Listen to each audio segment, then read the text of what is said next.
Today is the day of the transfer ceremony at 3rd Academy. It's a huge deal for the students, but for Lu Fan, it's even bigger. It's been 3 years since he transmigrated here from Blue Star, and Lu Fan is dead set on awakening a combat class. But turns out, Lu Fan got the hidden class, Dragon Tamer. They say it's one of the rarest and most powerful classes, but that's just on paper. In the 800-year history of Dragon Country, dragons haven't been unseen, but a dragon tamer who could actually tame one never happened. No matter how strong a human is, we're basically just bugs compared to a dragon. Taming a great dragon is straight up impossible. Not to mention, a dragon tamer with no dragon is a dead end. When everyone found out, they were shocked, but then they just felt bad for him. It's all good, man. At least it's a hidden class, huge potential. Just grind hard, tame some drakes, and you can still become a beast. The principal patted Lu Fan on the shoulder, but that beast talk sounded like total cap. That night, Lu Fan couldn't sleep because of the awakening, and suddenly, his system UI popped up again. Congratulations! You have received your first daily treasure map. Daily treasure map? Oh right, when it activated, I remember it being called the Super Treasure Map system.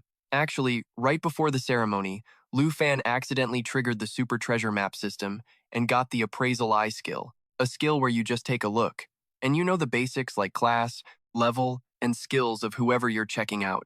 Today, I only tested the appraisal, haven't even touched the core features yet. Thinking that, Lu Fan tapped the chest on his screen. The treasure maps have levels: basic, intermediate, advanced, and god tier. By using the system, I can fuse 3 low-level maps into a higher tier one. Every day, you get a random tier treasure map. Just go there, and you can snag treasures related to your class. Related to my class, huh? Sure, Dragon Tamer is bottom tier because taming a dragon is basically a pipe dream. But if I play the system right, can I cross that line from weakest to strongest? In other words, this god tier treasure map is my last shot to flip the script. I gotta go. Making up his mind, Lu Fan tapped to open the chest, and the coordinates popped up. Mountain Stone Plains? That's not far from Zhenghai City. Lu Fan hit the road, but no luck trouble found him quick. As soon as he hopped off the bus, a trio, 2 guys and a girl, cornered him. Hey little brother, wanna tag along? The Cyclops dude patted Lu Fan's shoulder with a grin. I'm a summoner, I don't need a party. If things get hairy, I just summon elemental mobs to handle it. Hearing he was a summoner, the thugs were surprised for a sec, then just walked off. Bunch of scumbags. This wilderness is way safer than dealing with backstabbing hunters like you. Guess that's what happens when you've got no muscle. Gotta move fast. System notification. You have arrived at the marked location. Finally found the spot on the map. Lu Fan shouted in excitement and headed straight for the weird glow nearby. Black Dragon Egg. Level: unknown. Just as the egg was about to crack and the dragon hatchling was coming out, Lu Fan heard rustling in the grass behind him. The journey was smooth, but I guess I couldn't dodge a beast's nose. Lu Fan stealthily drew his newbie kukri, common quality, basically trash gear like you'd see in a gacha game. Sure enough, a split second later, a beast leaped out of the bushes at him. Thanks to his heads up, Lu Fan managed to block the beast's bite with his blade, but he had to use everything he had to shove the hungry monster aside. His appraisal eye kicked in automatically. Bloodthirsty Grey Tiger, level 10. Skills: triple slash, fast 3-hit combo, bloodthirst recovery, lifesteal, EXP, 120, loot, 85 bucks. Triple slash and lifesteal? Basically, it hits me 3 times, makes me bleed, then heals itself. I can't take this head on. Maybe I can stall until the hatchling comes out, then use dragon taming? Not giving him time to think, the Grey Tiger lunged again. Lu Fan dodged the first hit, but the beast was too fast. He took a nasty gash on his arm from the second slash. Can't let it get that lifesteal off. Gotta drop it during the 3rd hit. Making a call, Lu Fan went on the defensive. The second the beast launched its 3rd strike, he seized the chance and jammed his blade into its head. It went down. Bloodthirsty Grey Tiger defeated. Plus 120 XP. Just as Lu Fan thought it was over, a familiar voice echoed. Finally took it down. You're pretty tough, kid. The Cyclops dude stepped out from behind a rock with his crew. You guys been stalking me? Didn't I tell you I wasn't joining your squad? The girl with red hair laughed. Come on, pretty boy. No need for that. Didn't you lie to us too? Right. Didn't you say you were a summoner? So why didn't you use any skills when things got dangerous? Lu Fan realized his bluff was blown. To avoid more drama, he handed over the loot, the tiger. If you want the loot, take it, just get off my back. Oh, this kid knows how to play the game. The Cyclops grabbed the tiger. This thing is only worth 85 bucks. How many of these do you think we need to kill? We aren't here for this. He shot a greedy look toward the hidden dragon egg. Did they see me find the egg? While Lu Fan was guessing, the thugs moved in. The brute punched Lu Fan, sending him flying, and the red-haired girl pinned him with a knife. Hey, little brother, you really shouldn't underestimate the nose of a treasure hunter, the Cyclops smirked. Rock grabbed the dragon egg from behind the rock and flexed to his crew. Got the goods, now take him out. The one-eyed guy nodded and stepped up, hungry to get a look at that egg. Just as the pink-haired girl was about to jump Lu Fan, the egg cracked. A hatchling burst out, spread its wings, and took to the sky. What the hell is that? Before the bandits could even trip out, the hatchling dived at them like a missile. The one-eyed guy chucked some poison at it, but the thing dodged it like it was nothing. Rock tried to handle it with his fists, but one bite from the hatchling and he was straight up deleted. The hatchling then stared down the one-eyed guy. That dude got so spooked he grabbed his pants and hauled ass. Who would have thought a newborn hatchling could be this cracked? No wonder nobody's ever been able to tame the dragon race. Lu Fan couldn't help but blurt out. The pink-haired girl started sweating bullets. That's a great dragon. You for real? That was actually a dragon egg? Just then, the one-eyed guy let out a blood-curdling scream. The pink-haired girl snapped her head over and saw the hatchling casually picking its teeth. Her crew had been wiped off the map. Seeing that, she completely forgot about Lu Fan, her hand trembling as she pointed her weapon at the hatchling. Your hunter instincts are trash, honestly. Trying to steal something that was meant for me? That's what you get. Lu Fan shoved the girl aside and used the dragon taming art to successfully bind the hatchling.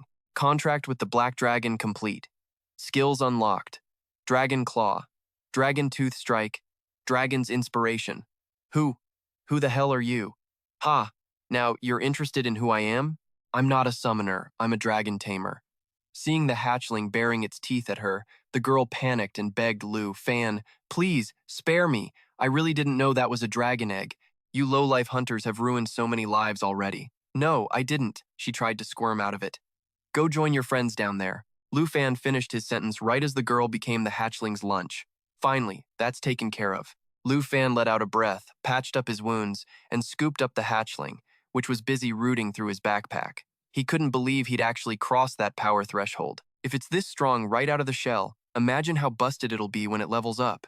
The more he thought about it, the more hyped he got, and he squeezed the hatchling tight. Man, this is sick. With you, this dragon tamer is going to climb straight out of the gutter. But what should I call you? Little Coal? Little Black Diamond? Nah.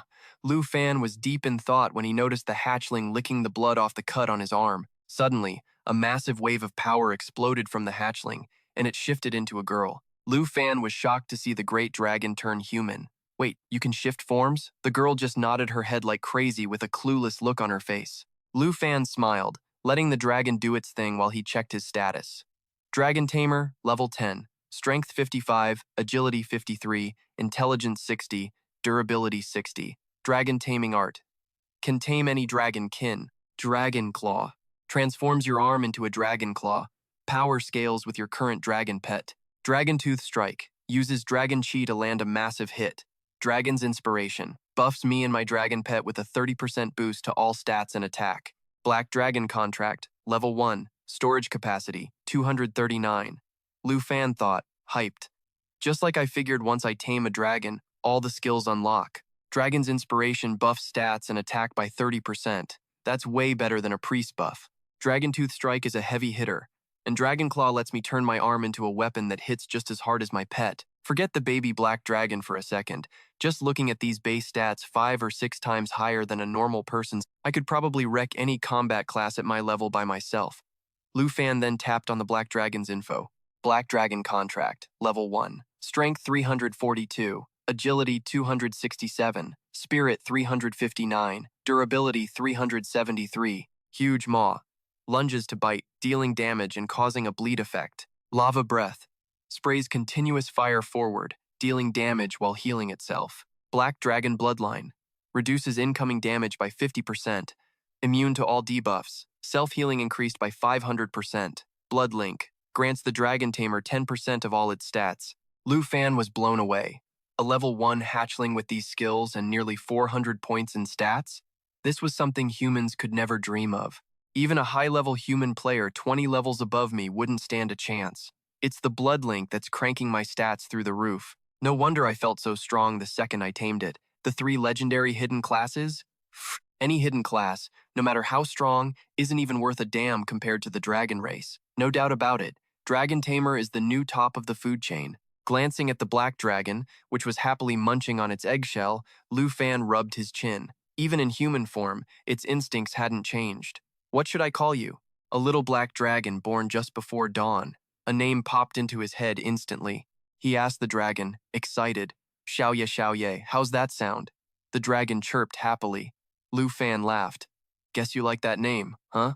He felt like this whole treasure hunt was totally worth the risk. He walked over, patted her head, and asked, You hungry? The black dragon stopped chewing, its eyes lit up, and it chirped in agreement. Lu Fan stood up and looked into the distance. Time to hunt some beasts and fill that belly. Xiao Ye, he thought to himself, yeah, can't just head back yet. The entrance exams for university are coming up fast. Most of the other candidates are out here grinding to level up right now. The prize money from the South Province and that guaranteed spot at the top university in the Dragon Country. I'm finally qualified to reach for that now, but I can't slack off. Leveling up and mastering these new skills is the priority. Lu Fan grabbed his backpack, fired up, and said, Xiao Ye, let's go. We're heading deeper. There's way better food in there than eggshells. Xiao Ye happily chased after him, but the two of them hadn't gone far before they heard the distant roar of monsters. They both stopped and whipped their heads around toward the noise, only to see a pack of monsters charging right at them, plains hyenas. Compared to the bloodthirsty wolves, these things were a massive headache. Lu Fan muttered under his breath, quickly activating his Appraisal Eye on the plains hyena pack. Level 12. Vicious Bite. Attacks that land cause a bleeding effect. Rabid Infestation. Spreads disease and debuffs the target with rabies. Experience points. 380. Item drop. Dog Teeth. Worth 95 dragon coins. Honestly, even after taking down that level 10 bloodthirsty wolf, I still ended up pretty banged up. While Lu Fan was lost in thought, he suddenly noticed Xiao Ye had already taken off, flying straight toward the hyena pack. All right, if you want to go for it, go for it. With a cocky smirk, Lu Fan took off after Xiao Ye. He figured, in this rugged highland, the strongest duo around was him and his dragon pet. There wasn't a single thing left here that could actually threaten them. In no time, Xiao Ye was hovering right over the pack. It took a deep breath, puffed out its chest, and unleashed a torrent of fire down onto the monsters. The lava flames kept pouring out, dealing heavy damage while healing Xiao Ye in the process.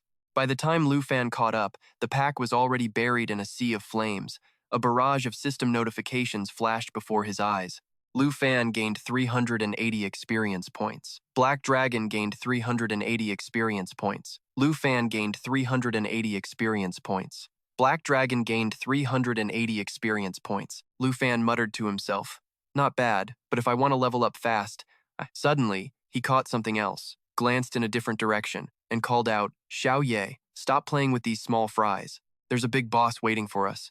Sure enough, off in the distance, a massive monster with 3 heads came growling toward them. Lu Fan immediately used his Appraisal Eye. 3-headed Bloodline, level 25, increases its own attack and defense. Savage Tear, deals massive damage within a certain range. Triple Flame Blast, launches 3 fireballs to attack. Experience points, 23,790.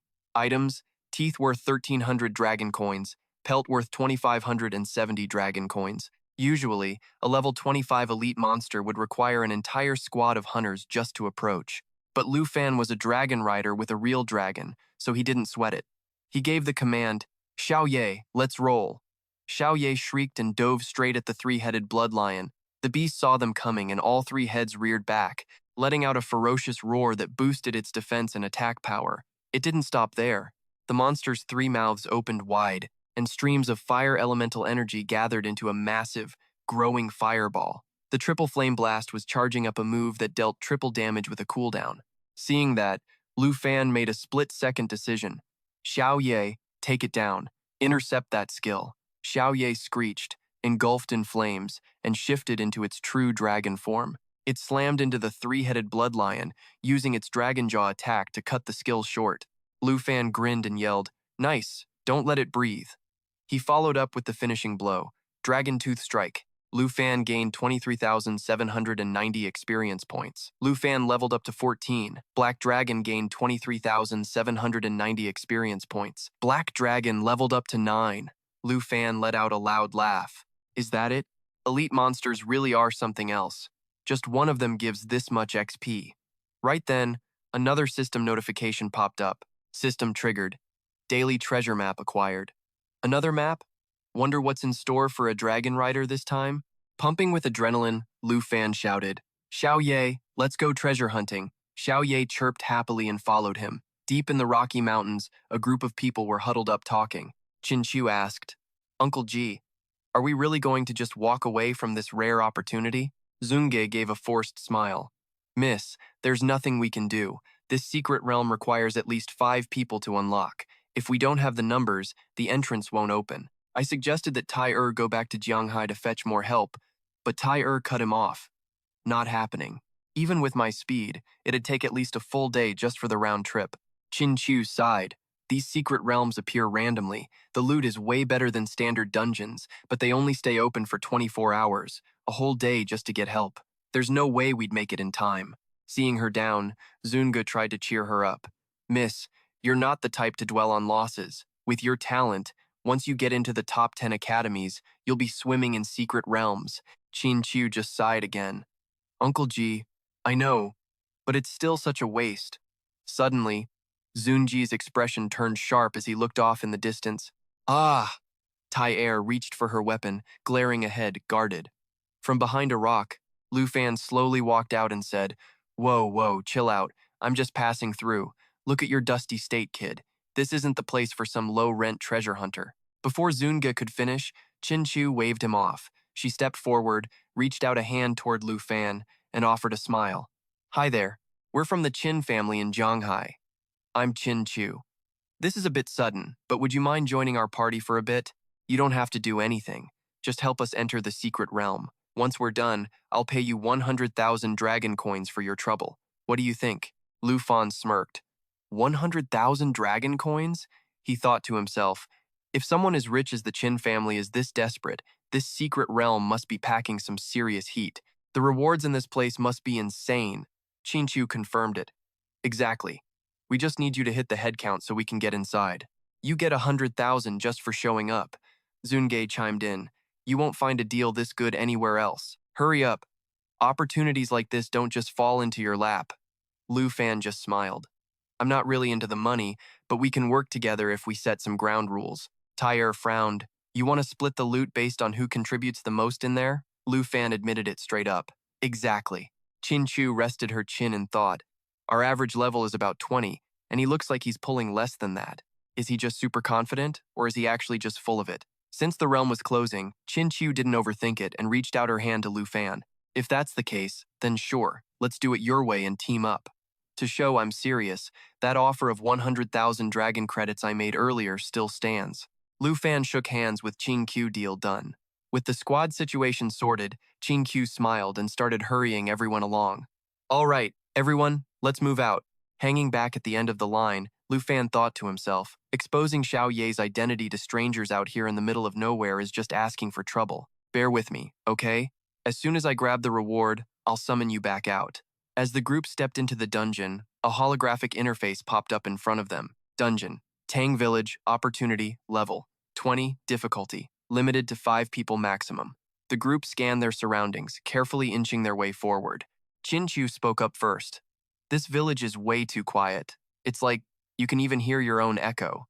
Kyer added, "The air is super heavy. Doesn't feel like there's a single living thing in this fog." Sun Jing noticed Lu Fan walking with his hands empty and asked, "Kid, how come your hands are completely empty? Don't tell me you don't even have gear? Are you for real?" Lu Fan just smirked, waved his hand to the side, and a burst of flames instantly erupted, swirling around his arm. As the fire faded, a blade appeared in his grip. Dragon Scale Blade. Quality, Epic. Required level, 10. Class requirements. Dragon Tamer. Dragon Blood Warrior. Dragon Blood Transformation. Allows user to dragonize a body part to boost power. Attack plus 65, durability plus 30. After Lu Fan took down the 3-skulled Blood Lion, the system triggered, and the weapon in his hand was one he'd snagged by following the markers on the system's map. It was the perfect upgrade from his starter knife. Sun Ge gave the blade a quick once-over and said, "Kid, that weapon of yours, it's not half bad. Before, I thought you were just one of those loot-hunting scavengers, but looking at you now, You're probably just a newbie student who just awakened, right? Kyer chimed in. Why do you even care about him? Sure, we're teammates, but if he's got any weird schemes, I'll take him down immediately. Suddenly, the ground right under Sungay's feet cracked open, and a pale, rotting hand burst through the dirt. Zombie, level 15, EXP 620. Material, rotten poison gall, worth 256 dragon credits. Skill, grapple and tear. Latch on, claw the target and rip them apart. Poisonous rot. Any attack will cause the target to get poisoned. Life drain. Getting hit by the poison will turn the victim into a zombie. More and more zombies started clawing their way out of the dirt. Sunga, watch out! Xiao Ye yelled a warning. He scrambled to use his charge skill, bursting from the ranks to slam his shield into the zombies near Sunga, knocking them back. Nice one, Xiao Ye. Sunga shouted a compliment, then jumped into the fray alongside Kyer, cutting down several monsters in quick succession. Lu Fan hadn't joined the fight yet. He was watching the group, silently sizing them up: the warrior, the scout, and the knight. The team formation was solid, and that guy Sunga was already level 28, pretty much ready for his second awakening. By now, Qin Chu had finished casting. She raised her staff high and shouted, Holy Light Star Rain. Converge energy and release a rain of starlight, deals damage to enemies in the area and heals allies. Waves of starlight fell like rain over Sungay's group, healing their wounds while wiping out a huge chunk of the monsters. Qin Chu turned back to Lu Fan to explain, That's my class specialty. The hidden class Holy Light Mage can mix offense and healing together. Though, right now, the damage is weaker than a pure mage, and the healing isn't as good as a cleric. Lu Fan said quietly. Is that so? In his mind, he was already re-evaluating this hidden class. Still, the damage from her class was super effective against these zombies. Just then, the ground shook violently, throwing everyone off balance. Then, another wave of monsters burst from the earth. Seeing this, Lu Fan thought to himself, Looks like we triggered the elites. At this volume and that sound, there's a lot of them. Blood Zombie, level 20, EXP, 1,340. Material, Blood Corpse Essence, worth 915 credits. Same as the regular ones, but definitely a VIP version. As the swarm of blood zombies closed in, Sunga barked an order. It's elite mobs. Kyer, protect the girl and that kid. Xiao Jia, we're up. Don't let these creeps break our front line. Xiao Jia shouted back, Got it. Sunga gripped his weapon with both hands and used full moon slash on a blood zombie's shoulder. As for Xiao Jia, he used pierce, successfully driving his sword right through a blood zombie's chest. The problem? That blood zombie didn't even flinch. Its wound was closing so fast that Xiao Jia's sword got stuck, and he couldn't pull it back out. He panicked, yelling, How is that possible? Before he could react, the blood zombies all opened their mouths at once to unleash their poisonous rot skill. Lu Fan thought, It's poison. They definitely need a cleric to cleanse that. But Qin Chu is a holy light mage. She can't help them with this. Part of Xiao Jia's arm was already stuck inside the monster. He shouted for help. Sunga, give me a hand. Sunga wasn't doing any better. His weapon was also jammed in a zombie's shoulder. He cut his losses and let go of his gear. Drop your weapon, fast. Kyer, get to the front line and hold them off for me. Once he said that, Sunga bolted over to Xiao Jia and managed to get him out of danger. Don't bother her, just leave this to me. While saying that, Lu Fan smiled and walked up to the front line with his weapon ready. Seeing monsters charging at Lu Fan, Sunga yelled in panic, Kid, are you insane? Get back here. Lu Fan ignored him, his eyes cold as he glanced at the monster and swung his blade in a horizontal arc. To everyone's total shock, the monster they'd been struggling to deal with was sliced clean in two by Lu Fan's casual strike. Lu Fan turned around and flashed a grin. Don't sweat it. Don't forget, we still have to keep moving forward. The group just stared at him, dumbfounded. It wasn't until Xiao Jia groaned in pain that Qin Chu snapped out of it. She rushed over to support him, saying, Hang in there, I'll heal you. And Sungae? He stared at Lu Fan in disbelief, his voice shaking. Key kid, you. What level are you, exactly? A student who just awakened shouldn't be able to pull off an attack that strong. Lu Fan replied calmly, I'm just a level 14 student. Don't worry, there's no reason for me to lie to you guys. I'm just here to prepare for the upcoming exam. Qin Chu, who was healing Xiao Jia, heard this and frowned slightly in deep thought. An examinee? So his reason for being here is the same as mine? But how the hell is a level 14 guy hitting harder than Uncle, who's a level 28? Suddenly, a monster burst out from the ground. It let out a roar and charged straight for the closest person, Chin Chu, "Miss, watch out!" Kair screamed, quickly jumping in front of her. She had just raised her crossbow to fire when she saw Lu Fan zip past her like a gust of wind, stabbing his blade straight into the monster. After taking care of the beast, Lu Fan turned around and said, "The deeper we go into this village, the higher the level the zombies are going to be. I'll take the lead and hold the front line. Anyone got a problem with that?" Everyone went dead silent. Chin Chu had a hunch. Could he be that guy everyone in Jianghai has been buzzing about lately? She flashed a smile and said, "Then we're counting on you. You and Uncle Catch can lead the vanguard. I'll take care of the wounded, and Care will cover the rear. The dungeon boss has got to be deep in the village. Just call me Lu Fan. Let's go. We need to move fast." Lu Fan took the lead and headed deeper in. Chin Chu stared at his back, wondering to herself, Lu Fan, the guy rumored to have that hidden class? A dragon tamer? No way. If it really is him, isn't Dragon Tamer supposed to be the weakest class out there? As time passed, the group ventured deeper into the village. Chin Chu stayed back to care for the injured guy, while the other three cleared out the monsters. After wiping out another wave, Lu Fan glanced at the injured guy, feeling uneasy. Chin Chu's class couldn't cleanse the zombie poison. The only way to teleport out of here was to kill the dungeon boss. They had to hurry. If they waited too long, the poison would spread through his whole body, and he'd end up turning into a zombie himself. Kair spoke up, "We haven't seen any trace of the boss in the village. Something's not right." Suddenly, the pile of scrap metal behind them shifted. Nobody noticed, except for the injured guy, the one they called Big Bro. He used the last of his strength to warn the others before passing out cold. Chin Chu cried out in distress, "Big Bro, hang in there." Uncle Catch turned around and called out to him too. Before they could even check on him, they felt something and both looked toward the scrap pile he'd warned them about.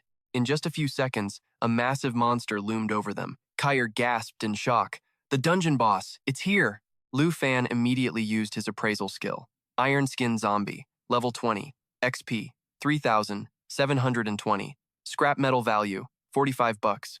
Corrosive poison. Every attack inflicts a bleed effect while healing the zombie itself. Fusion. Absorbs targets to increase its max HP. Iron Skin. Increases defense by 40% when active. If I'm not mistaken, the poison in that guy's body has gotten so bad that it actually woke this thing up. Looking at the zombie's skill set, Lu Fan realized what was going on. He shouted to the group, "Take it down fast. It's probably trying to absorb him." Without missing a beat, Uncle Cash slashed at the iron-skinned zombie with a full moon strike. But then, he couldn't believe his eyes. His attack didn't even scratch the thing. Seeing that, Lu Fan got worried. If the poison was what lured the zombie out, they didn't have time to play it slow. Lu Fan lunged at the monster and stabbed hard at its head. The result? Nothing. Because of its iron skin, its defense is boosted by 40%. I need at least 2 more hits, and I need to be faster, he thought. Lu Fan decided to activate his Dragon Blood armor skill. It was a power from his dragon scale blade that allowed him to partially dragonize a limb to boost his attack power. At that moment, the zombie, drawn by the poison in the injured guy, lunged toward him and Ching Q. Fusion Absorption. Absorbs and fuses with the target to increase its own HP. Chin Chu, use your holy magic to back me up. Cash, you and Kair protect the guy. As soon as he said that, Lu Fan's arm transformed into a dragon claw and he dove at the zombie. Got it. Chin Chu didn't hesitate. She stepped away from the injured man, raised her staff, and unleashed her holy light shower skill on the zombie. This time, their combo worked. The iron plates on the monster started cracking and falling to the ground. Kair asked, puzzled, "Is it falling apart?" Uncle Cash guessed. "Looks like the zombie only got that big because of its fusion ability." Lu Fan concluded. "Then its real body must be hiding inside." Uncle Catch watched Lu Fan closely, thinking, "I've seen plenty of pros in the Chin family over the years. This kid definitely has a hidden class." Before long, the iron skin shattered completely, revealing the creature inside. Lu Fan didn't hesitate. He jumped up and delivered a crushing blow. "Get down!" With no armor left, the monster was pulverized by Lu Fan's punch. Care yelled in amazement. "The dungeon boss is down." Ching Q frowned, thinking, "A skill I've never seen before, and he's strong enough to trash a level 20 boss like it's nothing?" Lu Fan, who exactly are? Just then, a treasure chest appeared in front of them. Loot dropped from the level 20 iron skin zombie. Chin Chu looked at Lu Fan and said, "Hey, we'll stick to the deal and split the loot by the rules. We didn't know you, and we definitely underestimated you. That's on us. I hope you can forgive us." Uncle Catch clapped Lu Fan on the shoulder and laughed. "Kid, With skills like that, you could have cleared this dungeon solo. We were basically just dead weight today. Lu Fan laughed it off. Uncle, you're too kind. Chin, why don't you handle the loot? Chin Chu didn't refuse. She walked over and opened the chest. Everyone saw 3 items inside. Strength potion, consumable. Grants +2, strength. Antidote, consumable. Cure zombie poison. Bloodstain bracers. Requires level 20. No class restriction. Care pouted. Is that it? We hit a secret dungeon and this is the only loot? Uncle Catch was confused too. Yeah, that's pretty underwhelming. Lu Fan rubbed his chin, deep in thought. A level 20 secret dungeon can't possibly have rewards this trash. Tonga was straight up confused. It was definitely looking a bit broke. Lu Fan rubbed his chin, deep in thought. No way a level 20 dungeon has rewards this trash. There's gotta be more. On the side, Chin Chu pulled out a bottle of antidote and urged Sunga, Uncle Ge, quick, give the little girl the antidote right now. Next, Chin Chu handed most of the remaining items from the loot to Lu Fan and said, Classmate, these are things you deserve. Take this, the antidote, and the strength potions too. Lu Fan happily accepted the pile of items, thinking to himself that the Chin family people were true to their word, just like the rumors. The system notified him, equipped item attack +16, durability +17, received strength potion X3, received antidote X1. Chin Chu glanced around suspiciously and asked in a strange tone, We already took down the boss, so why don't we see a portal yet? Kair suggested they try searching around a bit more. Sungae agreed, so he and Kair split up to search. But they had only taken a few steps when Lu Fan loudly stopped them. Wait, don't move around just yet. That thing earlier wasn't the actual boss. Lu Fan's eyes were still glued to the system interface in front of him. On it, he could see the progress bar split into 4 parts. They had only cleared 3, and the final part marked with a skull icon had not been dealt with yet. Clearly, the iron-armored zombie from before wasn't the final boss of this dungeon. Sunga turned back to look at Lu Fan, questioning, Why do you think so? Did you find something new? Before Lu Fan could answer, Chin Chu spoke up with a serious expression. Uncle Ge is a holy light mage. I can seriously feel that there is another dark presence still lurking. Not long after, at the village by the lake, the group led by Chin Chu arrived. Chin Chu gestured toward the lake, saying, Right there, not far away. Kair said, If the young miss says so, the boss must be somewhere nearby. Sunga also chimed in, This dungeon isn't very big. Maybe we missed this spot when we first entered the village. At the same time, deep at the bottom of the lake, a monster with long tentacles was sleeping soundly. As Lu Fan's group approached the lake, the eyes on the monster's tentacles suddenly all opened at once. On the shore, Lu Fan yelled, It's here! A second later, a mass of tentacles covered in eyes burst through the surface of the lake.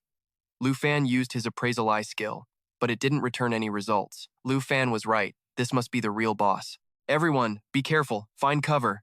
As he finished speaking, Sunga stepped forward, blocking several tentacles that were striking at the group. But because the force of the tentacles was too immense, he couldn't hold them back and was sent flying backward. Chin Chu cried out in worry, Uncle Ji! Suddenly, Chin Chu felt like something was staring at her. She turned around to find several tentacles aimed straight at her, making her shrink back in fear and squeeze her eyes shut. Young miss! Sun Ji's group shouted helplessly, watching while unable to do a thing. Luckily, Lu Fan rushed over in time, scooped up Chin Chu, and jumped aside, saving her life. Chin Chu opened her eyes, and upon realizing the person who saved her was Lu Fan, she was surprised, her face flushing slightly. Kair's group ran over to check on her. Young miss, are you all right? Suddenly, the group felt something truly terrifying rising from the water. They quickly turned back and saw a monster far larger than the iron-armored zombie appearing. The tentacles from earlier were just a part of its body. Lu Fan used his Appraisal Eye once again. Iron Corpse Evil Spirit, Level 25, Boss Difficulty, Strength 271, Agility 183, Spirit 150, Durability 266, Skill. Corpse Chi Entanglement wraps the surroundings in resentment, causing all creatures in the scenario to suffer -20% to all attributes. Light Shackles Chains bind the target, causing massive damage. Resentment Explosion erupts with resentment to push back those who approach, accompanied by Corpse Poison. Undying Grudge when receiving fire or holy-type attacks. Damage and effects received are reduced by 30%. Kair whispered, This is the real boss.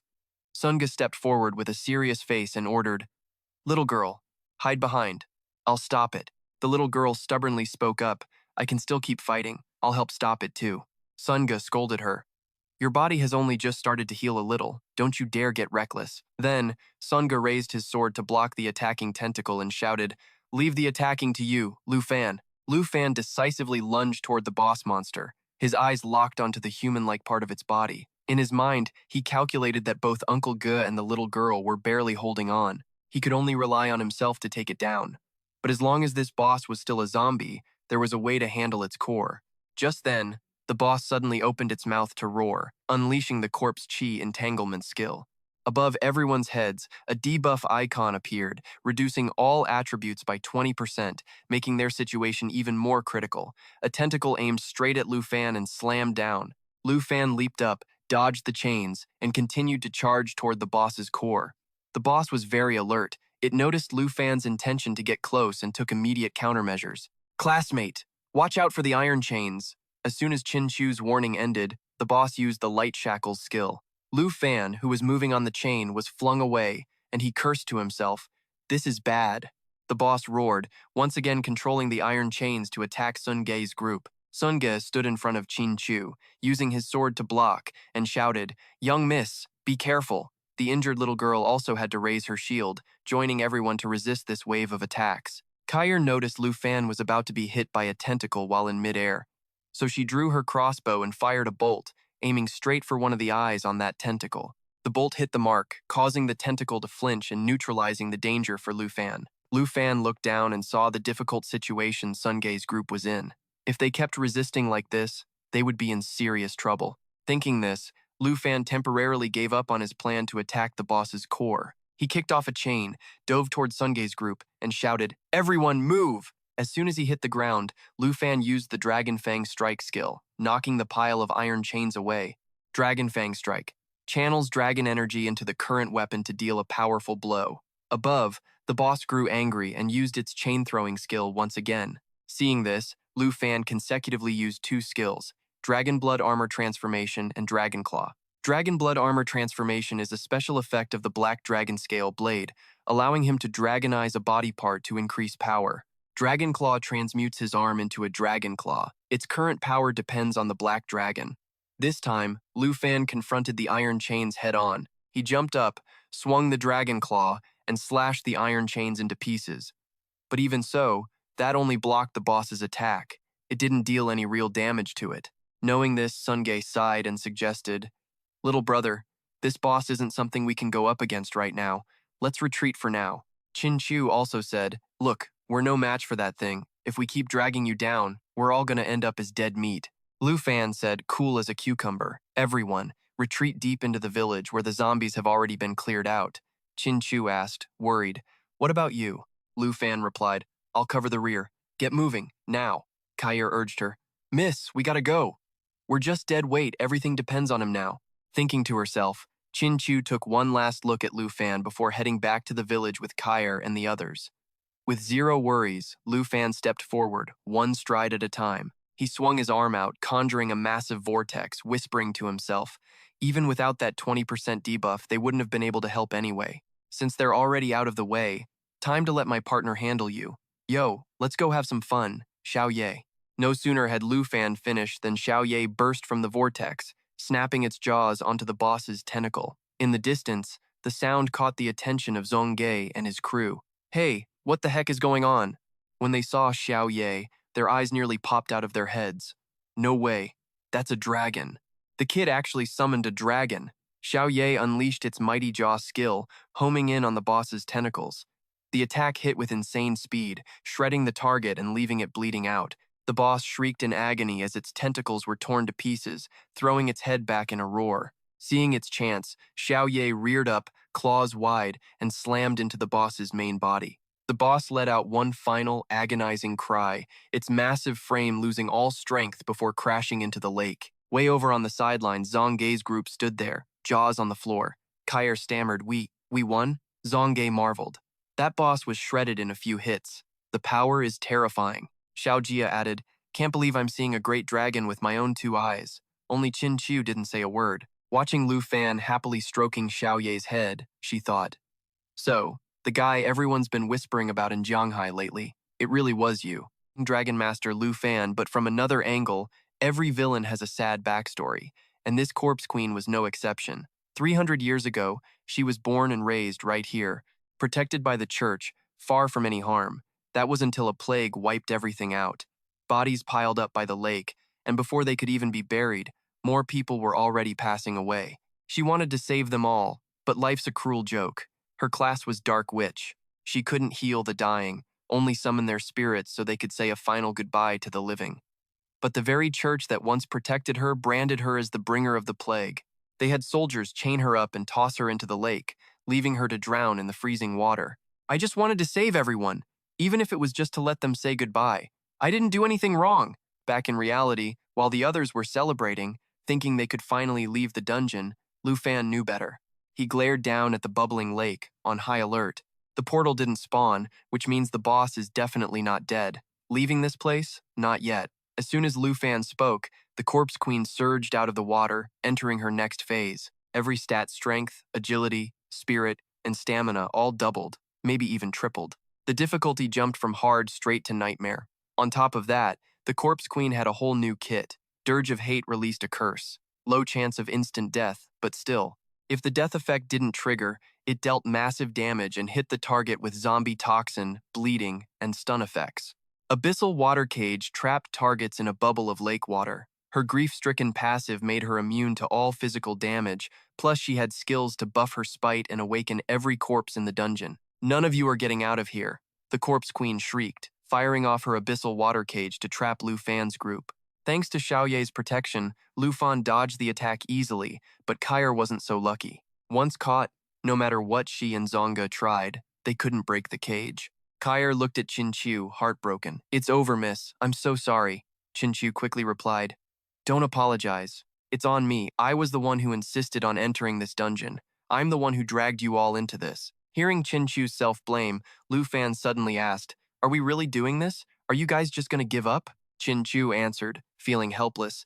I'm the only one with magic attacks, but with my damage output. Zongge seemed to guess what Lu Fan was hinting at and took a shot in the dark. The boss is immune to physical attacks, and honestly, we're struggling just to stay alive right now. Zonga looked at Lu Fan. Wait, do you have magic attacks? Not giving them a second to think, the Corpse Queen unleashed her Dirge of Hate again. It still had that low chance of instant death, but the resulting damage from the toxin, bleeding, and stun was brutal. A massive, ghostly hand materialized and reached for Lu Fan. I don't know, Lu Fan replied to Zonga, but my pet dragon sure does. He stood his ground, watching Xiao Ye trigger the Black Dragon Bloodline skill. Damage taken reduced by 50%, immune to debuffs, and health regen boosted by 500%. With one strike, it severed the ghost hand. The one who deserves to die isn't me. It's not me! The Corpse Queen screamed, forming another ghost hand to strike at Lu Fan. Kair watched, terrified. A Dragon Master with such a massive level gap. Can he really? Don't worry, Lu Fan said. A dragon's stats aren't something humans can compare to. He activated his Dragon Thrill skill to buff both himself and his partner, boosting all stats and attack power by 30%. Then, he commanded Xiao Ye to unleash Magma Flare, raining fire down on the enemy, dealing massive damage while healing itself, leaving the Corpse Queen engulfed in a sea of flames. Black Dragon hit level 10, Lu Fan hit level 15. Notification after notification popped up, confirming the boss had been wiped out. Lu Fan couldn't help but grin. Good job, Xiao Ye. It's finally over. I'll go check the portal. Zongyi rushed over. Xiao Jia stood by, coughing up a lung. Glad that smoke is finally clearing out. But right then, strange noises started echoing from behind them. Everyone turned around at once, only to realize the zombies had actually resurrected and were slowly closing in on them. Turns out, before turning to dust, the Corpse Queen had used her final ounce of strength to activate her Spiteful Will skill. The boss unleashed its grudge, waking up every single corpse in the dungeon. While Chinchu's crew was tripping out, a girl with red hair swooped in and literally breathed fire, turning all those zombies into ash. Seeing those moves, Tuncatch finally realized who it was. It was that dragon. The same zombies that we struggled so hard to kill, she just wiped them out like it was nothing. Chinchu said, sounding totally impressed. That kid is the Black Dragon, Xiao Ye. Xiao Ye seems to really enjoy playing with these minions. Lu Fan said, sounding proud. He noticed Qin Chu wasn't saying anything, just staring at Xiao Ye as she happily toyed with the zombies using her flames. Look, Tan, the boss is down. No need to be so tense. Let's split the loot and get out of here. With that, Lu Fan stepped up to the treasure chest that dropped from the boss. Per the rules, I'm picking first. No objections, right? Wait, no. How could we even have any objections? Qin Chu replied quickly. The Holy Light Scepter, level 10 required, plus 32 spirit, plus 19 endurance. Holy Light Seal lets the user blind their targets. The blind effect depends on your spirit stat. Twilight Silver, level 10 required, plus 35 spirit, plus 15 endurance. Streaming light creates a protective barrier around the user, and the damage absorption depends on your spirit stat. Grudge Ring, rare tier, level 15 required, plus 57 spirit, plus 21 endurance, plus 12 attack. Mournful Aura lets you target anyone to harvest their grudge. Once the grudge value hits a certain point, attacks against the target deal bleeding, stun, and poison damage. Class Change Scroll, rare consumable, helps you change into higher tier hidden classes with a low success rate. After checking out the items, Lu Fan decided to take the class change scroll and handed everything else over to Qin Chu's group. Lu, you don't have to try and give us everything. Per our previous deal, all this stuff belongs to you. Lu Fan smiled and explained, I'm not trying to play the saint. Honestly, these items suit you better, but I really need this scroll. If I hadn't run into you, I and everyone else might have died back there. Please, at least take this. Qin Chu picked up the grudge ring from the loot pile and handed it to Lu Fan. All right, I won't stand on ceremony then. Lu Fan took it with a smile and quickly headed out. Qin Chu watched him walk away, feeling a bit curious. Lu Fan, just how much are you still holding back? Man, you're impossible to read. That night, after a 4-hour drive, Lu Fan finally got home. After hearing everything he'd been through, Han Ke got emotional, hugged him tight, and started tearing up.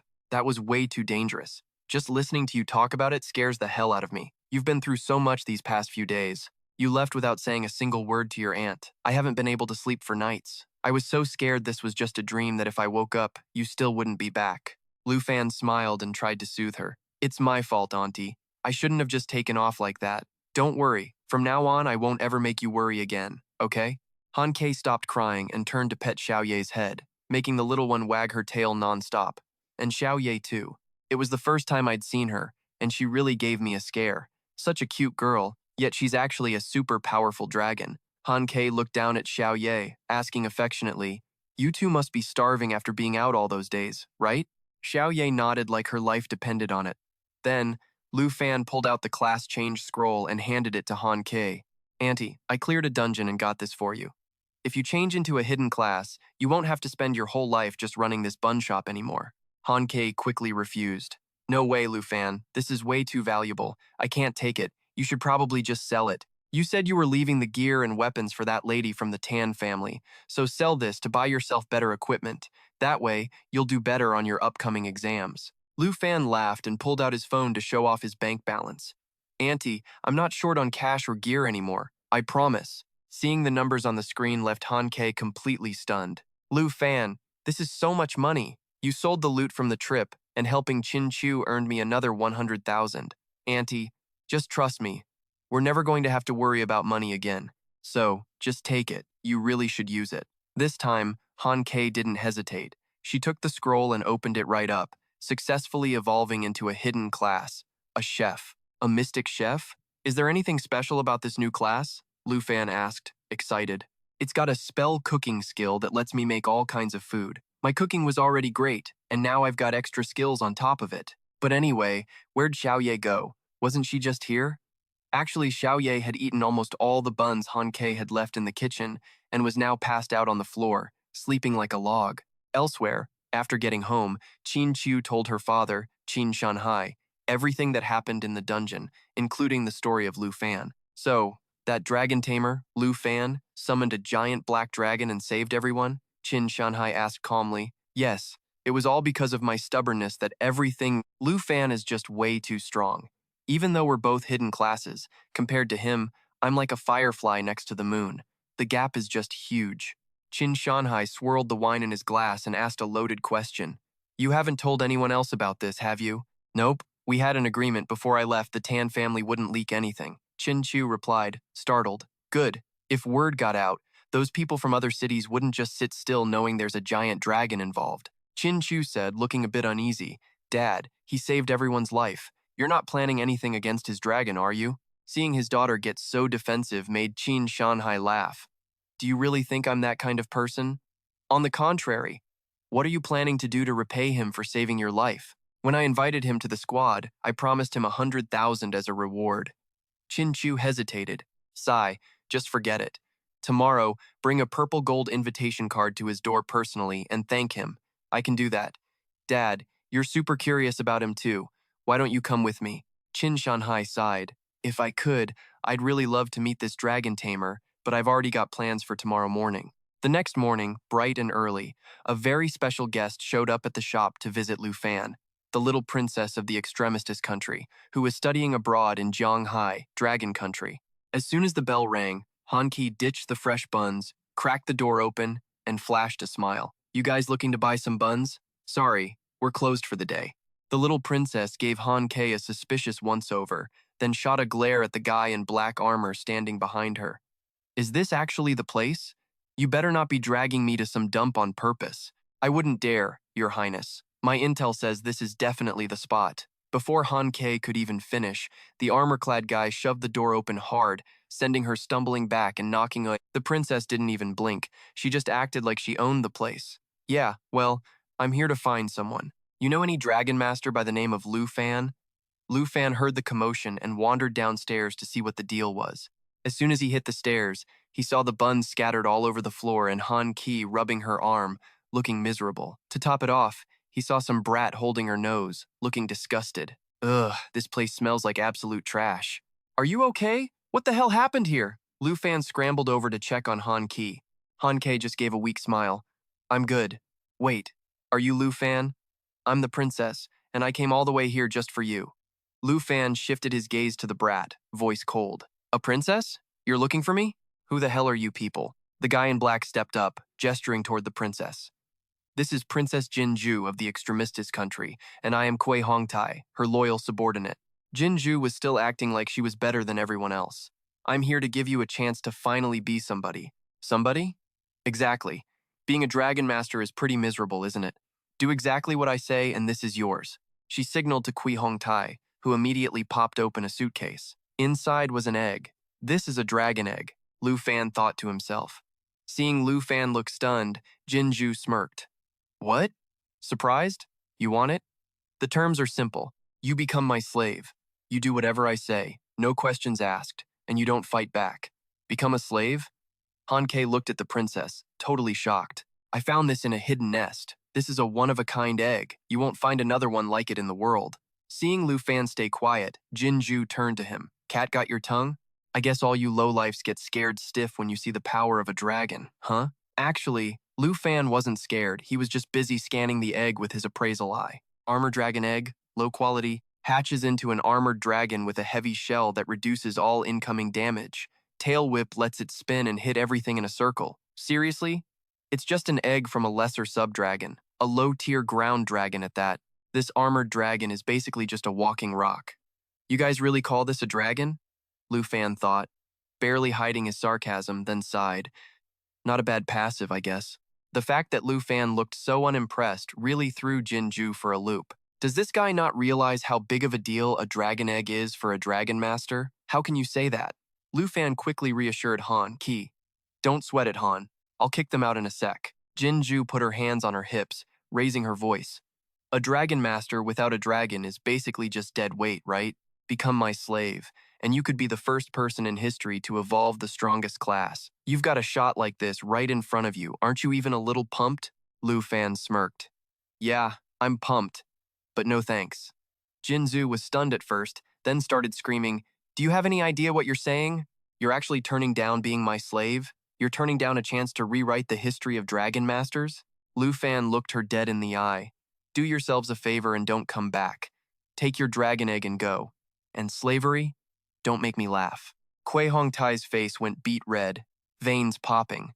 The princess personally gave you a chance to move up in the world, and you're going to be this arrogant and disrespectful? What an ungrateful little brat. A chance to move up? Don't make me laugh. There is no way in hell I'm ever becoming anyone's slave. Jinzhu, a princess who'd never been embarrassed like this, ordered Kui Hongtai to teach Lu Fan a lesson. When Han Ke tried to step in, Kui Hongtai swiped at her face. The princess has spoken, get out of the way. Just some commoner acting all high and mighty with a princess? Since you won't play nice, we'll do this the hard way. Hohentai prepared to attack Lu Fan, but before he could move, a flash of light zipped past, drawing blood on his cheek. Lu Fan leveled his weapon at his face, voice freezing cold. You dare lay a finger on my family? I'm going to end you. Little fam, don't do it. Han Ki shouted, scared. You. Hohentai backed off, spooked, thinking, something is definitely not right with this guy. Jinzhu shrieked, what are you doing? I told you to teach him a lesson. And what about that girl? Lu Fan walked right up to Jinzhu and slapped her hard across the face. I don't care what kingdom you're from. Shut your mouth, take your trash, and get the hell out of here. You low life. How dare you lay a hand on the princess? Hohentai roared and charged with his weapon, but Lu Fan just flicked his sword and sent the guy's weapon flying. That's enough. Humiliated, Hohentai rushed over to check on Jinzhu. Your Highness, are you okay? But the princess wasn't touched. She was shaking with rage and slapped Kui Hongtai across the face.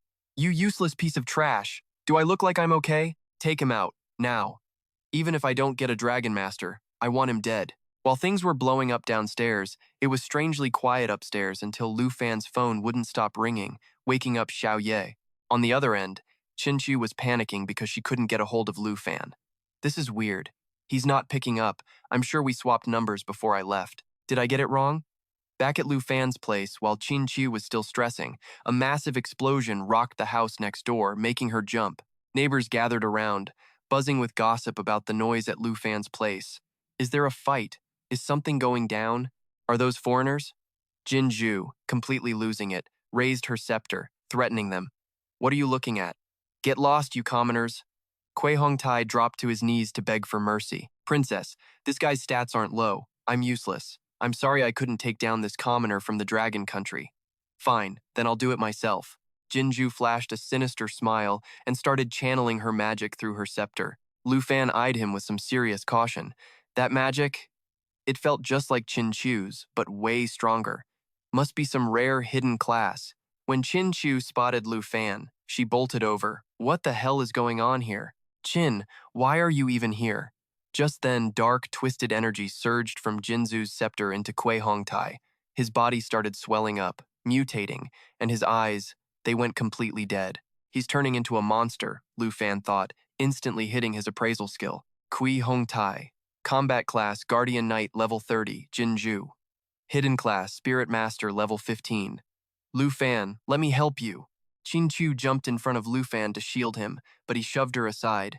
Stay back! Go check on my aunt inside the shop. At the same time, Kui Hongtai, buffed up and looking crazy, lunged at Lu Fan. Lu Fan backflipped out of the way, already sizing up his opponent. His attack power is through the roof. Looks like I gotta use Dragon's encouragement. Jinzhu watched Kui Hongtai take the lead, a smug smile spreading across her face. Yeah, just like that.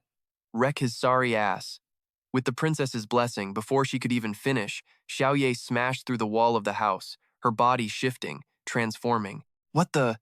While Jinzhu was still reeling from the sheer crushing pressure pouring off Xiao Ye, Lu Fan said it cold. All right then. My turn to throw down. The second Lu Fan finished, Xiao Ye went full beast mode, a giant dragon. Jinzhu and Kui Hongtai were still frozen in shock when Xiao Ye roared and dove straight at Kui Hongtai. She slammed her claws down, burying him deep into the concrete. The shockwave knocked Jinzhu flat on her back. No way, she thought, panic setting in. How is this even possible? This can't be happening. He went down in one hit. A gut-wrenching scream tore out of Kui Hongtai's throat. He hacked up a mouthful of blood, reaching a trembling hand out toward Jinzhu. Cough. Princess, help, me. Ugh, get a grip, you useless piece of trash. After snapping at him, Jinzhu leveled her scepter at Xiao Ye and started chanting. Xiao Ye let out a deafening roar right in Jinzhu's face, shattering her focus instantly. Kui Hongtai, trapped under the dragon's claw, whimpered helplessly, let me go. Xiao Ye didn't care. She flicked him away like a sack of trash toward Jinzhu. Kui Hongtai, shaking like a leaf, reached out a hand, whispering, Pry, princess. Jinzhu just stood there, paralyzed, staring at the pathetic mess of a man. This power, it's a real dragon. Aside from the Jin family, are there actually other dragon eggs out there? Lu Fan strolled toward her, eyes cold. Hey, Princess Jinzhu? What was that garbage you were barking earlier? About taking me out? Seeing Lu Fan stalking toward her, Jinzhu started bawling. Her legs gave out, and she face-planted into the dirt, screaming, "Don't you come any closer! Get away from me! You attacked my guy and nearly killed him, and you're trying to insult and threaten me? Do you have any idea what kind of hell you're bringing on yourself? You want to be an enemy of the extremistist country?" Lu Fan pulled out his weapon, laughing. Haha, you're still trying to threaten me? You sent your goons to mess with my family. Sensing the murderous intent rolling off Lu Fan, Jinju shrieked, What do you want?" Xiao Ye answered for him by opening her maw, a fireball gathering in her throat. Lu Fan raised his weapon high. "Cut the crap with the I'm a princess's act. Even if you were a god, I'd pay you back tenfold." Just then, Qin Shanhai flew in on a beast mount from the distance, shouting, "Lu Fan, stop, stand down." Qin Chu gasped, "Dad, look out." Before she could finish, Xiao Ye whipped her head toward Qin Shanhai, locking onto him with the fireball. "Xiao Ye, chill." As he said that, Lu Fan slashed through the air, cutting Jinju's scepter in half, then sheathed his weapon. Seeing Xiao Ye hold back, Qin Shanhai swerved his mount past her. The moment his feet touched the ground, he warned Lu Fan. "There are civilians everywhere, man." Lu Fan, put that dragon away. He glanced over at Xiao Ye, whispering to himself, "A real dragon. They really are in a league of their own. Even just standing near her, I can feel the pressure. It's terrifying." Qin Chu chimed in, "Lu Fan, listen to my dad. Just, please, trust me on this." Lu Fan glanced at Qin Chu, thought about it for a second, then called out, "Xiao Ye." She got the message. She let out one last roar and shifted back into her human form. Qin Chu let out a massive sigh of relief. She walked over to Lu Fan and tugged on his sleeve, pulling him aside. Meanwhile, Qin Shanhai, he walked over to Jinju, who was still trembling on the ground, and flashed a polite smile. "Princess Jinju, you all right? I was just heading to the airport to pick you up. Had no idea you'd end up here. The Qin family driver is on his way. Let's get you to a hospital first." Elsewhere, as soon as Qin Chu pulled Lu Fan inside, Han Kei ran up, grabbing his arm, looking totally stressed. Qin Chu had told her that her dad probably knew the princess and might be able to smooth things over, so she'd called him in. Lu Fan frowned. "I don't know. That brat doesn't look like the type to just let this slide." A moment later, Qin Shanhai walked over with a smile. "Everything's settled. Sorry our first meeting had to be such a circus, but I'm glad you were there, Lu Fan." Lu Fan bowed his head. "Sorry for all the trouble I caused, Mr. Qin, but I couldn't just stand by." Han Kei couldn't help but jump in. "Mr. Qin," Lu Fan didn't mean to. Qin Shanhai lit a cigarette and waved her off. "I already got Princess Jinju and her goons to the hospital, but we still owe the Jin family an explanation. They don't just own the market, they've got a massive voice in the extremisties country upper circles." Han Kei looked panicked. "If she's got that much pull and Lu Fan beat her up, I'm terrified they're going to come for him." Lu Fan growled, "So what if she has a big background? I'm not selling my dignity for a stupid egg." Qin Shanhai grinned, clapping Lu Fan on the shoulder. "That's some backbone. I like it. I respect that." Then, his face went serious. "Look, you don't need to worry. I've got a way to keep you safe and sound, but I can't do it alone. There are conditions." Lu Fan leaned in. "What conditions?" Qin Shanhai pointed his cigarette at him, dead serious. "You gotta take the top spot in the upcoming provincial exams. If you do that, I'll handle Jinju and keep her off your back until you finish your trials." Then, Qin Shanhai wiped the smile off his face and said, "Look, nobody needs to trip out over this. I've got a way to keep Lu Fan safe and sound, but I can't do it solo. There's a catch." Lu Fan pressed him. "What kind of catch?" Qin Shanhai pointed his cig at Lu Fan and kept it real. "You gotta take the top spot in the upcoming province-wide exam. I'll do my best to keep the Princess of Jinzhou off your back until you finish your trial." Qin Chu spoke up, trying to warn him. "Lu Fan, this isn't going to be a walk in the park. The entire South Province is crawling with elite talent." Qin Shanhai added, "Only when you can outshine them all and secure the top spot will I be able to help you." Han Kei noticed Lu Fan wasn't saying anything, just sitting there with his eyes shut, so she worriedly called out, "Xiao Fan?" A moment later, Lu Fan opened his eyes, a look of pure determination in his gaze. "Got it. I accept those terms." A few hours later at the hospital, Jinzu finally snapped out of her panic. Once she realized Lu Fan was still walking around perfectly fine, she blew a fuse and grabbed her phone to call Qin Shanhai. As soon as the line connected, Jinju snapped, "Why hasn't that Lu Fan punk been locked up yet?" "Qin Shanhai, you're clearly playing favorites." Qin Shanhai tried to explain. "Please, princess, calm down. We've already alerted the higher-ups we need their clearance to handle this." Jinju let out an angry huff, snapping, "You'd better make it happen. Put the pressure on him. I don't care about that Lu Fan guy. He needs to be wiped off the map." The next day at the high school entrance, since today was the day of the grand trial, the place was packed with students. "Whoa, you're level 11 already? That's insane. You've mastered 7 mage skills, want to party up?" As the students were busy chatting, Lu Fan's arrival grabbed everyone's attention. "Hey, look, is that Lu Fan? I thought he went back home to sell buns. He used to be a top student, but he got stuck with a trash class. Is he here to hand out free bananas because he's got nothing better to do?" Hearing the whispers around him, Lu Fan felt a flash of anger, thinking to himself, "Damn, getting dissed already." Right then, the principal walked up to the podium and shouted, "Everyone, settle down. The South Province Grand Trial is about to start. Ever since I hit level 15, I've had these daily dungeon maps sitting in my inventory that I haven't used yet. It's a shame they're all mid-tier, but if I fuse 3 of them, they might become a high-tier map. That should definitely come in handy for the exam." Just as Lu Fan was lost in thought, a voice called out from behind. "Lu Fan, you're here for the grand trial too?" Lu Fan turned around to see his homeroom teacher and smiled. "Yes, sir. Of course I'm participating. I've improved my strength quite a bit over the last few days." Mr. Lee smiled and handed something to Lu Fan. "That's the spirit. Make sure you give it everything you've got. Here is your teleportation stone." Lu Fan happily took the stone from Mr. Lee. System notification. Teleportation stone received. Usage. During the trial, it can teleport you to a specific floor of the secret realm or be used to exit the area. Mr. Lee didn't linger for long.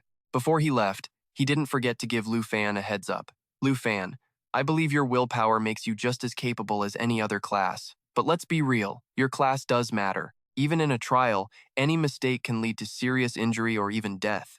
Try to party up with your classmates. If anything goes sideways, use that stone to get out of there immediately." "Yes, sir." Lu Fan agreed, though he thought to himself, "But if I party up, the points get split between everyone. And my goal isn't just to pass this trial, I'm aiming for the #1 spot." Just then, Chin Chu pulled another girl over and called out to Lu Fan with a grin. Looking at the two of them, Lu Fan asked with a smile, "What a coincidence. Is this your teammate?" Chin Chu introduced her enthusiastically. "Yep, meet my best friend. You can call her Xiao Tao. She's really strong too." Tao Xiaoman spoke up, sounding indifferent. "Soup." Chin Chu blushed a little as she suggested.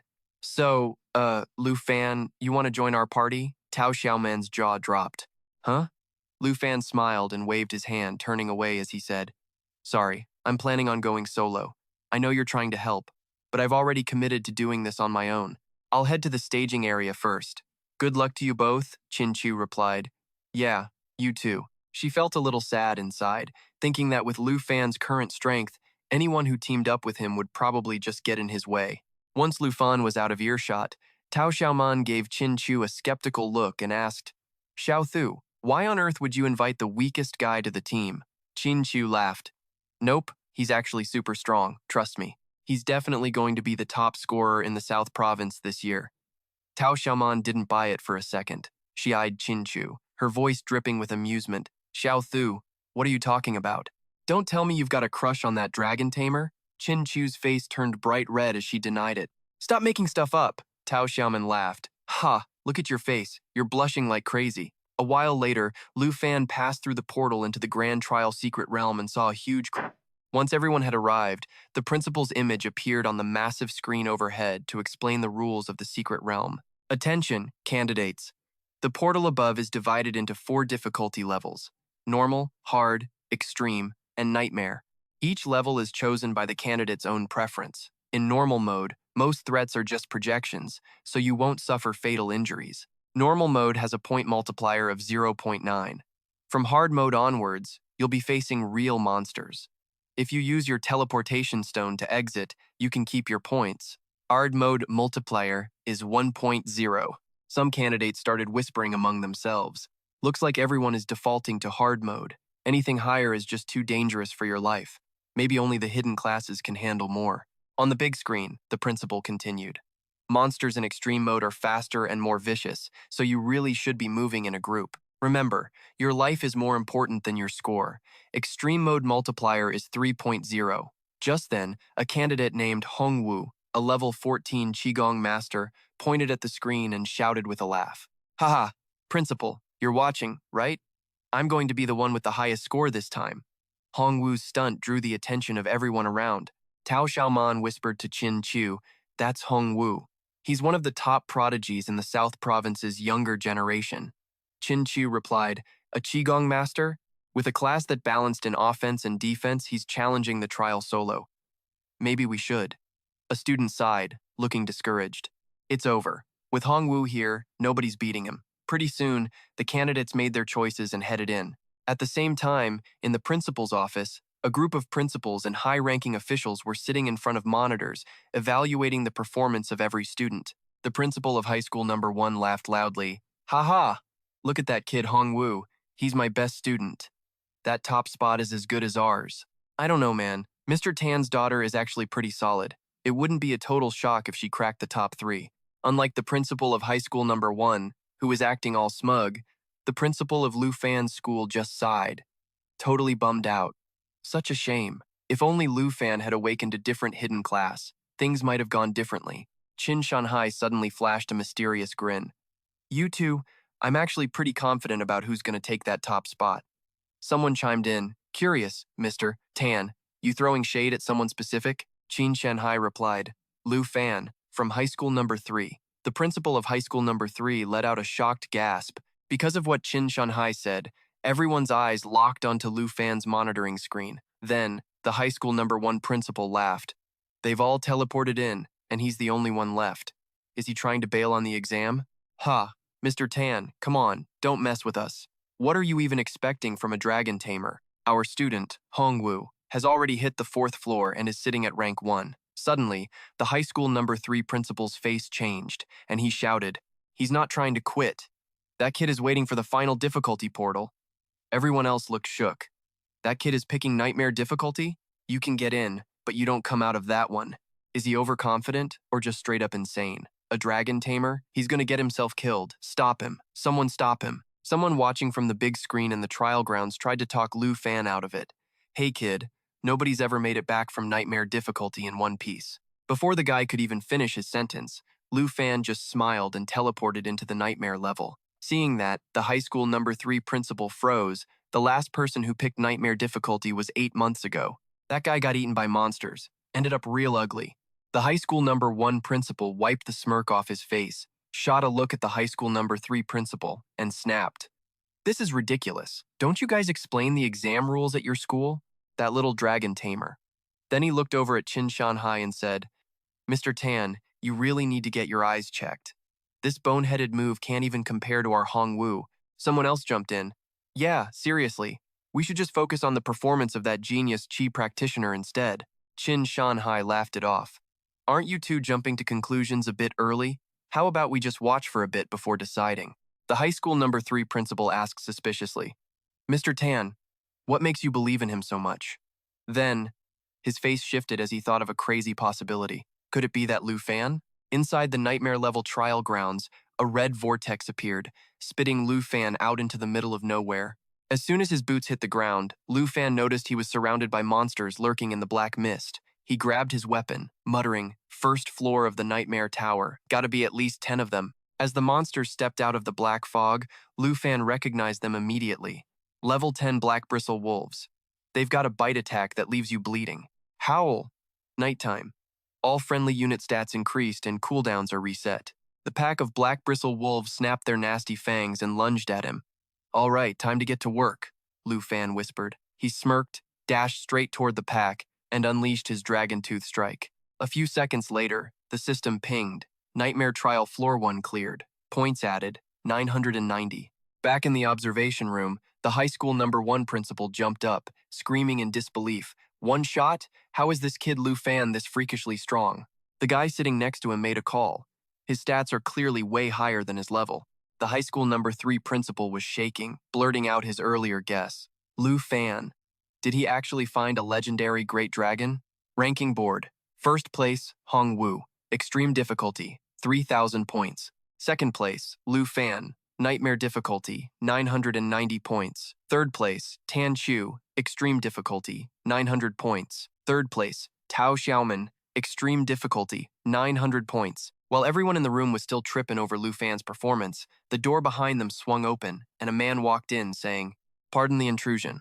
I'm an envoy from Dragon City. Hate to interrupt, but we need to take someone back to Dragon City for questioning. Where is the dragon tamer, Lu Fan?" Qin Shanhai looked toward the door and immediately clocked the guy. His name was Qian Zhang, a fighter class, level 57 swordsman. Inside the nightmare trial, Lu Fan finished off the pack, but instead of rushing to the second floor, he stuck around to hunt for the spot indicated by the high-level map he'd patched together before entering. It didn't take long. Lu Fan cracked a small smile and said, "Found it." The system notified him he'd reached the treasure map coordinates. He'd put the map together right before coming in, never expected it to be on the very first floor. Lu Fan reached out and grabbed a book. System notification. Received a growth acceleration skill book. The skill increases the XP gained by both the user and their pet when killing monsters. Lu Fan didn't hesitate and used it instantly. System notification. Growth acceleration skill learned. Lu Fan thought, feeling pumped. XP boost? Perfect for Xiao Ye. Ever since we left Tang Village, her leveling speed has really slowed down. This is like a campfire in the middle of winter. In the observation room, Qian Xiang stared at Lu Fan on the monitor and laid down an order for the high school number 3 principal. Bai Hengjian Lu Fan is your student. Stop his exam right now and teleport him here. Bai Hengjian shut him down. Envoy, whatever this is about, it can wait until his exam is finished. As his principal, I can handle things for him. Qian Zhang adjusted his glasses. You can stand in for him, but you can't take his punishment. Bai Hengjian looked confused. Punishment? Everyone else was lost, clueless about what Lu Fan could have possibly done. Just then, Qin Shanhai walked over, grabbed Qian Xiang's arm, and said, "Old Qian, do me a solid as an old friend. Can you let me get a word in?" Qian Xiang didn't give him any respect, shrugging his hand off with a warning. "Mr. Tan, cut it out. Stop interfering with me doing my job. I don't know why you're covering for him, but let me give you a heads up. Stay out of this. Both the Jin family and the higher-ups in Dragon City won't let this slide. If you get me, get out of here." Then, Qian Xiang turned back to Bai Hengjian. "Bai Hengjian, hand him over." Now, before Bai Hengjian could even react, Qin Shanhai lit a cigarette and spoke up again. "Look, Qian, the Longdu top brass, the Kim family, and the whole extremist country nation, it's complicated, sure. But once Lu Fan's secret drops, the higher-ups and the Kims are going to drop this whole thing. No one's taking Lu Fan anywhere today." Qian Chong barked, pointing a finger at Qin Shanhai. "What secret? You realize you're dead meat for talking to a special envoy like that?" Qin Shanhai suddenly grabbed Qian Xiang's hand, his face dead serious. "If that's how you feel, then fine." Provoked, Qian Xiang threatened that his behavior would definitely be reported to the higher-ups. Seeing things getting heated, Bai Hengjian stepped in to cool things down. "Special Envoy Mr. Tan, please, both of you, calm down." Qian Xiang eased up a bit, pulled his hand back, shot a look at Qin Shanhai, and asked what kind of monster this kid was to make him go this far. Qin Shanhai looked at the screen monitoring Lu Fan and said, "So, you aren't even curious what Lu Fan's secret is that it could flip the higher-ups and the Kim family upside down?" Qian Xiang also turned his eyes to the screen. Then, he suddenly froze, realizing Lu Fan had chosen the nightmare-level instance. Inside the dungeon, Lu Fan was standing right in front of the gate to the second floor. He'd originally planned to see how far he could get on his own strength, but it seemed better to summon Xiao Ye and start farming XP. Lu Fan muttered to himself and started the summoning ritual. Outside, when Qian Zhong saw Lu Fan had picked the nightmare level, he spun around, panicked. He dared to pick nightmare mode? What kind of skill does this guy actually have? Didn't you see earlier? With just one hit. Before the principal of high school number 1 could finish, everyone gasped and snapped their eyes back to Lu Fan's screen. When they saw Lu Fan summon Xiao Ye, everyone's jaws just hit the floor. Qian Xiang pointed at the screen, his voice shaking. That's a great dragon." Qin Shanhai, seeing Xiao Ye smash the gate to the second floor with a single strike, laughed bitterly. "Even though I've seen it once, it's still, honestly." As the group watched Xiao Ye effortlessly wipe out all the monsters on the second floor with one move, Qin Shanhai added, "As you can all see, this is the secret I'm talking about. Later on, Under everyone's gaze, Lu Fan and Xiao Ye flew through the levels and reached the 13th floor in no time. His score was already sitting at number 1, leaving second place in the dust. Scoreboard: number 1, Lu Fan, Nightmare level, 58,500 points. Number 2, Hong Wu, Extremistus Country level, 27,550 points. Number 3, Qin Qiu, Extremistus Country level, 12,570 points. Number 3, Tao Xiaoman, Extremistus Country level, 12,570 points. After watching for a while, Bai Hengjian judged seriously. It's not just the dragon, this kid's actual stats must all be over 100. Even without summoning the Great Dragon, he'd still have the top spot in Jianghai locked down. Qin Shanhai smiled at Qian Xiong. Old Qian, you still want to drag him off to the higher-ups? Qian Xiong replied, now I get why you're squaring up against the Kim family for him. Qin Shanhai continued, in that case, I'll send a clip of Lu Fan's test to the master. From now on, Lu Fan and the Kim family won't need to bother you, Special Envoy. Qin Xiong startled, the master? You mean… Qin Shanhai smiled at Qian Xiong, Duke of Zhenbei, Tu Jing. Inside the nightmare dungeon, Lu Fan had reached the 20th floor. Facing him now was the floor's boss. Level 15 Dark Priest. Dark Curse reduces the target's stats by 50% while boosting his own by 25%. Shadow Fusion pulls both himself and his enemy into the darkness. During this time, he's immune to all attacks, can control dark spirits, and can take command of Shadow Knights and Cavaliers. With that gear I just got, Xiao Ye will level up soon too, Lu Fan thought. He ordered Xiao Ye to use the Lava Flame skill. Following his command, Xiao Ye opened her mouth and blasted flames across the entire area, leaving the monsters toasted in a sea of fire. The system announced, Floor 20 cleared. Xiao Ye leveled up, and Lu Fan hit level 16. Lu Fan grinned, Xiao Ye, let's clear this whole tower. Scoreboard: number 1, Lu Fan, Nightmare level, 90,000 points. Number 2, Hongwu, Extremistus Country level, 31,500 points. Number 3, Qin Qiu, Extremistus Country level, 16,900 points. Number 3, Tao Xiaoman, Extremistus Country level, 16,900 points. An hour later, after much struggle, Hongwu finally cleared the 50th floor of the Extremistus Country level. Who would have thought this test would be this brutal? Monsters like these should be around floor 70, right? Whatever, everyone's struggling. The only person who could possibly compete for top 1 is Qinchu, but she's in a party, so her points get split. I've definitely got the provincial championship in the bag. Thinking this, Hongwu couldn't help but laugh loudly and look up at the sky. Principal, are you watching my performance? Admissions officers from the top 10 universities send my acceptance letters already. The proctors ignored Hongwu and kept their eyes glued to Lu Fan's match. Floor 50. Top students from previous years only ever made it this far. This floor is the turning point. Lu Fan, you can't afford to be sloppy. Your climbing speed is going to slow down now. Inside the trial tower, Lu Fan excitedly opened the system menu to check the new skills Xiao Ye unlocked after leveling up. He gained the Form Shift skill, Hatchling Form. All stats are boosted, and mana consumption drops by 50%. Dragon Maiden Form, unlocked through the Blood Pact. Great Dragon Form, strength drops 50%, plus 100% spirit, plus the total incineration and lava explosion skills. World Destroyer Form, spirit drops 50% plus 10 strength, gains the new Earth Annihilation and Dragon Roar skills. That makes 4 types of transformation between Great Dragon and World Destroyer. While Lu Fan was deep in thought, rocks started crashing down from the mountain, and the beast emerged. Level 20 Purple Crystal Mountain Giant, Mountain Fist, swings its stone arm to sweep all targets in front, dealing massive damage. Mountain Quake, jumps high and slams into the ground, causing 5 shockwaves, dealing 10 to 35% damage. Purple Rock Skin, reduces magic damage by 50% and is immune to all armor-piercing hits. Bai Hengjian looked worried. A level 3 boss in Nightmare mode, how is he supposed to beat that? I told you, this is the turning point.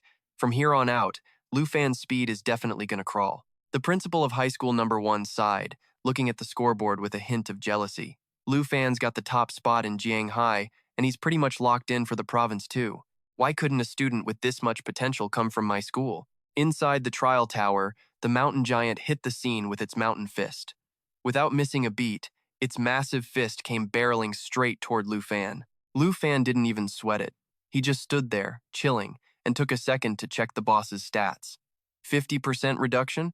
Well, I'm already halfway up the tower, so the difficulty had to go up eventually, right?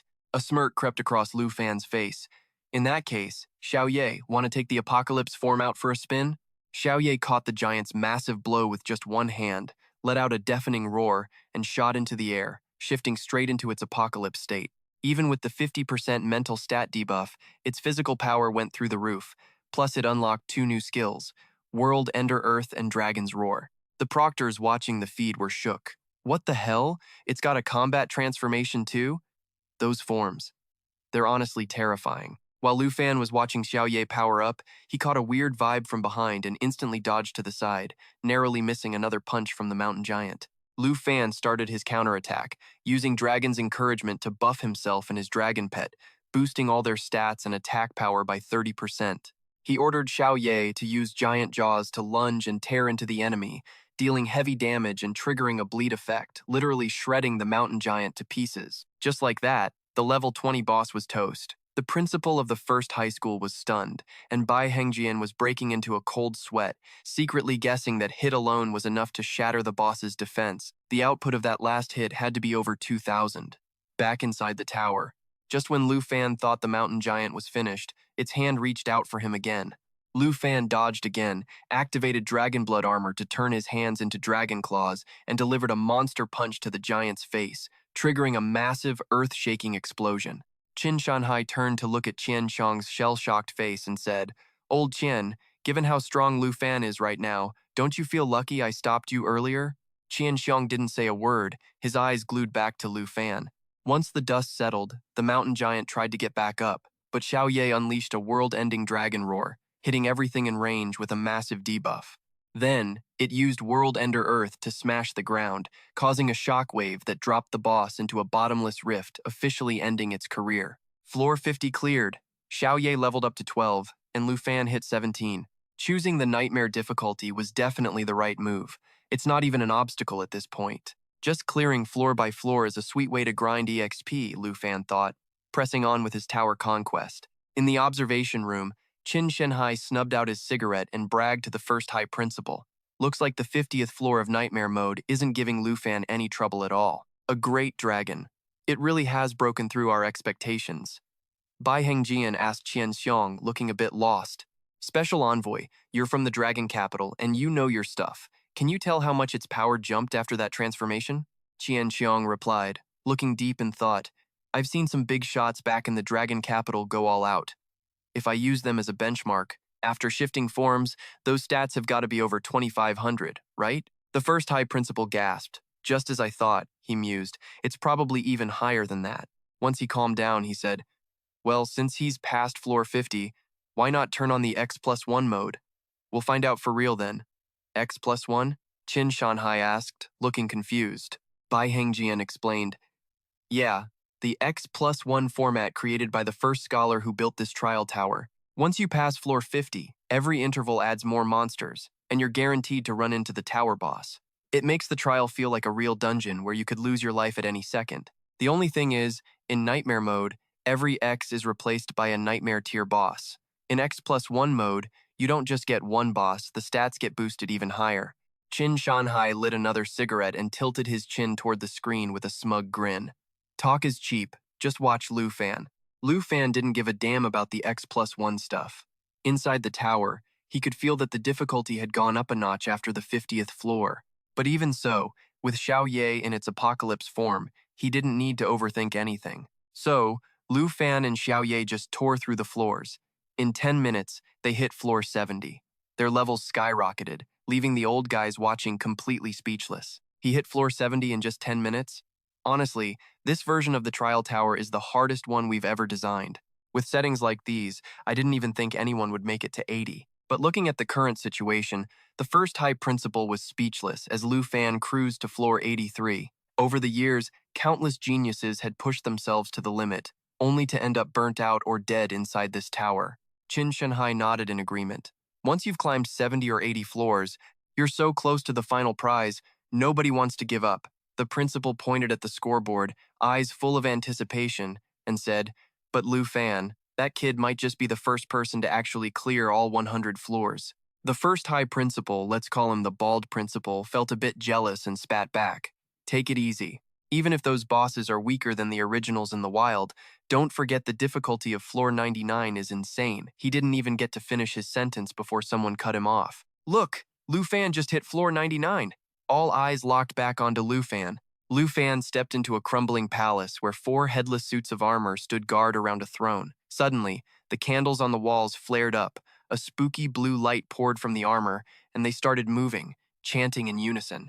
World Ender, Headless Knight, Level 55, Apocalypse Form, Piercing. When the knight hits a target, it triggers a piercing effect, dealing 400% increased damage. Apocalypse Counter. When a knight takes damage, it triggers a counterattack. Apocalypse Thunder. The knight's dual blades get charged with lightning, boosting attack speed and adding lightning damage. Apocalypse Slash. When a target's HP drops below 15%, the knight locks on and kills them instantly. Apocalypse Oath. The 4 knights share HP and defense, increasing those stats by 400%. The Headless Knights of the Fallen Kingdom, a legendary secret realm. Every single secret realm is rooted in real historical events. Just like the Village of the Undead, the Fallen Kingdom was the tragic result of a nation overrun by a legion of the damned. Lu Fan thought to himself as he faced down 4 of those Intruder Slayer knights. One of them let out a roar, locked onto Lu Fan with a world-ending skill, and swung its axe down with everything it had. Lu Fan scrambled to dodge, but the shockwave from the strike still sent him skidding back. HP resonance? If that's the deal, then an ambush is probably my best bet. I don't have any crowd control skills, so I've got to wipe all 4 of these punks at once. With a game plan in mind, Lu Fan didn't waste a second. He leaped into the air, gearing up for his first counter. One knight tried to use its world-ending piercer to stop him, but Lu Fan moved like water, dodging the strike and landing a brutal blow of his own. To Lu Fan's shock, his strike didn't even scratch the knight's armor. Just as he was trying to rethink his strategy, another knight blindsided him from behind with a sword strike. Lu Fan whipped around to block just in time. The second the knight triggered its counter skill, Lu Fan shouted, "Now, Xiao Ye!" Xiao Ye dropped in like a straight-up god, blasting the whole castle and all 4 knights to smithereens. But just as they thought it was over, those knights dragged themselves back up and charged at Lu Fan like moths to a flame. Lu Fan vaulted back into the air to dodge, realizing he couldn't afford to burn any more time. I need to reach the 100th floor as fast as I can. Thinking this, he ordered Xiao Ye to hit them with magma eruption, incinerating the whole lot of them in a heartbeat. Lu Fan hit level 20, and the Black Dragon hit level 15, unlocking a new skill, the Great Catastrophe. That's my girl, Xiao Ye, another new skill. Just 1 more floor to go. Lu Fan couldn't hide his excitement as the portal to the next level opened up. The door to the final floor of the trial tower was finally unlocked. Qin Shanhai looked over at the bald principal, who was just standing there frozen, and laughed. Looks like we're about to witness some history today. The 100th floor. No way. Bai Hengjian stared at the screen, genuinely spooked. That place wasn't designed for any student to clear. Lu Fan pressed on with his climb. The second he stepped through the portal, he and Ziya were swallowed by a thick, dark aura. Watching his sword dissolve in his hand, Lu Fan stayed sharp. So this is the 100th floor? The complete Fallen Kingdom's secret realm, Undead Legion, over 500 strong. Level 60, world-ending Emperor boss. Nightmare difficulty. Lu Fan immediately got to work prepping for the fight, starting by checking out Xiao Ye's new stats. The Great Catastrophe deals damage in 3 stages. It explodes everywhere the Black Dragon flies, dealing massive burn damage, and finally, it charges the target for one last, earth-shattering explosion. Xiao Ye had been stuck in her world-ending form. It was time to test out her destruction form and those new skills. Lu Fan murmured to Xiao Ye, "This is the final floor. Let's go grab that loot." Xiao Ye let out a roar in agreement. Lu Fan manifested a new blade and pointed it at the boss. Xiao Ye. Switch to Great Dragon Destruction form. The moment he said it, Xiao Ye erupted in flames, and her strength and mental stats skyrocketed to an insane level. The judges were stunned. A third form? These flames. This kid still got aces up his sleeve. The boss bellowed, "Protect the king! All units, charge!" At the Headless Knight's command, the undead army let out a blood-curdling scream and rushed forward. Lu Fan and Xiao Ye didn't blink, sprinting head-on to meet them. As the 2 sides collided, Lu Fan signaled Xiao Ye to unleash the Great Catastrophe, pouring fire over the undead legion.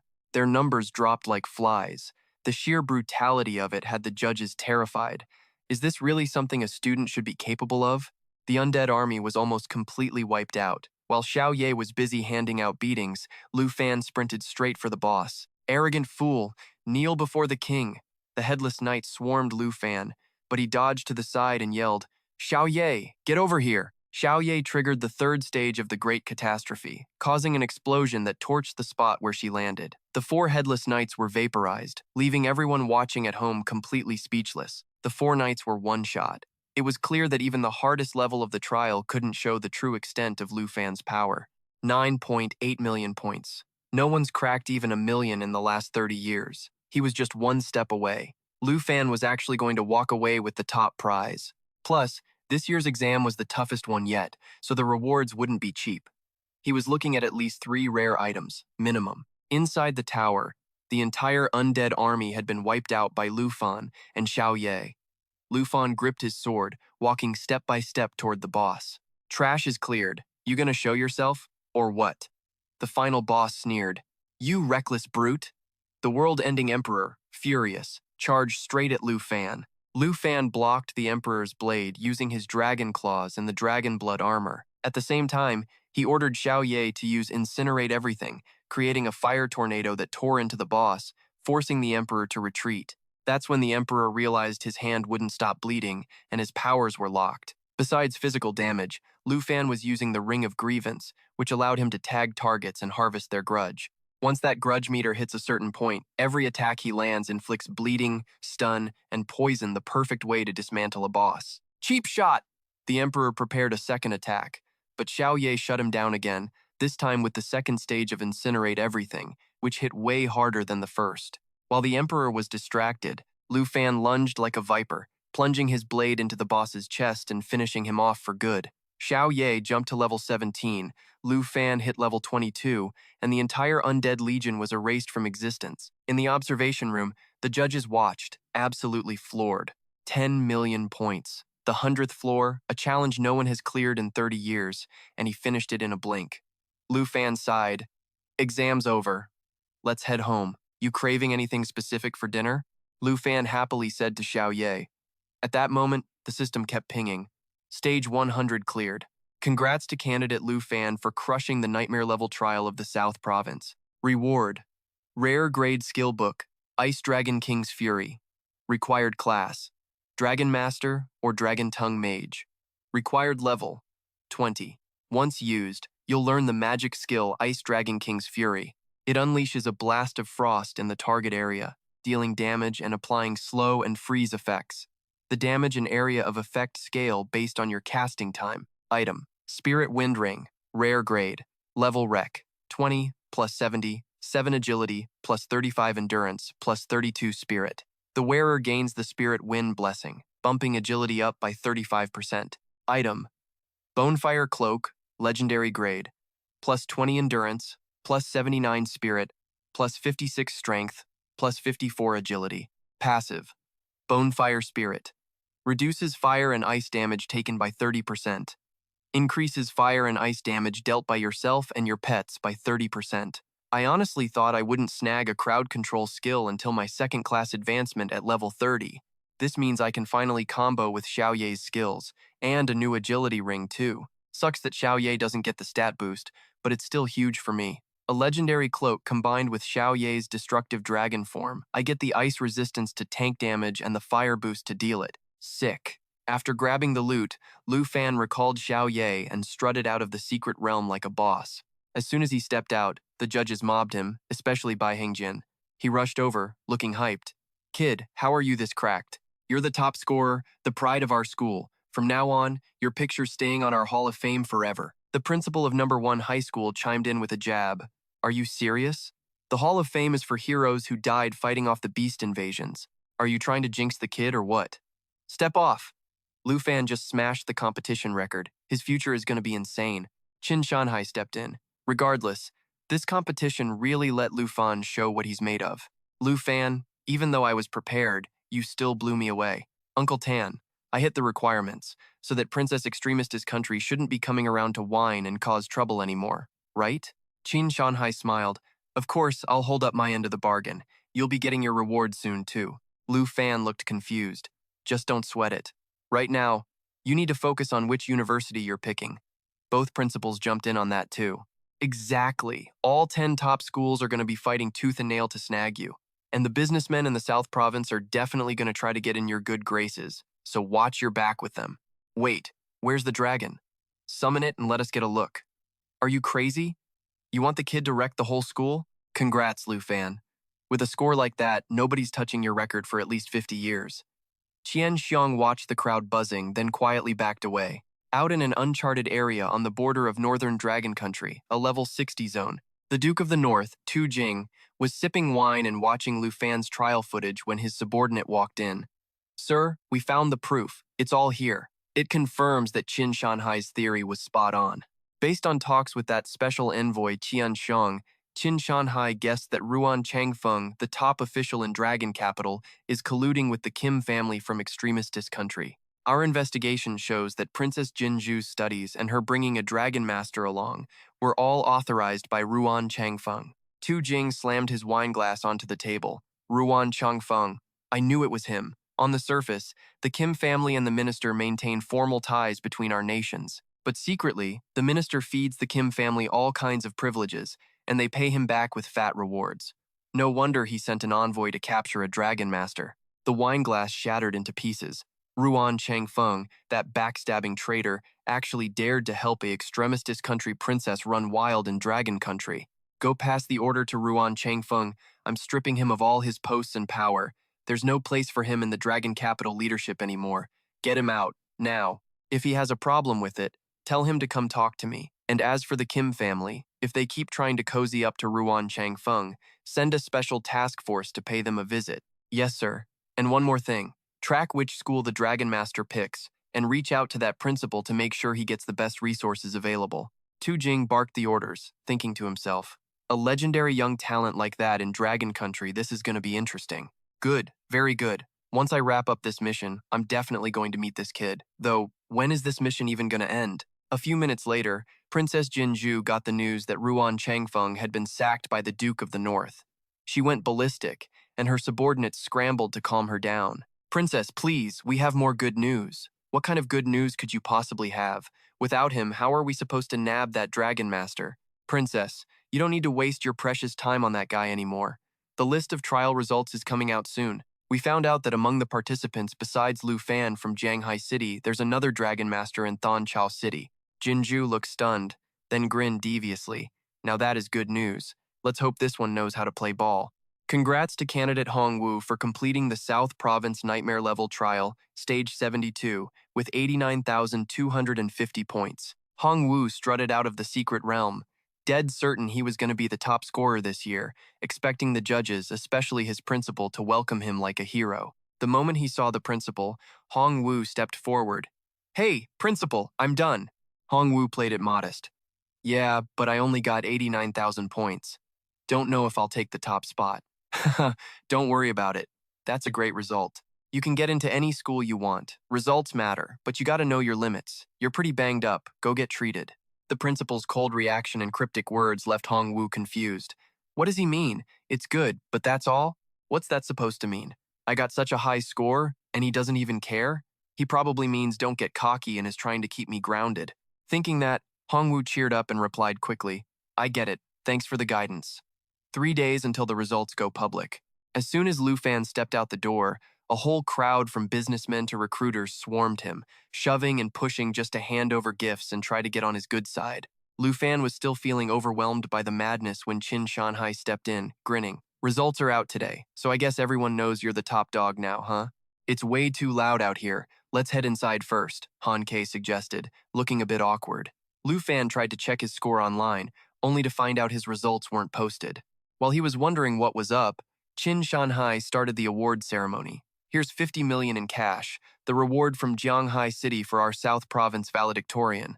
Go on, take it. And besides the cash, Bai Hengjian has some extras for you too. Qin Shanhai popped open the gear chest, and the specs for all the items flashed right before Lu Fan's eyes. Blue Dragon King's Roar Skill Book. Rarity, rare. Class requirements, Dragon Master, Dragon Tongue Mage. Level requirement, 20. Using this unlocks the Blue Dragon King's Roar magic. It fires a massive lightning blast forward, dealing heavy damage and triggering a paralysis effect. After the attack, you gain 20 stacks of lightning affinity. Every strike consumes 1 stack and has a 20% chance to paralyze the target. Lightning Serum. Rarity. Legendary. Consumable. Permanently boosts lightning skill power by 20% and increases lightning resistance. A Dragon Tongue magic book, plus some lightning serum to crank these skills even higher. After ice magic, now I've got lightning. Looks like I don't have to rely solely on Xiao Ye for magic damage anymore. Clear wind armor. Rarity. Rare. Level requirement. 20. Strength plus 70. Stamina plus 46. Clear wind sweep reduces incoming damage by 30%. And for the boots, Spirit Flicker legendary rank. Level requirement. 20. Strength plus 68. Stamina plus 54. Spirit Serum. After using it, you can blink to any spot within a 50-meter radius. It has a 30-second cooldown, increases movement speed, and reduces damage taken exclusive for top-tier candidates. Nobody else has gear like this. If I equip it all, my stats might actually rival Xiao Ye's right after she hatched. Bai Hingjian really put a lot of thought into this, especially these Spirit Flicker boots with that 30-second blink. Qin Shanhai explained, "That's a skill you only unlock after your second-class advancement." "I'll gladly accept it then." Lu Fan took the gear. Right then, Qin Chu rushed in with some news. "Lu Fan, Sister Han, the reps from 10 top universities have already arrived in Jianghai, and my dad invited them over to the house. I'm here to take you to the interviews." "That fast? They just dropped the results," Qin Shanhai explained. "When you're a talent like him, you've got to move fast." "They were already on their way the second they saw your competition footage. Your video and scores have been kept strictly confidential by the higher-ups. Aside from those 10 unis and the Dragon Capital brass, nobody else can see a thing. You're too much of a wild card. We can't have another princess type showing up and making things messy. As for the Jinzhou situation, the professor has handled it, and he's really looking forward to meeting you." Lu Fan replied, excited. "That's great. I really want to meet him and thank him myself." Qin Shanhai patted Lu Fan on the shoulder with a smile. "Not yet, though. He's still out on a mission, but don't rush it. You two will cross paths eventually." Just then, Qin Chu handed Lu Fan a card, hoping he'd take it. "I meant to thank you last time, but then that Jinju mess happened. This is from Tu Qin." "Wait, this isn't right. We only talked about 100,000. This card has 10 million on it." Qin Shanhai jumped in again. "It's just the Tan family showing their appreciation for you saving Tiuthu's squad at Idong Village. Just take it." Seeing Lu Fan still acting modest, Qin Shanhai laughed.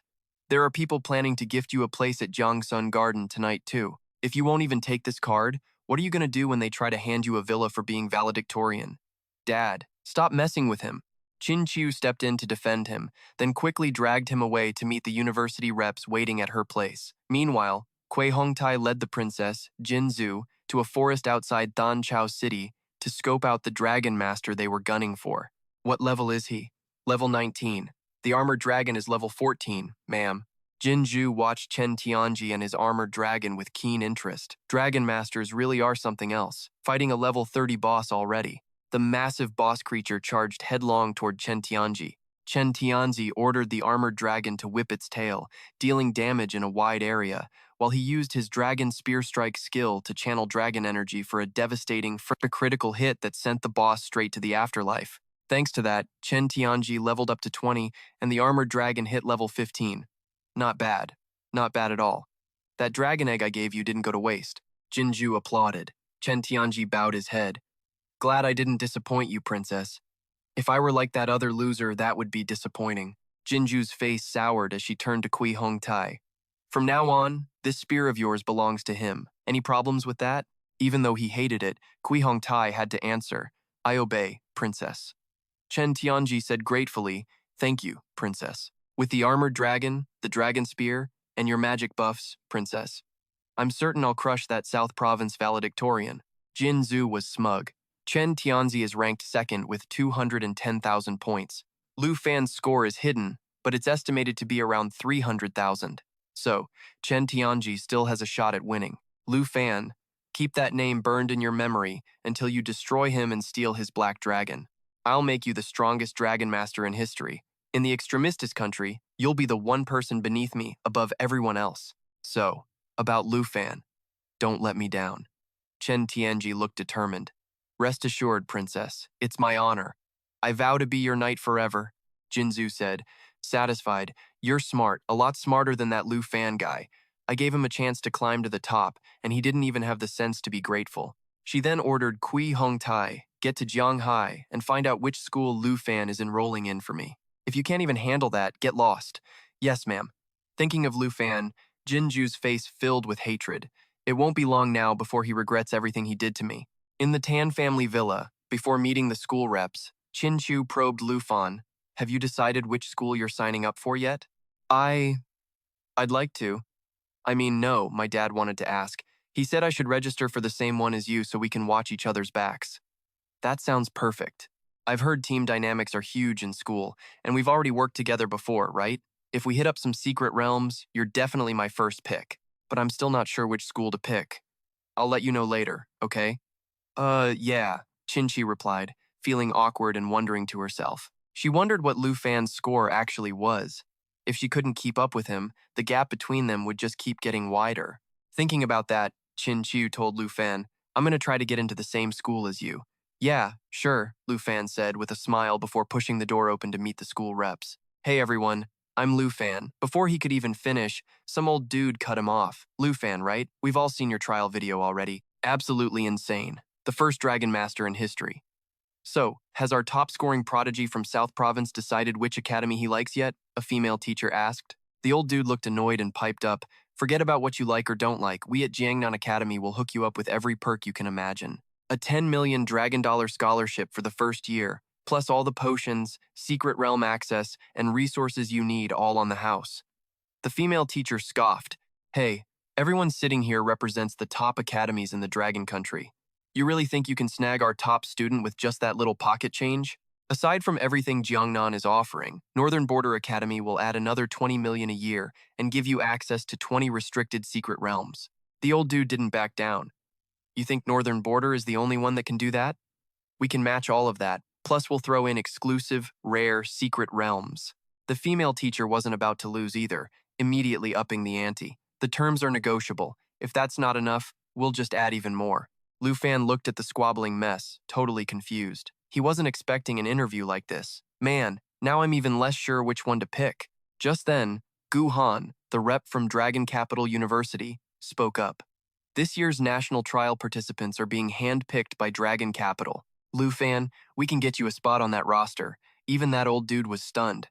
Wait, for real? Sure, the kid was strong, but he'd just gotten his class. How could he possibly be ready for the national trials? Previous participants had to pass such brutal screenings. Other countries had their lineups ready, and he was only finding out now? Giving a rookie a pass for something this big? Are you guys treating the national trials like a joke? Gu Han ignored the noise and kept negotiating with Lu Fan. The national trials are a super-secret realm built by 23 nations. It happens every 3 years. Each country sends one participant under 25 to represent them. To keep the realm stable, participants have to be fresh recruits. National-level powerhouses aren't allowed to join. The whole world watches this competition, and the prizes are legendary, one-of-a-kind artifacts. The female teacher and the old guy who were just fighting were now working together to bash Gu Han. Even if you want to give him a spot, save it for next time. The competition starts in just 6 months. Aren't you being way too reckless? Gu Han stood his ground. Whoever passes the national trials earns the status of a national-level powerhouse. It's the chance to go from number 1 in the province to number 1 in the Dragon Country. Dragon Capital can give you that. The national trials weren't just about the sick loot. They were a fast track to becoming an elite powerhouse. While Lu Fan was thinking, the system pinged him. Lu Fan, congrats. Your daily treasure map has arrived. This was his second God-tier map after such a long time. The first God-tier map led him to the Black Dragon, which meant this one. Lu Fan looked at the map pointing straight to Dragon Capital University. No hesitation, he accepted Gu Han's offer, but with one condition. I want an admission spot for Han Ke. Her class was an enchantment chef, a super rare hidden class. Gu Han thought for a second. Fine, but whether she gets in or not depends on our board meeting. 4 days later, Lu Fan and Han Ke packed their bags and headed for Dragon Capital University. I never thought we'd actually leave this place one day. Living here so long, it's kinda hard to walk away. Now we've got a villa and savings, we can live anywhere. Don't be sad, Auntie. Lu Fan comforted her. Han Ke reminisced, I still remember when we first moved here, you were only this big. Time really flew. Just then, Qin Chu and Tao Xiaoman pulled up in a supercar to pick them up and head to Qin Chu's private jet for the trip to Dragon Capital. Dao Tu, you're enrolling in Dragon Capital too? Lu Fan asked with a laugh. Tao Xiaoman replied honestly, my score is the same as Tu Thu's, since she signed up for Dragon Capital because of you. Before she could finish, Qin Chu shut her up. I really caused you guys so much trouble. I never imagined Lu Fan would. Back when I first got my class, I dreamed of going to college just like everyone else. I really wanted a second chance. At that time, Lu Fan was still so little. I never thought he'd keep that in his heart all this time. Han Kei's eyes welled up. Lu Fan hugged his aunt to cheer her up. His aunt had worked so hard for him, and he'd never forgotten how disappointed and frustrated she was for being stuck with a support class. He swore he'd make good on his promise to give them both a better life. This was just the start. Everything was set. The four of them headed out to Dragon Capital. A few hours later, as everyone was checking out the hype outside Dragon Capital University, they coincidentally bumped into that stuck-up princess, Jinju, who was also enrolling. As soon as she got out of the car, she started acting like her usual self. So this is the Dragon Country? The capital is only so-so. Lu Fan? Hoang Tai blurted out, surprised. So that's the Dragon Master from Jianghai? Perfect. Saved us the trouble of hunting him down. Heh. Chen Tianji said, ready to square up. But Jin Zhu stopped him. We don't have Ruan Changfeng to back us up right now. If we start a fight here, we'll get deported. Keep it cool. I get it. Sorry, princess. On Lu Fan's side, seeing Jin Zhu made them anxious. What do we do now? I remember my dad saying she came to the Dragon Country to study abroad. Does that mean she's going to Dragon Capital? Lu Fan. Just then, Gu Han appeared, smiling. You two arrived at the same time? Get in quick. Seeing Lu Fan's confused face, Gu Han looked surprised. Wait, you guys don't know each other? You two are the number 1 and 2 of South Province, and since you're both dragon tamers, we call you guys the South Province Twin Stars. That's Chen Tianji, the number 2 of South Province, also a dragon tamer. Lu Fan stared at Chen Tianji, scoping him out, but Chen Tianji just shot him a nasty look and said, I've heard a lot about you. Finally meeting you in the flesh. Lu Fan, I said. Miss Ko, I think we've met everyone now. Everyone's wiped from the trip. Could you show us where we're staying? Hearing that, Gu Han replied, Sure, let me show you guys to your place. If you aren't feeling the setup, we can look into switching it. Also, I should let you know about the orientation tomorrow that you'll need to attend. We'll find our own way, Jinzu said, acting all stuck up before taking off with her 2 goons. Gu Han led the crew to the villa area and explained, This is the Tier 1 villa zone for freshmen. There are 30 units total. Every year, the teachers review the trial exam footage to rank the incoming students. The top 30 get to live in the villas. Lu Fan, since you ranked first, unit number 1 is yours.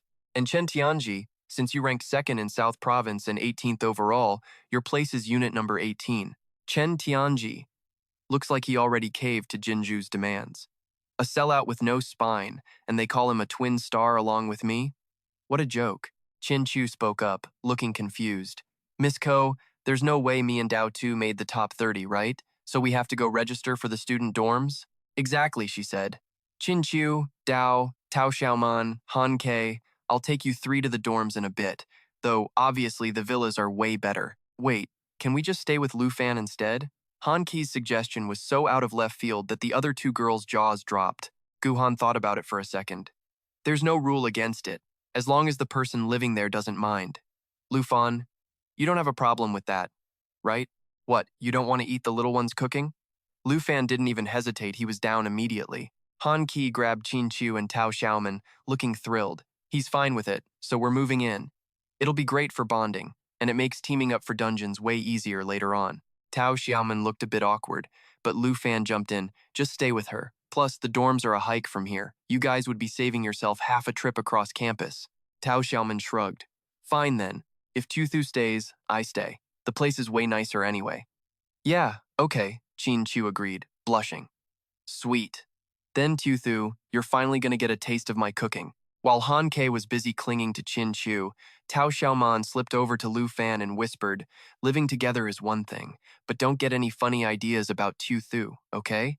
I'll be watching you. Suddenly, Lu Fan's system pinged. Location reached. Treasure detected nearby. Wait, the treasure is in the villa behind me? Reading the alert, Lu Fan asked Gu Han, Miss Ko, who lives in unit number 2. I only handle South Province, so I don't know the out-of-towners well, but I think only one girl is staying in number 2. Lu Fan told Han Ke, Qin Chu, and Tao Xiaomen to head to their place first, using an excuse about saying hi to the neighbors to scout out villa number 2. Han Ke shoved a slice of cake into Lu Fan's hands, secretly thinking, he hears it's a girl and immediately wants to go say hi. Lu Fan's finally growing up. Tao Xiaomen just rolled her eyes internally. You're moving in with 3 girls and still trying to hit on the neighbor? I really misjudged you. Standing at the door of villa number 2, Lu Fan felt a bit anxious. I hope she likes this cake she made. Hopefully, she invites me in. Everyone's still settling in, so I've got to snag that treasure before she notices. A moment later, a girl opened the door. Lu Fan put on his best smile. Hey, I'm Lu Fan. I live in Unit 1. I'm from Jianghai City, South Province. Here's a little something. We're neighbors now, so let's look out for each other. Exquisite pumpkin cake, food. On first consumption, permanently increases agility by 3 points. After checking the box for anything suspicious, the girl finally took it and replied coldly, Jian Ying, North Cloud Province. Voice is cute, but talking to her is like pulling teeth. Lu Fan thought up a quick excuse. So, Jian Ying, mind if I crash for a second? I'm parched, could use some tea. Even with that BS excuse, she just nodded, not caring one way or the other. As soon as the door opened, Lu Fan bolted inside at light speed, followed the system's map to the bedroom, and finally found the treasure in a secret compartment in the bathroom, a place Jian Ying hadn't checked yet. It's the second egg. Jackpot. Lu Fan ditched the treasure in his inventory and sprinted for the door. Actually, I'm not thirsty anymore. I'm heading out. Great meeting you. See you at orientation tomorrow. Just like that, Lu Fan vanished. Jian Ying stood there, bewildered. She noticed the bedroom door where she kept her clothes and lingerie was open and couldn't help but wonder, is he some kind of pervert? That night, at Villa Number 1, the dragon egg finally hatched. Jade Dragon, Legendary Tier 1. Strength, 122. Agility, 150. 3. Spirit, 650. 9. Stamina, 216. Skill, Source of Life, heals all friendly targets continuously. Jade Aura, grants 3 layers of protection, dispels debuffs, and boosts all stats by 30%. Each layer of protection blocks 1 instance of damage. Natural Assimilation, can consume equipment to absorb its special traits. Jade Dragon Bloodline ND, doubles all skill effects for Dragonkin and Bloodbound allies, immune to all debuffs, increases self-regen by 50%. Blood Pact, increases Dragon Tamer stats by 10% of the dragon's stats. Wait, the Jade Dragon isn't a combat type? With over 600 spirit, this is definitely a support type. And doubling effects means everything I do and everything Xiao Ye does gets a massive boost. During the trial, the 30% dragon buff pushed Xiao Ye's spirit over 7,000 during the Great Calamity. If I add the double effect from the Jade Aura, that's a 60% stat boost. That's nearly 12,000 points. Plus, the Jade Dragon can consume equipment and steal the buffs. If it keeps leveling up or eating more gear, I can't even imagine how broken this is going to get. Now, there's one important thing to handle. I really got to think about what I'm going to name you. Lu Fan looked away from the screen and noticed the Jade Dragon and Xiao Ye were already duking it out. Knock it off, you two! Lu Fan rushed over to pull the little monsters apart. He scooped up the Jade Dragon, thought for a second, and said, I'm going to call you Xiao Kui. Haha, Xiao Kui, that works. From now on, you're going to be Xiao Ye's little sister. Xiao Kui chirped happily, but Xiao Ye didn't seem to vibe with that and chirped back in protest. The two of them started hissing at each other again, so Lu Fan had to bark, Shut it! You're gonna wake everyone up. The next day, the school orientation kicked off. Since the life class students and the combat class students don't have the same orientation, Han Ke had to split from Lu Fan, Qin Chu, and Tao Xiaoman. So, Lu Fan, how was your room last night? Lu Fan was just about to answer when the guys around them started going crazy over how hot Qin Chu and Tao Xiaoman were, totally breaking his focus. Whoa, she's gorgeous. Both of them are basically campus goddesses. If I get to hit a dungeon with hotties like that, I wouldn't even mind dying in there, man. Yeah, good luck dreaming about being her boyfriend. Don't you see that guy walking with them? That's a death wish right there. But there are 2 of them, and there's no way they're both his girlfriend. Qin Chu felt awkward from all the gossip and hurried into the auditorium. I asked Professor Gu yesterday, and she said the hidden class students have to sit in the front row. Qin Chu apologized to Dao Xiaoman while she and Lu Fan headed to the front. So we can't sit with you, little Chu? Fine, I'll just sit in the back. While walking, Lu Fan caught sight of Hongwu and felt like something was off. That guy looked way too familiar. Oh wait, I remember now. He's that loudmouth chi practitioner from the trials. Seeing Hongwu staring him down, Lu Fan gave him a friendly smile before walking past him to take his seat in the front row. Someone like you thinks you're the top student? Go look at the rankings and see how far apart you and Lu Fan really are. Remembering the principal's mocking words and look, Hongwu was grinding his teeth. Lu Fan, I finally found you. You piece of trash. You made me lose all my dignity in front of the principal. When Lu Fan reached the front row, he saw Sword Shadow was already there, so he gave a polite nod. Chin Chu was surprised and asked, Lu Fan, you two know each other? I guess you could say that. She's the Sword Shadow living in the house right next to ours. Oh, so that means she's the one with the second highest score? She's not just pretty, she's talented too. Chin Chu couldn't help but sigh. A while later, Vice Principal Zhao Shengming, a level 78 lightning mage, stepped up to open the ceremony. I am the Vice Principal of Dragon Capital University, Professor of the Magic Academy, Zhao Shengming. First off, on behalf of Dragon Capital University, welcome, freshmen. I'm not into fluff and empty speeches, so the instructors are going to hand out your ID cards while I go over the school rules. The card you're getting is proof of your status as a student at Dragon Capital University. It's used to store your credit points. Consider these your currency on campus. Whether you're opening a school-provided dungeon or buying stuff like weapons and ammo, you're going to need these points. Your starting balance is based on your performance in the trials. A student raised his hand. Excuse me, Vice Principal, but the trials had different difficulty levels for each province. Doesn't that mean students from easier provinces get more points? Isn't that unfair? We've already accounted for that. Your points were calculated by dividing your score by a difficulty coefficient, which is based on the test variations for each province. The harder the test, the lower the coefficient. For example, this year's test in the South Province was the hardest, so they used the lowest coefficient of 96. Lu Fan checked his balance. 13,539 points. So, this is my entire starting budget at Dragon Capital. But these points are only temporary. Everything will be recalculated based on the freshman assessment test 1 month from now. The top 30 students will qualify for the Qingyun class. Anyone who makes it into the Qingyun class gets major perks like access to restricted dungeons, the ability to trade for specific skills or gear, and even the right to move into the Villa District. The Qingyun class? I've never even heard of it. Me neither. Does that mean we have a shot at moving into the villas? Hearing the guys behind him, Lu Fan thought, so, since I'm ranked number 1, I qualify for the Qingyun class, but if I lose my spot, I have to get out of Villa number 1. I know you all want into the Qingyun class, but let me warn you first. Don't think you're safe just because you made it in.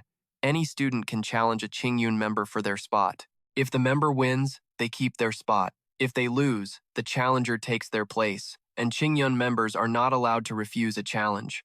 With that, Zhao Xingming projected the list of current Qingyun class members. The Qingyun class currently has 30 members, the top 30 based on test scores. And in the number 1 spot, the top student from the South Province, Dragon Tamer, Lu Fan. Lu Fan stood up and gave a little wave. Wait, what? He's number 1? The loser from earlier? His class is Dragon Tamer, so he's gotta have a dragon, right? Keep it down, he can hear you. If he really does have a dragon, we're screwed. Even an earth dragon would be terrifying. No wonder he won the South Province. I just searched everywhere and couldn't find a single video or score for him. Maybe he's just some rich kid with connections and no real skills? Yeah, you're right. I can only find Chen Tianji at number 2. Look at his dragon. That thing is sick. Chen Tianji whispered to Jin Ju, Princess, when are you going to deal with him? We don't know his true strength yet. Let's take it slow and probe him first. Qin Chu felt nervous after hearing the vice principal. Lu Fan, the vice principal putting you on blast like that, isn't he just basically telling everyone to come challenge you? Lu Fan gave a wry smile. Didn't see that coming, honestly. The ceremony ended. Just as Lu Fan was about to head to the dungeon hall, Hongwu stopped him and issued a challenge.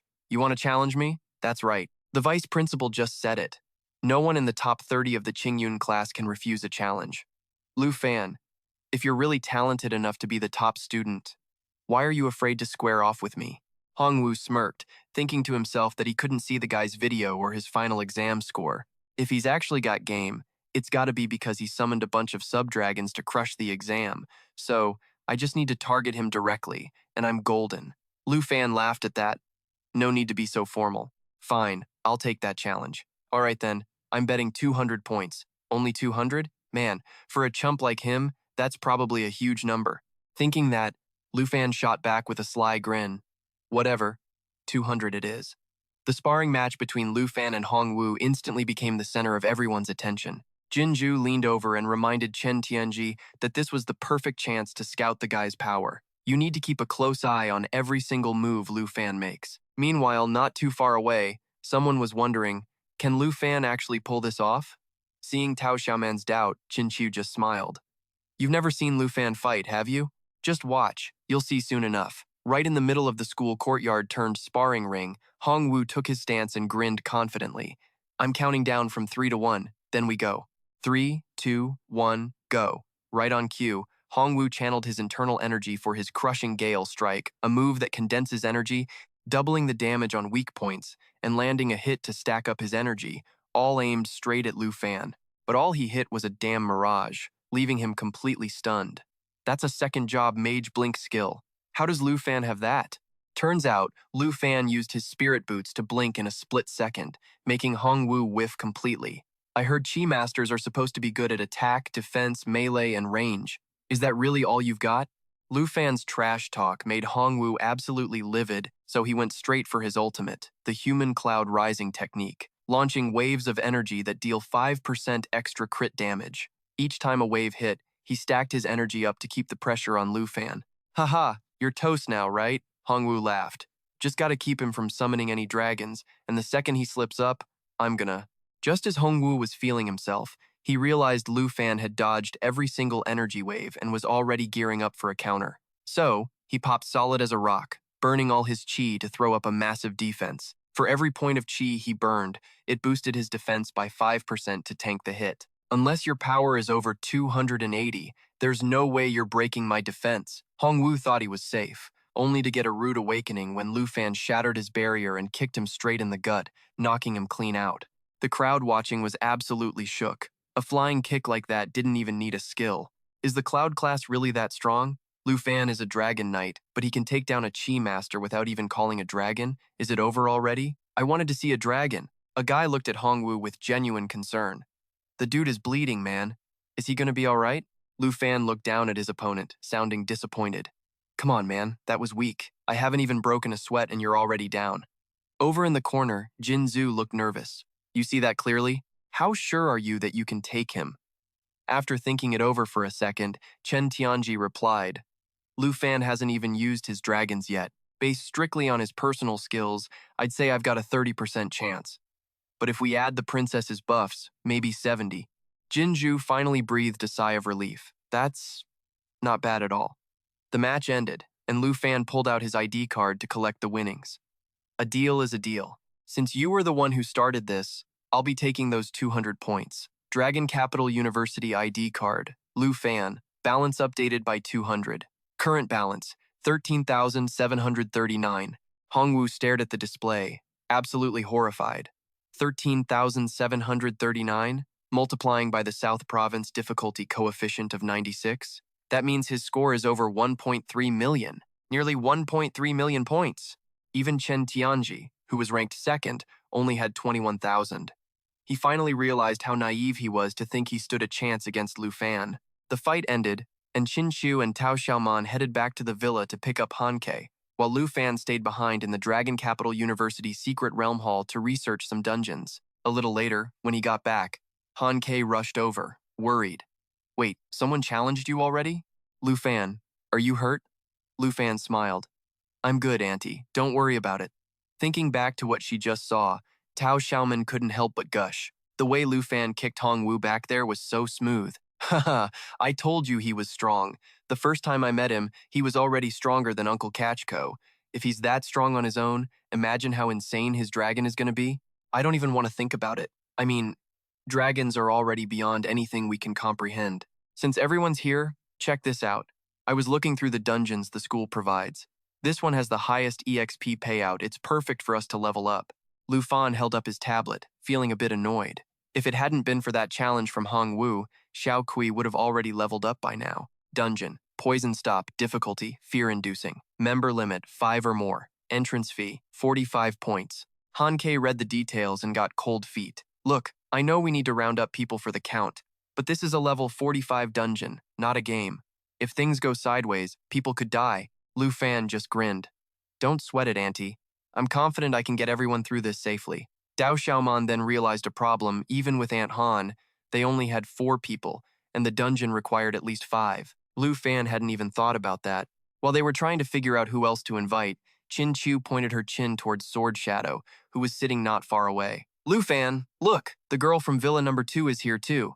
She's ranked 2nd overall, so a level 45 dungeon should be a breeze for her. Why don't you go ask? Even though he felt a bit awkward, Lu Fan followed Qin Chu's advice and headed over to Sword Shadow. But before he could even get a word out beyond a simple hello, she was already giving him that look of pure disgust. Great, that look says it all. She totally misunderstood me. Then again, the way I was acting when I was hunting for dragon eggs. Yeah, that did look pretty shady. Plus, talking to her is impossible. She's probably just gonna say yes or scram. Thinking that, Lu Fan forced the friendliest smile he could manage and said, I noticed you were looking into dungeons, and that's that. So, you want to join our squad or what? After a second, Sword Shadow gave him a nasty look and muttered, You perv. Everyone stared at Lu Fan, judging him hard. Lu Fan, what exactly did you do to her? It's a misunderstanding. Total misunderstanding, just some drama from when we first met, that's all. Lu Fan rushed to clear the air and held up his tablet to show Sword Shadow the info on the dungeon. Look, yeah, things got kinda weird when we first met, but I'm legit a normal dude.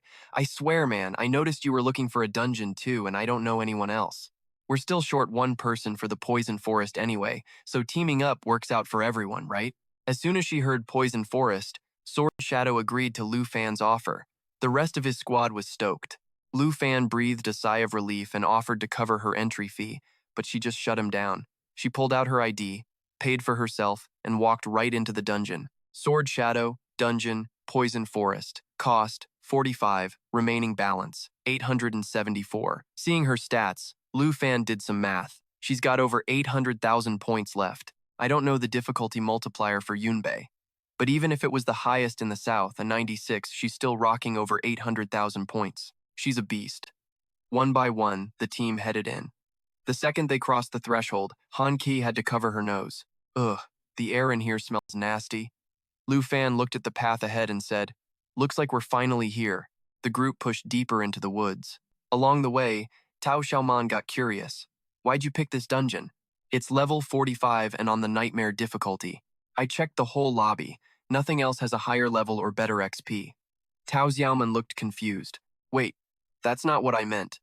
Hold up, if we're here to grind, I gotta share these. Han Ke smiled and whipped out a massive bag of snacks. Traveler's cookies. Perfect quality. Effect. Increases XP gain by 20% for 3 hours.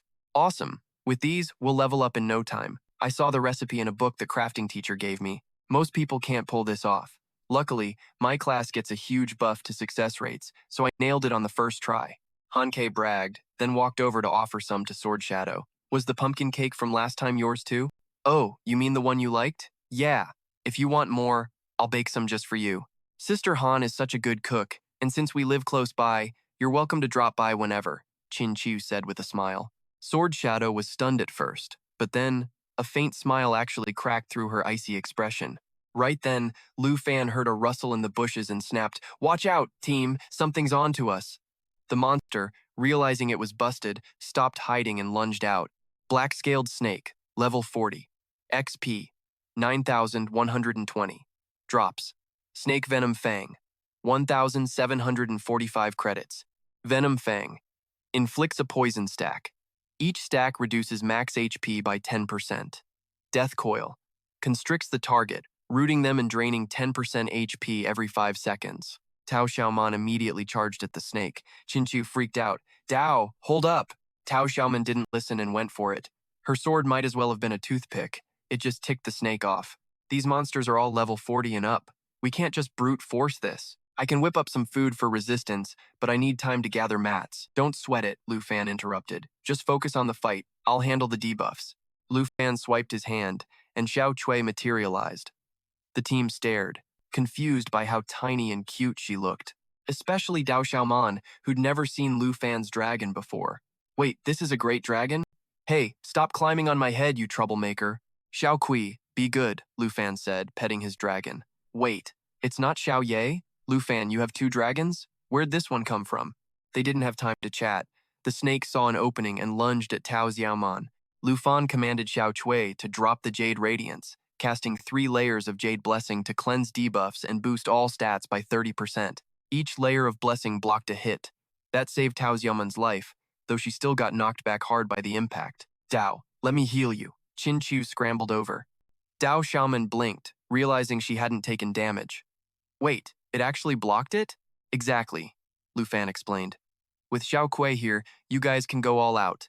No need to worry about debuffs or getting wrecked. Cleansing, damage immunity, stat buffs. All in one skill? That's even crazier than a tier 2 priest. Tao Xiaoman agreed. Dragonkin are no joke. A tiny little dragon like that can grant immunity and buff all my stats? Suddenly, the snake whipped toward Qin Chu and Tao Xiaoman.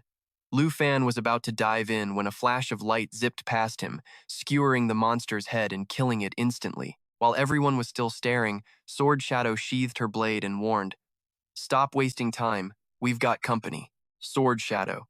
Hidden Combat Class. Level 21. Sword Saint. First tier.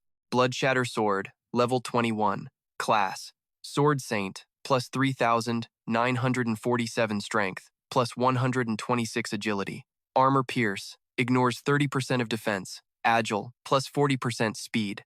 So that's how a Sword Saint fights? No wonder she's so strong. Lu Fan was still marveling at her when he noticed her expression go stone cold. She sent her sword flying in a new direction. Lu Fan looked over and saw a silver armor spider about to ambush Han Ke. He bolted over and shoved her out of the way.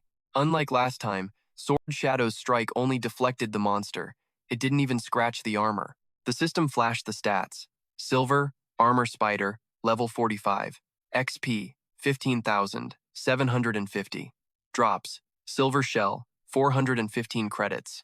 Venomous Fangs. Targets bitten get hit with a stack of poison. Each stack drains 10% of the target's max HP. Piercing Pincers. Slashes through 2 targets with its front claws. If it misses, it reactivates once. Silver Armor.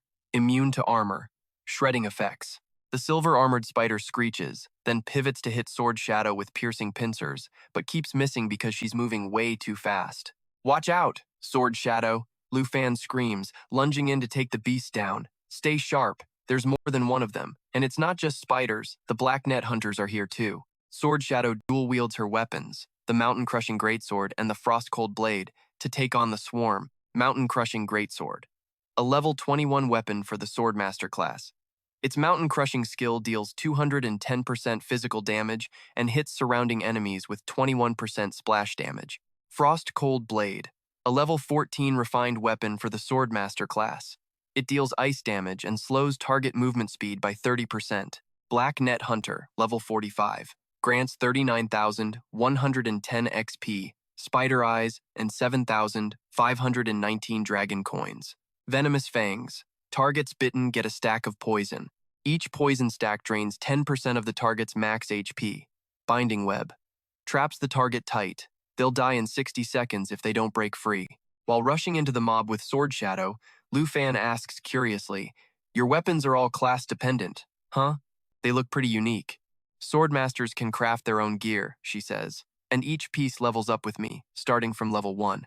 But now's not the time for a sales pitch."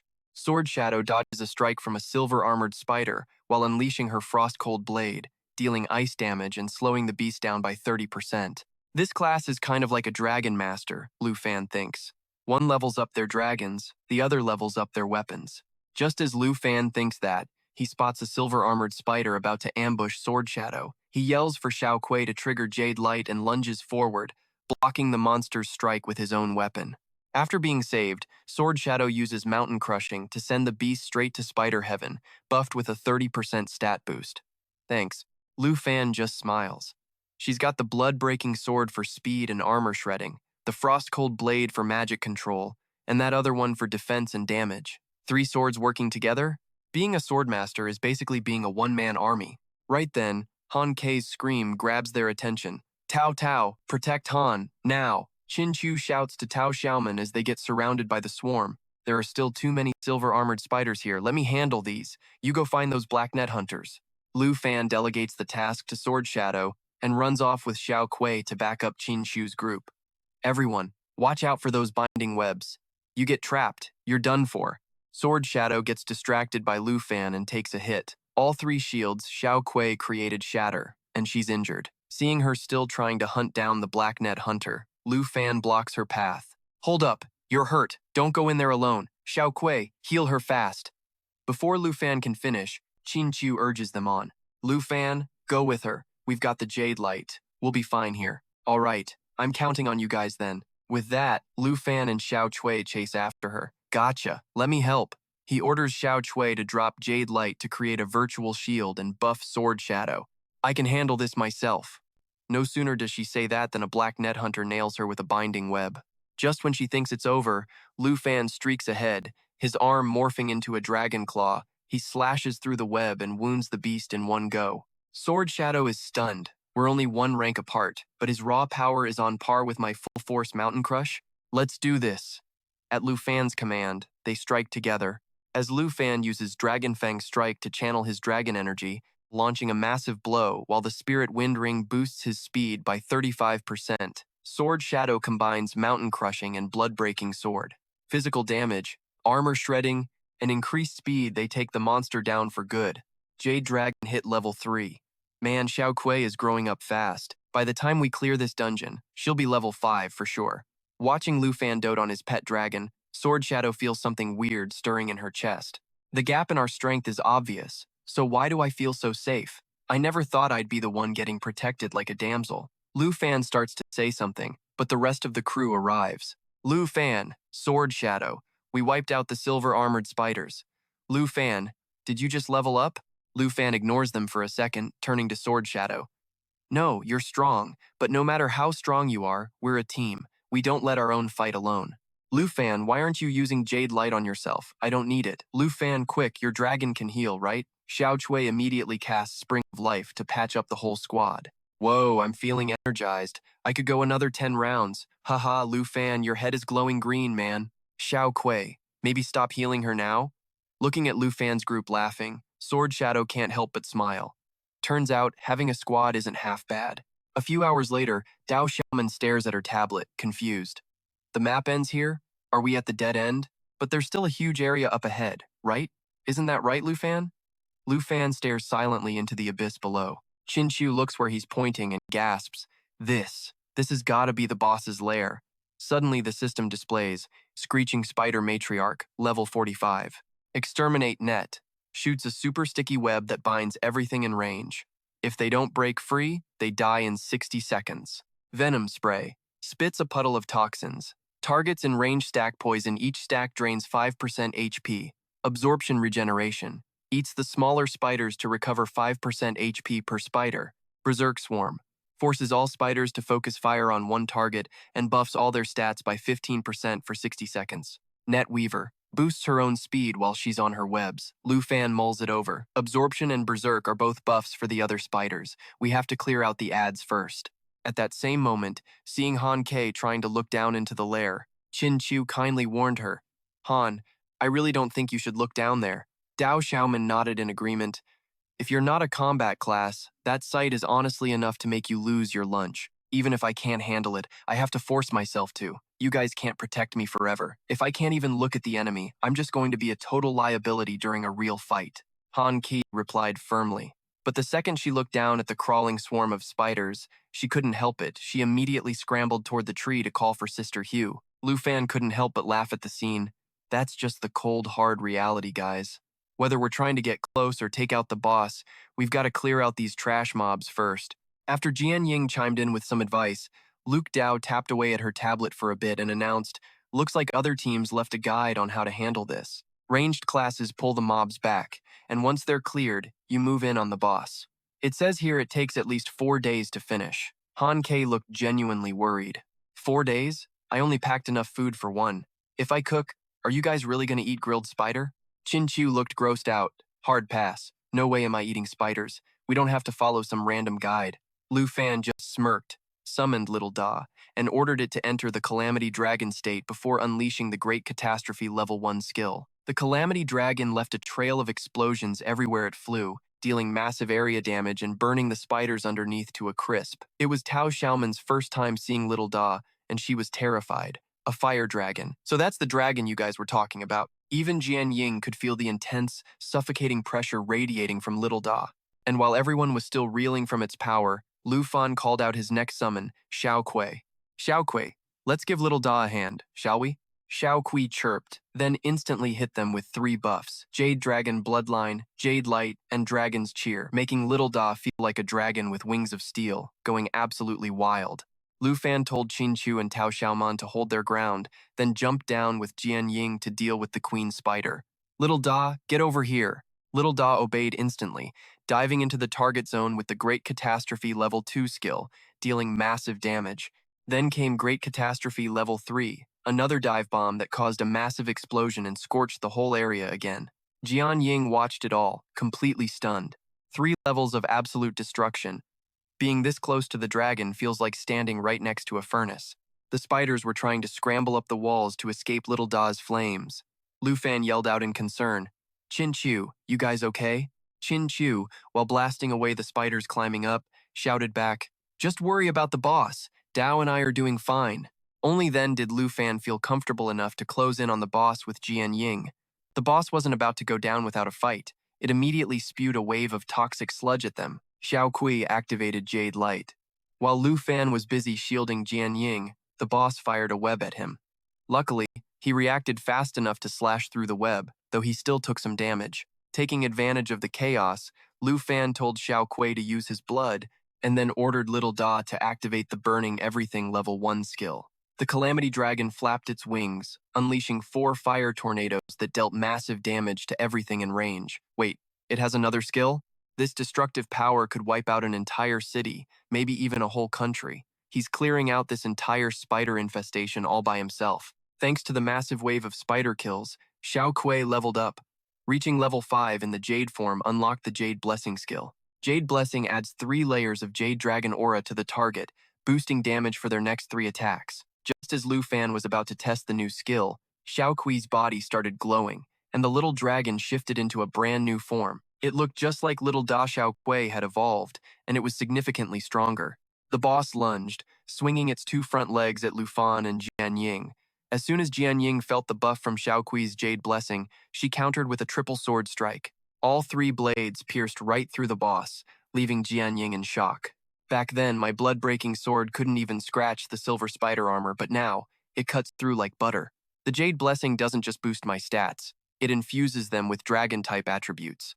Nice work. Level 5 and you've already got a new skill and a new form. Lu Fan rubbed Xiao Chui's head, thinking to himself, from Jian Ying's strike, I can see Xiao Chui's dragon aura really made the difference. If I use this on Little Da. Just then, the boss fired another round of poison. Lu Fan dodged and shouted, Xiao Kui, use Jade Blessing on Little Da. Little Da, freshly buffed, unleashed a storm of fire tornadoes straight at the boss. With the boss struggling against the flames, Lu Fan, Jian Ying, and Xiao Kui coordinated a final strike, and the boss was history. With that, Lu Fan hit level 23, Little Da level 18, and Xiao Kui level 7. Jian Ying couldn't hold back anymore and asked, Lu Fan, what was your final score in the last exam? Around 1.3 million, I think. Jian Ying looked stunned.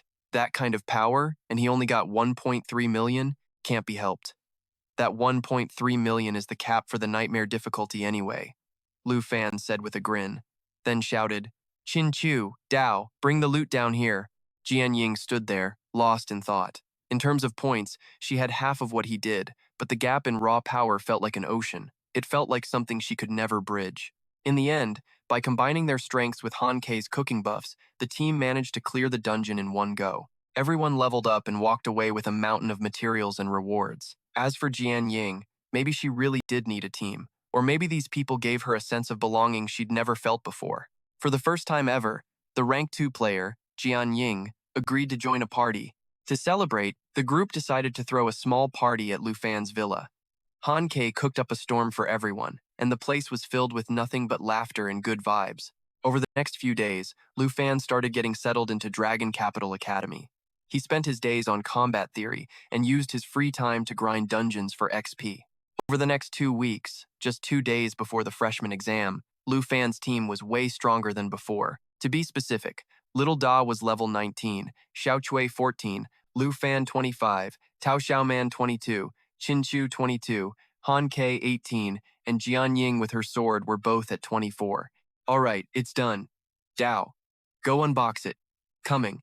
Dao Xiaoman ran over, excitedly opened the treasure chest, and screamed, "Oh my god, finally! After a month of grinding, we finally got the Swordman's Venomous Spider set.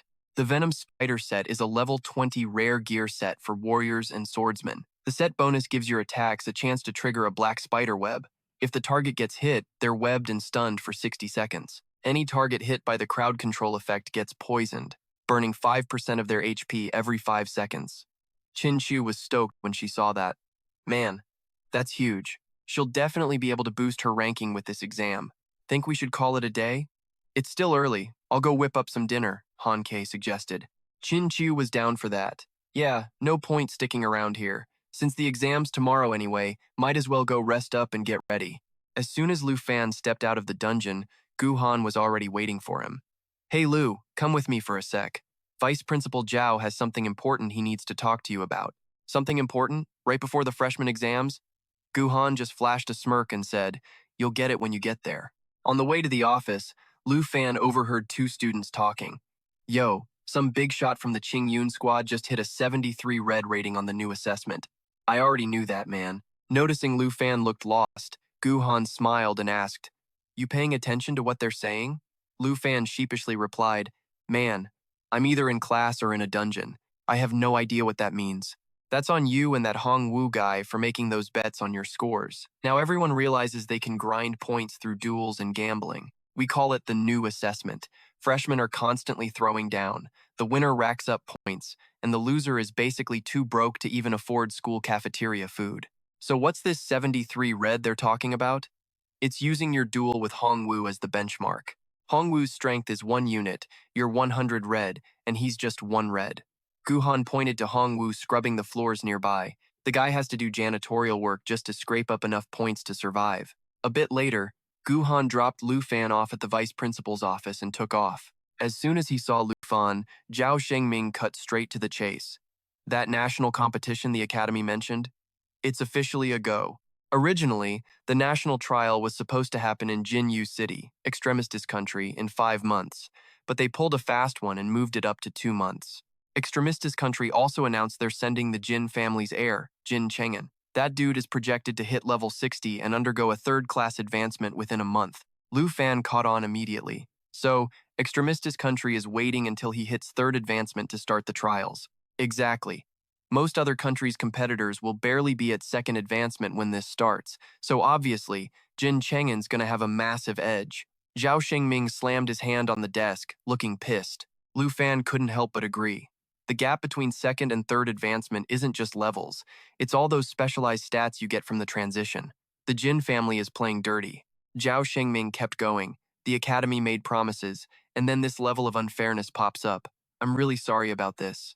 In 2 months, the highest you'll get is level 32nd advancement, and you'll be facing guys over level 50. It could literally cost you your life. Dragon Country has won every previous trial, so we've always had a target on our backs, and now they've cut the prep time short. He looked at him. Lu Fan, do you still want in? Unlike what Zhao Shengming expected, Lu Fan wasn't rattled. He actually sounded confident. Vice Principal Zhao, this is my chance to break into the ranks of the elite in the Dragon Country. Of course I want in. And I'm not just looking to participate, I'm looking to win. Zhao Shengming stared at Lu Fan, trying to see if he was legit. Finally, he laughed. If that's how you feel, I'll make sure you get the resources you need. Just crush it at the freshman exams. The next day was the big day. Zhao Shengming stood on the podium, laying out the rules. I'm not going to waste time, just follow the rules. Here's how it's going to go down. 2-man teams on the stage. The crowd went wild. Team battles? Man, screw that. Yo, come back to me, I'll carry you. But both of us are support classes, you idiot. Qin Chi let out a breath. Nice. The limit is 5 people, and since neither of us are combat classes, this is perfect for 2-man teams. On stage, Zhao Shengming kept talking. I know a lot of you haven't wrapped your heads around this team stuff yet, but it's not too late.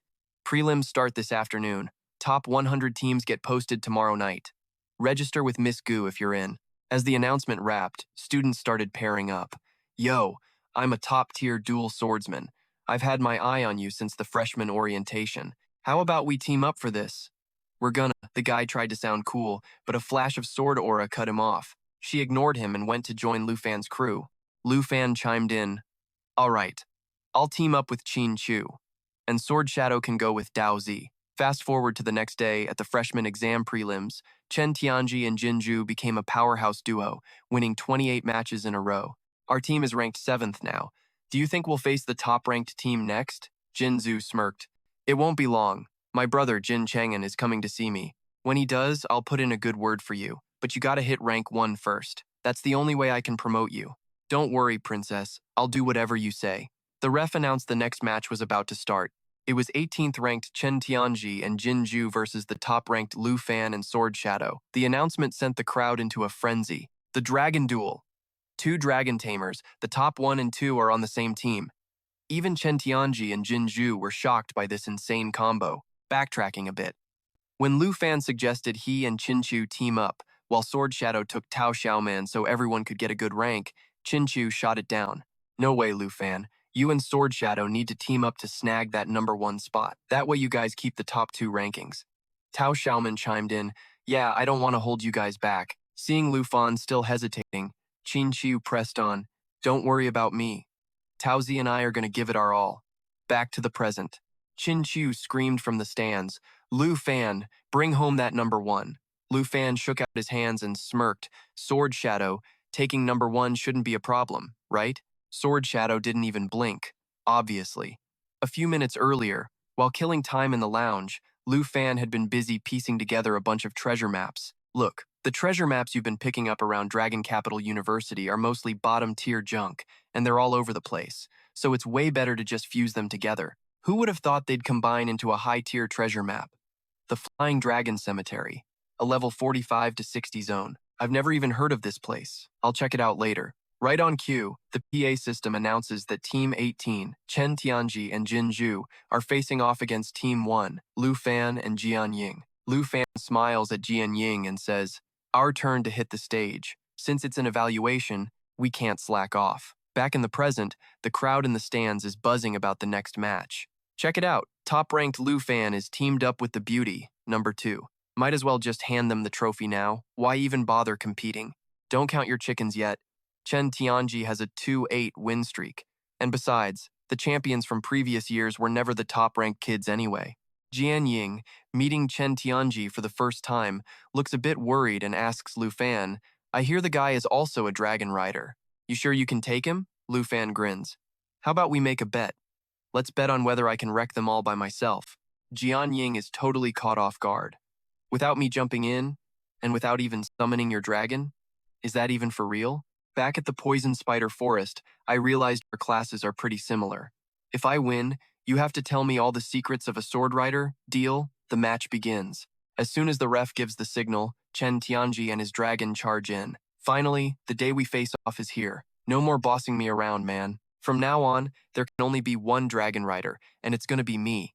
Chen Tianji strikes with his spear, lightning fast, but it only hits one of Lu Fan's afterimages. While Chen Tianji is still confused, Hu Qin Huang hears Lu Fan tell his teammate, it's too late to back out now. Jian Ying. With that, Lu Fan lands a kick, then uses Dragon Claw combined with Dragon Blood transformation to turn his arm into a Dragon Claw, landing a brutal uppercut. It leaves Chen Tianji's dragon stunned and reeling backward. Chen Tianji glares at Jian Ying, who's just standing there with his arms crossed, watching Lu Fan do all the work. He snaps, what's your deal, man? Your teammate isn't fighting, and he's not even summoning a dragon. Lu Fan smirks. It's just a little wager, no biggie. Why would I need full power against 2 losers? Suddenly, Jinzu laughs loudly. Lu Fan, I finally got my chance today, you low-life scum daring to insult me. Her eyes fill with murder. Today, I'm gonna make you pay double for everything you've done. Earth Dragon, attack. The Earth Dragon roars and charges head-on at Lu Fan. Hey, your Earth Dragon chipped a tooth there. Looks totally lopsided, let me fix that for you. Lu Fan pulls his weapon and triggers the Dragon Tooth Strike, channeling his dragon energy, delivering a massive blow with his weapon, slamming into the Earth Dragon. It doesn't just hurt the beast, it shatters the very ground beneath it. The students watching are losing their minds. Holy crap, did you see that? He stopped a dragon in its tracks with nothing but his bare strength. But that's an Earth Dragon. It's still a dragon, man. Doesn't he know the power gap between a human and a dragon? Just how strong is Lu Fan? This is absolute insanity. Even Chen Tianji, the guy in the middle of the fight, is completely stunned. What are you standing around for? Take him down already. Chen Tianji, snapped out of it by Jinju's voice, stammers, yes, ma'am. He commands the Earth Dragon to use Sweep, swinging its massive tail to deal area of effect damage in a wide arc. At the same time, he uses his Dragon Spear to channel his energy, launching a heavy attack to team up with his dragon against Lu Fan. Since they're both dragon riders, he figures Lu Fan doesn't have a blink skill, and being hit by 2 attacks at once means there's nowhere to run. That's what Chen Tianji thinks, anyway. But for someone with spirit-defying boots like Lu Fan, this is just a minor annoyance. After blinking away, Lu Fan nonchalantly sits on a rock and mocks Chen Tianji. When are you and your dragon finally gonna make me actually try? Jianying watches Lu Fan, thinking to himself, the stats on this Earth Dragon are way higher than any other monster at this level. Yet, Lu Fan isn't just pinning it down. He's taking on the Dragon Rider at the same time. Get back, you losers. Lu Fan isn't summoning his dragon, nor is he letting his teammate help. And you're still getting wrecked in front of everyone like this? How am I supposed to introduce you to my brother now? You're this pathetic, but you want to go to the Extremistas country and be the strongest dragon rider? Dream on. Jinzu screams in rage and starts casting a spell.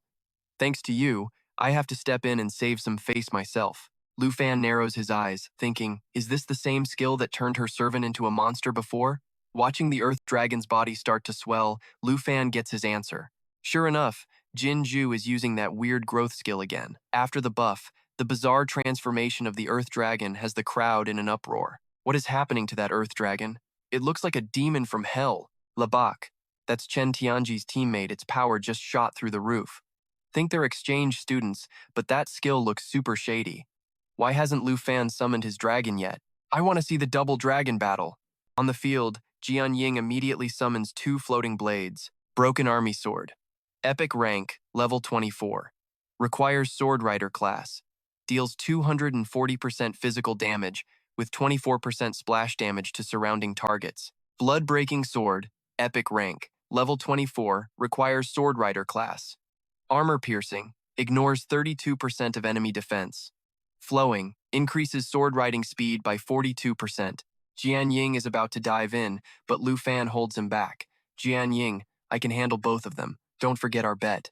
Jianying hesitates. But I've faced this skill before the price of that agony leaves them twisted and mangled. Lu Fan just moves forward, facing the Earth Dragon head-on. Across the field, Jinzu barks, Chen Tianji, hurry up and crush him for me. Chen Tianji replies, as you command. Next, he orders the Scale Dragon to charge at Lu Fan and attack. But Lu Fan just stands there, totally chill. Behind the Scale Dragon, Jinju's grinding her teeth, glaring at Lu Fan with pure hate. I'm gonna take back your Black Dragon, so you can go back to being a total loser. If you don't want to get crushed, summon your Black Dragon right now. Isn't your stat build supposed to be high enough to handle the Scale Dragon? Or are you just... Jinju's trash talk gets cut short because she sees Lu Fan finally moving. Lu Fan just raises one arm toward the Scale Dragon and says, Dragon Tongue Magic, Ice Dragon King's Wrath. The Ice Dragon King's Wrath releases a wave of frost at targets within range, dealing damage while slowing them down and freezing them solid. The duration and effectiveness depend on the skill level. The next second, a massive ghostly image of the Ice Dragon King looms behind Lu Fan. It lets out a roar, unleashing a blast of icy air everywhere. The Scale Dragon was the closest to Lu Fan, so it gets frozen solid on the spot. Jinzu and Chen Tianji are further back, and while they aren't frozen, you can see white frost pouring out of their mouths every time they breathe. It's freezing. Even the crowd in the stands is feeling the chill and freaking out. Yo, it's freezing all of a sudden. The temperature just tanked. Is this Lu Fan's dragon pet? Man, that looks way cooler than whatever Chen Tianji's got. Wait, no, that's just a projection, not the real thing. Must be some kind of magic skill. No way. The dude can do physical combat and magic? The noise from the crowd doesn't faze Lu Fan. After dropping the spell, he lifts his sword, his eyes locked on Jinju. That dark magic of yours really boosted your Scale Dragon's stats, but who told you that having higher stats means you can stomp on me? And you want my Black Dragon? Dream on, you don't deserve it. Before he's even finished talking, Lu Fan zips right in front of Jinju and swings his sword, not giving her a second to react. Princess, watch out! Chen Tianji yells, rushing in to tank the hit for her, then shouts, "Scale Dragon, attack!" The Scale Dragon obeys, opening its maw to blast fire at Lu Fan. Lu Fan vanishes from the spot, dodging the flames, and pops up behind the dragon a split second later. "What a good little slave," Lu Fan mutters to himself, reaching out toward the Scale Dragon again to chant, "Dragon Tongue Magic, Blue Dragon King's Roar." The Blue Dragon King's Roar fires a massive lightning shockwave forward, dealing heavy damage and causing paralysis. Follow-up attacks apply 20 stacks of lightning damage, with each hit burning a stack and giving a 20% chance to paralyze the target. Once again, the crowd sees a massive phantom image appearing behind Lu Fan, except this time, it's the Blue Dragon King. Then, they watch a bolt of lightning slam into the Scale Dragon, making it scream in agony. This is insane! Lu Fan is busting out even more magic. Right, this isn't just regular magic, it's that rare dragon tongue stuff. First, he takes on the Scale Dragon with just his body, and now he's using magic without even summoning his own dragon. Looks like Chen Tianji's winning streak is about to hit a wall. But unlike the hyped-up crowd, Chen Tianji looks totally rattled, whispering to himself, How? How is this possible? We're both dragon trainers, so why is there such a massive gap? Lu Fan walks back to his starting position, facing the two of them. He asks slowly, "Since the fight started, I've been wondering one thing. Why haven't you used anything other than the Dragon Spear Strike?" Jinju hides behind Chen Tianji, screeching, "Chen Tianji, what are you doing? Make the Scale Dragon attack already." Lu Fan ignores her, running a hand along his blade to coat it in electricity while staring down Chen Tianji. The Dragon Spear Strike and Dragon Tooth Strike are a bit different, sure, but that's just because our weapons are different. They're basically the same skill. But why don't you ever use Dragon Claw or Dragon Bone Rain? Chen Tianji freezes, thinking, Dragon Claw? Dragon Bone Rain? Are those his starting skills? Seeing Chen Tianji just standing there like a statue, Jinju snaps, "You loser, you're just like the others. Hong Tai, you swore you'd get revenge for me. Do it now." Lu Fan sees the look on Chen Tianji's face and laughs. "Looks like the Scale Dragon's contract didn't unlock all your skills. It's not that you won't use them, it's that you don't even have them. Just give it up. You don't stand a chance. We aren't the same level of dragon trainer." Chen Tianji hangs his head. "Enough." Lu Fan frowns, trying to reason with him. "You and I don't have that much bad blood. You don't need to sell out your dignity to be her slave, and you definitely don't need to be my enemy." Chen Tianzi snaps his head up, his eyes bloodshot as he screams at Lu Fan, "Enough! You're not just stopping me from becoming the strongest dragon trainer, you're arrogant enough to lecture me about dignity?" He turns to Jinju.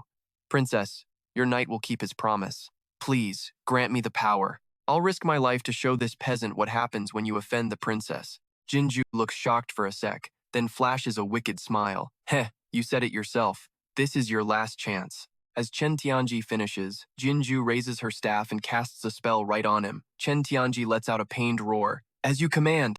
Lu Fan asks, confused, "Why are you so loyal to someone like Jinju? You know what she's really like." Chen Tianji growls, "What do you know? Without the princess, I'm just a loser for life. To become a top-tier fighter and to repay the princess, I'll do whatever it takes." As he talks, Chen Tianji's body bulges, turning huge and muscular, and 2 extra arms sprout from his back. Once the transformation is done, Jinju cheers. "Go, take care of Lu Fan." Chen Tianji lunges at Lu Fan, his 2 left arms gripping his weapon as he yells, "Die, Dragon Spear Strike!" Lu Fan doesn't bother with the talk anymore. His gaze turns sharp as he raises his lightning-charged weapon to his head, pointing the tip right at Chen Tianji. "Honestly, you're not hateful, you're just pathetic." Lu Fan growls, "Thunderclap!"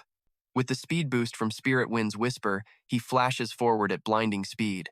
Spirit Wind's Whisper grants the user the wind's blessing, boosting agility by 35%. Dragon Tooth Strike.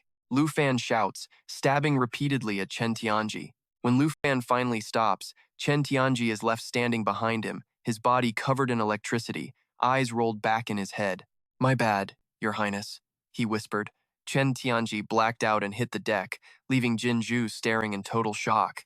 When Jinju saw Lu Fan walking straight toward her with his hand raised, she completely lost it, plopped onto the ground, and shrieked, What are you trying to do? Don't you dare get ahead of yourself. My brother is the new head of the Tai Chi Kingdom. You lay a finger on me, and my brother is going to make you pay for it tenfold." Lu Fan blew off her threat and smacked her hard across the face. All right, let's just say I owe your brother then, assuming he even has the guts to come collect, that is. With that, Lu Fan turned around and walked off. The audience was shook by how savage Lu Fan was. Like, what is that guy's deal? He already won the match, so why go out of his way to humiliate her? Exactly. I mean, how could he lay hands on such a cute girl? But then again, what gave her the right to act all high and mighty toward Chen Tianji anyway? For real. Exchange student acting all entitled. Does she think this is her home turf? Just then, Shengming's voice boomed over the speakers. Everyone, settle down. I hereby declare the match over. The winners are Lu Fan and Jian Ying. He then shot a serious look at Gu Han. Get Lu Fan to my office right now. You, keep prepping for the other team's matches. Watching Shengming head off, Gu Han nodded. Got it. A while later, Lu Fan arrived at Shengming's office. Zhao spoke up first. I thought you were just popping off because of that last national trial with the Jin family. But after talking to Mr. Qin, I've got the whole story between you and Jinju now. Still, settling personal vendettas in the arena is bound to bring heat from the higher-ups. Lu Fan replied, I've been through that kind of loss, just like Chen Tianji, so I know exactly how she's playing him. Shengming handed Lu Fan a tablet. Forget all that for a second. Look at this. This is the real reason I called you in. The headmaster and I saw how you handled yourself out there. You can skip the rest of the freshman assessment. Lu Fan was taken aback. Skip it? Are you too unhappy with how I performed out there? Shengming chuckled. Quite the opposite, actually. When you unleashed those 2 dragon tongue spells, the headmaster and I felt completely confident about sending you to the national trials. Now, check these high-level secret realms the Dragon Capital University dug up for you through the Secret Realm Hunters Guild. Pick one. Hearing that, Lu Fan grabbed the tablet and started scrolling. He thought to himself, these hunter guilds are just like resource cartels, hoarding everything for themselves. These hunters make bank by tracking down and unlocking new secret realm entrances, then selling the access to the highest bidder. Shengming added with a smile, these hunters hold high-stakes auctions, so whichever one you pick, the school will bid on it for you. Lu Fan hesitated, but the starting bids on these are pretty insane. Shengming adjusted his glasses and said, Dragon Capital University doesn't cut corners when it comes to the national trials. Whatever resources we promised you, we're going to win the auction for it, no matter the cost. With that, Lu Fan stopped sweating the details and started looking for real. A moment later, his eyes lit up. This is it, Shengming asked curiously. Oh? Find something you like? Lu Fan smiled and turned the screen toward Zhao. Vice Principal Zhao, I'm definitely picking this one. Shengming looked at the screen and saw Flying Dragon Mausoleum, Realm Tier, Night Plus, Difficulty, Nightmare, Participant Limit, 2 or more, Starting Bid, 1,375,000,000 long currency. The next day, Freshman Semifinals. The first match of the semifinals today is Team 1, Lu Fan and Jian Ying, versus Team 3, Jiang Feng and Yun Shuxing. Gu Han was announcing when Shengming suddenly raised his hand to stop her. He coughed lightly into the mic. I'd like to announce that Team Lu Fan and Jian Ying has withdrawn from the competition. We'll be reshuffling the schedule. As soon as the news dropped, the stands went wild. Wait, what? Lu Fan dropped out? I specifically came today to see him. Did something go down yesterday? Who even knows? This is impossible. Dao Xiaoma sat in the crowd, looking frustrated. That's so messed up. Qin Chu sat next to her and advised, just let it go. Lu Fan and Jian Ying had probably already headed into the secret realm. Meanwhile, they had arrived at the forest outside the Flying Dragon Mausoleum. Walking through the woods, Lu Fan gave a wry smile and apologized. Really sorry, Jian Ying. Just because you're on my team, you can't finish the competition either. Jian Ying acted like she didn't care. Didn't the school say we could keep our spots in the Qingyun class anyway? Plus, we got an extra 10,000 academic credits, so there's really nothing to apologize for. After walking a bit, Jian Ying added, besides, getting to go to a rare secret realm like this? Thank you. All the loot inside is yours. For me, the experience is more than enough. Lu Fan laughed. I get it, you hate owing people favors. Right then, Lu Fan looked up into the trees and barked, who's there? Startled, Jian Ying looked up too. Up here. A laugh echoed from a branch. A second later, a guy with red hair jumped down, grinned at them, and introduced himself. Don't sweat it, don't sweat it. I'm with the Secret Realm Hunters. You can just call me He Shu. Lu Fan pointed at the badge on his chest and asked, we're from Dragon Capital University. Are you the one guiding us to the Flying Dragon Mausoleum entrance? He Shu walked closer, eyed Lu Fan's badge carefully. then turned around to lead the way while chatting. Since you guys won the auction, follow me. My job ends once I get you to the portal. I gotta tell you, your Dragon Capital University is loaded. What level are you two anyway to be hitting up such an expensive spot? Lu Fan replied, I'm level 25, she's 24. Hey, Shu gasped. Only 25? Are you two out of your minds? This is a nightmare-level secret realm for level 55 and up. With that, Heishu stopped and pulled out his phone. Hold up, let me double-check with the academy. There's gotta be a mistake. Anyone under the second transition who comes in here is just asking for a death sentence. Lu Fan says this, then adds, Look, Heishu, you don't need to waste your time on us. Before Lu Fan could even finish, a sudden attack smashed into the massive tree right next to them, sending it crashing toward them. Lu Fan reacted instantly, grabbing Sword Shadow and darting away. Heishu scrambled to keep up. Once they were clear of the fallen tree, Lu Fan whipped around, magic surging in his hands as he shouted into the air, Blue Dragon King, roar! A blood-curdling screech echoed out, and a monster plummeted straight out of the sky, slamming into the ground. The impact was so loud that even Heishu stopped mid-run to look back. He stood there, jaw dropped, completely stunned, and shouted, What? What kind of skill was that? Are you seriously only level 25? Isn't that a level 50 blue-winged dragonhawk over there? Lu Fan, still crackling with electricity, just smiled. Heishu, level doesn't mean a damn thing to us. Now, be a pal and show us the way to the entrance. Fine. Let's keep moving. Heishu scratched his head, then went back to leading the way. After following Heishu through a few hidden paths buried under bushes, Lu Fan and Sword Shadow suddenly saw a massive red portal. Heishu spoke up. We're here. This is the entrance to the Flying Dragon Graveyard. Lu Fan eyed the giant portal, intrigued. So, this is where the teleport gate to the Flying Dragon Divine Tree is hidden. Heishu waved his hand, turning to leave. All right, my job's done. Catch you around. Lu Fan called out to him. Wait up. He held out his hand with a grin.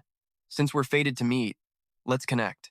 Mystery hunters get around a lot, so I might need you to keep an eye out for certain locations for me. Hey, Shu was confused. Huh? Locations? Sword Shadow had zero interest in their chat, so she just walked into the dungeon ahead of them. Lu Fan smiled. I'll pay you, of course. Heishu jumped. Wait, you're trying to buy location intel from me? It's not a secret dungeon, just geographical spots, right? The Hunters Guild forbids buying info on personal dungeons, but just locations that shouldn't break any rules, right? Heishu rubbed his chin, thinking it over, then reached out his hand. 10,000. Each location info is 10,000 dragon credits. That's the friend price. If you don't like it before Heishu could finish, Lu Fan shook his hand firmly. Deal. Heishu stood there, dazed by Lu Fan's decisiveness. It wasn't until Lu Fan disappeared into the dungeon that Heishu snapped out of it, muttering, Are all these Dragon Capital University kids this loaded? Inside the dungeon, the moment Lu Fan stepped out of the portal, Sword Shadow urged him on. You two have way too much to talk about. Let's get moving. Lu Fan walked, taking it all in. So, this is the Flying Dragon Divine Tree that Heishu mentioned? Deep down, he was already calculating the location of that god-tier map was at the top of the Divine Tree. Suddenly, Sword Shadow felt something was off. Lu Fan, is that an earthquake? Lu Fan listened, focused, and then his expression shifted the second he saw a flock of monsters flying toward them. He shouted, No, it's a swarm of corpse-eating flying dragons. Level 50. Experience points, 37,120. Drops. Flying Dragon Fangs, 2,772 dragon credits. They swarm and shred their targets, dealing physical damage. When they bite, they call for backup. Their rotten breath covers a wide, fan-shaped area. Anyone caught in the blast gets the rotten debuff, cutting their attack power by 50%. Get ready, Sword Shadow. Lu Fan didn't even need to remind her. Sword Shadow summoned her Wavebreaker Greatsword and unleashed Mountain Shaker, obliterating one of the corpse dragons. The blast dealt splash damage to the ones nearby, too. As for Lu Fan, he summoned Xiao Ye. The moment Xiao Ye appeared, it opened its mouth and blasted flames at the swarm. Lava Inferno unleashed a constant stream of fire, dealing heavy damage while healing itself. Back to Sword Shadow. Just as she was focused on controlling her greatsword, she realized a corpse dragon had snuck right behind her. It opened its maw, charging its rotten breath. She dove out of the way. In mid-air, she summoned her blood-breaking sword and used Armor Piercer to punch a hole right through the head of the sneaking monster. As she was about to land, she realized she had drifted past the canopy and was in a freefall. Wavebreaker, over here. Sword Shadow shouted the command, hoping to catch her fall with her flying sword, but before the blade could reach her, another corpse dragon dove at her. She gritted her teeth. Damn it, not fast enough. A sword master without a sword in reach, she could only watch completely helpless in the face of the situation. In that split second, Lu Fan spotted her and dove down. Weapon in hand, he unleashed Dragon Fang Strike infused with his Blood Pact, slicing the corpse dragon to pieces. He reached out his hand, yelling, "Sword Shadow, grab on!" She lunged out, gripping Lu Fan's hand. He twisted his body midair, slamming his weapon into the tree trunk to kill their momentum. Once they hung there, safe, they both let out a sigh of relief. Lu Fan looked down at her and joked, "Be careful. Our destination isn't down there, you know." Sword Shadow laughed. "Saved by you again." They started climbing back up, but after only a short distance, a strange noise erupted. Sword Shadow asked, on edge, "Are those dragons coming back?" "No, it's coming from below." Just as he said that, Lu Fan looked down and saw a massive skeletal dragon skull, jaws wide, charging up at them at breakneck speed. "Look out!" Lu Fan screamed, instinctively pulling Sword Shadow into his arms and pressing them both flat against the tree. In the blink of an eye, Lu Fan could feel the massive bone skull scrape right past his back, continuing upward. Seeing this, he shouted, "Xiao Ye!" Higher up, Xiao Ye had just finished off the last of the swarm when it heard Lu Fan's yell. It turned just in time to see a gargantuan gaping skull rapidly filling its vision.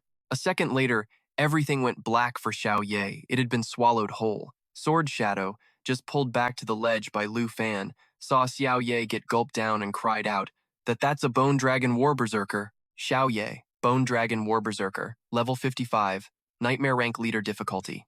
Bone Armor. Buffs the skeleton of the Bone Dragon. Frenzied Bone Mutation allows it to latch onto its skeletal armor, boosting defense. Bone Spike Raid launches bone blades at targets, dealing area of effect damage. Bone Storm controls skeletal pieces to sweep across the area the lower its health, the higher the damage.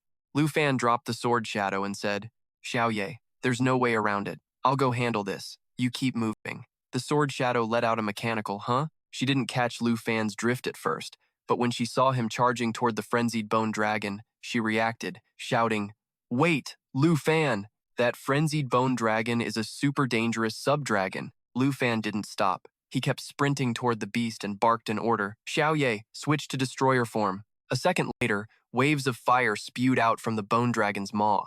Then, with a massive explosion, Xiao Ye erupted from the dragon's mouth in her beast form, screeching as she took to the skies. Looking at the bone dragon with one horn gone and its jaw smashed to pieces, the Sword Shadow muttered, "Xiao Ye still had another form? No wonder Lu Fan was so sure she'd be fine." Just then, Lu Fan summoned Xiao Kuei and commanded, "Xiao Kuei, unleash the Jade Blessing." Obediently, Xiao Kuei cried out, casting the spell on Lu Fan. 3 green jade emblems instantly appeared above his head. Jade Blessing adds 3 layers of Jade Dragon Chi to the target, buffing the damage of their next 3 attacks. Lu Fan then leaped into the air and roared, "Back me up!" Xiao Ye got the message, swooping in to catch Lu Fan before flying straight over the bone dragon's head and letting out a deafening roar. The terrifying screech dealt massive damage to all targets in the area, layering on a debuff. Finally, boosted by the Blood Pact and the Jade Blessing, Lu Fan delivered a Dragon Fang strike that severed the bone dragon's head. However, the beast wasn't down yet. Its empty eye sockets and the core in its chest suddenly flared with intense energy. In a flash, aside from the skull, its entire skeletal frame shattered into pieces, circling the head and the energy core at high speed, creating a vortex that trapped Lu Fan inside. The Bone Storm controlled the bones to sweep the area, the lower its health, the higher the damage. It's still not dead. Just as Lu Fan was about to make a move, he suddenly saw a streak of red light pierce through the bone dragon's remaining horn, instantly cutting off the skill it was channeling. Lu Fan looked over in surprise and asked, "How'd you get down here?" The Sword Shadow, that weapon was the Sword Shadow, was riding a flying sword. Lu Fan replied, "I'm keeping my end of the bargain. Since you beat Chen Tianji solo, I'm going to tell you the specs of a sword master." Lu Fan smirked. "All right, let's gear up for the next attack." The Sword Shadow responded with action, riding her weapon right up to the frenzied bone dragon. Every 5 levels, a sword master gets a new weapon. And this right here is my trump card, the Karma Scythe. Karma Scythe, level 20 weapon, class dependency, Sword Master, skill, Karma Burst, Attack attributes can toggle between fire and shadow. Every kill permanently boosts attack power by 0.1%. Currently, it's up by 8.9%. As she explained, the sword shadow sent the Karma scythe flying toward the bone dragon, then clenched her fist and yelled, "Karma burst!" Standing below and watching the sword shadow fight, Lu Fan smiled to himself. So sword masters don't unlock skills. They use the special abilities tied to the weapons they get. He shouted, "Xiao Kuei, our turn." Xiao Kuei flew toward Xiao Ye and cast Jade Blessing. Xiao Ye tore through the ground. Once the order dropped, Xiao Ye screeched, diving in with her claws to finish off the bone dragon and turning it into a mountain of XP. System notification. Jade Dragon leveled up to 15, unlocked new skill, form switch. Lu Fan leveled up to 26. Watching Xiao Kuei and Xiao Ye huddle around Lu Fan, the sword shadow let out a sigh. Even with her trump card, the Karma Scythe, all the damage was dealt by Xiao Ye. A dragon's power is truly immeasurable. She mused quietly, her mood dipping a bit. "Sorry, Lu Fan. I really should have just kept heading up. I knew you, Xiao Ye, and Xiao Kuei would have wiped that boss out super fast even without me." Lu Fan laughed. "It's all good. Thanks for getting me out of that bone storm. I actually learned a lot today. Not just about sword masters, but Xiao Cui hit level 15 too." The sword shadow asked, "What's special about level 15? Does it upgrade your abilities like my weapons?" Lu Fan curiously pulled up Xiao Kui's profile. Contract, Jade Dragon, Legendary, level 15, Strength, 650, 6, Agility, 718, Spirit, 3,459, Endurance, 959, Skills, Life Spring, Jade Light, Nature Assimilation, Jade Dragon Bloodline, Blood Pact, Bloodline Link, gives the Dragon Master a 10% stat boost from their dragon pet, Form Switch. The Jade Dragon has reached maturity and can freely switch between 4 forms. Hatchling Form, reduces all stats and energy consumption by 50%. Dragon Maiden Form, the form born from the Blood Pact. Eternal Guardian Form, transforms into the protective aspect of the Tree of Life. Unlocked new skill, Life Pulse, Eternal Protection. Soul Light Form, discards the physical body and transforms into spiritual light to attach to an ally. Unlocked new skill, Soul Guard, Soul Strike. I guess you could say that. At level 15, Xiao Cui can switch forms just like Xiao Ye. What a relief. Xiao Cui grows so slowly, I thought it'd be forever before I saw her dragon form. But now, she's got 4 forms just like Xiao Ye. I really want to try out her new forms. Lu Fan reached out and patted Xiao Cui's head. "Let's keep exploring the Flying Dragon Sacred Tree." No sooner had the sword shadow spoken than a hail of fireballs came flying their way. "Magic attack! Everyone, get down!" Lu Fan and the sword shadow shouted in unison. Both of them and their dragons scrambled behind a tree for cover. Lu Fan peeked out from behind the trunk, observing the situation. Seeing a flock of flying dragons in the sky, he frowned and guessed, "Looks like the fight with the bone dragon made too much noise and drew in more monsters." Xiao Kuei switched to Soul Light form and attached to Xiao Ye. "Xiao Ye, cover us." "Jian Ying, let's head for the Flying Dragon God Tree." After setting the plan, the two of them and their dragons bolted from behind the tree and started their move. Xiao Ye immediately switched into its World Eater form. Right after, Xiao Kuei shifted into its Soul Light form, latching onto Xiao Ye. By switching to Soul Light form via Jade, it unlocked new skills, Soul Guard and Soul Burst. The Jade Dragon Bloodline doubles all skill effects for dragons and those with bloodline connections. Soul Guard boosts all stats of the target carrying the Soul Light by 100 to 200%. Every time it takes damage, it absorbs all incoming hits and generates 1 to 2 layers of defense energy. It unleashes a burst of defense energy once it hits 10 stacks. The damage dealt equals the total damage absorbed from those 10 hits. Total damage absorbed, 12. Xiao Ye threw its head back and let out a long roar. The aura it was radiating was now leagues stronger than before. All its stats skyrocketed. Its strength jumped from 4,374 up to 26,244. Agility went from 3,567 up to 10,000. Spirit surged from 3,991 to 5,986. Endurance shot up from 4,094 to 12,288. Jianying marveled. "Damn, Xiao Kui's buff on Xiao Ye is insane," Lu Fan explained. "Yeah, Xiao Kui's traits work way better on Dragonkin." Glancing at the 2 dragon pets, he did the math in his head. The World Eater form plus the Soul Guard and Xiao Chui's bloodline trait had pushed Xiao Ye's power past 26,000. I gotta get to the God Tree fast. Once I use the Dragon's encouragement on Xiao Ye, it'll break past 30,000. Just then, the first wave of magic attacks from the monster swarm hit, locked right onto Xiao Ye. Lu Fan commanded immediately. Don't bother countering, Xiao Ye, just keep moving forward. Let Xiao Kui handle the damage. Xiao Ye kept its flight speed steady, and the incoming spells just hit a glowing green barrier, rippling out and getting sucked up instantly. At the same time, a little green circle appeared over Xiao Kui's head, tracking the defense energy stacks as they climbed with every spell absorbed. By the time the magic wave ended, the count hit 10. Seeing that, Lu Fan gave the order. Xiao Kui, release the defense energy burst. Xiao Kui followed the command, dumping all its defense stacks in a massive blast toward the swarm. The energy burst unleashed all the damage absorbed from those 10 previous hits, dealing massive area of effect damage. Watching the monsters drop one by one, Jian Ying asked in shock, Is that Xiao Chui's skill? Lu Fan replied, Yep. Soul Guard doesn't just make Xiao Kui immune to damage, it stacks that damage to hit him back, and since it's a dragon, the effect is doubled. Hearing that, Jian Ying felt a little bummed out and muttered to herself, I thought leveling up a dragon was just like upgrading my gear, but this is straight up unlocking new skills. Even if I pull out my secret weapon, the Karma Scythe, I'm still gonna lose to Lu Fan. Suddenly, a powerful gust of wind hit, forcing Jian Ying and Lu Fan to stop. The boss is right up ahead. We're almost there. Lu Fan had barely finished speaking when a massive monster appeared, blocking their path. Jian Ying jumped in alarm. That's a Steelbone Flying Dragon. Steelbone Flying Dragon, level 60. Nightmare level boss difficulty. Violent Storm. The Steelbone Flying Dragon beats its wings, creating a high-speed windstorm that deals damage and slows targets' hit. Steelbone Piercer. The dragon rams into its target. If the target's endurance is below 10,000, they get crushed. Steelbone Body. Reduces all incoming damage by 50% and significantly boosts defense. The Steelbone Flying Dragon roared and charged at Xiao Ye using Steelbone Piercer. Jian Ying panicked. It's a sub-dragon, just like your crazy bone dragon. Lu Fan, we have to go help Xiao Ye. Relax, Jian Ying. After calming her down, Lu Fan gave a steady command.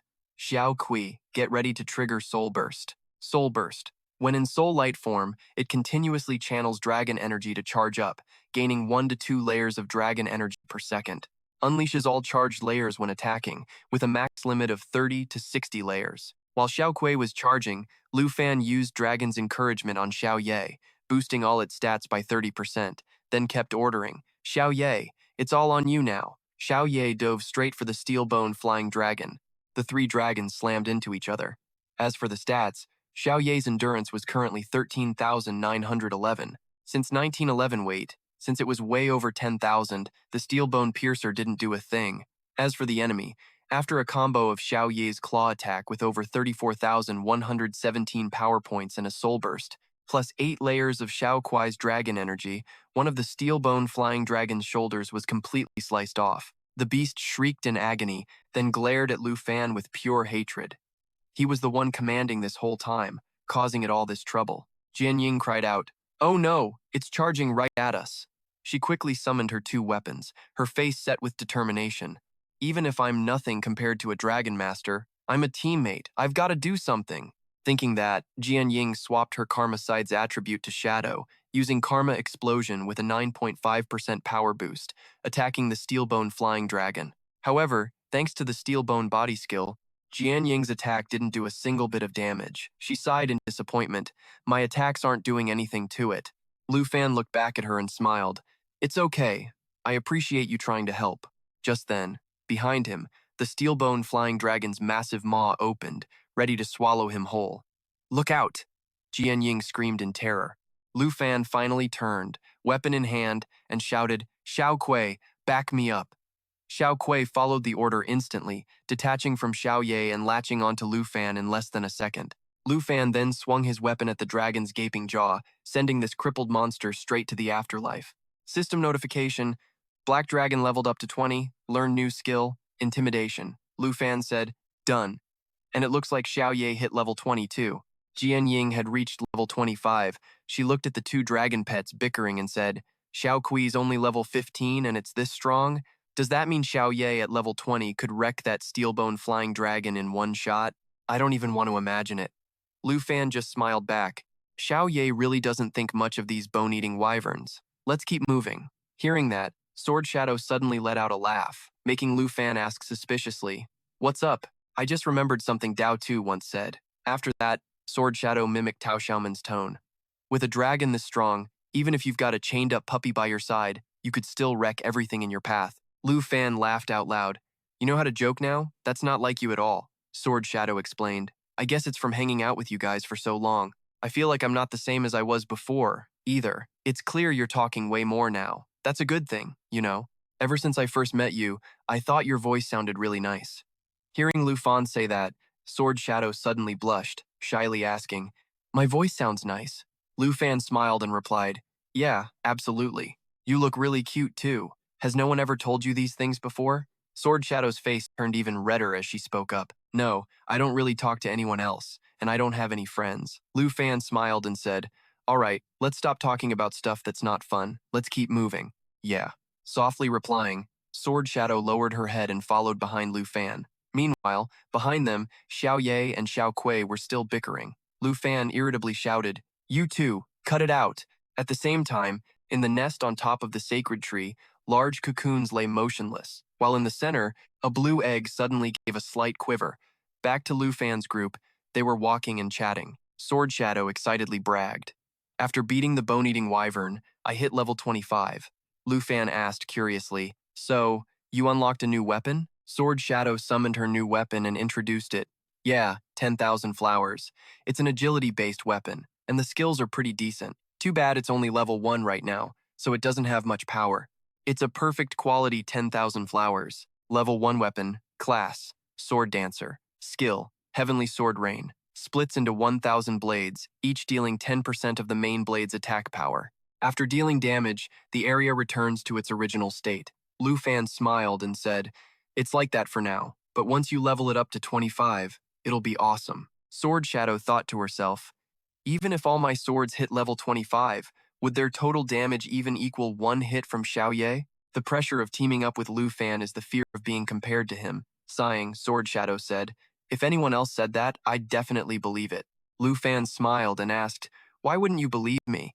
Once 10,000 flowers levels up, just one of these swords would be enough to take down most people at Dragon Capital University." Sword Shadow stopped dwelling on it and pointed toward the two little dragons up ahead, laughing as she said, "All right, let's hurry up. Xiao Ye is already way ahead." So they continued on, but only a short while later they discovered a spot with several corpses.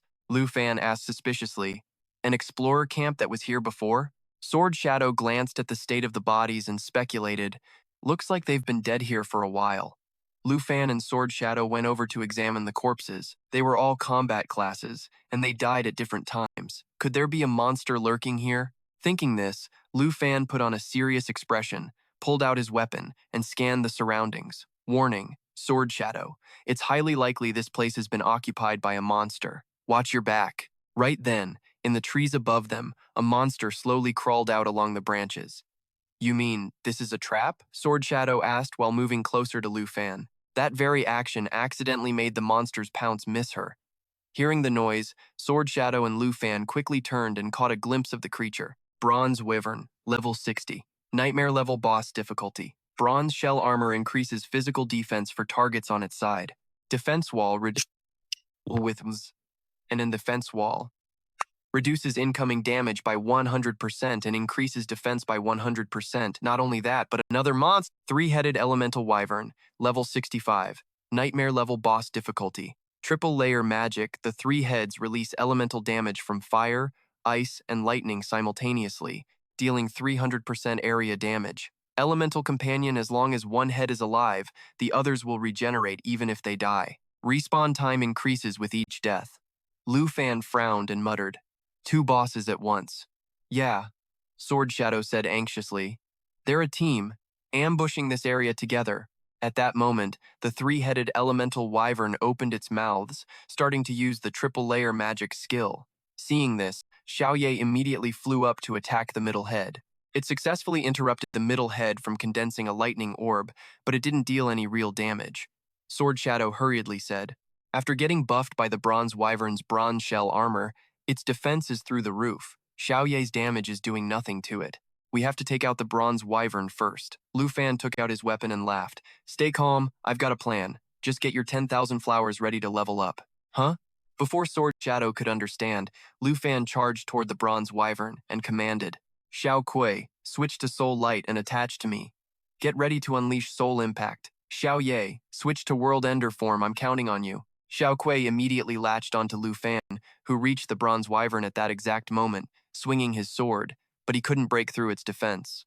On the other side, the other two heads of the three-headed elemental wyvern finished casting their magic and immediately attacked Xiao Ye, but Xiao Ye dodged. Lu Fan glanced at the icon above Xiao Chui's head, saw it had only charged 4 layers of dragon aura, and immediately shouted to Xiao Ye, use your new skill, pressure, pressure.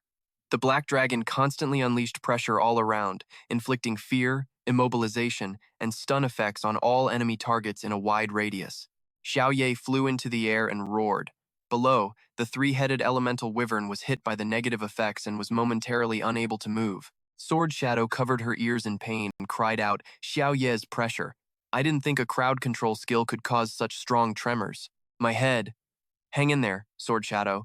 It's almost over. Encouraging her, Lu Fan noticed Xiao Kui had reached 12 layers of dragon aura, so he ordered it to use Soul Impact on the Bronze Wyvern, while he put all his strength into a Dragon Tooth Strike, successfully finishing off the boss. Right after, Lu Fan hurriedly shouted to Xiao Ye, the bronze shell armor is gone. Xiao Ye, attack. Xiao Ye dove in immediately, pinning the three-headed elemental wyvern down before smashing its middle head to bits. The impact was so savage, the ground literally shook. Lu Fan quickly reached out to steady Sword Shadow, who was stumbling. Careful now, Xiao Ye's getting a little too carried away.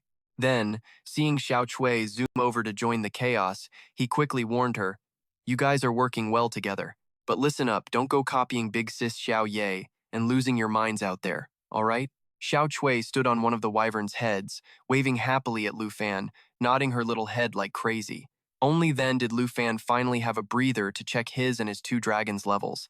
After that brawl, he hit level 28, Xiao Ye reached level 22, and Xiao Kui leveled up to 17. Standing quietly to the side, Sword Shadow realized her myriad flower sword hit level 6 and she was at level 27, but inside, she just felt hollow. She really hadn't contributed anything. Hanging out with Lu Fan, the so-called Yunbei genius really felt useless. Lu Fan suddenly patted Sword Shadow's shoulder. That three-headed dragon? You gotta take out all 3 heads at once to finish it. Let Xiao Ye have some fun for a bit longer. We can use this time to check out the rest of the camp. Sword Shadow just muttered, yeah, and walked ahead. Lu Fan frowned, staring at his system interface, lost in thought. When night fell, Sword Shadow brought a plate of food out from the tent. Hey, Lu Fan, Han prepared this. Let's grab a bite. But Sword Shadow didn't see Lu Fan anywhere. A wave of emptiness washed over her. Guess Lu Fan finally realized I'm just dead weight, she thought to herself. Meanwhile, Lu Fan was already following the map provided by the God tier system, heading toward the top of the divine tree alone. To keep the system's secrets under wraps, all he could do was apologize to Sword Shadow in his heart. My bad, Sword Shadow. This God-tier treasure map, this is the real reason I came to the Wyvern Mausoleum in the first place. As soon as Lu Fan got close to the nest, the massive cocoon cracked open. A giant dragon burst out and let out a deafening roar right at him. Soul of the Wyvern King, level 70, Nightmare difficulty boss, Elemental Dragon Breath. Blast the target with random fire, ice, lightning, or wind damage. Soul Strike. The Wyvern King, now unbound from its physical form, lunges forward in a flash, dealing piercing damage to its target. Dragon Tongue Unseal unlocks Dragon Tongue magic. Elemental Dragon Breath is replaced by Dragon Tongue magic. Forbidden Elemental Wyvern spell. Soul Strike is replaced by Dragon Tongue magic. Doomsday Descent. Wyvern Bloodline. As the closest species to true dragons, the Wyvern King reduces all incoming damage by 50%. Wait. The final boss of a nightmare-level dungeon is level 70. After a second of shock, Lu Fan summoned Xiao Ye and Xiao Kui, grinning. Can't mess around when there's a level gap this big. We gotta take this seriously. The commotion caught Sword Shadow's attention down below. She looked up, startled, then hung her head in despair. He's had to save me over and over again. Lu Fan must be totally sick of me. That's why he went off on his own, isn't it? I can't keep being a burden to him. The genius of Yunbei should have faced the gap between her and a dragon rider a long time ago. Do I even have the right to think about helping my teammate anymore? Just as Sword Shadow was drowning in self-doubt, the words Lu Fan said earlier popped into her head. It's like this for now, but once it hits level 25 and you use it, it's gonna be insane. I heard you the desire to help your teammate. It's okay. Thanks for helping me get out of the bone storm. I got a lot out of today, too. Thanks to that smile and those words, Sword Shadow started to regain her confidence. She clenched her fists, determined. Even if I'm not as strong as Lu Fan, I can still cover him. I can still. At that exact moment, Lu Fan blocked a boss attack and skidded back. Level 70 is no joke. This is way more dangerous than that world-ending emperor from before. Xiao Ye, prep the lava flame. With that, Lu Fan used the skill Dragon's Inspiration on Xiao Ye. Following orders, Xiao Ye opened her maw, condensed the fire element, and dove toward the boss, unleashing a torrent of flames. The boss howled in agony as the flames scorched it. But as soon as the lava flame ended, the boss didn't go after Xiao Ye. Instead, it used Soul Strike to warp behind Lu Fan for a cheap shot. Lu Fan scrambled to create some distance, yelling, Xiao Kui, swap to Eternal Form. Xiao Kui shifted forms instantly, flying in to shield Lu Fan. Jade Dragon Form, swap complete. Eternal Form has unlocked new skills, Life Pulse and Eternal Guard. Just as Lu Fan was about to call the next move, a rain of swords poured down from the sky, slamming into the boss, interrupting its skill and pinning it to the ground. Recognizing those blades, Lu Fan gasped. That's Myriad Flower? As if to confirm it, Sword Shadow appeared nearby, controlling the myriad flower swords to cast Heavenly Sword Dance while saying, let me back you up from here. Don't worry, I'm putting my own safety first. Lu Fan smiled. I know. Then Lu Fan commanded, Xiao Kui, release Life Pulse. Life Pulse emits Jade Light and Jade Blessing to all friendly targets in range, increasing their buff stacks by 2 to 4. Jade Blessing adds 3 to 12 stacks of Jade Dragon Chi to the target, increases damage for the next 3 to 12 attacks. Jade Light grants 3 to 12 stacks of Jade Blessing to the target, removes all debuffs and increases all attributes by 30% to 60%. Each stack can block 1 to 2 hits. Life Pulse just gave me 2 types of buffs at once, doubled the stacks, and with the Bloodline link, the effects are boosted even further. Thinking this, Lu Fan shouted, Xiao Ye, let's tear it apart. Xiao Ye lunged, landing hit after hit on the boss. At the same time, Lu Fan used Dragon Tongue magic, Blue Dragon King's Roar, to coordinate the attack. Suddenly, a massive pillar of fire surged from the flames. Something broke through, glowing bright high above. Sword Shadow asked, worried, what is that? Lu Fan replied, serious, it's the Dragon Tongue Unseal. The boss is about to trigger a Dragon Tongue spell. As the light faded, the boss reappeared. It used the Dragon Tongue spell Doomsday Descent, crashing down toward Lu Fan's group like a falling star. Doomsday Descent. Once the magic is unlocked, the dragon sacrifices its own HP when at its peak to deal massive damage upon impact. Damage equals 120% of the sacrificed HP. The dragon's last stand boss's HP hit 0. Realizing the boss was about to pull a suicide move, Lu Fan panicked and shouted, Xiao Kui. A second later, a massive explosion rocked the place, smoke and flames swallowing the entire Sacred Tree summit. Once things settled, a faint green glow shimmered through the dust. As the dust cleared, a green barrier appeared, and inside were Lu Fan and his crew. Eternal Aegis creates a barrier that protects everyone inside. The damage it absorbs depends on the caster's HP and self-regen stats. The Jade Dragon Bloodline doubles all skill effects for Dragon Kin and anyone with a Bloodline connection. It grants immunity to debuffs and boosts self-regen by 5,000%. As for the boss, that suicide move just handed the whole squad a massive EXP boost. Sword Shadow leveled up to 28. Myriad Sword went to 10. Xiao Ye hit 23. Lu Fan bumped to 29. And Xiao Kui reached 18. Lu Fan checked in. Sword Shadow, you good? Sword Shadow laughed. Glad Xiao Kui had our backs, man. I honestly thought we were toast for a second there. Lu Fan nodded, patted Xiao Cui on the head, and praised her. Yeah, Xiao Cui's eternal aegises saved us all. Plus, her crazy high regen definitely pulled some weight. Xiao Ye felt salty that Lu Fan only hyped up Xiao Kui, so she huffed. Lu Fan quickly added, and obviously, we wouldn't have won without Xiao Ye's insane damage output too. A bit later, Sword Shadow sighed. I always felt like these level 20 to 30 dungeons were just jokes, But that right there, that was the closest I've ever been to the grave. Lu Fan nodded. For real. My first time taking on a level 70 boss, and I didn't expect it to try and take us down with it. Definitely an eye-opener. Lu Fan then scratched his head and muttered, Look, Sword Shadow, I didn't mean to ditch you back there. I was actually hunting for something. I just didn't expect to run into a boss. Sword Shadow smiled. It's cool. I know you're not the type to just leave your teammates behind. I remembered what you told me before. Now, I'm gonna throw that same line right back at you. You're a beast, but I'm never gonna let you fight alone either. Having cleared the dungeon, they walked away with a loot chest. Lu Fan popped the chest open to find 3 items. Soul-winged flying dragon, legendary grade. Level requirement, 60. Plus 356 agility, 291 strength, 246 spirit, and 234 stamina. High-altitude flight gives the user the ability to fly and boosts flight speed. If the user has Dragon Tongue magic, they get Dragon Tongue Unseal, which lets you swap out a high-level Dragon Tongue spell once. Lu Fan thought, a legendary item with flight and a magic unsealing ability? Hell yeah, now I can drop my own Dragon's Last Stand. Then he sighed. Damn, it's just flying, not a mount. Unless you've got a special class, nobody can really use this yet. Shame I'm not high enough level to equip it. Dragon Rider's Reins, Epic Grade.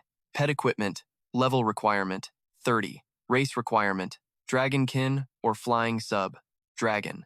Using this turns your pet into a mount. In this state, the rider and pet stats resonate. Basic attacks get a dragon aura boost, dealing splash damage. Lu Fan whispered, Dragon mount, baby. As soon as Xiao Ye hits level 30, I can become a full-on Dragon Knight for the national trials. Dragon Calling Bone Flute, Epic Grade, Consumable. Use it to summon the souls of the Twin Dragon Kings. The Dragon King's level matches the user's. It's got 3 charges. Lu Fan thought, sweet gear, but it's a shame it's limited use. Just as Lu Fan finished looting, Sword Shadow called out, Lu Fan, done with the loot? Check on Xiao Kuei, what's she doing?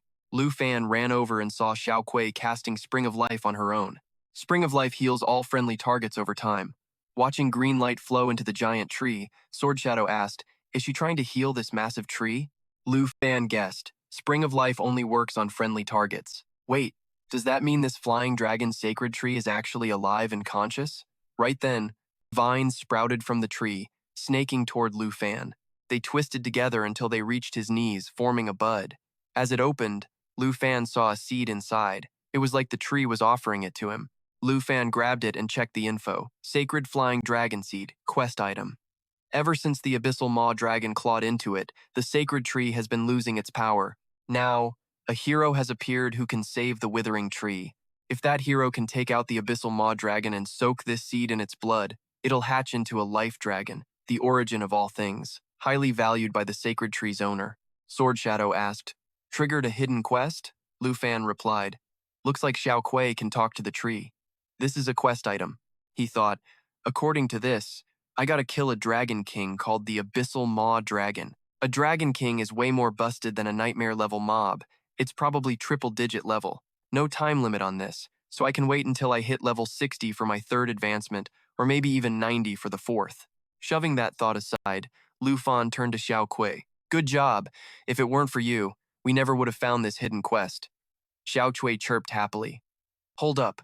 Lu Fan pulled out the bone flute and asked, Hey, Xiao Kuei, you think you can eat this? He was met with 3 pairs of confused eyes. Lu Fan realized they misunderstood and corrected himself. No, not like that.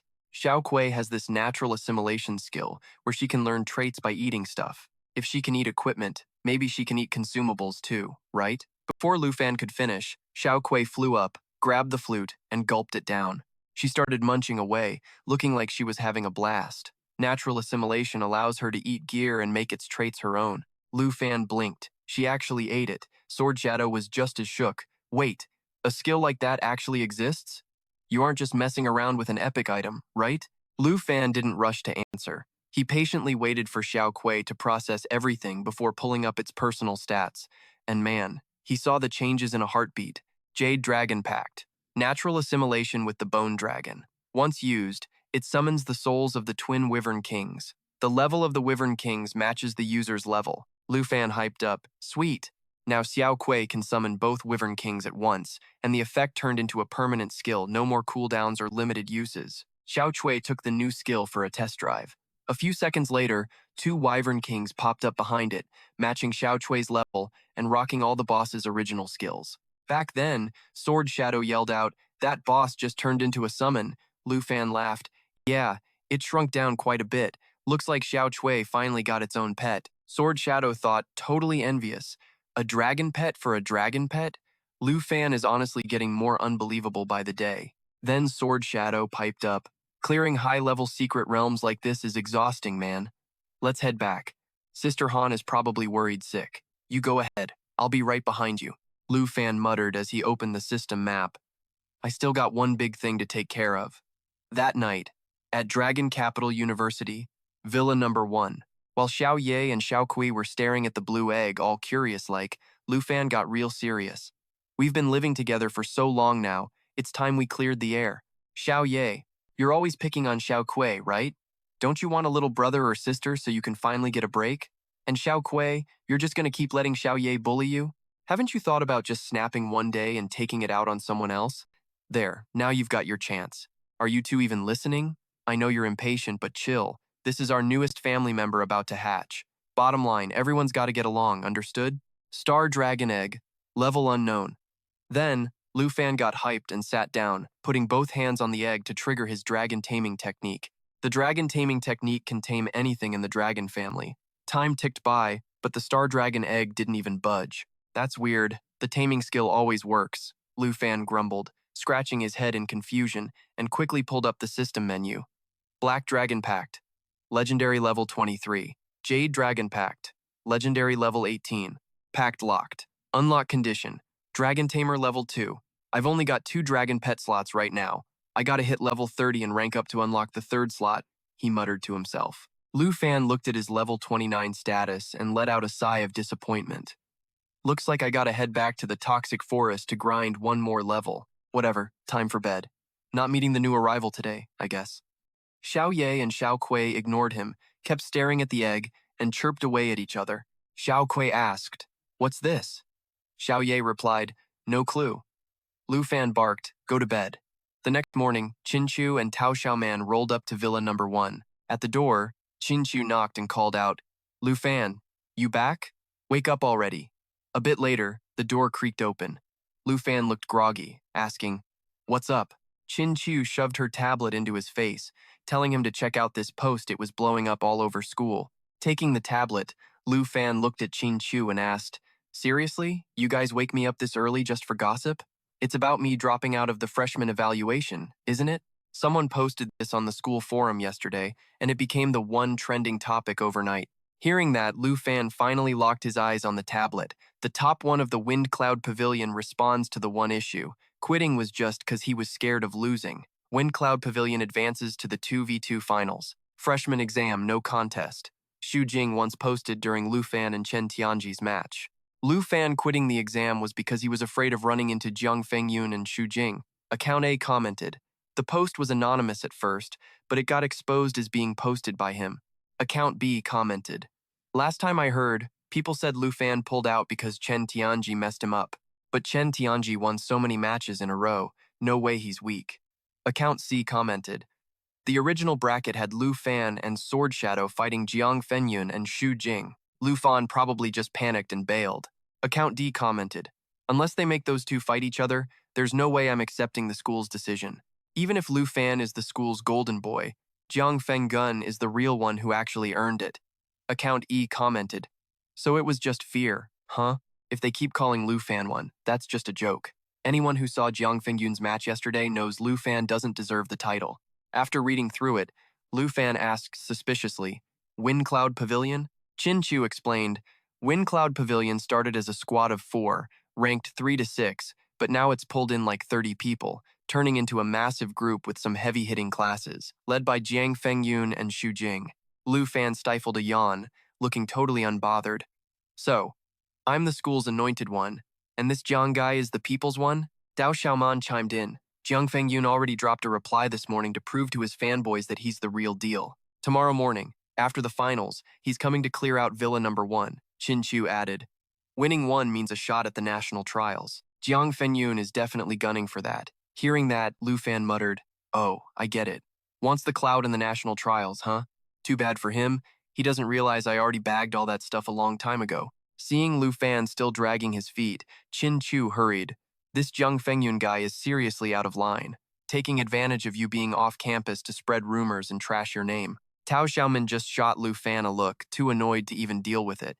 We don't even know who he is, right? If he wants to show up tomorrow, let him.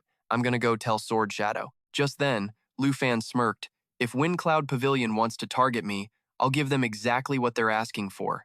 Tao Xiaoman was confused. What do you mean? Lu Fan held up the tablet and said, borrowing this for a sec. Time for a reply. Accepting the challenge at Dragon Capital University, Arena Area, VIP Room, Xu Jing, the Forbidden Mage, was scrolling through info when he suddenly jumped up and shouted, Jiang Ge, Lu Fan replied. In the arena, Jiang Fengyun, the shadow warrior who fights blindfolded, suddenly froze for a split second. Right after that, facing the two guys rushing in to attack, Jiang Fengyun didn't hesitate to use a skill to spawn multiple clones, charging forward and freaking those two out. Wait, hold up, Jiang Fengyun, why are you going so hard with this skill? We're just sparring, man. Jiang Fengyun didn't even blink, letting his clones make quick work of them. Once it was over, Jiang Fengyun took off his blindfold, turned to Su Jing, and asked, go heal them up. What's Lu Fan saying? Xu Jing pulled out her tablet and replied, he just posted on the forum. You can watch it live right here. Jiang Fengyun took it, looked, and laughed. This Lu Fan kid's got some nerve, huh? Trying to take on the whole Wind Cloud Pavilion by himself, he's talking a whole lot of trash. Then, Jiang Fengyun tossed the tablet back to Xu Jing. Tell him to bring it on. Tell him after the finals tomorrow, we'll meet at the arena for a real fight. Xu Jing asked, surprised. Jiang Fengyun, are we really gonna scrap with Lu Fan? Jiang Fengyun replied, obviously, and call everyone from the Wind Cloud Pavilion to show up too. He wanted to challenge the whole guild, didn't he? If he wants it, he's got it. I'm gonna show him who the real #1 is, the one picked by the school or the one who actually earned it in the ring. The next day, Qin Chu checked Lu Fan's post again. Lu Fan had replied to the Wind Cloud Pavilion, accepting the challenge. If you really want to prove you're the top dog, then face me like a man, instead of using public opinion to slander me like this. Yeah, I'm talking to you guys. You trash from the Wind Cloud Pavilion. Bring as many people as you want, let's make it a show after the freshman exams. Down in the comments, the keyboard warriors were losing their minds. Yo, Lu Fan clapped back. It's going down, the Wind Cloud Pavilion answered. Is this just gossip? Is Lu Fan actually hurt? What did they say? A duel at the arena after the finals tomorrow to see who's really #1. Haha, the whole Wind Cloud Pavilion is showing up, this is gonna be wild. Seeing the comments, Qin Chu cried out in shock. Oh, Jiang Fengyun actually accepted, Tao Xiaoman asked. I heard Jiang Fengyun has a semi-final match today. You want to go watch? Lu Fan replied. Honestly, I've got zero interest in how strong Jiang Fengyun actually is. We're better off heading to the dungeon hall to level up. Han Ke brought some food to the table, overheard them, and advised, Lu Fan, don't say that. Arrogance leads to defeat. Knowing your opponent is never a bad idea. Tao Xiaoman agreed. She's right. Just show your face a little, you might even have more supporters than the Wind Cloud Pavilion. Qin Chu chimed in worriedly, but Lu Fan is super famous on the school forum right now. If people catch you scouting Jiang Fengyun, they're gonna talk, for sure. Han Ke said cheerfully, then we'll just disguise ourselves. Lu Fan looked deadpan, completely speechless. A while later, sitting in the stands, Tao Xiaoman turned to Qin Chu and asked, the match on right now is Jiang Fengyun, right? Qin Chu answered, yeah, must be. So many people came to see the Wind Cloud Pavilion. Sitting in the front row, Han Ke turned to Lu Fan, who was wearing a hoodie, a baseball cap, big sunglasses, and a mask, and asked with a grin, so, how's the disguise I picked for you? Pretty sure nobody's gonna recognize you, right? Lu Fan just stayed quiet. The freshman semifinals are about to start. Will both teams please take the stage? As soon as the announcement hit, Lu Fan stood up from his seat. Han Ke asked suspiciously, Lu Fan, where are you going? The match hasn't even started yet. This match is boring. I'm gonna go wander around. Call me when you guys are done. Saying that, Lu Fan just walked off. In the row in front, Sheng Ming glanced back, watching Lu Fan's back as he sank into deep thought. He recalled his recent conversation with the principal. Back then, Sheng Ming had walked to the office door and knocked, calling out, Principal, I don't know if you're aware of all the drama on the school forum lately, about the beef between Lu Fan and Jiang Fengyun. The door stayed shut, but the principal's voice came from inside. Is that you, Sheng Ming? Just let Guhan handle these petty freshman squabbles. No need to bring that stuff to me. Sheng Ming frowned and said, given Lu Fan's strength, I suggest the school steps in to stop this fight. I'm worried if we let this play out, he won't know when to hold back. After all, Chen Tianzi is still in the infirmary after his match with him. The principal spoke up. You're overthinking it, vice principal. Instead of worrying about this, you should be worried about the fact that in 1 month, a special envoy from Dragon Capital is coming to check if Lu Fan is qualified for the national trials.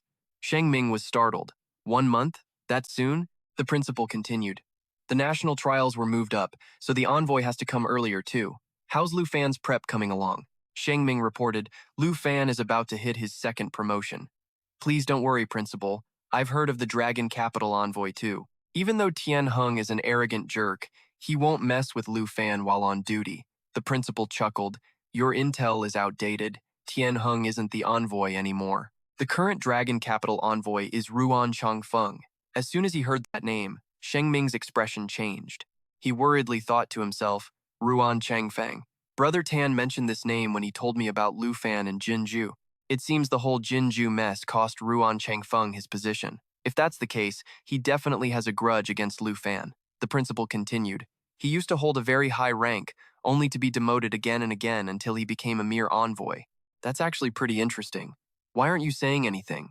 Sheng Ming snapped back to reality, quickly bowing before the door. I apologize, principal. If he's the one judging the candidates for the national trials, I'm afraid Lu Fan is going to have a really hard time. Lu Fan is a candidate I personally endorsed. Surely you know what to do, right? Sheng Ming replied. I understand. I'll go find extra resources to help him reach his second promotion quickly to make up for the level gap. What about his match with Jiang Fenyun tomorrow, sir? From inside the room came the principal's loud laughter. I'll be watching. Of course I'll be watching. How could I miss something this entertaining? Back to the present, at the Dragon Capital University arena, in the points room. Suddenly, someone was sent flying out of the room, and the people around started whispering. Who's that? The 100th person to get wrecked. The arena is only worth 100 points. Why are they going this hard? Must be a second promotion player smurfing to steal points from others. There is no way this is a level 29 arena. The guy who just got launched out scrambled back up, shouting a warning. Guys, don't go in there. Nobody can beat them. Someone asked, Yo, who's the owner of this room? Do you know?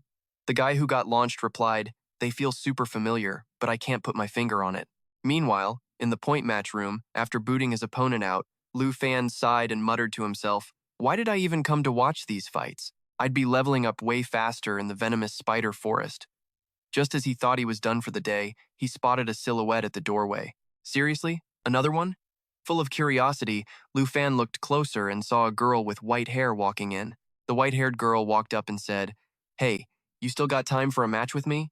Lu Fan greeted her back. Hi there, senior. The girl laughed. I'm a senior who's way out of your league, and you're being this polite? Maybe I should take it easy on you then? Lu Fan replied, No need for that. Just give it everything you've got. For real? All right. Here I go. As she spoke, she raised her hand, and in a split second, a massive surge of fire elemental energy converged at her palm. Lu Fan was taken aback. This girl was definitely no joke. Before that thought even finished, he was shocked again when she vanished right from her spot. The next millisecond, she reappeared behind him, holding a trident formed from pure fire energy. I'm not like those chumps outside, so you better go all out too. With that, she lunged the trident toward his back. Lu Fan reacted with lightning speed, whipped out his weapon, spun around to block the attack, and launched a counterstrike. After trading a few more blows, Lu Fan was knocked back a few steps. His face turned serious as he thought to himself, She's strong. Just what level is this girl anyway? She didn't press the attack, just stood there covering her mouth, giggling. Nice block, not bad at all. But that last move didn't even land. You scared of hurting me, or what? You keep playing soft like that, and I'm gonna have to teach you a real lesson. Lu Fan nodded seriously. I got it. And with that, they both charged back into the fray.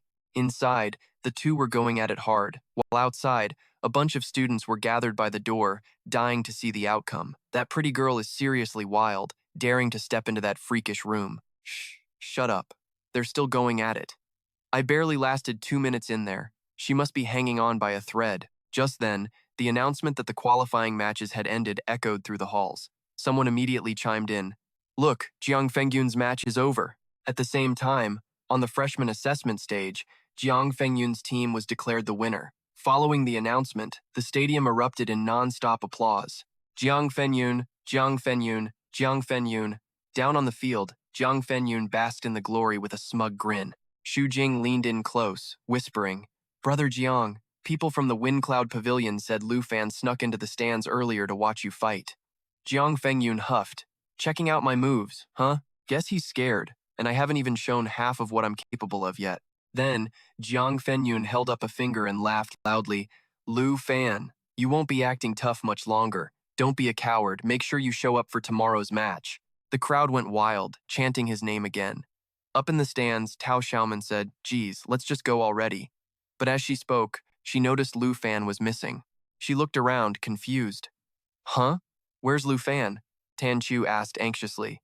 "Wait, did Jiang Fengyun spot Lu Fan watching?" Han Ke dialed Lu Fan's number and said, "He told me he was bored and left a while ago. Let me call him." Back in the point match room, Lu Fan was knocked back again, his glasses and mask flying off. Regaining his balance, Lu Fan panted heavily, thinking, "She's way too strong. Where the hell did this woman come from? And the weird thing is, she could have wiped me out in a few hits, but it feels like she's trying to lead me into realizing my own flaws. Why would she do that? Who even is she?" Across the room, the girl hooked his mask with the tip of her trident, looking him over with a smirk. "Nice defense. In the last 15 minutes, you went from being totally clueless to actually predicting my moves. You learn fast, but your stamina is trash." She started walking toward him. And why hide such a handsome face behind that mask? As she leaned in close, Lu Fan fumbled and fell backward. Suddenly, his phone rang. "My bad, I gotta take this." It felt like a jailbreak. Lu Fan rushed to grab his phone. "Hello? Yeah, I'm heading back now." After hanging up, he turned to the girl, scratching his head with a sheepish grin. "Thanks for everything. You taught me a ton of close combat skills today. Before I go, can I get your contact info?"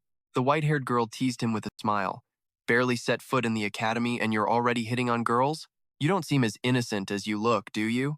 Lu Fan waved his hands, panicking. No, I just want to book a session with you for next time. I really want you to keep coaching me. Don't bother. If you want to see me again, just open another point match room like today. If fate has it, I'll show up." With that, she waved and walked out, leaving Lu Fan stunned and deep in thought. Who is this senior? Wait, she only looks like a senior because she's young. In that fight, I got absolutely crushed. No student could have that kind of strength. Is she a teacher? Does Dragon Capital University actually have teachers like this? Suddenly, a notification popped up in front of him.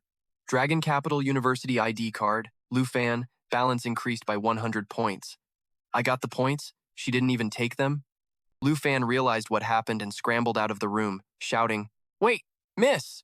As he sprinted through the hall, he bumped into some people, who snapped at him. "Hey, watch where you're going! You in a rush to die?" Lu Fan ignored them and kept running, looking everywhere, calling for the senior. In his head, he was spiraling. Who is that insanely strong woman? She didn't want the points, wouldn't tell me her real name, and disappeared in a flash. Is she even actually from Dragon Capital University? Or did I just meet a ghost? Just then, he heard someone calling his name. He turned around and saw Han Ke and the others. Han Ke saw Lu Fan looking back and waved with a grin. "Xiao Fam, what are you guys doing here? Come on, let's head back." Chin Chu asked the senior curiously, while Tao Xiaoman started complaining. "Lu Fan, what kind of game are you playing? You've barely been here for a minute and you're already hitting on some girl?" Tan Pham gave up the search, sighing in disappointment as he walked toward the three of them. Can't find him. What a mysterious senior. The next day, after the freshman finals at Dragon Capital University, the crowd didn't leave. They stuck around, waiting for more. A spectator sighed. They're right. Honestly, the real main event was the fight between Lu Fan and Jiang Fengyun. Someone nearby chimed in, hyped. Taking on the whole Fong Van Club by himself? Let's see if he's actually a beast or just straight up insane. Down on the arena floor, Jiang Fengyun and his crew were already lined up. After waiting forever, Jiang Fengyun got impatient. Where is Lu Fan? Why isn't he here yet? If he's too scared to show up, we should just head to Villa 1 and drag him out. We made a deal for this time, after all.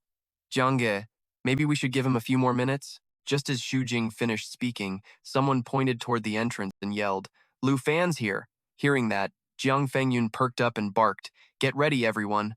In total contrast to the serious vibe of the Fong Van crew, Lu Fan strolled onto the arena floor munching on a piece of bread. Let's get this over with, yeah? I've got stuff to do later. Jiang Fengyun glared at him. You sure know how to make an entrance. Lu Fan shot back. I'm not late, am I? Right on time. I don't know how many of you punks are in this club, but since you're all here, just bring it on. Hearing that, a bald guy with a massive build pointed at him and raged. The hell? Don't get cocky, kid. You're talking to Jiangge like that? You got a death wish? Jiang Fenjun raised an arm to shut the bald guy up, looking annoyed. If you're going to disrespect us, let's stop running our mouths. I'm betting 7,000 points. Oh, right, almost forgot to place the bet. Lu Fan pulled out a card and declared 17,000 points. All in. The terminal scanned it. Dragon Capital University ID card. Lu Fan, balance, 17,642 points. The Fong Van Club crew was stunned by the number. Shujing panicked. That's too much. Jiang Jie, we don't have enough points to match that. Jiang Fengyun snapped. Shut it. Inside, his greed took over. He's really betting that much? If I win these regaining his composure, he clenched his fist and shouted, Fong Van Club is betting all our points. You want to play? We'll play. The others immediately jumped in. All right, listen to Jiangge. If we pool our points together, we've got enough for 17,000, right? Stop overthinking it. Just follow Jiangge. After the chaos died down, Lu Fan cracked his neck and laughed. Cool. Bets are in. Let's roll. Jiang Fengyun glanced at Xu Jing, whispering, He's acting way too confident. He's definitely planning to summon that dragon. I got it, Xu Jing.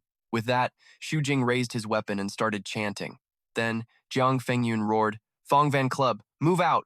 The rest of the crew drew their weapons, ready for the signal. As Jiang Fengyun shouted the order, Xu Jing cast a binding spell on Lu Fan. Binding spell locks the target in place, preventing movement and skills for 5 seconds. The other members unleashed their best attacks toward Lu Fan. Jiang Fengyun led the charge, yelling, Perfect! No way he's calling that dragon now. Behind him, the others cheered, Let's wreck him. On the other side, Lu Fan watched them charging in like a tsunami and just clicked his tongue. With a slight twitch of his body, the chains shattered. He pulled out his weapon and easily parried Jiang Fengyun's attack. Jiang Fengyun's eyes went wide. He broke out of it? While Jiang was still stunned, Lu Fan reached out, grabbed him by the collar, and tossed him to the ground like a bag of trash. The crowd went wild. No way. He took down Fong Van with his bare hands. On the arena, the rest of the crew froze, staring in disbelief at Lu Fan and the pathetic figure on the floor. Xu Jing yelled in a panic, Jiang Ge. He quickly cast a stiffening spell on Lu Fan and screamed at his team, Use ranged attacks, now. Stiffening spell. The target's body gradually freezes, slowing movement and attack speed by 75% for 7 seconds. Snapping out of it, the Fong Van members started spamming their magical skills. In seconds, a barrage of magic rained down on Lu Fan's position, triggering massive explosions and filling the air with thick dust. When the smoke cleared, Lu Fan was standing there without a scratch. He put one foot on Jiang Fengyun's head and smirked. Is this really the best the #1 freshman has to offer? The quality is kind of trash, don't you think? Jiang Fengyun, pinned to the ground, grabbed Lu Fan's leg and tried to look back at Xu Jing, shouting, Xu Jing, what the hell happened to your spell? Xu Jing was shaking, his face pale. How? That's impossible. I hit him clean, I swear. Lu Fan looked at both of them and chuckled. Don't blame him. It's just that my Dragon Tamer stats are a bit too high. Your low-level skills don't do squat to me. Jiang Fengyun snapped, You little bastard. He ripped the cloth off his head, covered his eyes, and used a skill to create dozens of clones to swarm Lu Fan. The Fong Van crowd cheered. Jiang Jie used his ultimate, his signature move. Lu Fan is finished. Only Xu Jing stood there, head down, staring at his own hands and muttering, Just how high are his stats compared to mine? Do my skills seriously have 0 effect on him? Meanwhile, facing the swarm of clones, Lu Fan raised his hand and gathered fire element energy. He kept that confident smirk. Gotta admit, this move of yours is actually pretty cool, Jiang. Since you're the top-ranked freshman, I'll give you a little gift that even Chen Tianzi hasn't seen yet. Realizing something was wrong, Jiang Fengyun panicked. Wait, what's he talking about? Is he actually going to summon it? A few seconds later, Xiao Ye appeared in the sky, in its world-ending form, catching everyone off guard. The moment it was summoned, a massive shockwave of fire elemental energy blasted outward in every direction. The clone squad sent by Jiang Fengyun got absolutely wrecked by that wave of fire, wiped out instantly. Then, the flames spread out, and the Wind Cloud Pavilion members started losing their minds, running for their lives, screaming, "Help me! My legs are shaking so bad I can't even stand. That's a real dragon. I can't breathe. We gotta bail. We're dead. We're totally dead. Oh God." Murmurs and screams erupted from the stands. Is that Lu Fan's spirit beast? That thing is insane. Look, the Fong Von crew is running for it. We should get out of here too. Down in the arena, Xu Jing was trying to make a run for it, but when she saw Jiang Fenyun just standing there frozen, she panicked and shouted, "Jiang Fenyun, we gotta bail. Stop fighting." Jiang Fenyun didn't seem to hear her. He just stared blankly at Xiao Ye up in the sky, muttering to himself, This is completely different. This is nothing like Chen Tianji's dragon. This is an actual legend." Just then, Lu Fan spoke up.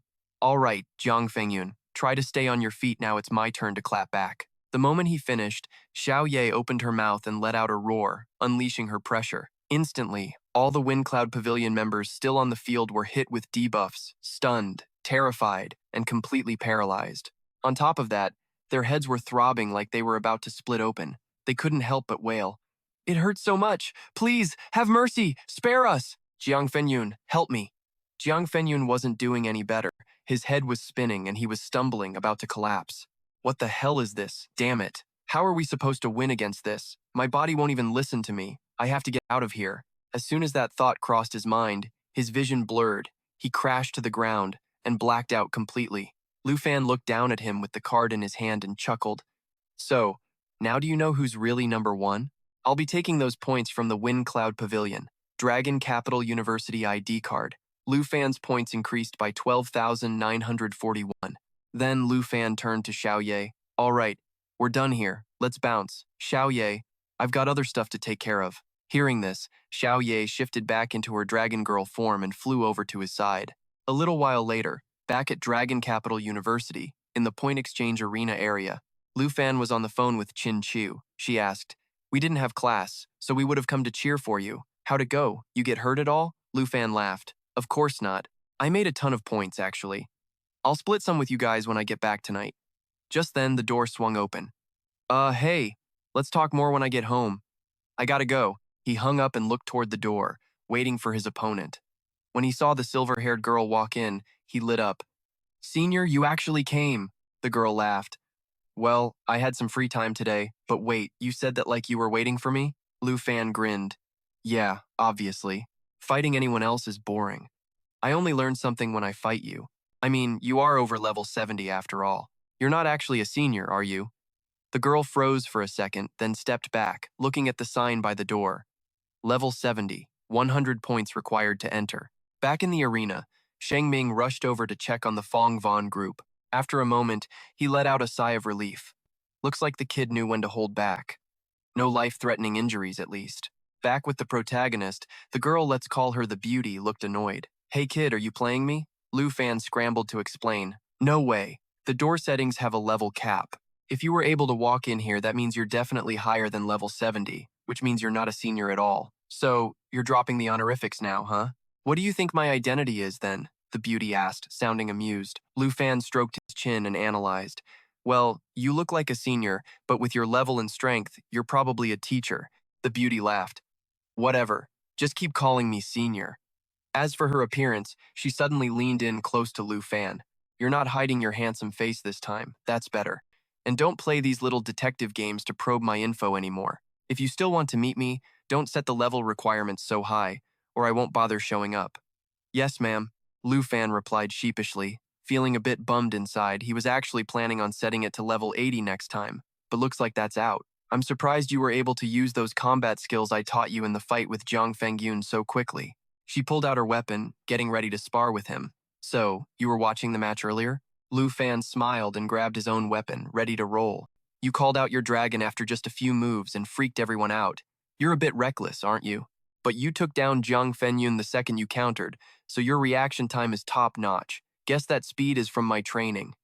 "Heh, thanks for the guidance, senior. My melee skills still have a long way to go." Just as they were chatting, the beauty suddenly lunged and slashed, catching Lu Fan off guard and drawing blood. "What was that for?" Lu Fan shouted. "You've improved, yeah, but you aren't at the level where you can be humble just to show off yet." The beauty scolded him with a serious face. No, you've got it wrong. I wasn't fake humble. I really want to learn from you. You're strong and kind last time. You didn't just teach me, you even gave me 100 points. You're like an older sister to me. If you could come by and train me often, I'd definitely level up fast. If that's a problem, I can even pay tuition. The beauty couldn't help but laugh at his words, calling her an older sister. Huh? You sure know how to butter people up. Keep your tuition money. I heard you've got a sister who's a great cook, right? If you want to study under me, just bring some of her food next time. Yes, ma'am, Lu Fan replied happily, adding to himself. Actually, she's more like a little sister, but calling her my sister isn't totally wrong. If you've been waiting for me, then let's go. Show me what you've learned. All right, here I go. Lu Fan lunged forward. The beauty smoothly parried his attacks while giving feedback. Oh, definitely faster. How about this? If you can land one hit on me today, I'll hook you up with a new weapon. How's that sound? Your current weapon is lagging behind your level. Want to swap to something like mine? Yeah, I guess you're right. I've had this Black Dragon Scale sword for a long time, but I'm just attached to its special effect. Lu Fan was referring to the effect that lets him partially transform into a dragon, boosting the power of the sword's dragon form. Aside from the weapon, what else do you want? I want an enchantment to remove the level limit. The senior lady stopped dead in her tracks, looked down, and snapped. Do you have any idea how insanely rare and precious that stuff is? Without missing a beat, she went back on the offensive, schooling him while grumbling, "Why did I even bother asking you? Just die already." That evening, Lu Fan dragged his half-dead body back home. After hearing the whole story, Han Kei finally breathed a sigh of relief. As she helped massage his sore muscles, she said, "Geez, you had me worried sick. I thought you and Jiang Fengyun were actually fighting for real. You didn't even land a single hit on her the entire afternoon. While I'm here aching all over, she didn't even break a sweat." Jian Ying chimed in, guessing. "From what you're saying, that senior probably isn't a teacher at Dragon Capital University. At least, I've never seen one like her before." Qin Chu, who had been glued to her iPad, suddenly shouted, "Lu Fan, you're all over the school forums again. There's a video of you and little Da that the Fengyun Pavilion posted." She flipped the screen around for everyone to see. "Wait, someone actually recorded it? I was there, and I almost got wiped out. What is that? A dragon?" Lu Fan's dragon sent Chen Tianji flying like 100,000 miles away. It was way too crowded. I couldn't even get close. Then out of nowhere, I heard this terrifying roar, and everyone started running for their lives. I heard people saying Lu Fan took down Jiang Fengyun, and seeing this video, it's gotta be true. I kept saying Lu Fan was top tier, but no one believed me. Seeing that dragon now, they gotta believe it, right? Man, it sucks I couldn't see it in person. Is anyone putting a squad together to camp out at Lu Fan's villa? If we can't see the dragon, maybe we can at least get an autograph. Reading the comments below the post, Han Ki smiled and said, "Oh, looks like the whole school knows you won. So that whole drama from earlier is officially settled, huh? I don't think it's going to be peaceful for long, though. You're probably going to be the new target for all these people, replacing the Fengyun Pavilion," Jian Ying warned. Lu Fan sighed. "I already got a taste of that when the college entrance exam rankings dropped. Whatever, let's just focus on our own goals. So, what's the goal now?" Lu Fan didn't answer with words, but with action. A little while later, deep inside a high difficulty level 45 Poison Forest secret realm, he was actually grinding for levels. "I thought you wanted to focus on learning from that senior," Jian Ying said, while still busy clearing out waves of mobs. "Obviously, I gotta level up. If I get stronger, I'll definitely have the upper hand against her next time." After taking down the boss, Lu Fan successfully hit level 30, which meant he was finally eligible for his second job advancement. The group left the secret realm and headed straight to the advancement hall, but the moment Lu Fan showed up, the other students, especially the girls, went totally wild, swarming him just to show how much they obsessed over him. Lu Fan had no choice but to pull his old trick, grab his clothes and dash off to disguise himself. 10 minutes later, fully masked and bundled up in a hood and glasses, he finally dared to head back into the hall. Where'd he go? He was just here a second ago. Man, he's a legend, straight up vanished. Qin Chu let out a sigh of relief as she watched the new fangirls breeze past them. "We're clear." Looking sheepish, Lu Fan said, "Sorry guys, but do I seriously have to go out like this from now on?" Tao Xiaoman said with a hint of jealousy, "Man, talk about first world problems. I'd kill to have a bunch of hot guys chasing after me like that. Speaking of which, there's literally no record of anyone doing a second advancement as a dragon rider, so you've got zero data to reference." Contrary to Jian Ying's worry, Qin Chu sounded hyped. That just means Lu Fan's about to make history. Exactly. Since this advancement has no roadmap, whatever happens, you're on your own. Just as Lu Fan was lost in thought, Dao Xiaoman patted his shoulder, urging him, Lu Fan, we're at the advancement hall. Lu Fan took off his disguise and, before stepping into the hall, reassured them, don't worry. I've already figured out how to handle the second stage advancement for a dragon rider. The ritual has to be done in private, so we'll be right here waiting for the good news. The transfer point was located inside the Dragon Capital University's advancement hall. After the system verified Lu Fan's eligibility through his Dragon Capital University student ID, a voice announced, Student Lu Fan, second stage advancement is ready. Please step onto the advancement platform. As he followed the instructions, Lu Fan thought to himself, second stage advancement is different from the initial class awakening. There are multiple subclasses I can choose from. For the known classes, as long as someone has picked it before, it's all recorded as a reference for those who come after. Advancement platform activated. No information found regarding Dragon Rider. Please do not leave the platform while the ritual is in progress. Current class. Dragon Rider 1. Second stage advancement branch. No records found. So it's true. No records for the Dragon Rider's evolution branches. But thank God I can check through the system. Advancement ritual starting. Dragon Capital University wishes you a successful transition. A few seconds later, 3 different branches appeared, each represented by a different color. Class name, Dragon Priest. Key stats, Spirit, Stamina, and Recovery. These boost significantly once your Dragon Companion receives the Dragon Priest's buffs. This class leans heavily toward being a healer, and it unlocks skills like Dragon's Inspiration. With this class, I'd get stronger by buffing my dragon, and when I'm not summoning it, I'd be a full-blown support unit with heavy skills. Lu Fan checked the purple menu. Class name, Dragon Warlock. Key stats, Spirit and Agility. Description, learn more dragon speech magic and control skills. Can absorb and use your dragon companion's skills. Seems like a caster-heavy class. My kit would be all dragon speech spells, plus the ability to copy my dragon's skills. Class name, Fierce Dragon Warrior. Key stats, Strength and Stamina.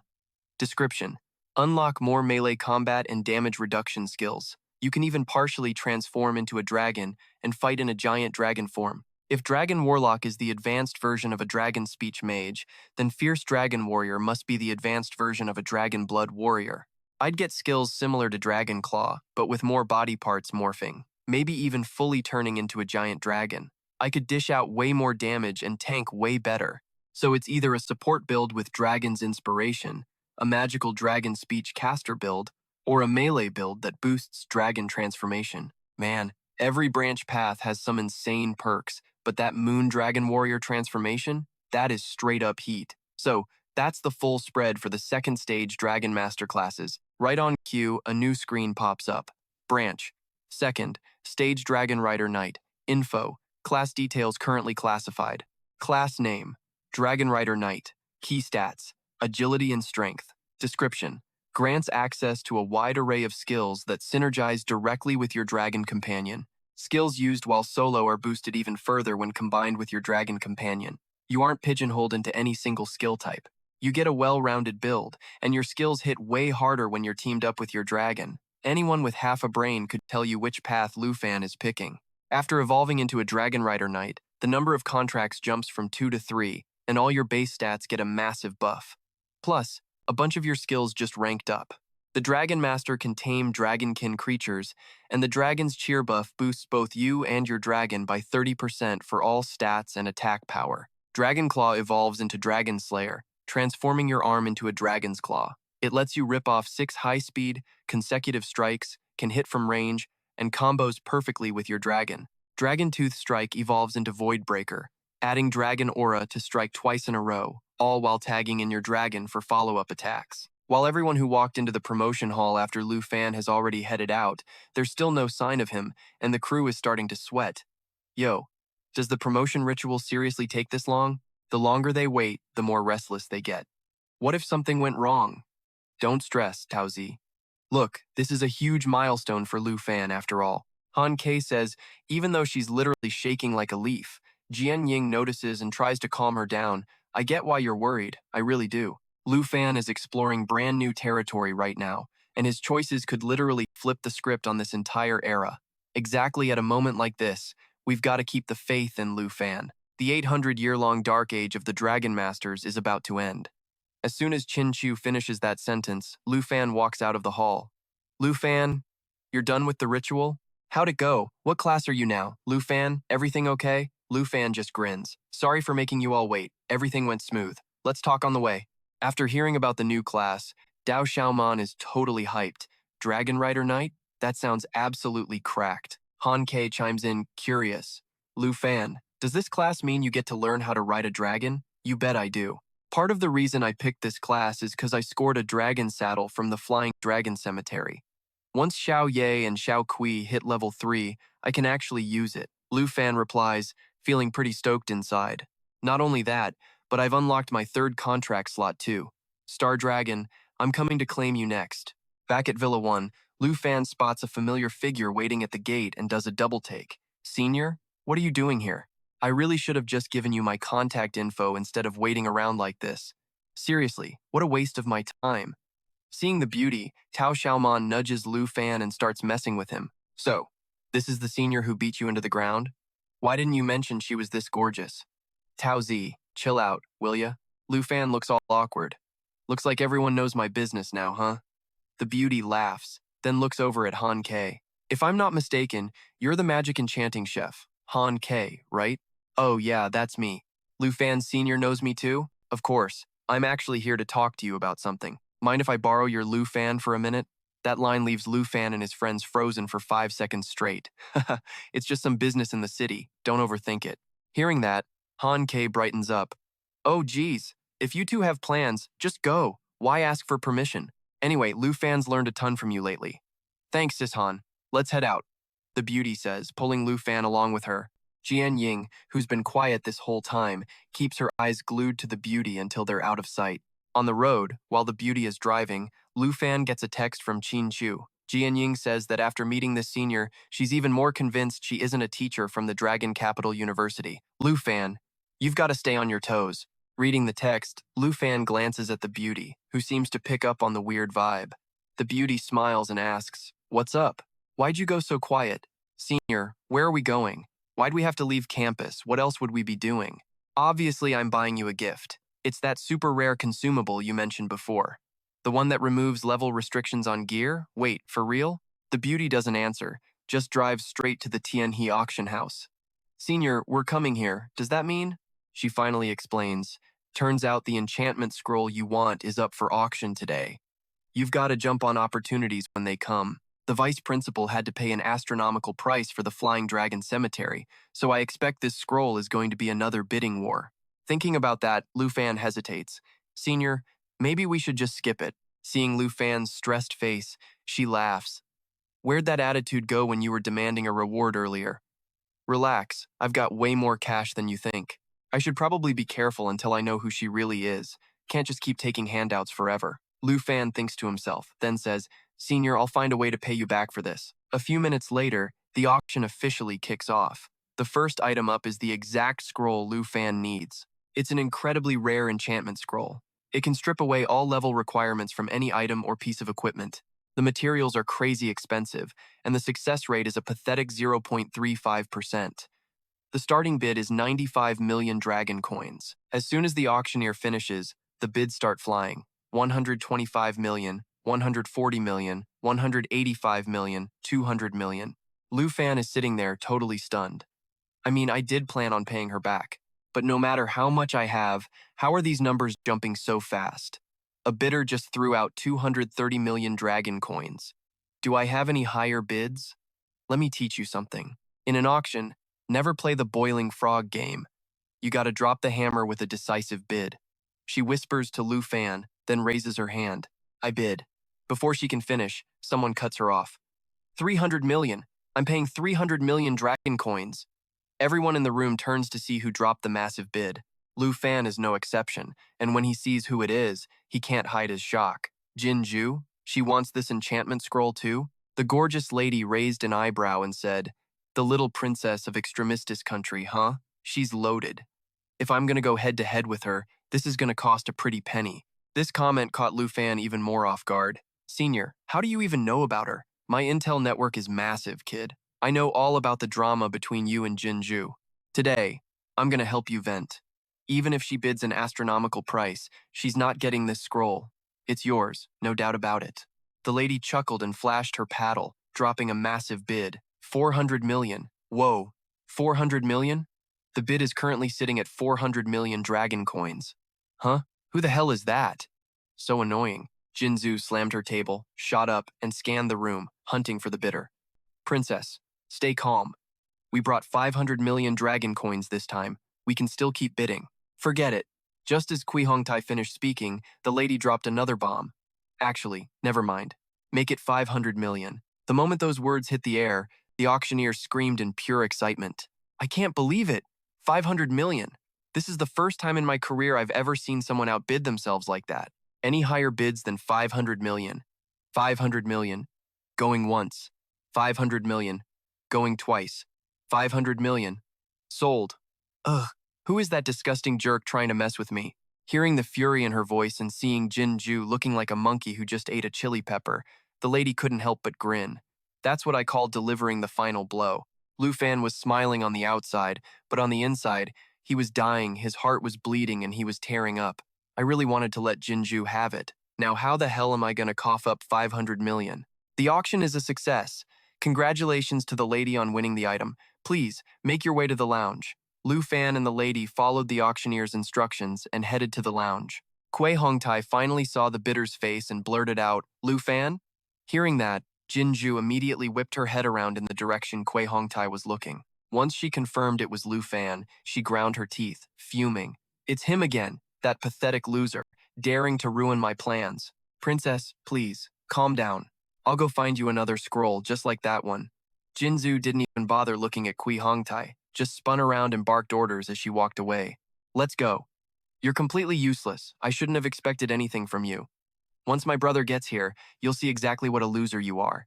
Meanwhile, Lu Fan and the lady were chilling in the VIP lounge of the Tianhua auction house when a stunning woman walked in, carrying the item they'd just won. The second she saw the lady, the woman clicked her tongue. I knew it was you. You're the only one who dare pull a stunt like that with the bidding here. The lady ran over and hugged the woman, acting all spoiled.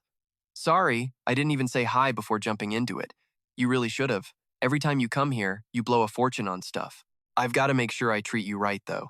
That's when the woman noticed someone else in the room. She narrowed her eyes, scanning Lu Fan. Oh, this kid? He's my junior. I bought this scroll as a gift for him. Oh? A little brother, huh? Duyakyu flashed a knowing smile and introduced herself.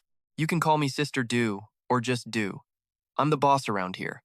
From now on, if you're looking for anything rare, just come straight to me. Lu Fan shook Duyakyu's hand and replied politely, Nice to meet you, sister. I'm Lu Fan. I had no idea you and the senior knew each other. Haha, we're more than just acquaintances. I'm her sister-in-law. Her brother and I co-manage this auction house. I see, Lu Fan replied, thinking. No wonder she can bid like it's pocket change. So the auction house belongs to her brother. My desperate need to pay off this debt feels kinda ridiculous now. 500 million. I still need to come up with 480 million more. But as soon as the lady called him over to open his gift, all his worries just melted away. With this enchantment scroll, you can bypass the level 60 requirement for the Soul Winged Dragon King. By the way, have you found anything new to add to the encyclopedia lately? Duyakyu asked with a smile. The lady pulled out her elite black card to pay for the scroll and let out a long sigh. I've got nothing. You've already cataloged all my junk. Aw, we've cleared you out. Seeing the money hit the account, Duyakyu beamed. Make sure you come back and support me again soon. Seeing Lu Fan lost in thought, the lady poked some fun at him. Hey, Lu Fan, you'd better figure out how to pay me back that 500 million, okay? Sister Han is waiting for me to return you in one piece, and you look like you're plotting something to scam me.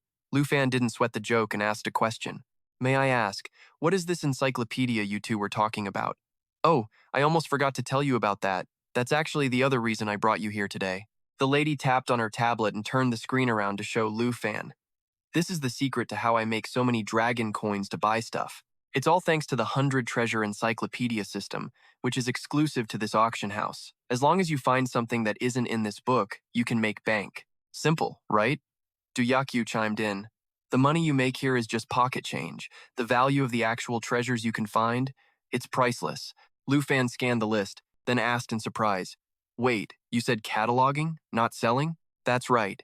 You just register the details of the treasure in the encyclopedia, and the Tianhua auction house appraises it and gives the owner a percentage of the valuation. To put it plainly, it's a way for us to advertise the auction house by collecting info on rare treasures, since my sister-in-law deals in high-end stuff. Du Yaqiu added. Of course, if you want to sell it, you can do that too. 3% of the appraised value? If I register some rare gear, maybe I can pay off that 500 million debt real quick. Lu Fan silently made his move. Lu Fan immediately pulled the legendary Soul Wing Dragon King item out of his storage ring and asked Du Yaqiu for an appraisal. Her jaw dropped. What? A legendary level 60 Soul Wing Dragon? This is the real deal. Handsome, this thing is worth at least 2 billion, minimum. Please, let us register it in our encyclopedia. 3% of 2 billion is 60 million. That's it? I'm not wrong, right? Making money with the encyclopedia is just that easy. Lu Fan silently agreed. This trick of the seniors is super convenient, but it's going to take a while to hit 500 million. Thinking about that, Lu Fan smirked. Oh, by the way, Sister Du, he said, I actually have something even rarer than the Soul Wing. Du Yaqiu got all fired up. You've got more good stuff? I was wondering what you'd appraise this dragon egg at. Lu Fan pulled out the starry dragon egg, leaving Du Yaqiu stunned. A dragon egg? Wait, are you the dragon tamer from the South Province? Even the lady couldn't hide her shock as she asked. Lu Fan, you got another dragon besides that black dragon? Lu Fan didn't say a word, just feeling a bit bummed inside. Honestly, if you count those 2 Wyvern Kings I summoned with the bone flute, I've got like 5 dragons now. Too bad I let Xiao Kuei eat the flute, otherwise I could have logged it in the bestiary and made some serious bank. If a non-ranked Soul Wing is the creme de la creme, then this dragon egg is something straight out of a myth. I gotta take back what I said. Not every treasure can just be slapped with a price tag. Lu Fan was low-key confused by Du Yaqiu's reaction. So, you're saying this egg can't go into the bestiary? Du Yaqiu rushed over and grabbed Lu Fan by the shoulders, totally hyped. No, you absolutely have to log this into the 100 Treasures bestiary. If we get this dragon egg in there, the Tianhua auction house will be the talk of the whole country. It wasn't just about going nationwide, this was about making history, legend status. How about this? You come auction with us once a month. Whatever catches your eye, just take it. Whatever the bid is, I'll handle the rest. What do you think? Lu Fan didn't even blink. Obviously, I'm in. Go ahead and add these 2 items to the book. So, when do the perks actually kick in? For real? That's sick. Starting right now, consider it official. Lu Fan laughed. That's perfect, because there's actually something I wanted to take for free right now. A little while later, Lu Fan walked out of the lounge, looking stoked with his $0 enchantment scroll. Just having 1 dragon is enough to make someone the best in the world, and now, the kid's got another dragon egg on top of that. I really bet on the right horse this time. The bombshell lady looked at Lu Fan and asked, Hey, I definitely wasn't rushing you, but you better come back soon. I honestly didn't think the big sis would actually agree and wire me the cash right away. The beauty felt a tiny bit of regret. She paid up so fast that it felt awkward to hit her up for some extra interest. Tianhua's got some seriously rare gear. I gotta make sure I swing by here once a month from now on. Lu Fan said. Right as you and the beauty were walking past the lobby, the Tianhua auction catalog updated with some new info. The moment that Dragon Egg popped up in the catalog, the whole place went wild. A dragon egg? Tianhua actually scored a dragon egg? Like a literal dragon? The legendary kind that can wipe out an entire nation? Holy crap. Suddenly, some overhyped guy grabbed a security guard by the collar and screamed, What's the starting price on that egg? I don't care if I go broke. I'm buying that thing. The guard looked totally lost. Look, man, I don't know anything about it. Meanwhile, other people were blowing up their friends' phones, but they didn't believe them, forcing the guys to double down.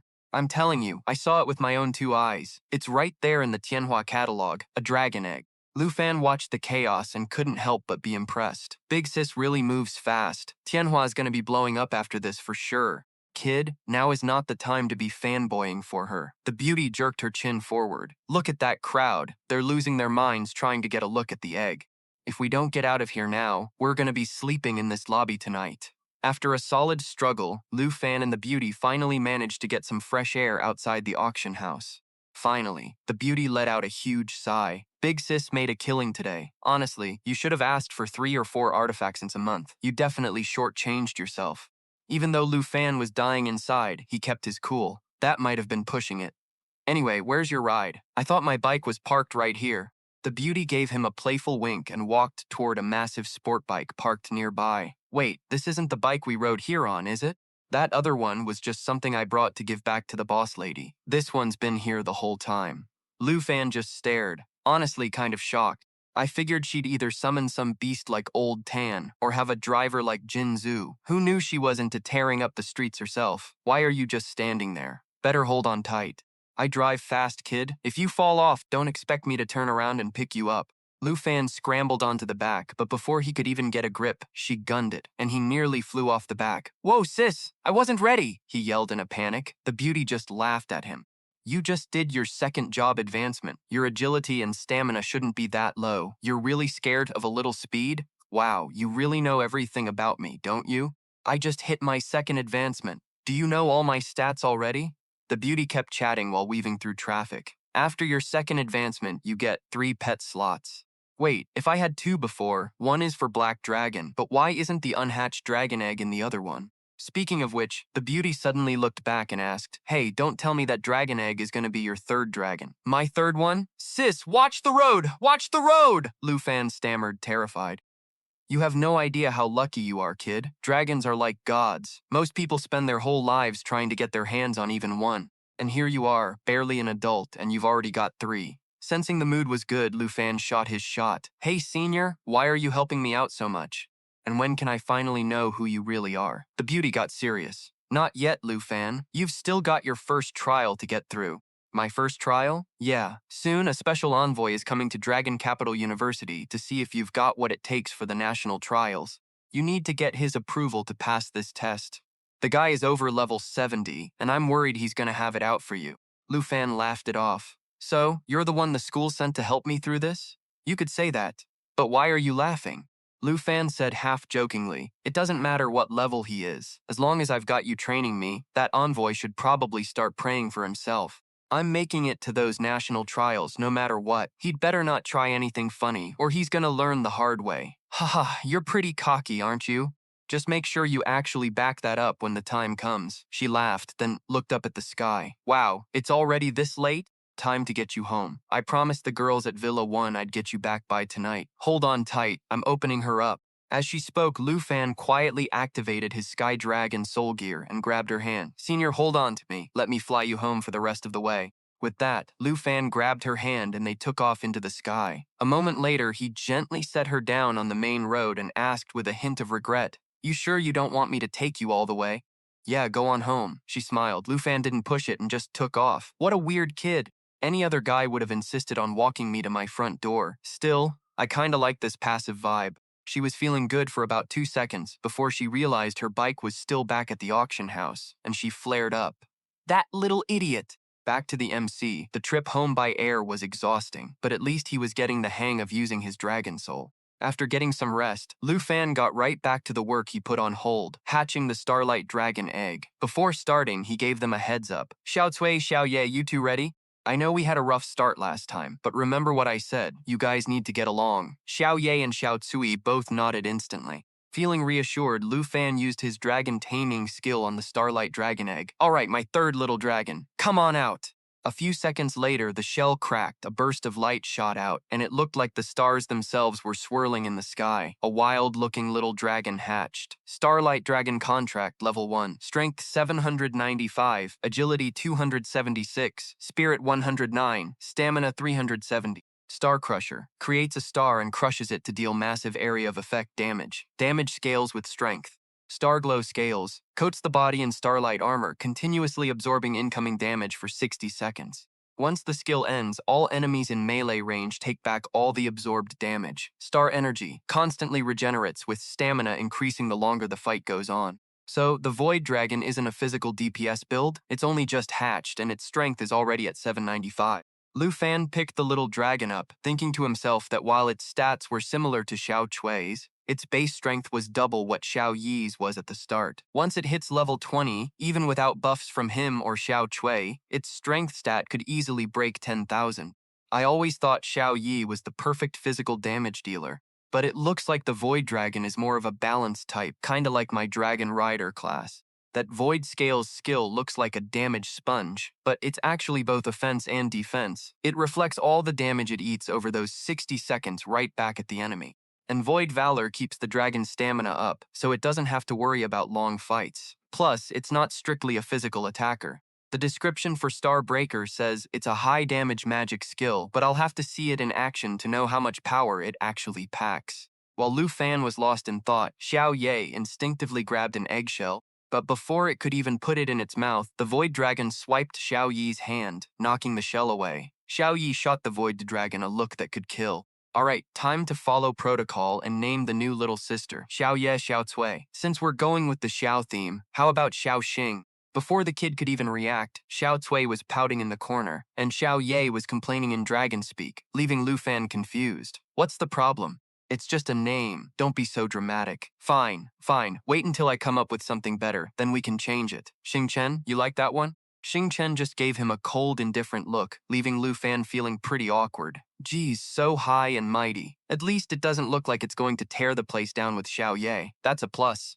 Meanwhile, Jin Chenghan, the #1 level 60 player in the Extremistis country nation, was training in the 10,000 miles zone, a level 60 to 70 area. He got a call from one of his lackey, Jin Zhu's goons. Yeah, got it, Jin Chenghan said, cutting the call short. Jin Chenghan, what's up? You look a bit off. The guy in white armor asked with concern. Jin Chenghan kept it real. My sister had someone call me to get revenge for her. 2 girls in their party, Chu, heard that and got curious. Jin Zhu, the one studying abroad in Dragon Country, is she getting bullied over there? Yeah, she's been nagging me for days, saying some brat keeps picking on her. And it's not just once, either. She's grown up, but she still acts like a spoiled kid. I've been too soft on her since she was little. Jin Chenghan sighed, totally ignoring the massive monster slowly rising from the mud behind him. The guy in glasses saw it and didn't even flinch, asking, So, you heading to Dragon Country? Obviously, Jin Chenghan replied, while casting a dark illusion skill that instantly sent the monster trying to ambush him to the afterlife. I'm the brother who loves her the most, after all. I definitely need to clear the path for her, but for now, the national trials come first. Let's clear this dungeon one more time. Once I get the final piece of the Soul Reaper set, then I'm heading to Dragon Country. Besides handling my sister's drama, I need to scout out the competition for the national trials, he added with an arrogant smirk. This year's championship belongs to the Extremistis country nation, no doubt. His teammates laughed like he'd just told a great joke. For sure, once Jin Chenghan makes his move, it's a wrap. Haha, scouting them? You're giving those Dragon Country losers way too much credit. Back to Lu Fan, the week after getting Xing Chen, life had finally returned to normal. No drama from the Wind and Cloud Pavilion, no Jinju acting up. He was constantly sparring with his seniors. Every day, his party kept farming the venomous spider forest, and the 3 little dragons leveled up quite a bit. Plus, Sword Shadow reached his 2nd class advancement and became a sword dancer. Qin Chu and Tao Xiaoman were a bit slower, but eventually, they all met the requirements for the 2nd advancement. Before the advancement ceremony, Sword Shadow was surprised by Qin Chu's choice. I went with Sword Dancer because it keeps the Swordmaster skills, but I figured you'd go for a support class. Qin Chu explained. Actually, I did think about it, but since we've got Xiao Kui on the team, we don't really need my healing spells anyway, so I went for a full DPS build. My light elemental attack spells are way stronger than they used to be. Lu Fan laughed. Now our squad has the perfect mix of physical and magic damage, plus all the buffs and debuffs. As long as Tao Xiaoman makes it through, we're set. Speak of the devil, Tao Xiaoman walked out of the advancement hall, beaming. Hell yeah! Well, Qin Chu asked impatiently. Tao Xiaoman played it cool. Guess what class I got? Sword Shadow guessed. Did you actually land a hidden class on your 2nd advancement? Bingo! Tao Xiaoman grinned, showing off a few basic moves for them. Water Lotus Swordsman. I can use water elemental magic. It's basically a magic swordsman build. Seeing Sword Shadow and Qin Chu's shocked faces, Lu Fan asked, You can get hidden classes on the 2nd advancement too? Rarely, but yeah, it's even rarer than on the 1st advancement. Tao Xiaoman puffed out his chest. See, I knew I was a natural genius. Finally, I feel like I'm actually on your level, he added. Lu Fan couldn't help but tease him. So, you only went for the Water Swordsman class because you weren't making any waves in the squad before? You little Lu Fan, get over here! Just as Tao Xiaoman was about to lose it and go after Lu Fan got a call from the vice principal saying the special envoy was arriving and he needed to get to the hall immediately. Lu Fan and the crew didn't waste a second and rushed to the Dragon Capital Combat Academy's main hall. While they were waiting, Gu Han kindly gave Lu Fan the lowdown. The envoy's name is Ruan Changfeng. He's a level 76 Holy Shield Knight, 3rd advancement. The vice principal says he doesn't seem to like you much. Doesn't like me? The seniors had warned me he'd be gunning for me. But who exactly is this Ruan Changfeng guy? Lu Fan was lost in thought when he suddenly noticed the Pham Thien staff, the one he'd seen at the top of the encyclopedia, being held by a mysterious figure on stage. Too curious to let it go, he leaned over and whispered to Gu Han, "Mrs. Gu, do you have any idea who that hooded person with the staff is? That's the new headmaster of our school. They say new, but they've actually been in the seat for 2 years already. Rumor has it they're a beast of a 4th transfer powerhouse." No way. So nobody actually knows how strong the headmaster is? Gu Han nodded and replied, "Nope. Aside from the vice headmaster, literally nobody knows a thing about them. They don't attend any events, their voice is always magically synthesized, and nobody even knows if they're a man or a woman, or what their level is. For the headmaster to come out and greet this special envoy, Ron Changfeng, this guy must be a huge deal." Just as Gu Han finished, Ron Changfeng appeared. As soon as he stepped into the hall, he barked, "Where's the headmaster?" Sheng Ming immediately rushed over, flashing a fake smile. "Welcome, envoy. I'm the vice headmaster of Dragon Capital University. I'm looking for the headmaster. If you don't have the authority to decide on the trial participants, don't waste my time." Ruan Changfeng sneered, brushed past Sheng Ming, and looked up at the stage. "Are all the seed participants here yet?" The headmaster didn't say a word, just gave a curt nod. Annoyed by his attitude, Sheng Ming dropped the pleasantries and said in a cold tone, "There aren't any other seeds. At Dragon Capital University, we're only nominating Lu Fan." The tension in the room was so thick you could cut it with a knife, and the students started whispering like crazy. The vice headmaster said the envoy wanted to pick the candidates himself, but the school only nominates students with real skills, so the envoy must be pretty pissed off right now. Lu Fan stared at Ron Changfeng for a long moment before turning to Gu Han. "I can feel that this envoy isn't just some pushover. He's definitely got blood on his hands." Gu Han agreed. "Yeah, it seems like the headmaster and vice headmaster really trust you, since they're willing to deal with his attitude just to nominate you. It looks like the envoy came here with a plan, and since we don't have any other candidates, the vice headmaster isn't backing down either. Talk about a high-stakes gamble." Ron Changfeng spun around to face Sheng Ming, his eyes sharp. "Lu Fan, so your school already picked for me? I guess my opinion as the newly appointed envoy doesn't mean squat anymore, huh?" Sheng Ming replied with a polite, stiff smile. "You're reading too much into it, envoy. Dragon Capital University has absolute faith in Lu Fan. We're certain the kid won't let you down. Satisfied? This Lu Fan you're talking about, I've already read his file. He's got potential, sure." As he spoke, Ron Changfeng strode toward where Lu Fan was sitting. Level 32, Dragon Rider, top of the South Province entrance exams. From Zhanghai to Dragon Capital, from the Tan family to the Northern Marquis, a guy who's had it so easy his whole life? Do you even understand the effort other competitors put in? Do you really think a level 32 can hold his own against level 50 or 63rd transfer powerhouses from other countries? Lu Fan just stared back silently, thinking, this old guy is sketchy as hell. He's got a major bone to pick with me. If Dragon Capital University trusts you this much, let me test you right now to see if you're actually worth a damn. Ruan Changfeng smirked, then suddenly ripped the sword from his waist and lunged at Lu Fan. Luckily, Lu Fan was on high alert and managed to parry the strike. His actions immediately sparked an outcry from the school board. What kind of test is this? This isn't fair at all, Envoy. Envoy, you're level 76. Fighting a level 32 like this? You're just bullying the kid. Ruan Changfeng ignored them, continuing his frantic assault on Lu Fan without a shred of reason. I never said he had to join the national trials. What does his level have to do with me? My job is to pick people strong enough to crush the other 22 nations. If he can't handle me, he's not fit to represent the Dragon Country. Lu Fan struggled to block the relentless barrage of attacks. I can't try to go toe-to-toe with him in close quarters, he thought. His level is too high, and this place is too cramped to summon my dragon without hurting the others. Damn it. Come on, Lu Fan. Show me everything you've got. Let's see what makes you so special that I got booted from my high position in Dragon Capital just to become a bottom-tier envoy like this. Ruan Changfeng fought with growing intensity, his attacks getting faster and heavier. For a fresh student only at level 32, trying to melee with this guy was like throwing an egg against a rock. It didn't take long for his weapon to be knocked out of his hand. Just as Ruan Changfeng was about to deliver a killing blow, a sudden surge of power stopped him dead.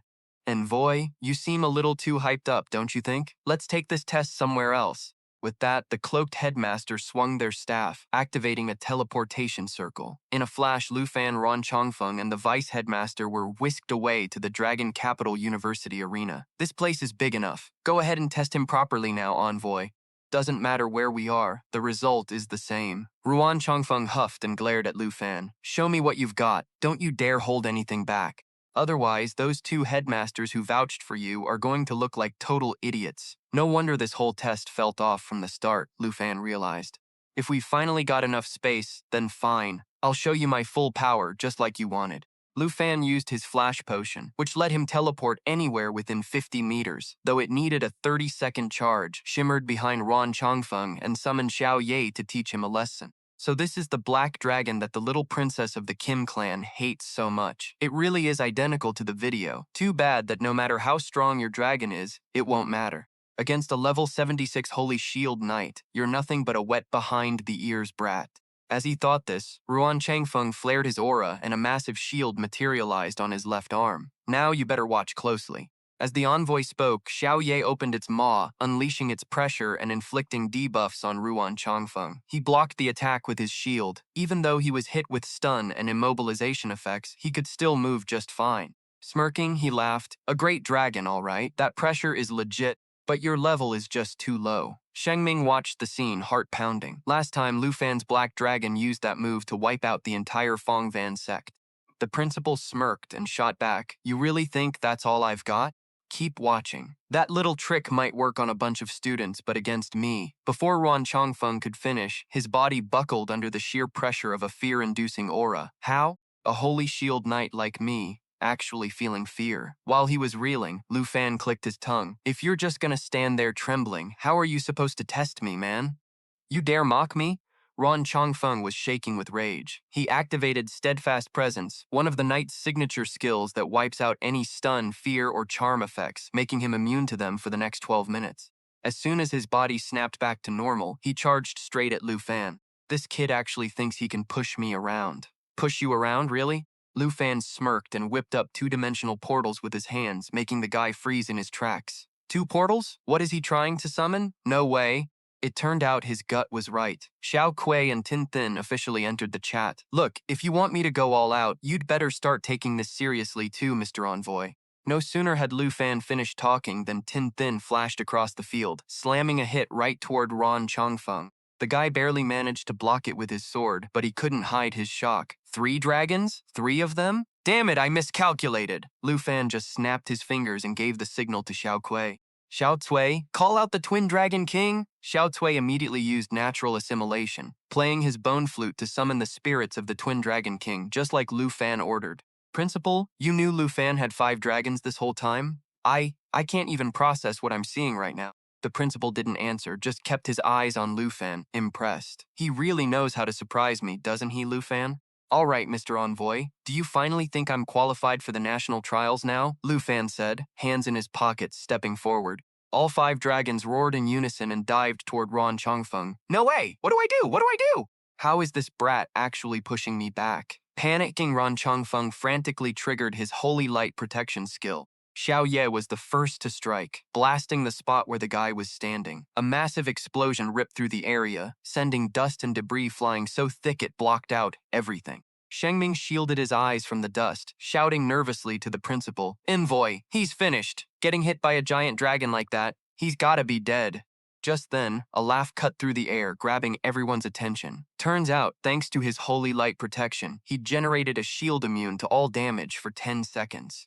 While the shield was active, it also boosted his movement and casting speed by 100%. With a 16-hour cooldown, Ron Changfeng had barely dodged Xiao Yi's attack. He was now riding his bloodthirsty drake, gloating, Don't dream of killing me for another 8 years, kid. Shengming watched, surprised. He ran away. Well, better that than getting shredded by dragon claws. The principal sneered. I never thought Ron Changfeng, who's always acted so high and mighty, would end up running away like a coward. Seeing him bolt, Lu Fan decided to poke the bear. Truly, Mr. Envoy, you're real quick when it comes to hopping on a mount. The bait worked like a charm. Ruan Changfeng whipped his mount around immediately. You little rat, just because you got lucky with a few dragons you think you can mock me? Without those dragons, you're nothing but trash. I just need to land one hit on him, and it's over. The Holy Shield still has 4 seconds left. With that thought, he dove his mount straight toward Lu Fan. A fledgling is still just a fledgling. Too many holes in your defense. He roared, swinging his sword while activating Holy Verdict, channeling holy energy into his blade for 420% holy damage. After successfully triggering the skill, his next holy attack would deal double the damage. With 2 seconds left on his shield, he was out for blood. But just as his blade was about to touch Lu Fan, a green barrier appeared, the Jade Light skill. Jade Light grants 12 layers of protection, clears debuffs, and boosts all stats by 60%. Each layer can absorb 2 hits. That's more like it. One more hit and you'll break a layer, Lu Fan laughed. Holy Verdict only shattered half of the shield. Even in close quarters, he couldn't do anything with the dragons guarding the kid. Damn it! The shield's worn off. Realizing he was losing, Ron Changfeng tried to fly off, but Lu Fan cut him off. Trying to run away again, Mr. Envoy?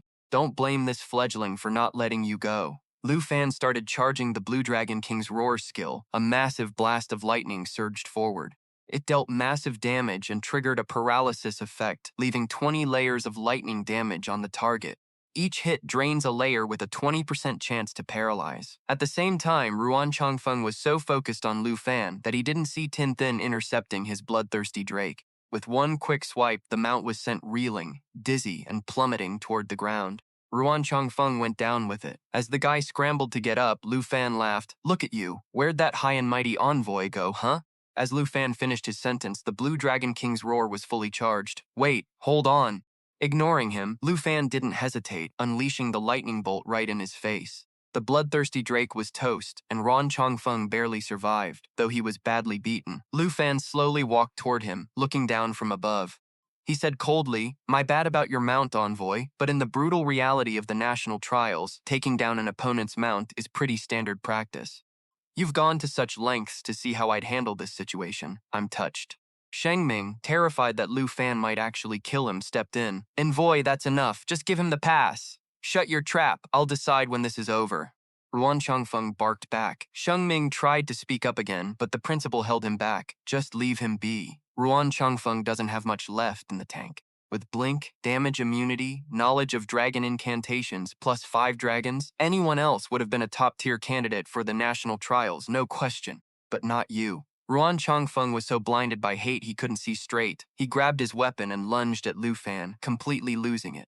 "Lu Fan, you're nothing. Just a broke loser living in a steamed bun shop. You're the reason I ended up like this." Xiao Cui let out a low growl, ready to unleash a skill, but Lu Fan held him back. He decided to take Ron Changfeng on himself.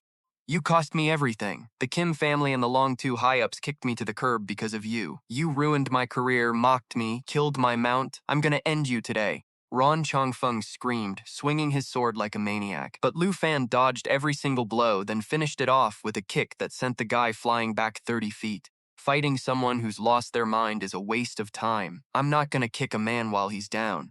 If you think I haven't passed the assessment yet, get up and let's go again. But if you're blaming your career crash on the drama between me and Jin Zhu, then bring it on whenever you're ready for revenge. Just remember this. Next time I won't hold back." Ruan Changfeng looked at Lu Fan, defeated, his eyes slowly drifting shut. "He's out cold. Hey, emissary, hang in there. I'm taking you to a healer right now." Zhao Shengming rushed over and dragged Ron Changfeng away. The massive arena was quiet now, just Lu Fan and the white-robed principal. The principal spoke up. "You were holding back quite a bit, weren't you? Even I didn't expect you to have 5 dragons. You say you were going all out, but honestly, what percentage of your power did you actually use back there?" Lu Fan kept it real. "Honestly, not even 10%. The dragons were just stretching. They didn't even use any skills." The principal chuckled. "Good. Choosing you was definitely the right call." With that, the principal tapped his staff on the ground and vanished right in front of Lu Fan's eyes.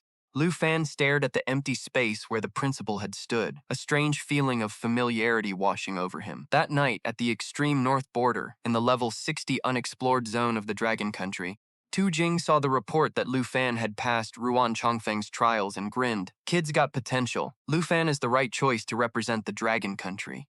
"I bet Ruan Changfeng was crying his eyes out when he signed this, huh?" "Ha! Adjutant, get in here." The adjutant stepped in immediately. "Yes, Marcus. What are your orders?" Tu Jing barked. "Prep the Griffin. I'm heading to the Dragon Capital University." "Wait, you're leaving the base? But recently, our supply routes have been getting hit, and it's all coming from that thing. If you leave now, Tu Jing cut him off, his face hardening. I'm not dying or anything, don't worry. Tell the Griffin team to keep the other routes running as usual. I'm heading out to meet our Dragon Country representative and to investigate that thing myself. I'll be back in 2 days. As for Lu Fan, once he got the stamp of approval from Ron Chongfeng, he had some downtime. He decided to hunt for loot and hit up He Shu for some intel. 3,000 kilometers away, Lu Fan looked at the location of Tintriu Bay, a level 20 to 30 zone on the map, and couldn't help but sigh. Seriously? 3,000 clicks away for just mid-tier loot? Thinking that, Lu Fan told He Shu, forget it, I'll hit you up if I need anything else later. You sure? I can hook you up with a teleporter mage to get you there. It'll cost extra, obviously. He Shu tried to nudge him. Just then, a system notification popped up. Ding, Lu Fan, you've discovered today's treasure map. Holy crap, finally, a god-tier map dropped. Lu Fan thought to himself, then said, Hey He Shu, you still there? My bad, wait a sec. I need to ask about somewhere else. I'm looking at the extreme north border. Before he could finish, a fireball moving at light speed slammed straight into Villa Number 1. A figure in a black cloak watched from above as the villa went up in flames. Just as he thought the job was done and was about to bolt, he saw Lu Fan fly out of the inferno on his soul-winged Dragon King. The others were saved thanks to Xiao Cui and Xiao Ye. Where do you think you're going? Freeze! Lu Fan shouted, diving in with a slash that tore the assassin's hood off, revealing his face. Wait, you're that teacher who was with the principal earlier. The explosion drew a crowd. Students came running, shouting, Call the fire department. What just happened? Is everyone okay? Han Thu pointed at the cloaked man, screaming, That guy attacked our place. He's trying to cover his tracks. Since you saw my face, I've got no choice. The teacher in the cloak activated a skill, Binding Flame, locking Lu Fan in place for 8 seconds. If the target managed to break out, their movement and casting speed would be tanked by 90% for 4 seconds. Lu Fan was totally immobilized. But that wasn't it. The guy started his own life force to create a flame core, intending to blow himself up and deal damage equal to 1,250% of his mental stats. The blast radius kept growing as he charged it, clearly aiming for a suicide mission to take Lu Fan down with him. Han Thu and Sword Shadow realized what was happening and tried to use their skills to break the chains, but it was no use. Flame core charging, 23%. 59%, 72%. The guy's body kept swelling up, growing larger and larger like a grotesque balloon. Lu Fan knew he couldn't escape, but his first thought was still for his friends. Xiao Cui, prep eternal shield. Xiao Ye, protect everyone else. The teacher laughed. Lu Fan, there's no way out. You're gonna die. Just die. Ha ha ha ha. Just as the flame core was about to detonate, the white-robed principal's staff pierced the teacher's chest, killing him instantly. This broke the binding, allowing Lu Fan to bolt before the explosion went off. The school board arrived to clean up the mess, putting out the fire, calming the students, and starting the investigation. Xiao Fam, that was terrifying. Are you hurt anywhere? The school staff finally showed up to clean house, putting out the fires, calming everyone down, and getting the investigation started. Lu Fan, that was terrifying. Are you hurt anywhere, kid?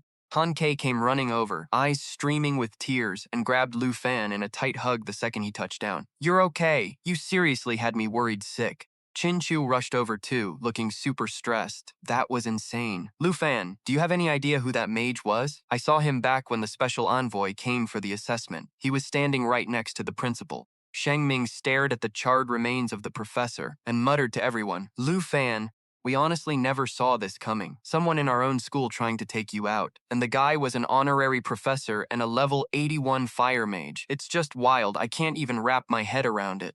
Why would he do this? Was he working for Ron Chongfeng? Lu Fan asked, brow furrowed. Han Ke chimed in, sounding heated. Vice Principal, you need to get to the bottom of this. We almost got wiped out here. Chin Chu nodded in agreement. The moment that Psycho realized Lu Fan wasn't dead, he tried to trigger a skill to drag him down into the dirt with him. Sheng Ming looked totally rattled by the girl's intense reaction. Everyone, chill, just calm down. I promise I'll get to the bottom of this and give you all a real answer. The next morning at the Dragon Capital University principal's office, assassination attempts like this were bound to keep happening. They failed this time, but the next one would be way more dangerous. That honorary professor had been working here for ages. The fact that I had someone like that right under my nose and didn't even notice, it honestly makes my skin crawl. Even though this whole campus is technically under my detection range, if I had been even a second late, the consequences would have been unthinkable.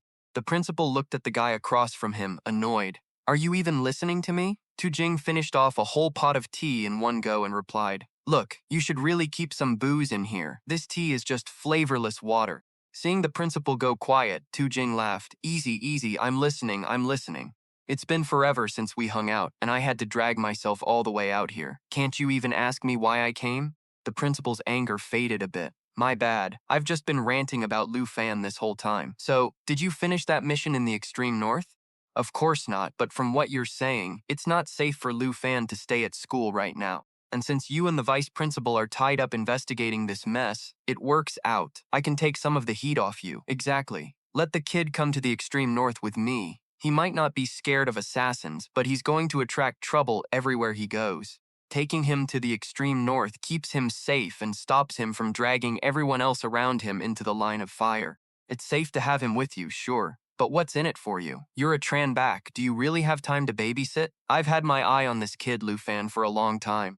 He levels up so fast it won't take much of my time at all. Plus, obviously I want him to come along because I think he can help me look into that thing. I get it, but you have to promise me you won't let Lu Fan get into any real danger. Tu Jing pulled a bottle of booze from a drawer, cracked it open, and took a massive swig. Obviously, I'll bring him back in one piece, safe and sound. Ugh, this is gross. What is this? What are you even drinking? That was a gift from someone. The next morning, at the main gate of Dragon Capital University, as soon as Jin Chenghan stepped out of his car, the troublemaker Jin Zhu bolted over and hugged him tight. You finally made it! So what's more important, me or your gear? Obviously, my little sister is more important, but the national trials are being held in extremistis country this year, so I had to make sure I was ready. And look, I came straight to you the second I was done, didn't I? So, you're gonna get revenge for me, right? Jin Chenghan smiled. Yeah. Whoever messed with my little sister is definitely gonna pay. Since Villa 1 was still under repairs, Lu Fan and Han Ke were crashing at Jian Ying's Villa 2 for the time being. That night, Lu Fan hit up He Shu to buy a map. The one leading to the god-tier treasure the system mentioned. Jian Ying happened to overhear and asked, Curious, where are you heading? Lu Fan didn't even look up from the map. Yeah, I'm looking at this spot, but I'm not planning on leaving until the investigation into the attack is done. Jian Ying didn't pry. She just gave a gentle reminder. You didn't get any sleep at all last night, and everyone still crashed upstairs. If you're gonna go, at least wait until they wake up and tell them. Yeah, I won't just ghost them. Thanks for looking out for them for me. Just then, the doorbell rang. I'll get it. Probably the vice principal. Lu Fan walked over to the door. Any updates on the investigation? Lu Fan froze, realizing the guy standing there wasn't Shengming, but an older man with a long scar over his left eye. Don't ask about the investigation. I'm not sure myself. But don't worry, I'm not one of the bad guys. Tu Jing gestured behind him, laughing sheepishly. The fact that your bodyguards are all knocked out? Total misunderstanding. Do you guys have a way to fix them? I came here to find you, but they kept trying to throw hands, so I figured I was just defending myself, right? Seeing the vice principal's elite security team wiped out like that, Lu Fan thought, could this guy be another assassin? He pulled his weapon, on high alert. Who the hell are you? Just then, Qin Shu came downstairs, saw Tu Jing, and looked shocked. Wait, Uncle Du, what are you doing here? She finally noticed the guards passed out on the floor and panicked. What happened? A while later, once they cleared the air, Lu Fan apologized, feeling awkward. Oh, you're the teacher Mr. Tan mentioned. Qin Shu nodded. Yeah, I've called him Uncle Deuce since I was a kid. But Uncle Du, you went a little too hard on them this time. Don't you think? Tu Jing laughed, his voice booming. Good thing you showed up, little otherwise, this kid and I would have had to throw down. Please forgive me, sir. I totally thought you were here to attack us. I've actually been wanting to meet you for ages to thank you for helping me deal with the person behind Jinju. Even though Ron Chongfeng had been fired, he used his status as a special envoy to come after Lu Fan, but it was Lu Fan who actually finished him off. Don't bother thanking me. Qin Shu chimed in with a grin. I'm just surprised the guards didn't recognize you. After all, you're the legendary hero who rode a griffin alone into a beast tide. Wait, alone against a whole beast tide? When I was at Zhanghai, there was a memorial wall for all the heroes who died fighting the tides.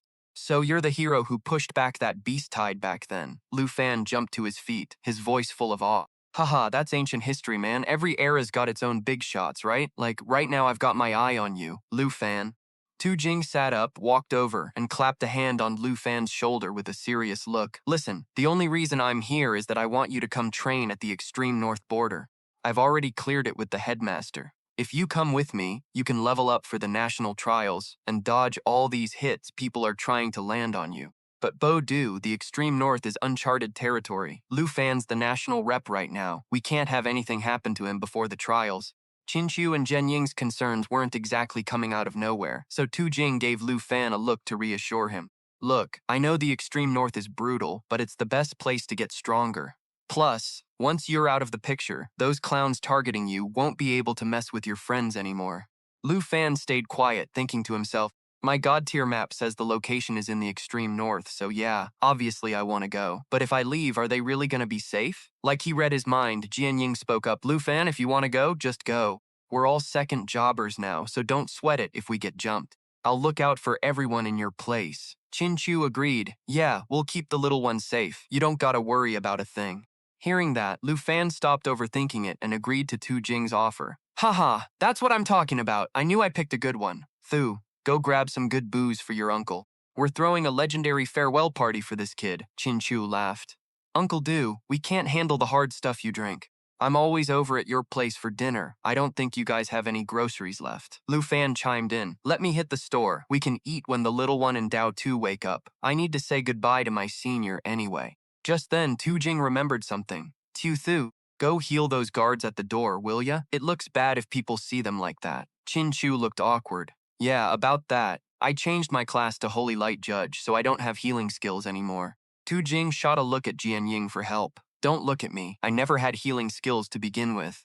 Finally, they had to make Lu Fan summon Xiao Cui to handle it. Leaving the house, Lu Fan swung by the arena, setting up a point room just to catch the senior sister and say his goodbyes. I'm heading to the extreme north, so I won't see you until the national trials. Not being able to spar with you anymore, gonna be pretty boring, huh? The senior sister pinched Lu Fan's cheek and laughed. You dummy, you'll learn way more in the extreme north than just sparring with me. That place is dangerous, you won't be bored for a second. Yeah, I get it. I'll head out now. Still gotta say goodbye to the others tonight. Right as Lu Fan was about to bounce, she suddenly hugged him from behind. You're leaving so fast, I didn't even get you a proper going-away gift. As she said that, she put a red bead bracelet on Lu Fan's wrist. Senior, this is for good luck, keep it on. She let go, and before walking away, she joked, don't choke in the extreme north or the national trials. Stay safe and bring me back an ever-frozen ice block when you get back, okay? On the way back, Lu Fan stayed quiet the whole time, but right as he was about to hit his front door, he couldn't help but snap. How much longer are you gonna follow me? Oh, you spotted me, huh? Jin Chunghan stepped out from behind a tree, grinning. Finding you is a real pain. Lu Fan, who are you, and why are you tailing me? Maybe you don't know me, but I've heard plenty about you. I'm Jin Chunghan, Jin Zhu's brother. My little sister said you've been taking care of her, so I'm here to return the favor. Lu Fan dropped his grocery bag and immediately pulled his weapon, scanning the area. Oh, so you're the new top-tier expert from Extremistus country, huh? Jin Zhu's around here too, right? Tell her to show her face. As soon as he said that, a haughty female voice echoed from the shadows. Still acting cocky, aren't you? I had to come see my brother teach you a lesson, obviously. She walked up beside Jin Chunghan, who flashed a smug, confident smile. Whether you get taught a lesson or not is all on you. Lu Fan, I'll give you one shot. Be a good boy. Let my sister pay you back for those slaps, and we'll call it even. Hearing the threat, Lu Fan let out a dry, dismissive laugh. Does the Kim family have memory problems or what? Jinju, did you forget to tell your brother what happened the last time you said something like that?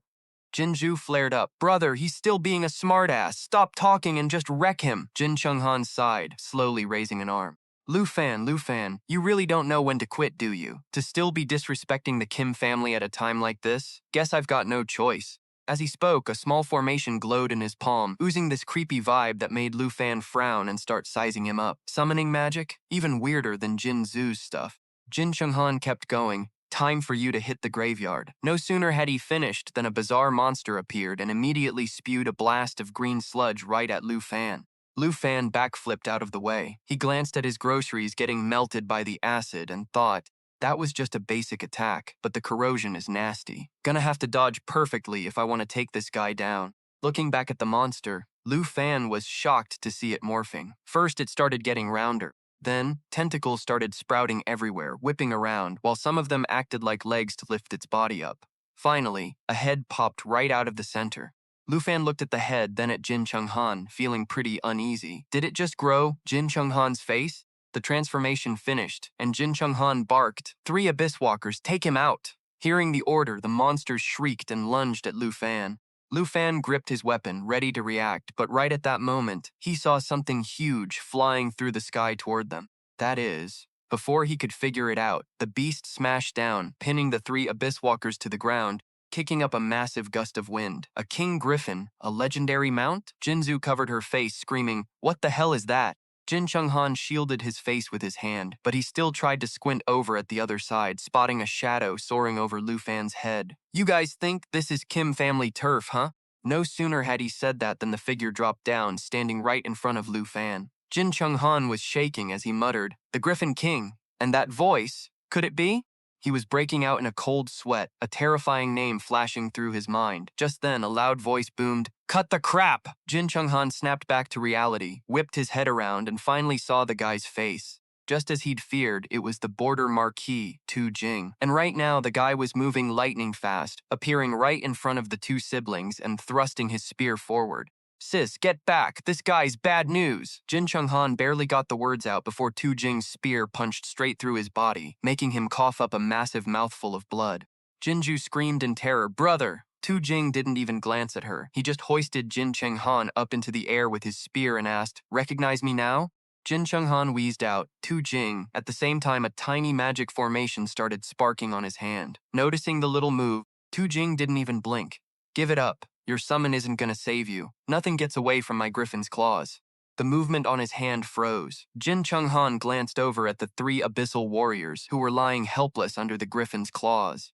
He finally chose to stop fighting back. Nearby, Jinju was witnessing her brother in this state for the very first time. Scared and helpless, she slumped to the ground, sobbing softly, "Brother! Big brother!" Meanwhile, Jin Chunghan kept hacking up blood, gripping the spear shaft tightly and staring daggers at Tu Jing. "It really is the border Marquis." After saying that, Jin Chunghan seemed to lose his last ounce of life. His head dropped and he went still.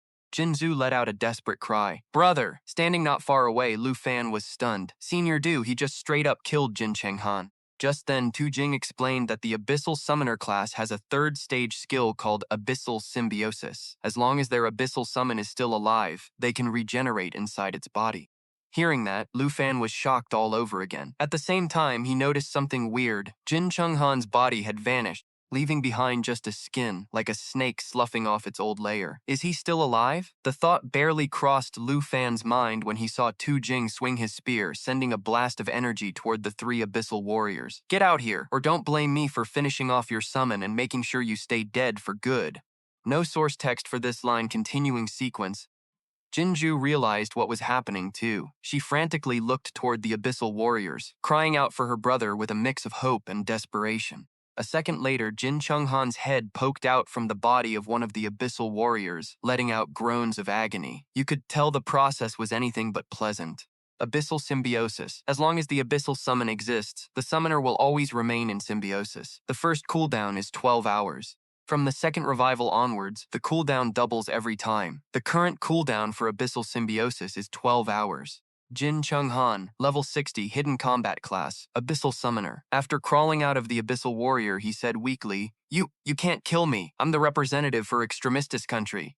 Attacking a representative before the national trials start means 23 countries are gonna come for your head. Lu Fan was amazed again, thinking, he actually survived thanks to that summon. At that moment, Tu Jing stepped right up to Jin Chunghan, pointing his spear tip at him. "Obviously I know that, but I also know if a representative attacks someone first, wiping out the attacker is perfectly fine." Hearing that, Jin Chunghan yelped in surprise. "What did you say?" "Lu Fan is the representative for the Dragon Country." Tu Jing spoke up. "I'm not a fan of murder, and since this year's national trials are being held in Extremistis country, I'll let you off the hook this time. Don't pull any more stunts." Jin Chunghan replied, "Got it." Tu Jing continued, "Remember this. I can't stand you Kim family people, so don't let me see you again." With that, Tu Jing tossed his spear right at the 3 abyssal warriors, finishing them off on the spot as a warning to Jin Chunghan. Jin Chunghan didn't dare say another word. He grabbed Jinju and said, "Jinju, let's go." Jinzu replied, "Okay," and so the 2 siblings limped away together. Before leaving, Jin Chunghan didn't forget to look back at Lu Fan, teeth gritted. "Pray you don't run into me again. In the Extremistis country, you don't have anyone to back you up." Lu Fan didn't even take the threat to heart. He walked over to Tu Jing and said, "This Jin Chenghan guy is just plain annoying and ridiculous. He literally just died, yet he still has the nerve to run his mouth." Tu Jing glanced at the siblings in the distance and said, "That's how people from the extremistis country are. You die, but your mouth stays alive. Let's get inside. I told them not to come out earlier, so they're probably worried sick." Then, Tu Jing asked, "Hey, what about the stuff you bought? Your little friend has been waiting for it, right?" Lu Fan started, eyes wide. "Oh crap, it probably got eaten by that summon, didn't it?" That evening, at the farewell dinner, everyone let go of the tension from the attack. Tao Xiaoman was pretty tipsy, slinging her arm around Tu Jing and laughing. "Old man, are you actually any good? Come on, keep drinking." Some were talking up a storm, while others were crying their eyes out. After getting wasted, Han Ke hugged Lu Fan and sobbed, "Lu Fan, you gotta be careful out there. Don't push yourself too hard." Lu Fan gave a forced smile. "Come on, stop crying. I'll be back in a month." Qin Chu, whether from the booze or just being shy, didn't know how to act.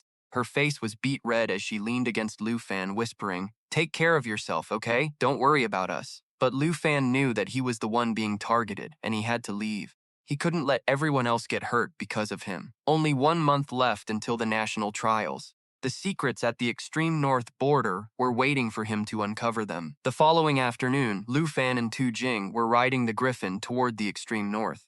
Sitting in the front, Tu Jing controlled the griffin and warned him, "Try to hold on, don't get frostbite." Very quickly, they reached the unexplored region of the extreme north border. This unexplored area had threats over level 60. The god tier map was hidden somewhere here. Lost in thought, Lu Fan suddenly saw a massive circle on the horizon. He was instantly blown away by the sight, rushing to ask, "Senior Du, what is that? It looks like a blood moon." Tu Jing replied, "That thing right there? That's exactly why I brought you here." A little later, at the northern border camp, Tu Jing led Lu Fan around while explaining, "The elite Griffin Legion under my command is stationed here. Everyone here has to be skilled at mounted combat. As for the northern exploration mission, we've already scouted 114 routes." He then paused, pointed at a map on the wall, and continued, "And you've already seen what we found out there." Lu Fan looked at the map and asked, "You mean that blood moon?"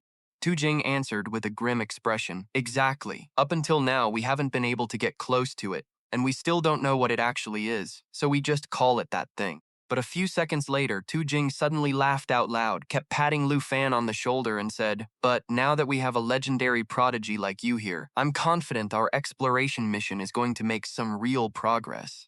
Lu Fan chuckled and leaned in to inspect the map closely. So this was the old man's real goal, but it worked out perfectly for him. He could hunt for that god-tier map while grinding levels in a level 60 zone.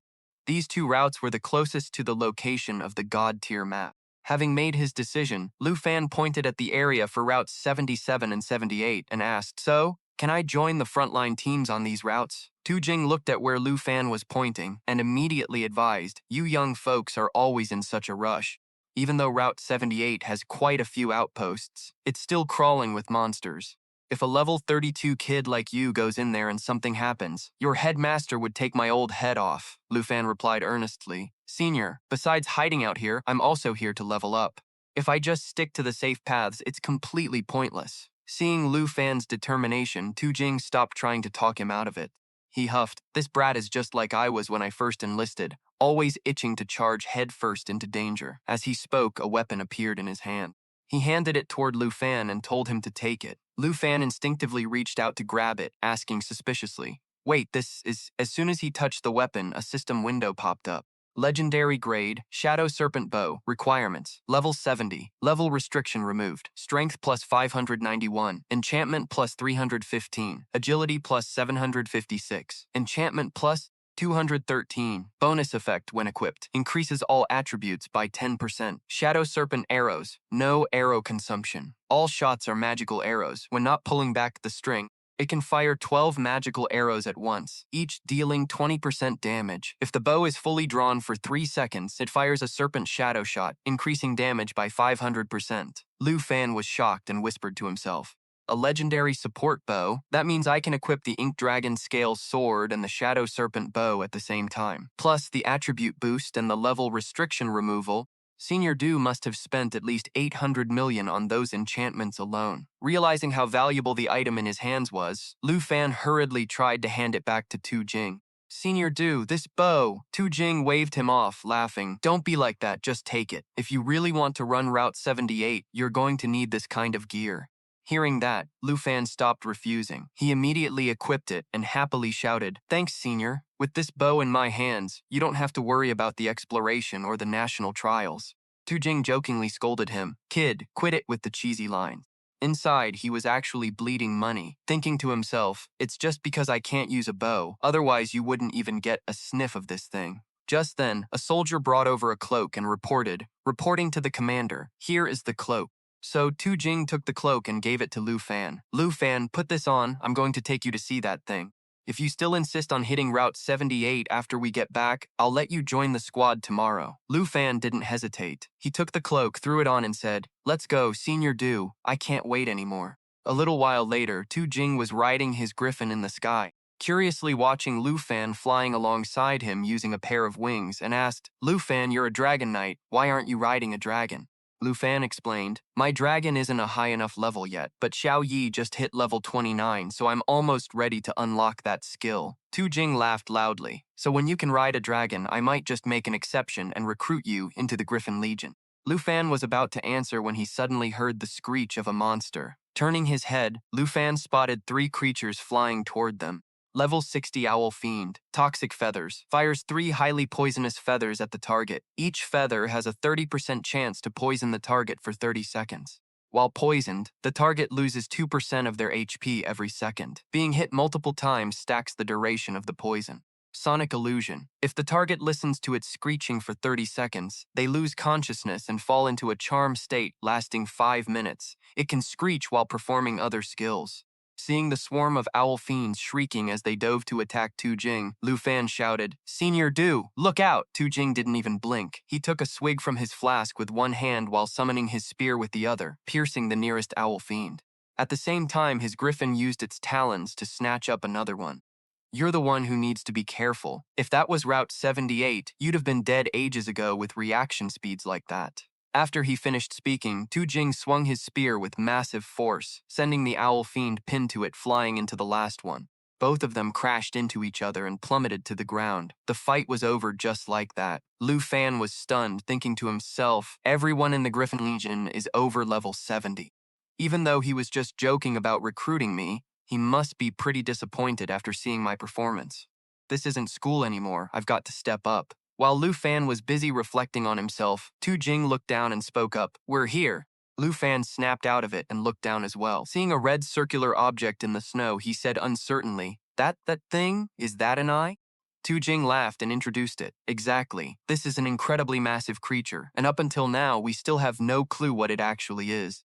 Hearing that, Lu Fan frowned in thought. The eye and the surrounding mountains looked like half a dragon's head, but is it really a dragon? Its body is so huge that even the whole Griffin Legion can't even map it out. Seeing the look on Lu Fan's face, Tu Jing asked, "Shocked?" "The first time we got this close to it, even the Griffin King was too scared to approach it. Finding it was just pure luck." Lu Fan didn't reply. He opened his system to try and appraise the eye. Appraising Eye. Appraisal result? Unknown. Seeing the result, Lu Fan's frown deepened, and he thought with a headache, even the system can't find any information on it.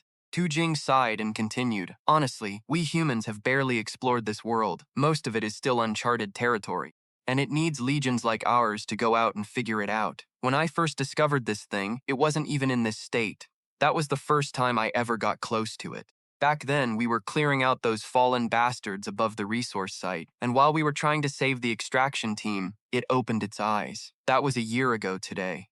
A ton of experts have come to study it, but nobody knows squat. But I know one thing for sure, it's still alive, because I saw it open those eyes right in front of me. If it ever wakes up for real, do you think we'll be able to keep living in peace like this?" Suddenly, Lu Fan spotted some figures riding beasts flying in from afar and said, "Senior, looks like some military folks are heading our way." But as they got closer, Lu Fan realized he'd messed up. Those were definitely monsters. Tu Jing gripped his weapon, looking at the pack, his voice heavy with grief. "Military personnel, you say? That was in the past. Not anymore. These Fallen, level 65, each one adds 25% defense to all the other Fallen nearby. Death's Path. Every time they take non-fatal damage, their defense goes up 25%. Despair. Every attack they land triggers 1 or 2 follow-up hits. That extra damage scales with their current defense. A Fallen screamed and lunged at Lu Fan. Lu Fan strained to block the attack with his sword. Fallen. Could these be the members of the Griffin team who died here?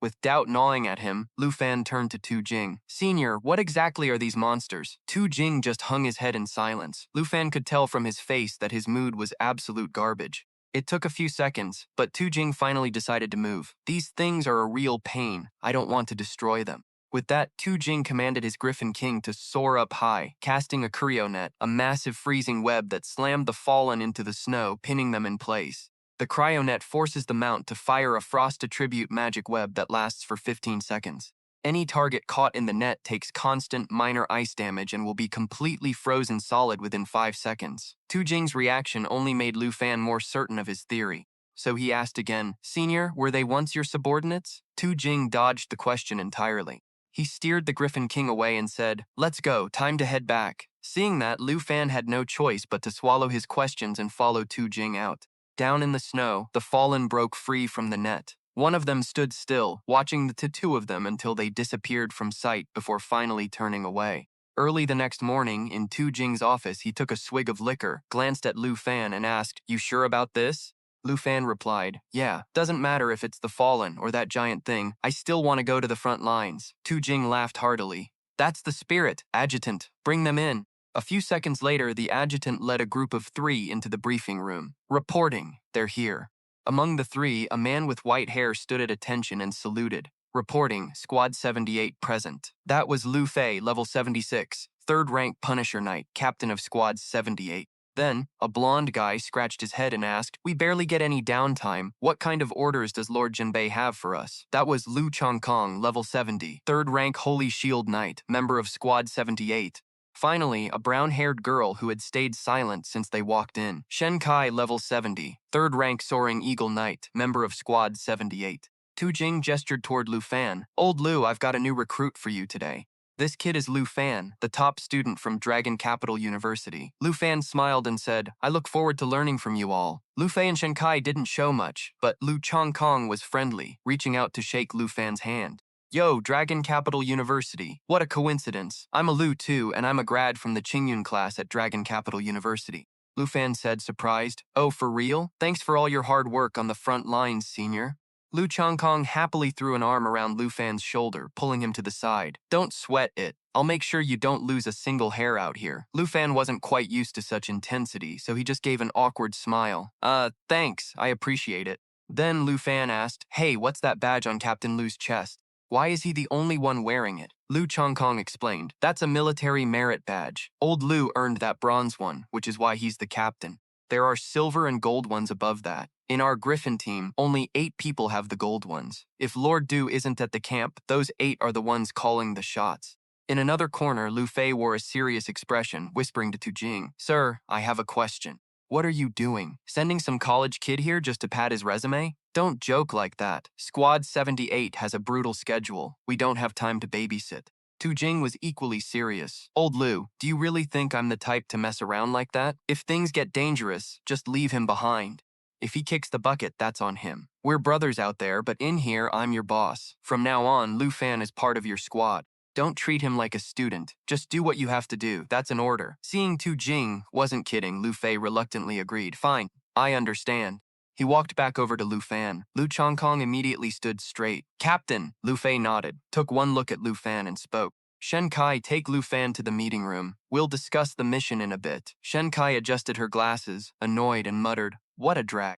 A while later, in the Squad 78 briefing room, 4 people sat around a large map. Looking at the map, Lu Fei analyzed, according to reports from the outpost, a blizzard is hitting in 4 days. That means we have to finish this mission in 4 days. It takes 2 days just to get to the outpost and back.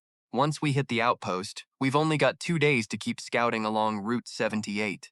Lu Chongkong frowned. 2 days? Doesn't feel like we'll get much scouting done. Lu Fei said, Since we've got a new recruit, we just need to cover 100 miles to call it a successful mission. Shen Kai chimed in, Is that really necessary? I mean, we've got a student here just to get a taste of real life, right? We should take it easy on him. Catching the condescending tone in Shen Kai's voice, Lu Chongkong signaled for her to cool it. As for Lu Fan, he didn't even notice.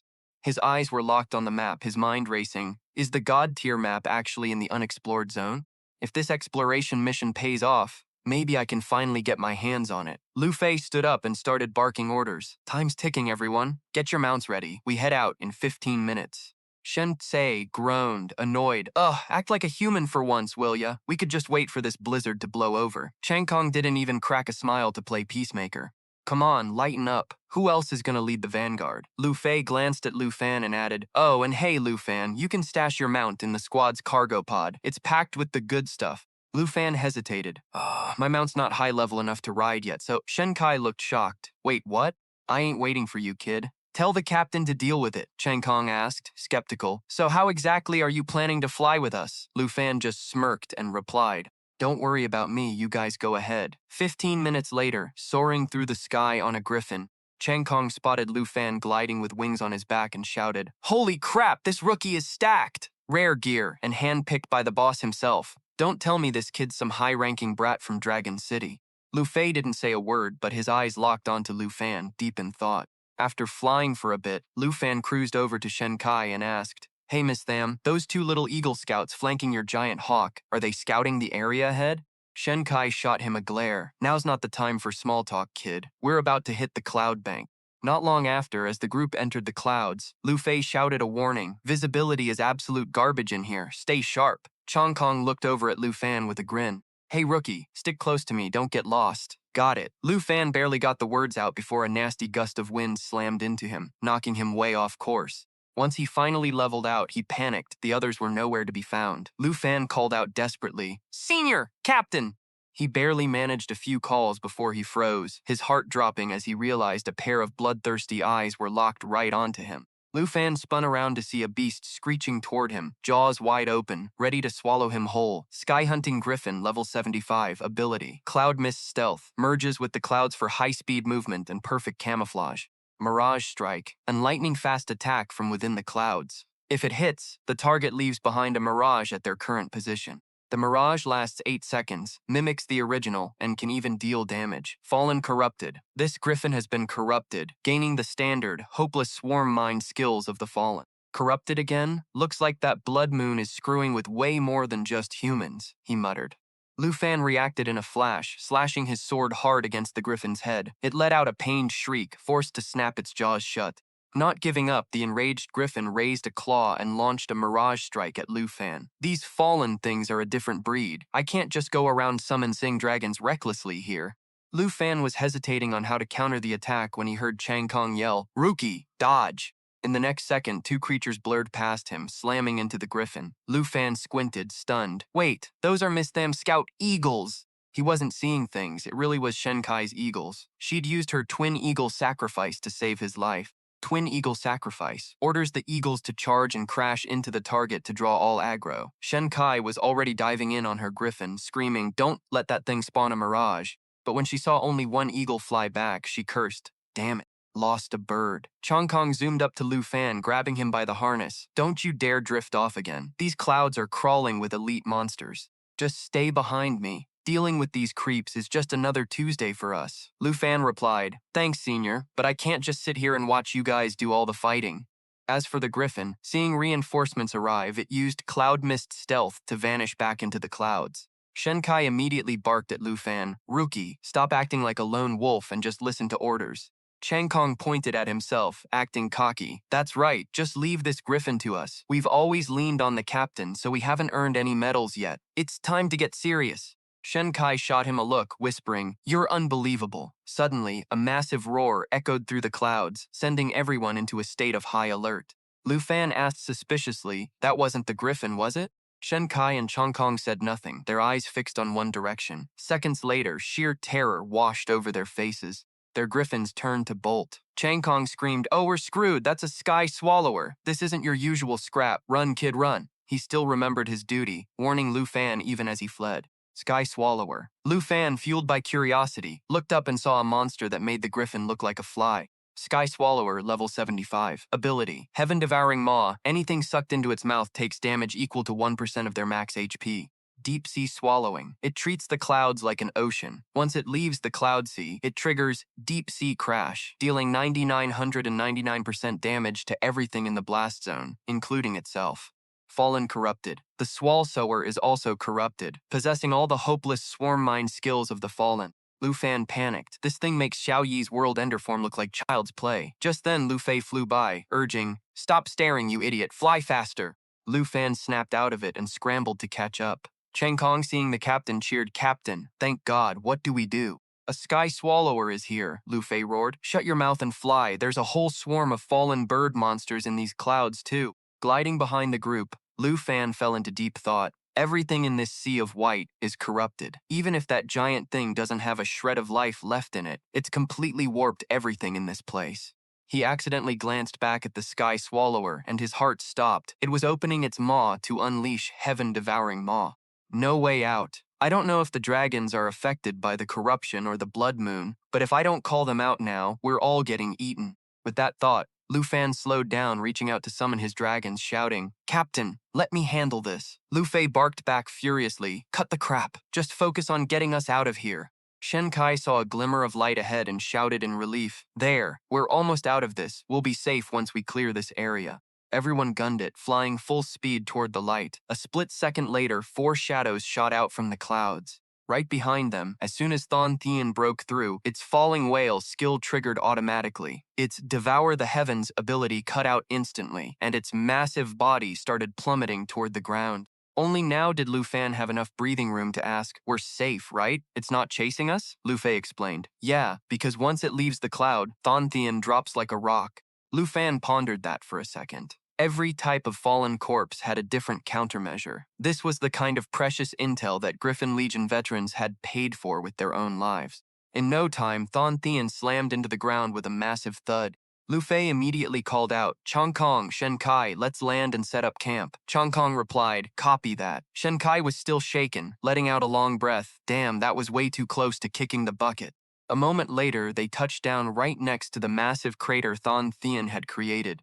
Chong Kong scoffed. Old Law was moving way too fast this time. Bringing a rookie along and still risking a path through the clouds? We could have just taken the long way around. Lu Fan hung his head. "My bad. I still don't know much about the extreme north." Chang Kong slung an arm around Lu Fan's shoulder to cheer him up. "Ain't no reason to apologize, man. Between the blood moon, the corpses, and the cloud cover, I only just learned about this stuff when we got here myself. Everyone in the Griffin squad's the same way." Shen Kai suddenly chimed in. "If we keep going like this, there's no way we're finishing this scouting mission. We've only got 3.5 days left." Lu Fei said, "We're just moving a bit slow because of the new guy. Once he adjusts, we'll be fine." Hearing that, Shen Kai couldn't hold back her frustration anymore, jumping up and yelling, "What time is there left to adjust? You and Chang Kong might not care, but I'm worried sick about whether we'll even make it back by day 4. She then marched over to Lu Fan, pointing at his chest, scolding him, "Lu Fan, I don't care how you pulled strings to get here, but let me make one thing clear. This isn't some amateur hour gig. Think long and hard about the next leg of this trip. If what's down there actually wakes up, it's not just the dragon country that's screwed. The whole world is in danger. You'd be better off going back to camp and playing supply runner. If you're out on the front lines and run into real danger, we aren't going to have the energy to babysit you." Lu Fan looked Shen Kai straight in the eye, serious, and said, "Sister Shen, the captain and brother Lu have taught me a lot this whole way. I've already got a better handle on this place. For the rest of the trip, please trust that I can pull my own weight and help you all." Sensing the tension, Chong Kong quickly stepped in to play peacemaker. "Whoa, why are we yelling all of a sudden?" Lu Fei spoke up too. "All right, knock it off. If this was Lord Do's arrangement, he's got his reasons. Get some rest. We've got to hit the road hard in a bit," Chang Kong replied cheerfully. "Copy that." Then, Lu Fei looked at Shen Kai and advised, "Don't overthink it, just let him look after himself. As long as he isn't a liability, we'll see if he can actually bring anything to the table later on." Shen Kai muttered, annoyed. Not being a liability would be a miracle. Suddenly, Shen Kai's scout eagle squawked, an enemy alert. No sooner had she finished speaking than a flurry of strange noises erupted above their heads. What the hell? She looked up suspiciously and saw massive chunks of ice about to crash down on them. Lu Fei shouted at the team to scatter. "Move now!" Chang Kong, shield up! Everyone scrambled in different directions, trying to get out of the blast zone. At the same time, Chang Kong deployed his shield skill. The barrier protected all allies, absorbing damage equal to 200% of the caster's max health. It lasted for 10 seconds. During those 10 seconds, once the absorption cap was reached, it would heal the allies for the total amount absorbed. Once the ice stopped falling, everyone heard Chong Kong shout, "I'm hit, Lu Fan, and I got separated." Lu Fan didn't say a word. He steadied himself, scanning the area defensively, thinking, is this a fallen corpse swarm? Elsewhere, Lu Fei shouted, "I'm still with Shen Kai, where's Lu Fan?" Lu Fan reported his status, but there was no reply. Lu Fei yelled again, "Lu Fan, answer me!" Lu Fan still didn't respond because he was frozen in his tracks, staring at the massive horde of monsters in front of him. There's too many. We're surrounded by level 80 elites. Icefield snow demons and fallen courses, level 80. Ice spear throw, the snow demons use ice as weapons to deal heavy damage. Targets hit repeatedly are frozen for 30 seconds. Berserk. When the snow demon's health drops below 50%, they trigger Berserk, increasing attack power by 350% and boosting movement and casting speed by 100%. Fallen mutation. The Icefield snow demons have mutated. They possess the standard suicidal, hopeless tactics of the fallen. Lu Fan, if you're still alive, answer me. Seeing Lu Fei keep calling out, Shen Kai worriedly warned her. "Keep your voice down, you're gonna draw the swarm." Lu Fei dove back behind a large slab of ice, peeking out to scout. Damn it, looks like the kid's a goner. A swarm of at least 20 or 30 snow demons? We can't fight that. We have to get out of here now. Shen Kai chimed in, "Captain, I've still got one scout eagle I can use as a decoy." Lu Fei hesitated for a moment before saying, "Chang Kong is still alive. Listen to me. Once you start the distraction, I'm going to make a run for it and grab him." Before she could finish, Lu Fei sensed danger behind her and tackled Shen Kai, lunging forward just in time to dodge a surprise attack from a snow demon. Then, Lu Fei barked the order, "Change of plans. I'll hold them off, you go find Chong Kong, and don't look back." Copy that. Lu Fei stayed behind to face the Icefield snow demons, while Shen Kai made a run for it. Shen Kai vaulted onto a massive ice shelf, scanning the area to figure out her next move, when she spotted Lu Fei struggling to hold off a massive snow demon's attack. "Captain." Shen Kai was flooded with anxiety. Even worse, she saw several more snow demons, drawn by the sound of the fight, rushing toward Lu Fei's position. "There's way too many of them. No choice. Even if it gives me away, this is the only way to get Chang Kong's attention." Thinking is doing, so Shen Kai immediately whistled for the escort eagle to track down Lu Chang Kong's location, while also drawing the frost snow monster's attention to take some heat off Lu Fei. Drawing his weapon, Shen Cai thought to himself, "Lu Chang Kong, where the hell are you?" Meanwhile, Lu Chang Kong was in bad shape, with a giant chunk of ice piercing his gut. He sat there on the ground, staring at Lu Fan standing off against 3 frost snow monsters, and asked anxiously, Lu Fan, are you all right?" "Stop talking. Just hold on. I'm coming to save you right now. Once I take care of these 3, I'll heal you immediately." As he said that, Lu Fan pulled out his weapon and started charging up. "With that Dragon Tooth Pierce skill-needing energy, you can still heal people? Don't push yourself. You can't take on level 80 frost snow monsters." Lu Chang Kong barely finished his sentence when 2 of the frost snow monsters lost their patience and charged at Lu Fan, attacking with their ice javelin skill. Lu Fan immediately triggered his Dragon Tooth Pierce, finished off one, and then dodged to slash the shoulder of another, making it shriek in pain and fall backward. Dragon Tooth Pierce Void Splitter infuses dragon energy into 2 consecutive strikes and can coordinate with the dragon. Current dragon energy, Black Dragon level 1. Seeing this, Lu Chang Kong was stunned and whispered, How is that even possible?" Lu Fan smiled and replied, "Nothing is impossible. I'm a dragon rider, the dragon rider of the South Province after all." As they talked, the last frost snow monster picked up a massive block of ice and hurled it at Lu Fan. Lu Fan calmly switched his dragon energy to the Starry Sky Dragon level 1 and used his Dragon Tooth Pierce skill, splitting the ice block in 2. Lu Chang Kong couldn't believe it. A level 32 dragon rider taking on a level 80 elite monster? Is this what you meant before about your mount not being a high enough level? Just then, Shen Kai helped Lu Fei over and said, "There you are. No wonder that fight earlier." Before she could finish, Shen Kai noticed Lu Chang Kong's condition and asked in a panic, "Chang Kong, your wound?" Lu Fei saw Lu Fan and shouted in surprise, "Lu Fan, you're still alive?" Lu Chang Kong replied, "I'm holding on. Lu Fan found me and saved me. It's a relief you 2 are okay." Lu Fan turned to look at the new arrivals. Right at that moment, the remaining frost snow monster lunged at him. "Lu Fan, watch out!" Lu Fei screamed, quickly using his victory sword to take out the monster and clear the danger for Lu Fan. The victory sword is a Punisher Knight's weapon thrown at a target. The weapon tracks the target until it hits, dealing 100% physical damage and 76% holy damage per second for the next 10 seconds. Afterward, Lu Fei coughed repeatedly before saying, "Everyone, don't act rashly. Let me think of a plan." Shen Kai suggested, "Our only move is to get out of here. I don't see the griffin anymore, but my giant eagle can still carry 2 people." Lu Fan chuckled. "I don't think it's that hard, honestly. If we just wipe out these snow monsters, we'll be safe, right?" Shen Kai snapped angrily, "This isn't the time for jokes. Your best bet is to retreat to the nearest outpost." Lu Fan said seriously, "I'm not joking. I can heal everyone too, but there are way too many undead, so I won't be able to handle all of them." Shen Kai shouted, "Are you listening to a word we're saying? No, stop causing trouble." Lu Fan didn't want to keep arguing with Shen Kai. Just then, he noticed a horde of frost snow monsters rushing over, so he summoned a bow and said, "No time to chat anymore. Sister Shen, get the wounded out of here first." Seeing the bow in Lu Fan's hand, Lu Fei shouted in shock, That's the Serpent Whisperer." Master Duo used this to aim for the head of the South Kingdom's king, forcing thousands of their royal guards to retreat. "I can't believe he actually gave this bow to you." Shen Kai gasped. "What?" She thought to herself, "That's the bow Master Duo uses to keep invading countries in check. He gave something that precious to Lu Fan? Could it be that everything Lu Fan just said was serious? Lu Fan smiled again. "Captain La, don't worry. Once you guys are out of the snow monster's perimeter, I'll have the freedom to take out all these undead."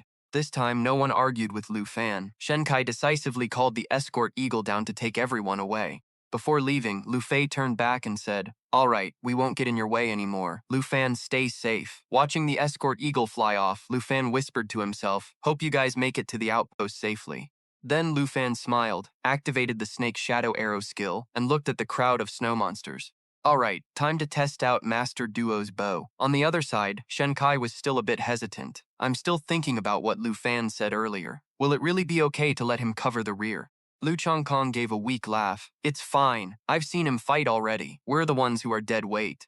After all, he is a dragon rider, the dragon rider of the South Province." The snow monsters used their ice javelin skill to hurl giant ice chunks at Lu Fan, but the snake shadow arrow negated them all. Seeing that, the snow monsters switched to a direct attack, swarming toward Lu Fan. "Still not stopping, huh? You stubborn pests, then try this on for size." Finishing his sentence, Lu Fan used the Serpent Whisperer in a non-drawn state. The Serpent Whisperer can fire 12 magic arrows, each dealing 20% damage, and then he summoned Xiao Ye and Starry Stardust. Hit by the snake shadow arrows, the snow monsters entered a berserk state and received buffs from several skills. Berserk. When a snow monster's health is below 50%, it triggers Berserk mode, increasing attack power by 350% and movement and casting speed by 100%. Undeadification. Every undead nearby increases the defense of all other undead by 25%.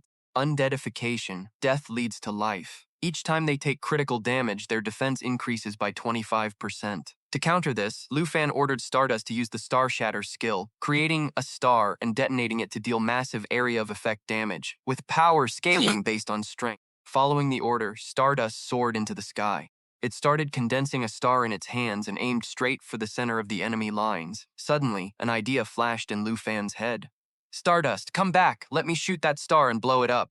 While the star was falling, Lu Fan activated the Snake Shadow Arrow skill. In the fully drawn state, charged for 3 seconds, the Serpent Whisperer fires a Snake Shadow Arrow, increasing damage by 500%. So, a simple Star Shatter move turned into a Star Shatter Snake Shadow Arrow, creating a star and using a Snake Shadow Arrow to shatter it for massive area damage. The destructive power increased by 500% of the Starry Sky Dragon's strength attribute. The monsters couldn't take the heat and were wiped out instantly. The destructive power of the star-shattering serpent arrow triggered a massive blast that rocked the whole area, sending Griffin, who was carrying the Lu Fei team, into a nosedive and dropping them mid-air. A bit later, Lu Fei, Lu Chongkong, and Shen Kai were dug out of the deep snow by an eagle using its beak. Lu Fei coughed, then glanced back toward the blast site, looking skeptical. Is this really Lu Fan's power? Meanwhile, down in the ravine, those void beasts were wiped out in a blink, not even a scrap left behind. They were perfectly synchronized with the dragon skills. This is the real deal, the power of a dragon knight. Thinking about that, Lu Fan happily patted Star's head. Great job, Star. Go get some rest. Leave the rest to Xiao Ye. Then he turned to Xiao Ye and said, Xiao Ye, check the perimeter for any more void beasts. If it's clear, we're going to regroup with the others. Right then, a familiar voice called out. Lu Fan was shocked to see Lu Fei's group stepping out of a space portal. Captain, why are you guys back? Lu Fan, was that blast your attack? Lu Fei asked, then locked eyes with Xiao Ye. Since the little girl hadn't met Lu Fei before, Xiao Ye got all defensive. Lu Fan saw that and chuckled. It's all good, Xiao Ye. They're with us. Switch forms. Xiao Ye chirped and took to the sky, shifting into her massive dragon form. Xiao Ye, if you don't like this place, just clear the whole thing out. That was all the signal she needed. Xiao Ye immediately unleashed Great Catastrophe, bombing everything she flew over, dealing massive AoE damage and burn status, leaving Lu Fei's crew totally shook. I can't believe this. Are you really the dragon rider from the South Province? Lu Fan, is that girl really your dragon? Lu Fan looked surprised. Yeah, she's my Black Dragon Xiao Ye. You guys know about her? Lu Fei said excitedly. Know about her? We've heard it all. For months, Lord Du hasn't stopped talking about a young dragon rider. Not only do you have a legendary dragon, but you're also the talent Lord Du is most hyped about.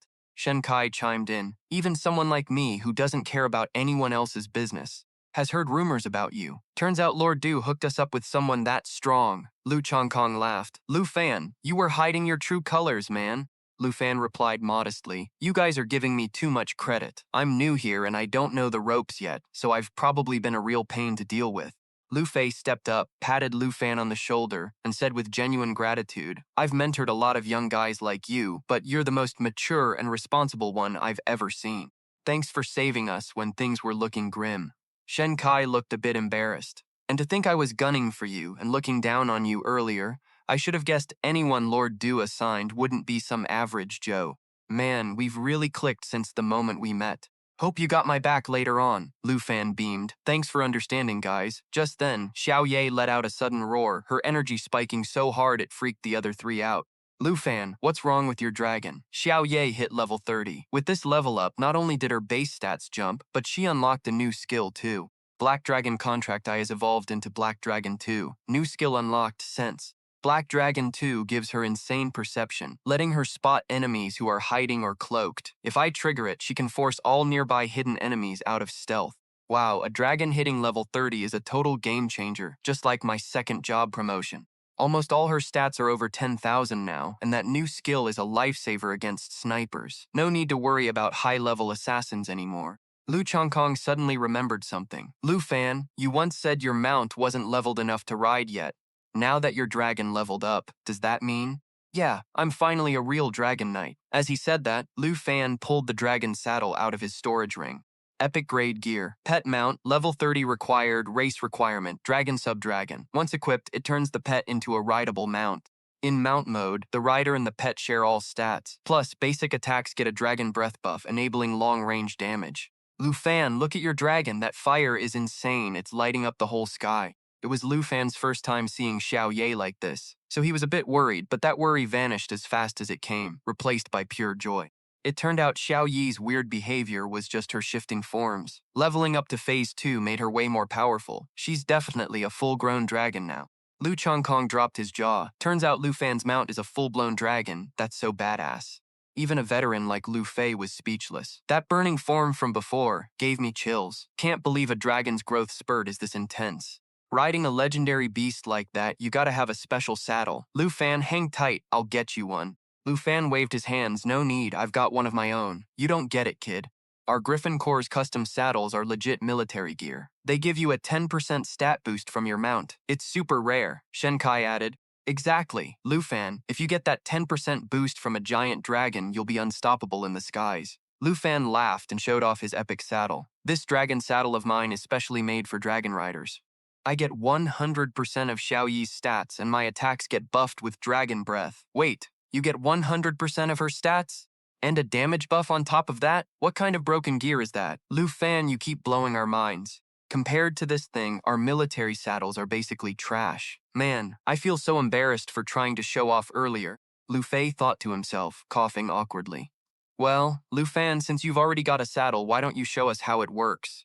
This morning I thought Lu Fan was dead weight, but now everything he pulls out is top tier. I want a saddle like that so bad. Shen Kai looked on with envy. In your dreams, man. That's gear made for dragons. Does your bird have even a drop of dragon blood in it? Yeah, I know, my bird can't handle it. Man, even just catching a whiff of that dragon aura is top tier. Lok Trung didn't even blink, eyes locked on Lu Fei and Shen Kai as they went at each other's throats. Lu Fan chuckled. Chill out, you two. Check it out. We're literally witnessing the birth of the world's first true Dragon Knight. Xiao Ye, thanks for always having my back and helping me level up from that trash tier class. From now on, whenever things get hairy, we're gonna wreck face together. Lu Fan gave Xiao Ye's head a soft, emotional pat before equipping the dragon saddle. The second he sat down, he felt his whole body shift. It was insane. I felt like I had raw power surging through every vein, like one swing could literally shatter the world. The dragon saddle straight up synced me with the dragon tribe's strength. Dragon Knight class, level 32. Strength jumped from 1,412 to 10,470. Agility went from 985 to 9,431. Intelligence spiked from 12.93 to 10,107. Stamina hit 10,473. Dragon Fang Strike switches to a mode without Dragon Aura, firing 2 claw attacks infused with it. Dragon Claw morphs into Dragon Annihilation. It turns my arms into actual Dragon Claws, unleashing 6 rapid-fire strikes. Plus, it can hit from a distance. When we sync up, the dragon lands 6 magical hits at the same time. The Dragon Saddle adds extra aura to my normal attacks for range damage. Dragon Knight Lu Fan, now that is a real Dragon Knight, the first and only one. When he saved me, I already knew he was leagues ahead of me.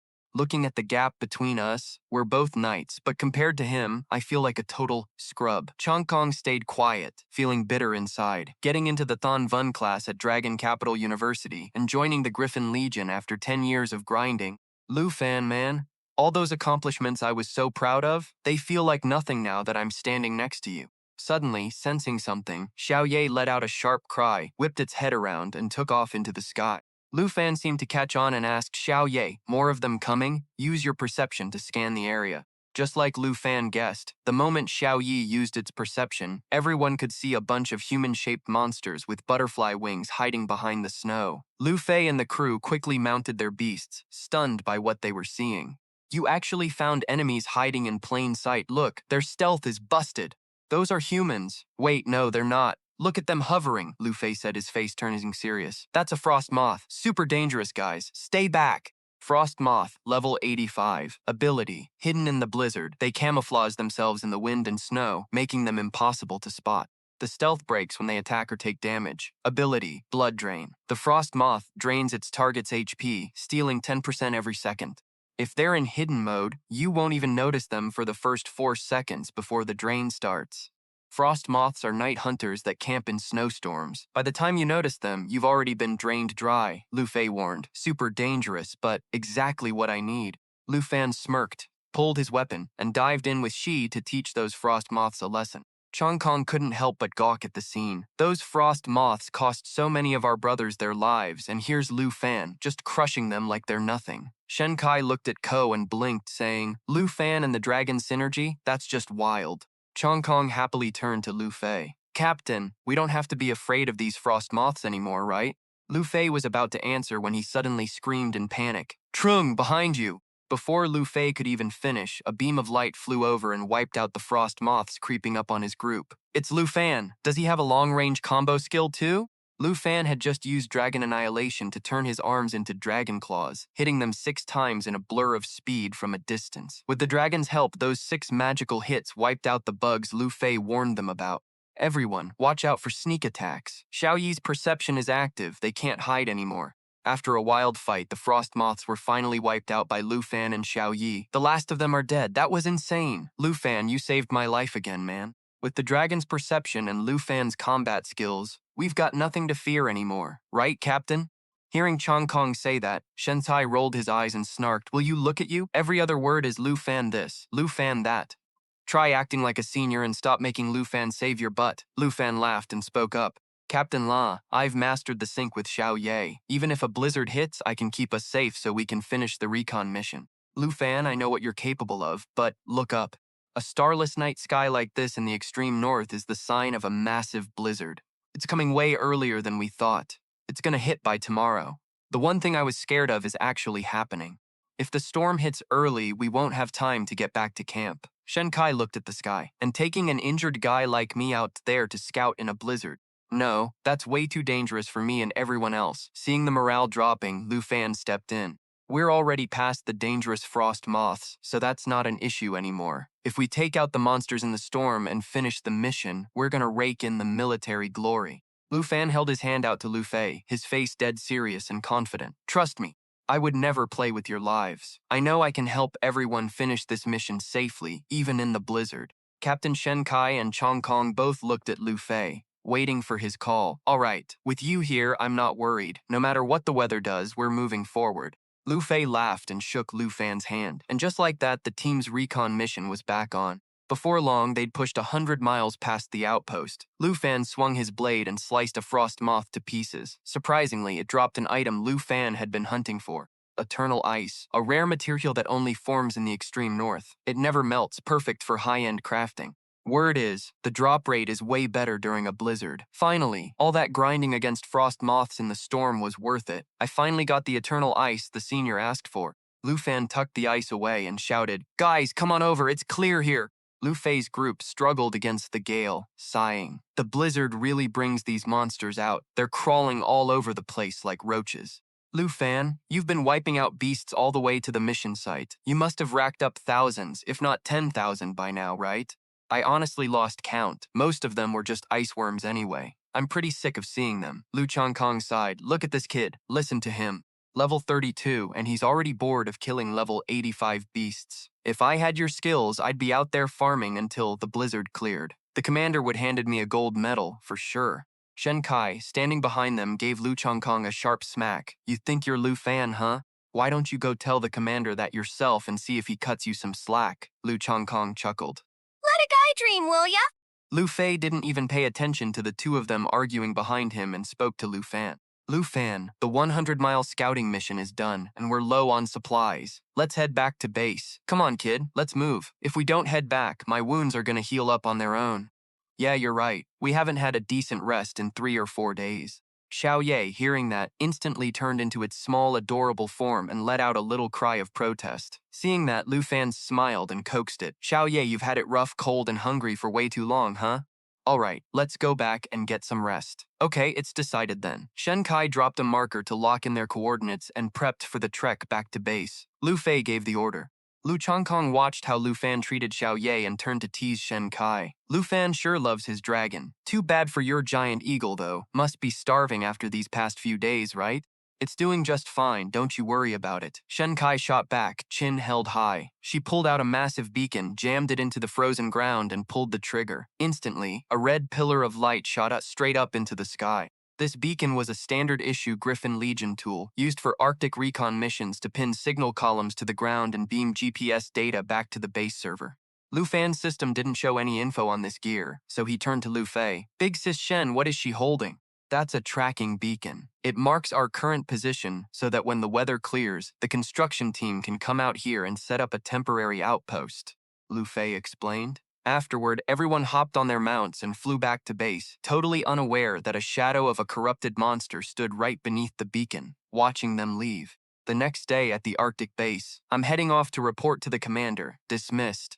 Lu Fei barked the order and headed straight for Tu Jing's office. Just as Shen Kai was about to head off and catch some Z's, Lu Fan chased after her. Sis Shen, wait up. Do you know anyone in the base who can work with unmelting cold ice? Unmelting cold ice? Old Chu, the blacksmith in logistics, is pretty good with that stuff. Wait, you planning on giving a gift to a girlfriend? Lu Fan turned beet red and waved his hands. No way, it's just for a regular friend. Sure. No need to explain, I get it. Shen Kai laughed. Anyway, what was it? Go find the blacksmith then. Later, with that, Lu Fan ran off while calling to Xiao Ye. Come on, hurry up, I'll show you where to get some grub. Shen Kai watched Lu Fan walk away, then pulled out a necklace made of unmelting cold ice, staring at it and kissing it with a look of heavy buried thoughts. Back to Lu Fan, he'd just handed the unmelting cold ice over to Chu the blacksmith when Tu Jing suddenly appeared, tapped him on the shoulder and said, "So this is where you've been hiding. I've been looking everywhere for you. The senior was looking for me? Lu Fei already gave me the full report. It's your first mission, yet you saved the whole team and led them to complete the objective right in the middle of a blizzard. If I didn't have total faith in your skills, I would have thought you guys were gonna lose your lives in this god-forsaken weather. You did great. This bronze badge is yours." As he spoke, Tu Jing personally pinned the badge onto Lu Fan. "Thank you for the recognition, senior." Lu Fan replied happily, thinking to himself it looks just like Captain Fai's. Like Brother Lu said, this badge is on par with the Griffin Captain rank. Lu Fei and Chong Kong mentioned that when they were found by other teams, they'd already been corrupted, so the only choice was to put them down. It's tragic, but a common reality in deep recon missions. Luckily, your dragon wasn't affected. Lu Fei was raving about the coordination between you two. It makes me want to see it with my own eyes.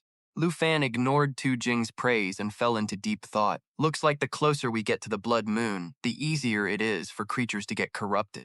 I was worried, but for now it seems Sis Shen's giant eagle and Xiao Ye are still fine. Oh, and I just saw your dragon eating earlier. It's got one hell of an appetite. Truly a unique species, even the way it eats is distinct. Tu Jing laughed out loud, picturing Xiao Ye devouring food like a starving beast. Lu Fan smiled and rubbed his head. Yeah, Xiao Yi hasn't had to go hungry for this long before, so I kind of figured it would be like that. Just let your dragon eat its fill. There's something I want to show you.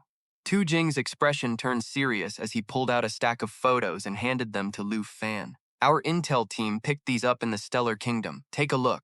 Stellar Kingdom's national training representative, Charlie Morgan, is in charge of exploring the Holy Mountain ruins on their border.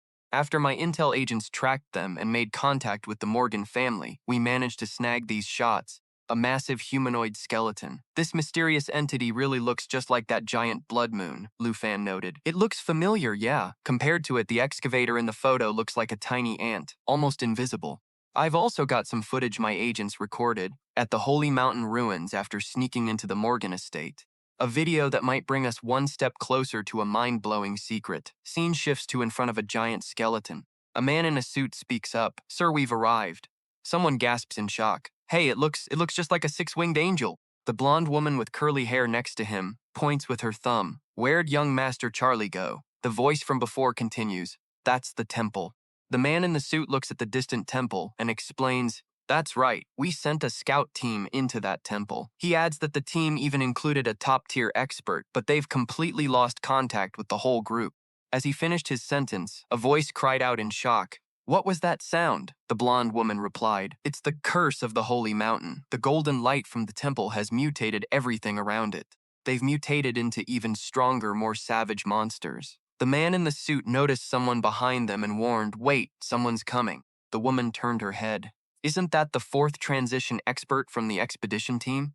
The expedition team is back. The man said, don't scream. He doesn't look right. Those wings. Immediately after, the Holy Mountain thrall lunged to attack, leaving them both screaming in terror. Run fast. It's turned into a Holy Mountain slave. Back in the room, the video on the screen paused. Tu Jing spoke up. That's it for the footage. Lucky for us, our intel agent managed to slip away. Otherwise, we never would have seen this. Lu Fan muttered under his breath. Holy Mountain Slave, Tu Jing explained. It's a monster way higher on the food chain than those Holy Mountain puppets. Both the puppets and the slaves got mutated by those massive skeletons in the shrine. It's like those attendants created by the blood moon, he speculated seriously. Everything around them is morphing, and they're showing signs of waking up.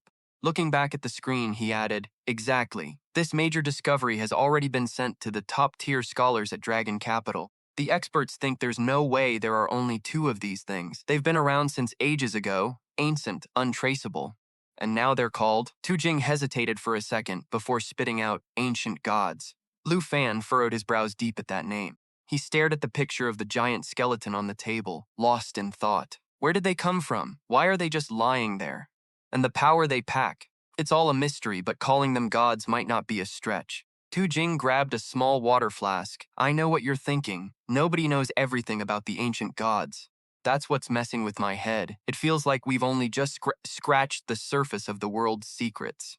Taking a swig from the flask, he continued, the monsters corrupted by the Holy Mountain are split into puppets and slaves, just like how the Blood Moon ones become attendants. Lu Fan jumped in to finish the thought. So it's not just attendants. They should be split into attendant puppets and attendant slaves too, right? Tu Jing glanced at him, the image of a hooded figure and a massive skeleton flashing in his mind.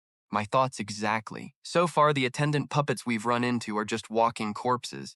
You and old Lu need to stay sharp, especially if there really are attendant slaves out there. Lu Fan nodded. I got it, Senior Du. After that attack by the Holy Mountain slave, did anything else happen? Tu Jing looked away, as if trying to recall, then started. That holy mountain slave wiped out every single member of the Morgan clan at the site, but it left one person alive. Sally Morgan? Lu Fan asked. Sally Morgan, the one from the Tindio kingdom inside the Trial Kingdom? Tu Jing confirmed his guess.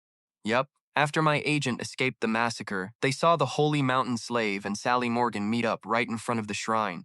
The slave was clutching something, holding it out to Sally Morgan. It didn't just spare him, it actually handed him something called Holy Mountain Essence. Lu Fan's eyes widened. Holy Mountain Essence? Tu Jing went on to say that Sally Morgan was already strong, but after getting that essence, he switched his class to Holy Functionary, a job not even in the records, making it a nightmare to get info on. Tu Jing patted his shoulder, warning him to be careful with Sally Morgan. Meanwhile, Lu Fan was just standing there blankly, mumbling, "Holy Functionary." Then he looked up at him with total fire and determination. "Don't worry, Senior. There's no such thing as an unbeatable opponent for me. No matter what power he's got, I'm gonna take that top spot." 2 days later, at the blacksmith shop's logistics area, the smith held up his work. "Satisfied? If you took this out there, you could easily sell it for over 100,000 long currency." Lu Fan beamed. "More than satisfied. Master Chu, your craftsmanship is legendary." He handed the smith a massive jug of booze. "This is that strong stuff you like, Senior. Please, take it. You've been working your tail off these past few days." Master Chu laughed, genuinely happy. "This kid's got an eye for detail, even knows what I like." Just then, Shen Kai called out from behind, "Lu Fan, time to roll out." Chong Kong chimed in, "The new expedition quest is live. We're just waiting on you." Master Chu grinned, holding the jug as he saw them off, making a promise to meet again. Lu Fan turned around, clutching his necklace, and shot back, "It's a deal." Chang Kong threw an arm around his shoulder, teasing him. "Oh man, can you believe Junior Luke already has a copper badge? I've been busting my butt for a whole year and still don't have one." Shen Kai added, "It's insane. You've only been here a few days and you're already our superior." The next morning, Lu Fei led the way, shouting, "Make sure you've got enough supplies for 15 days. We're pushing deeper into the ruins this time." The three youngsters shouted back in unison, "Roger!" As Lu Fan flew over the snowdrifts, he felt uneasy. "That's weird. The GPS is locked right here, but I don't see the signal beacon we left last time." At that moment, Shen Kai called out, "Lu Fan, over here!" She pointed at the signal beacon lying in the snow. "Hey, it probably got knocked over by the blizzard. Only 2 days and it's already busted? Talk about cheap quality."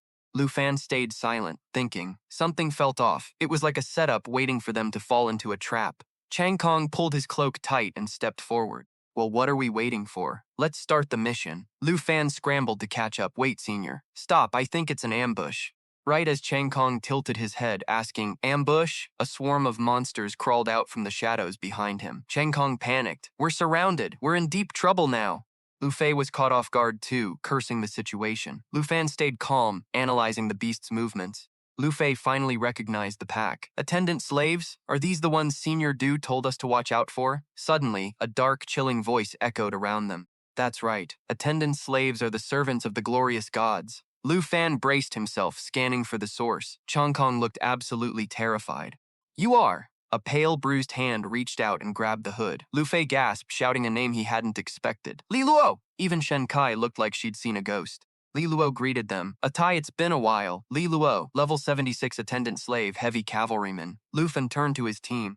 "Li Luo, you guys know him?" Lu Fei explained that Li Luo used to be a Silver Emblem officer and was actually Shen Kai's fiancé, but he went missing on a scouting mission. Nobody expected him to turn into a monster. As Lu Fei was speaking, Chong Kong cut him off. "Captain, stop!" Lu Fan watched in worry as Shen Kai covered her face, sobbing. "Li Luo, I missed you so much," she cried. "Please, just come back to me."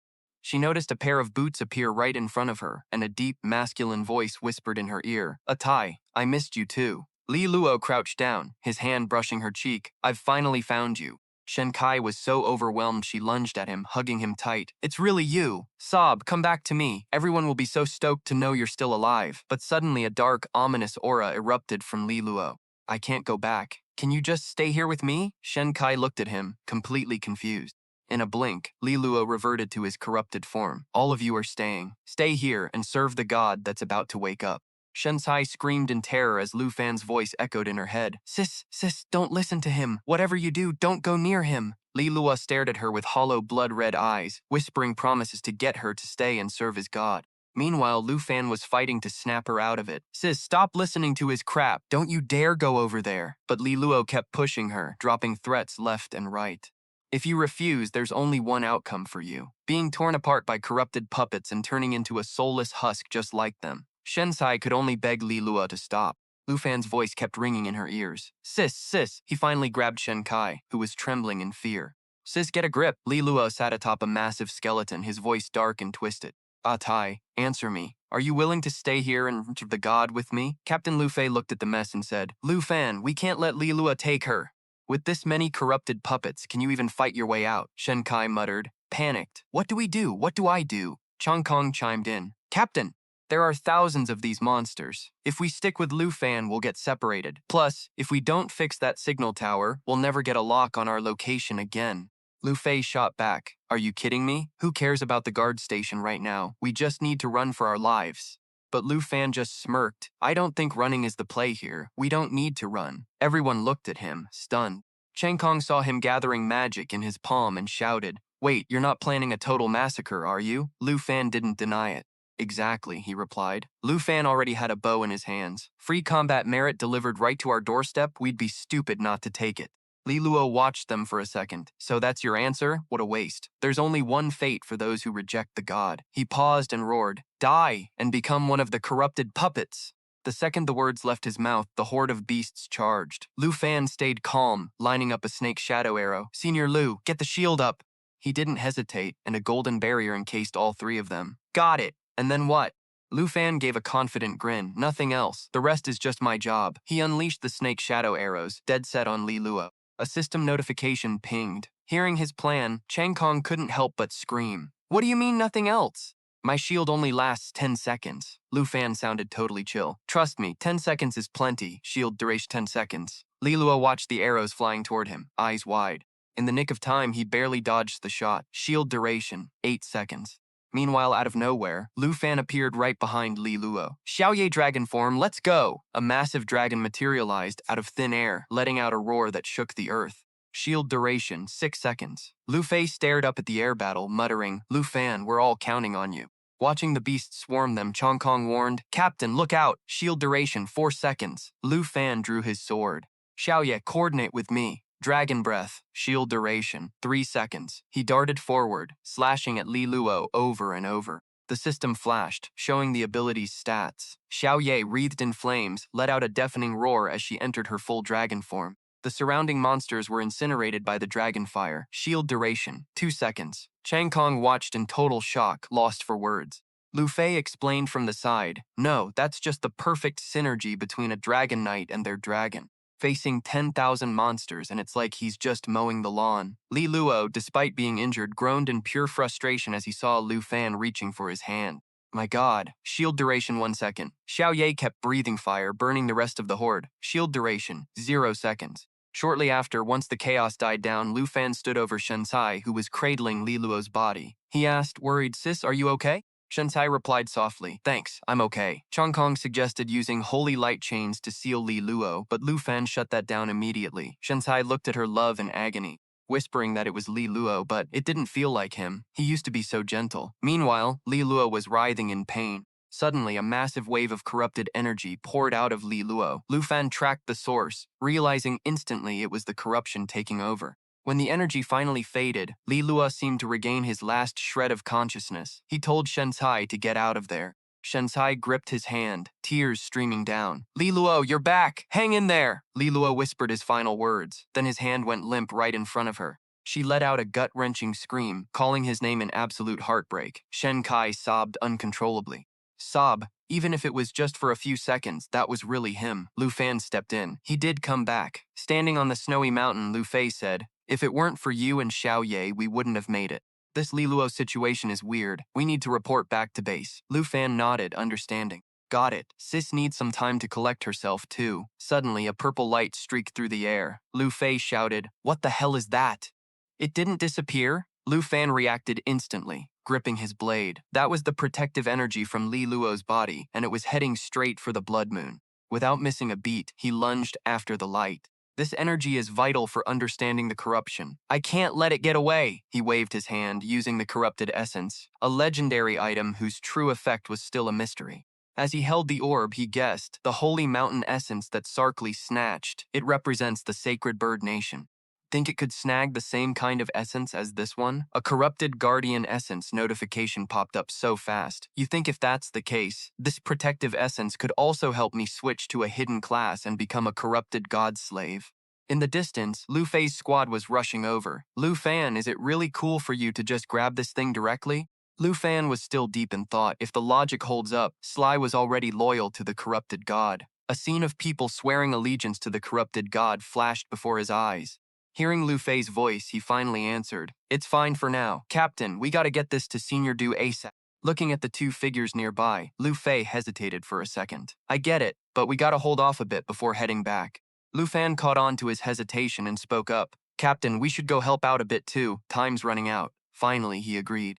The group quickly reached Shen-Ti, who was still muttering, "I really hope you miss me too, that, what you said, it was all real." As she said that, a tear rolled down her cheek. Too bad, it was just my imagination. In Shen-Ti's hand was the unmelting ice necklace, an epic-grade accessory. Just as she was wallowing in grief, Lu Fan came up behind her and gave her a solid answer. It was real. We all heard it. Hearing the voice behind her, Shen-Ti wiped the tears from her cheeks, taking off her glasses to dab her eyes. "Lu Fan, thanks." After putting her glasses back on, the tough, composed Shen-Ti was back to her old self. "Captain, I'm good. What's the next move?"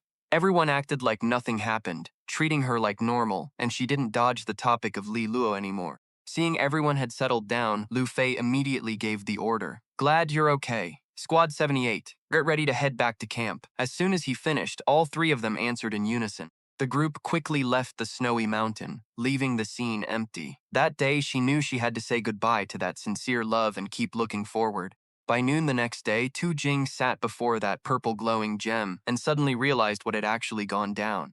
Now it all made sense. Lu Fan spoke up, "Senior Du, based on everything that happened, I've got a theory." Tu Jing rubbed his chin and said, "Let's hear it." He explained, "I think there's definitely a prerequisite for becoming a corrupted god slave. The dead members of the Lion Corps and those monsters, they could only end up as mindless puppets used for protection. The dead can't become slaves because they've lost their intellect, and the beasts probably can't because they lack consciousness. But the corrupted god slaves seem to retain their ability to think, while Li Luo was completely controlled by the guardian essence. So, becoming a slave must rely on the essence, but it definitely requires a selection by the corrupted god." Holding the corrupted guardian essence, Tu Jing went silent. "So you're saying just having this doesn't guarantee you become a corrupted one? To get that power, you also need to be recognized by the corrupted god?" Lu Fan didn't deny it. "Probably. The living with high consciousness are the most likely candidates." Li Luo also mentioned that the slaves have a way to leave this place. This was an interesting theory to Tu Jing. It reminded him of some recent rumors. He spoke in a low voice, recounting that over the past few years, weird cults had been popping up in over a dozen countries, and these heretics claimed they'd received protection from the gods. Relying on freakish power, these cults were aggressively expanding and recruiting, claiming they were ushering in the awakening of the gods. Tightening his grip on the gem, he asserted, "If what Li Luo said is true, then these cultists are either corrupted slaves or their followers." Hearing this, Lu Fan lowered his eyes, deep in thought. Over a dozen countries, doesn't that mean there are over a dozen corrupted gods starting to wake up? Suddenly realizing something, he blurted out, "Senior Du, up until now, this is the only camp in the extreme north with people, right?" Tu Jing quickly confirmed it. "Why do you ask? What about the missing members of the Lion Corps like Li Luo?" Tu Jing didn't need it spelled out. He saw the problem. "You mean they've all become corrupted slaves?" Lu Fan started speculating. If any of them were still alive and managed to get out of here, then it's highly likely they've become corrupted ones. It'd be best to issue a warrant to hunt them down and eliminate the potential threat. At that, Tu Jing suddenly went silent, saying nothing. After a long while, his voice dropped. "I feel for my brothers. They gave everything for their country, and now they're going to be treated like fugitives." Knowing how he felt, Lu Fan patted his shoulder to console him. "There's really no other way at this point. The brothers in the Lion Corps would understand." Tu Jing knew which way the wind was blowing and just sighed in regret. "I get it, it's decided then." Glancing at the corrupted guardian essence on the table, he said, "Might as well use this to test and verify my theory." Tu Jing looked confused. Test it on who? You're not suggesting using it on a human, are you? Lu Fan smiled immediately. Let my dragon test it out. Tu Jing got agitated. Your dragon? Don't talk nonsense. I can't use live humans, but I can't risk a dragon either. Even if Xiao Ye isn't affected by the blood moon, what if something goes wrong? That wouldn't just be a huge loss, it'd be incredibly dangerous. After getting chewed out, Lu Fan hurried to explain, Senior Du, you misunderstood. The dragon I'm talking about isn't my pet. This time, it was Tu Jing's turn to drop his jaw in shock. Shortly after, the two were back out under the snow. He asked, I saw your fight against Ruan Changfeng. Other than those 5 dragons, you don't have any others, right? Lu Fan replied, 2 of those 5 aren't actually my dragon pets. He turned and smiled. They're summons from my dragon pet. Tu Jing was floored. Summons from a dragon pet? As if to prove his point, Lu Fan raised his hand. Come out, Xiao Kui, summon the Twin Dragon King! As soon as he finished, a beautiful girl appeared in mid-air. She quickly waved her hand and summoned a massive dragon. This was the Dragon Bone Soul Summon of the Twin Dragon King. The Dragon King's level scaled with the user's level. Tu Jing was still stunned by the scene before him. It turned out his dragon pet could summon those two. Never expected that a boss like the Flying Dragon God Wood was only worthy of being a pet to a pet. This kid Lu Fan, none of his dragons are easy to mess with. And that beast in front of them was the level 22 soul of the Flying Dragon King. When it unleashes dragon breath on a target, it deals random elemental damage, fire, ice, lightning, or wind, plus a whole bunch of other damage types. Lu Fan mused to himself. The Flying King was the weakest of the 5 dragons. Even if it turns into a corrupted zombie, me and the old timer here can still take it down. It can be resummoned after death with 0 loss. It's the perfect test subject. Made up his mind, he turned around and signaled the old timer. The old man caught on and replied, let's do this. Lu Fan then commanded, Xiao Cui, feed this to them. She nodded instantly to accept the order. In a blink, the essence of the fallen star was tossed into the air, drifting toward the Flying King. A second later, it opened its maw and gulped the orb down without any trouble. Almost immediately, the Flying's body started undergoing a nasty transformation. Waves of purple gas erupted, swathing its entire frame. The Flying King let out a piercing, gut-wrenching roar of agony. Everyone was caught off guard by this sudden shift. Xiao Kui panicked and shouted out, Chi-Chi! Old-timer Tu Jing also quickly yelled, Lu Fan, get back, it's turned into a fallen zombie slave. But Lu Fan immediately stopped him. Old-timer, just hold on a sec. Staring at the howling Flying in the distance, Lu Fan said, it'd be a total waste to kill it now. Tu Jing protested, if you do, you'll just have another fallen zombie slave on your hands. If we don't act now, it'll be too late. Lu Fan thought for a moment before ordering, Xiao Cui, you're their master. Try to reclaim them and break the ancient god's control. A moment later, she surged forward, unleashing the Jade Light. It stripped away all negative effects and boosted their stats by 30%, with every blessing providing damage mitigation. Watching the scene, Lu Fan speculated, the Flying King is a half-dragon. It shouldn't get the double buff effect from Xiao Cui. She tried to blast it with the Jade Light to fight off the ancient god's control, but Tu Jing was still hesitant. Is that even possible? I still see that purple-black mist clinging to it. Meanwhile, streams of green energy from the Jade Light didn't stop, swirling around the Flying King's body. That power grew stronger and stronger, and the Flying's reaction became increasingly violent, screaming non-stop. Suddenly, Xiao Kui's eyes flashed with a surge of green light. The next second, she dove straight at the Flying, carrying a massive pulse of energy. Tu Jing and the others below watched, completely freaked out. What's going on here? The beast that was just going berserk had calmed down. It hadn't turned into a fallen zombie slave and even gained the ancient god's power. By now, the Flying King had evolved into a level 22 fallen zombie demon dragon. Its skills had shifted significantly after this metamorphosis. Tu Jing kept marveling, Xiao Cui, you actually snatched the Flying King right out of the ancient god's hands? You're good, kid. Tu Jing turned to Lu Fan. Looks like your guess was right. When you use the essence, the ancient god tries to seize their spirit. Lu Fan smiled. The transformation of the 2 dragons triggered each other, leading to a co-mutation. I didn't see that coming. Finally, the old man let out a sigh of relief. Good thing you stopped me, or I would've killed them. With these 2 demon dragons, you've hit the jackpot, kid. Lu Fan gently patted Xiao Kui's head and glanced over. I'm dying to test the fallen zombie demon dragon's new skills. Wonder if we can pick up that interrupted mission from Team 78 now? Tu Jing didn't object, instantly confirming it was possible. With the ancient god slave and the ancient god essence verified, only one thing was left, the temple. Lu Fan turned his head and whispered the two words, the trail. By the next afternoon, the whole team was on the move. Chong Kong sat on his mount, curiously asking, "Is this a temple or just some ruins?" Lu Fan explained, "The ruins Li Luo mentioned and the Golden Light Temple that the Star Dynasty discovered are one and the same. To understand the awakening of the ancient gods, we have to find this place." Suddenly, the system notified him that they were near the target location on the treasure map. Is the god-level treasure map pointing to something around here? Out of nowhere, Shen Yi Ru spotted something and shouted. Up ahead, a flash of light in front of them made her beam with joy. We finally made it out of the blizzard zone. The view ahead was a peaceful, lush green, and the occasional bird flying by made her gush about how beautiful the place was. Lu Fan couldn't help but think, a beautiful sunny day, like escaping the north. Chang Kong's attention shifted to the large lake nearby, and he suddenly gasped, "Wait, isn't this the sea?" Tu Jing finally reacted. "This is the first place we set foot on.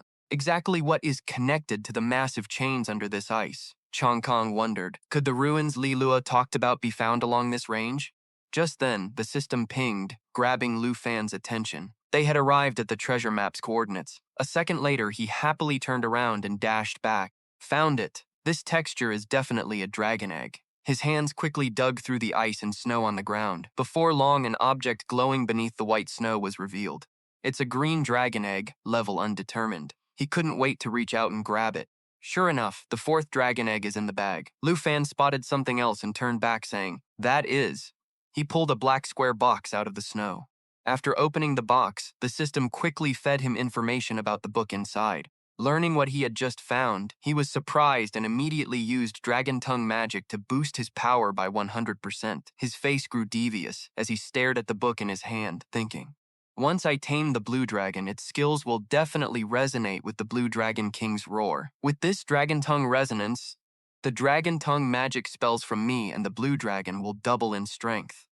He sat there, lost in thought, calculating. As soon as he hit level 35, he could learn this skill.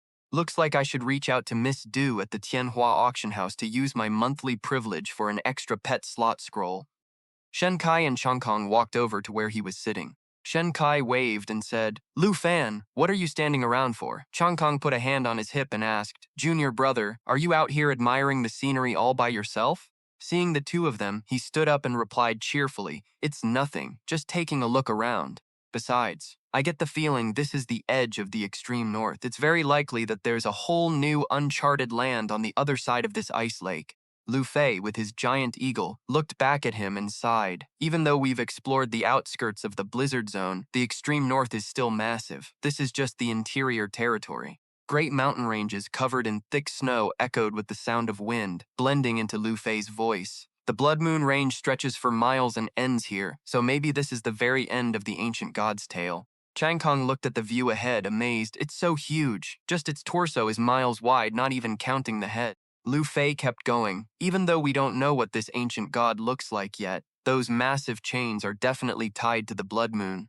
Lu Fan shot back. It's like a leash keeping the Blood Moon ancient god in check. Shen Kai cut in. Wait, so does that mean the ancient god is just one giant mount and its master is chilling at the other end of those chains? Lu Fan crossed his arms, thinking hard. Too early to call it, man. We should keep following the chain and see what's actually up ahead.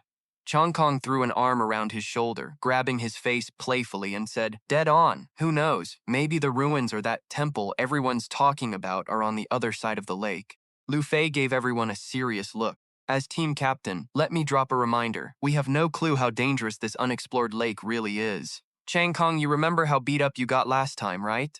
Thinking back to that, Chong Kong looked totally bummed out. Yeah, I know, Cap. You don't have to remind me. I won't go wandering off again." Shen Kai put a hand on his shoulder, trying to cheer him up. "Seriously, quit trying to ride coattails for some easy military merit. Just come help me set up the trackers already." While those two were yapping, Lu Fan started moving out and told the captain, "Don't worry, Cap. I'll head out ahead and scout. I'll be back in a flash." Lu Fei nodded. "If it were anyone else, I'd shut that down right now, but we aren't gonna hold you back." A burst of light erupted from Lu Fan's hand as he shouted, "Xiao Ye transmutation mode." Xiao Ye let out a massive roar, power radiating off it. Lu Fei stood there with his hands on his hips. "We'll hold down the fort here and rest up. If things get sketchy, get your tail back here immediately. I had Shen Kai pack the teleport scroll, so if everything goes sideways, we can just zap back to base."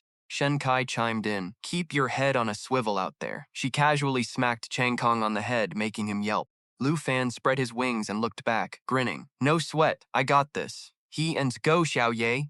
After 2 hours of scouting, Lu Fan was sitting on Xiao Yi's back, totally blown away. This place is insane. It's huge. He frowned, confused. We've been flying forever and there's still no end to this chain. Suddenly, his system pinged. Warning, entering restricted ruins area. Regional level ruin detected.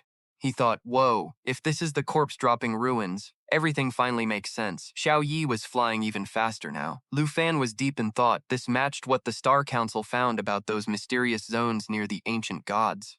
What on earth happened to the people who went to the Holy Mountain Temple that turned them into Holy Mountain slaves? Maybe this ruin has the same kind of nasty business. Suddenly, Xiao Yi skidded to a halt and shrieked. Lu Fan asked, panicked Xiao Yi, what's wrong? He squinted at the freezing water below, seeing something massive. He had a bad feeling about it. It looked like a giant black coffin. Lu Fan checked his system, but this was a total mystery. It couldn't even be appraised like the blood moon stuff. He froze, totally freaked out, because he saw a shadow lurking right by the coffin. Xiao Yi saw it too and let out a roar. Lu Fan quickly pulled himself together. Stay calm, Xiao Ye. He gritted his teeth. Xiao Yi is acting so jumpy. It definitely can't take that shadow in a fight. I have no idea what that thing is. No way I'm starting a fight now. The dark shadow under the water started charging straight at them. Lu Fan shouted, damn it, it saw us. The ice on the lake started cracking as the shadow sped underneath it. Lu Fan panicked and yelled, Xiao Ye, head back to the other side of the lake. He kept eyeing the water nervously. This is bad. That thing is faster than Xiao Ye. Xiao Ye climbed higher, glowing with a blue light that lit up the whole sky. Lu Fan glanced back. When he realized the shadow wasn't chasing them anymore, he let out a huge sigh of relief. Looks like we finally shook it. He looked serious, thinking, good thing my stats stack perfectly when I'm riding my dragon pet. Usually those buffs only work on me, but now whispers of the spirit can be shared. Chong Kong heard them coming and looked up. Seeing Lu Fan and Xiao Ye back, he cheered, hey, the rookie's back! He noticed Xiao Ye looked ticked off and asked, what happened? Everything okay? Lu Fan gritted his teeth, his voice tight. That was the corpse-dropping ruins up ahead. There is something extremely dangerous under that ice. He continued, we need to get the word back to base ASAP. Everyone went totally silent, stunned. Chong Kong finally spoke up. Wait, even you have to run from that thing? 15 minutes after teleporting back to base, Tu Jing said, black coffins and shadows under the ice. Sounds like the chain and the corpses of the fallen. He turned to them. If that's the case, we can't keep scouting that area. Otherwise, we'll end up just like Morgan's clan, completely wiped out. Lu Fan nodded. It felt like a seal. Whatever is in that lake, it was giving off vibes that even Xiao Yi couldn't handle. Tu Jing pulled up a map. Even the dragon tribe treats those places like forbidden zones. The ice lake at the corpse-dropping ruins is officially a no-go. He looked at Lu Fei and barked an order. Lu Fei, scrap every route that goes near those ruins. Send the coordinates of the ice lake to the Dragon City top brass and their researchers immediately. Lu Fei snapped to attention. Understood, Tu Jing continued. The 78th Squad scouting mission is officially cancelled. Your new mission is to support the Dragon City researchers in studying those ruins. Everyone shouted in unison. Yes, sir. He then turned to Lu Fan. And as for you, you've only been here a month and already led your squad to such a huge discovery. He held out a badge. Take this. It's the Legion's way of saying good job. Lu Fan tried to decline. Thanks, Senior Du, but this badge is about the mission and duty of the Legion. I've only been here a month. Besides, I already have a silver badge. Tu Jing shoved the badge into Lu Fan's hand. Just take it. If you graduate and join the Legion, you can start as an officer right away with this silver badge. Don't let it go to waste. Lu Fei chuckled. There are only 19 people in the whole command with a silver badge like that. If Lu Fan joins up, I'll be taking orders from him. Chang Kong made a sour face, complaining, man, Lu Fan is already ranking up to silver? I am not jealous at all, not one bit. Lu Fan held up the badge and smiled. All right then, I'll accept the honor. Yo, Senior! Chong Kong clung to Lu Fan's arm, whining like crazy. Just let me cop a feel real quick. Shen Kai watched them, totally embarrassed. Man, this is so cringe. Lu Fei turned to Tu Jing and said, Sir Du, if there's nothing else, we're gonna head out and touch base with the Dragon Capital scholars. Tu Jing replied, go ahead. You guys have been busting your tails these past few days, he added. Oh, and Lu Fan, you stay back. Lu Fan was totally caught off guard. While digging through some files, he said, ever since you hit the extreme north, our search missions have been skyrocketing. Honestly, I'd love to keep you here. But too bad, my time's up for borrowing you. Tu Jing handed over a file containing the national training info for all the countries and said, "These are for you. I'll be escorting you back to Dragon Capital University in a week." Lu Fan took them thinking, the national trials start in less than 2 weeks. Time to pack up and get out of here, I guess.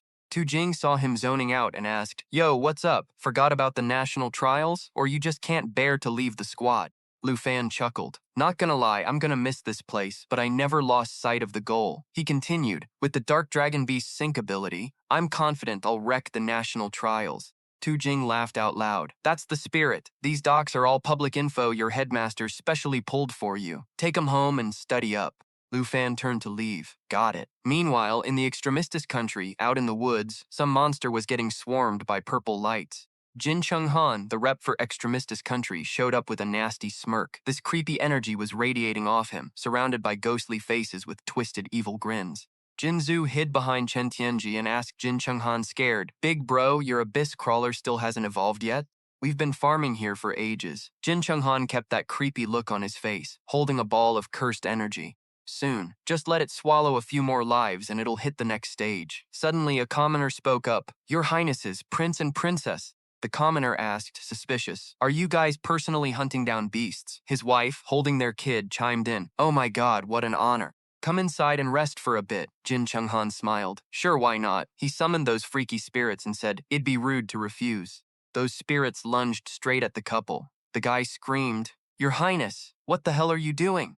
His wife shrieked, "Monsters! Monsters!" Chen Tianji yelled in a panic, "Your Highness, watch out, you're gonna hit the civilians." Jin Chung Han didn't stop. The air was filled with the couple's screams. He shot a deadly glare at Chen Tianji and snapped, "Hit him?" "Like I said, it just needs a few more lives to evolve."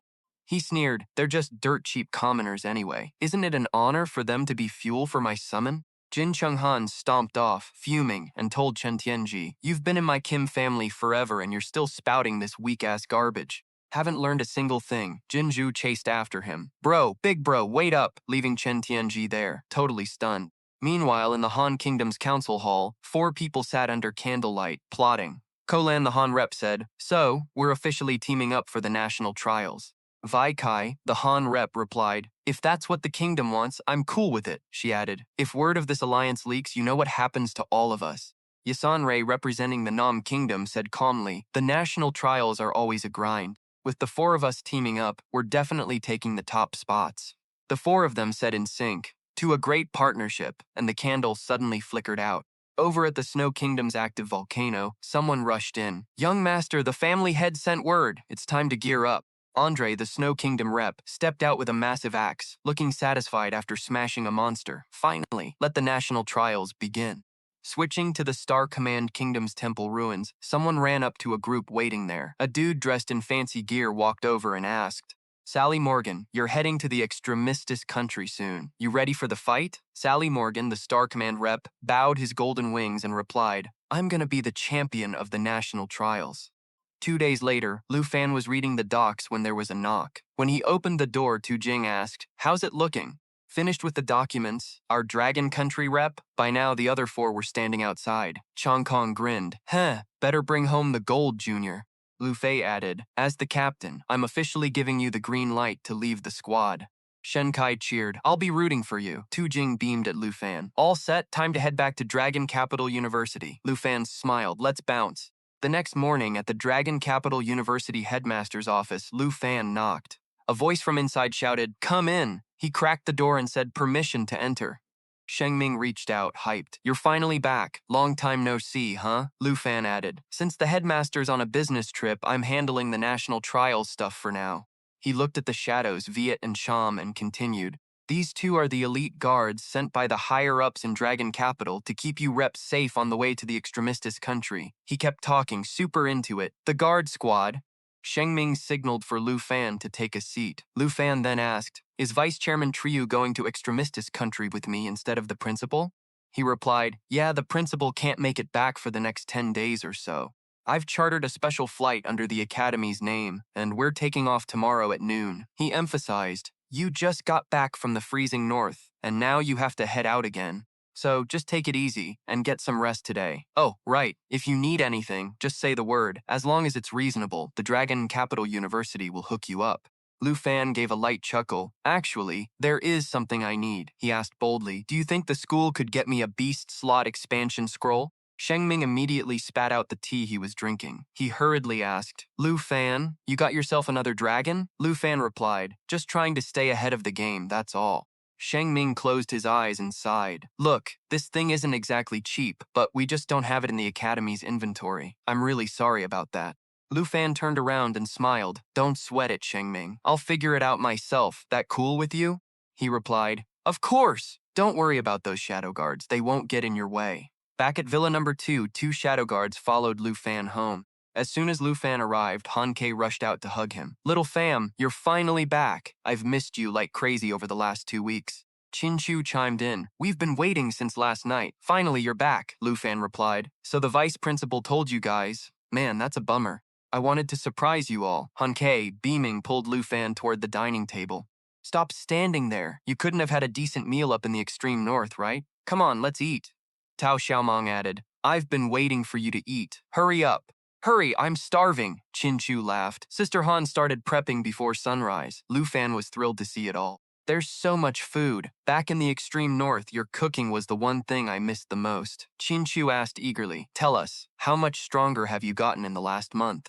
2 hours of dinner flew by as Lu Fan recounted his experiences in the extreme north and learned that everyone close to him had been safe from any attacks. But beyond his best friends and family, there was someone else on Lu Fan's mind. He picked up a piece of jewelry with a blue stone and pondered, I met them right before I left. Suddenly, Tao Xiaomong darted over and exclaimed, Look at that. Who are you planning to give that gift to? Looks pretty expensive, huh? Lu Fan quickly pulled his hand back. You scared the hell out of me. Mind your own business. Han Ke called out from behind, leaving early tomorrow, so get back and get some sleep. Tao Xiaomong continued, So boring. No need to guess, it's that senior sister of yours, right? Lu Fan looked annoyed. Anyway, I'm heading out for a bit.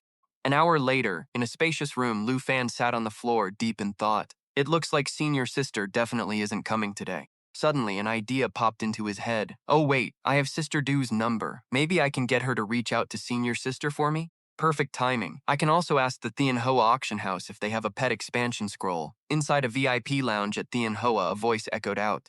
Hello? You finally decided to call? It was Du Yakyu's voice. On the other end, Lu Fan asked, Sister Du, do you think you could help me get in touch with senior sister? Du Yakyu replied, What's up, haven't seen you in a month and you already miss her? Lu Fan answered shyly, Actually, I have something I want to give her, but I couldn't find her at school.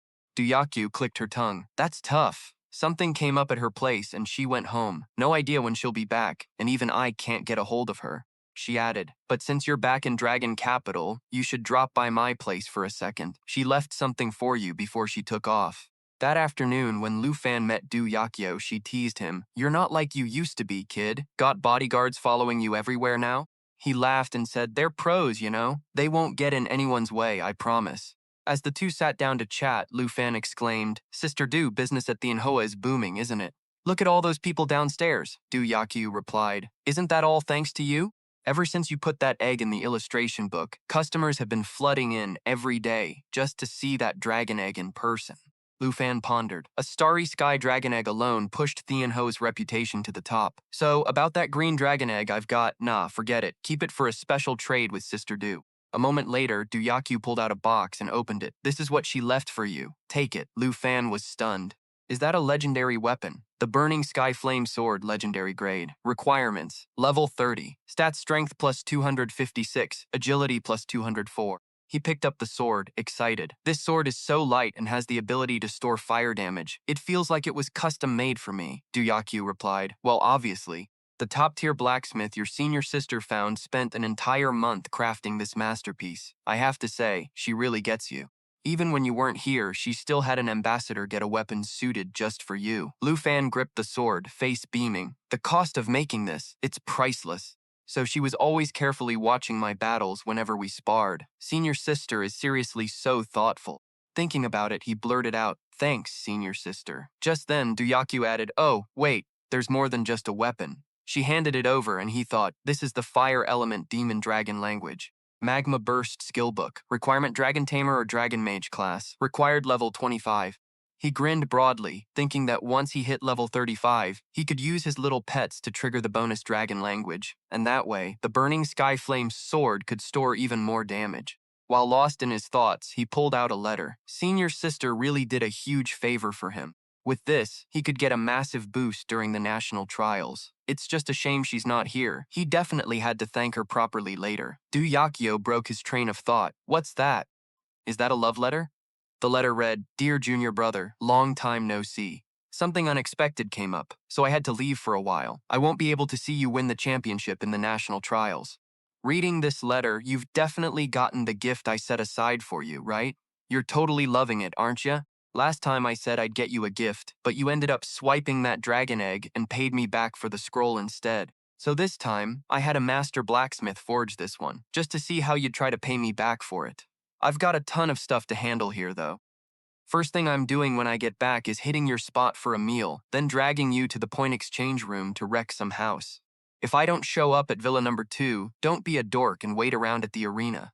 I really wanted to head to Extremistas country and hype you up, but I can't make it right now. Still, you better give it your all and show 'em what you've got. If you don't take the top spot, it's gonna be a massive embarrassment for me. I'm definitely gonna be coming down on you hard for that. Remember what I said.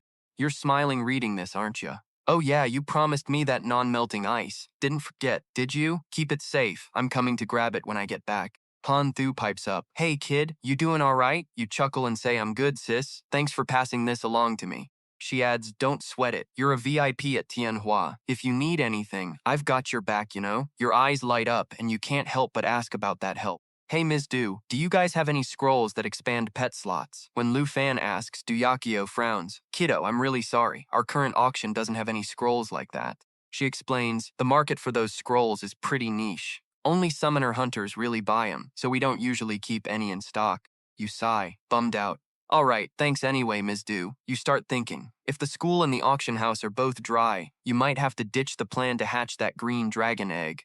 Your mental state is only at level 11, so leveling that up has to be the priority. Duyakyu adds, but hey kiddo, don't worry too much. She holds up the box and asserts, next time something like that or a Dragon Tongue magic book hits the auction, I'll make sure to keep an eye out for you. Lu Fan takes the box and grins. Sweet. Thanks for the trouble, Ms. Do. It's getting late. I'm gonna head out. Walking through the night, you mutter to yourself, even if she keeps an eye out for me, I'm heading out tomorrow. There's no way I'm getting my hands on it in time. Still lost in thought, you realize grinding zombies in the extreme north only nets you military merit, not actual levels. If you want to boost your mental state, seems like you'll have to hit the upgrade before the national trials. Sword Shadow is waiting at the door, seeing you come back so late. She says it looks like you're not stressed at all. You just reply, Sword Shadow, what are you doing out here all by yourself? She says she was waiting for you. Then she adds, didn't get a chance to ask earlier, but since you're heading abroad for the match tomorrow, want to spar a little? You laugh. Sure thing. Perfect timing. I was just wanting to test out this new weapon. At the point exchange room in the Longdu student arena, you whip out your weapon, looking sharp. You've already burned the Lava Burst skillbook and learned it. Sword Shadow is ready to go too, she calls out. Just learned that, huh? Looks like you snagged some good loot on your trip. She lowers her voice. After being out in the extreme north for so long, I'm dying to see how strong you've gotten. She yells, starts moving, and swings her weapon at you. You grab the sword your senior sister gave you to parry. The raw power radiating off it is insane. You're blown away. The blade is way lighter than you expected. You bend your body to counter, and it feels like the sword knows exactly what move you're about to pull. Sword Shadow stares at you, shocked. Evil Karma Unleashed. Evil Karma Unleashed. Attack attribute shifts to fire. Each life reaped permanently boosts the attack power of the Hellfire by 0.1%, currently sitting at a 12.4% increase. You dodge nimbly and think, Senior Sister really didn't mess around. This blade fits you better. Seems like you've got to try out more weapon types. You leap into the air, brain working overtime. The more you use it, the smoother it gets. The dragon scale sword can basically retire now. You shout, Sword Shadow, heads up! On the other side, she's still on the offensive with her heavy sword break. A massive explosion of power hits when you two clash. Sword Shadow thinks, Lu Fan isn't even used to that new weapon, but he's still handling my 5-sword style with ease.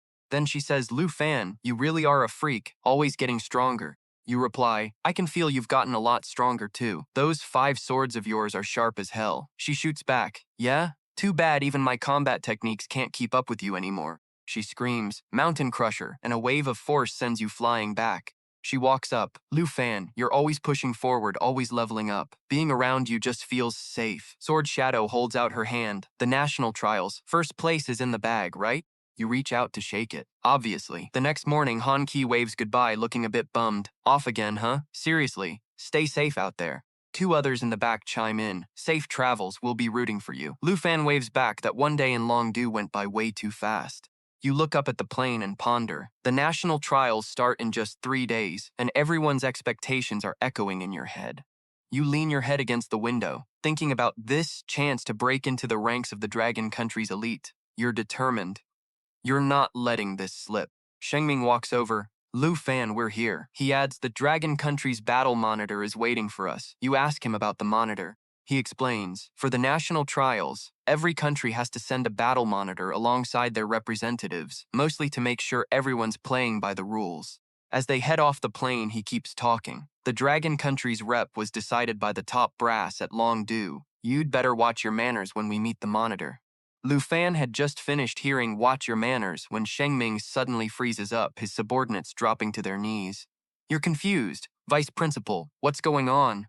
The monitor walks out slowly. Stand up, no need to kneel. He laughs. I'm guessing this must be our Dragon Country representative.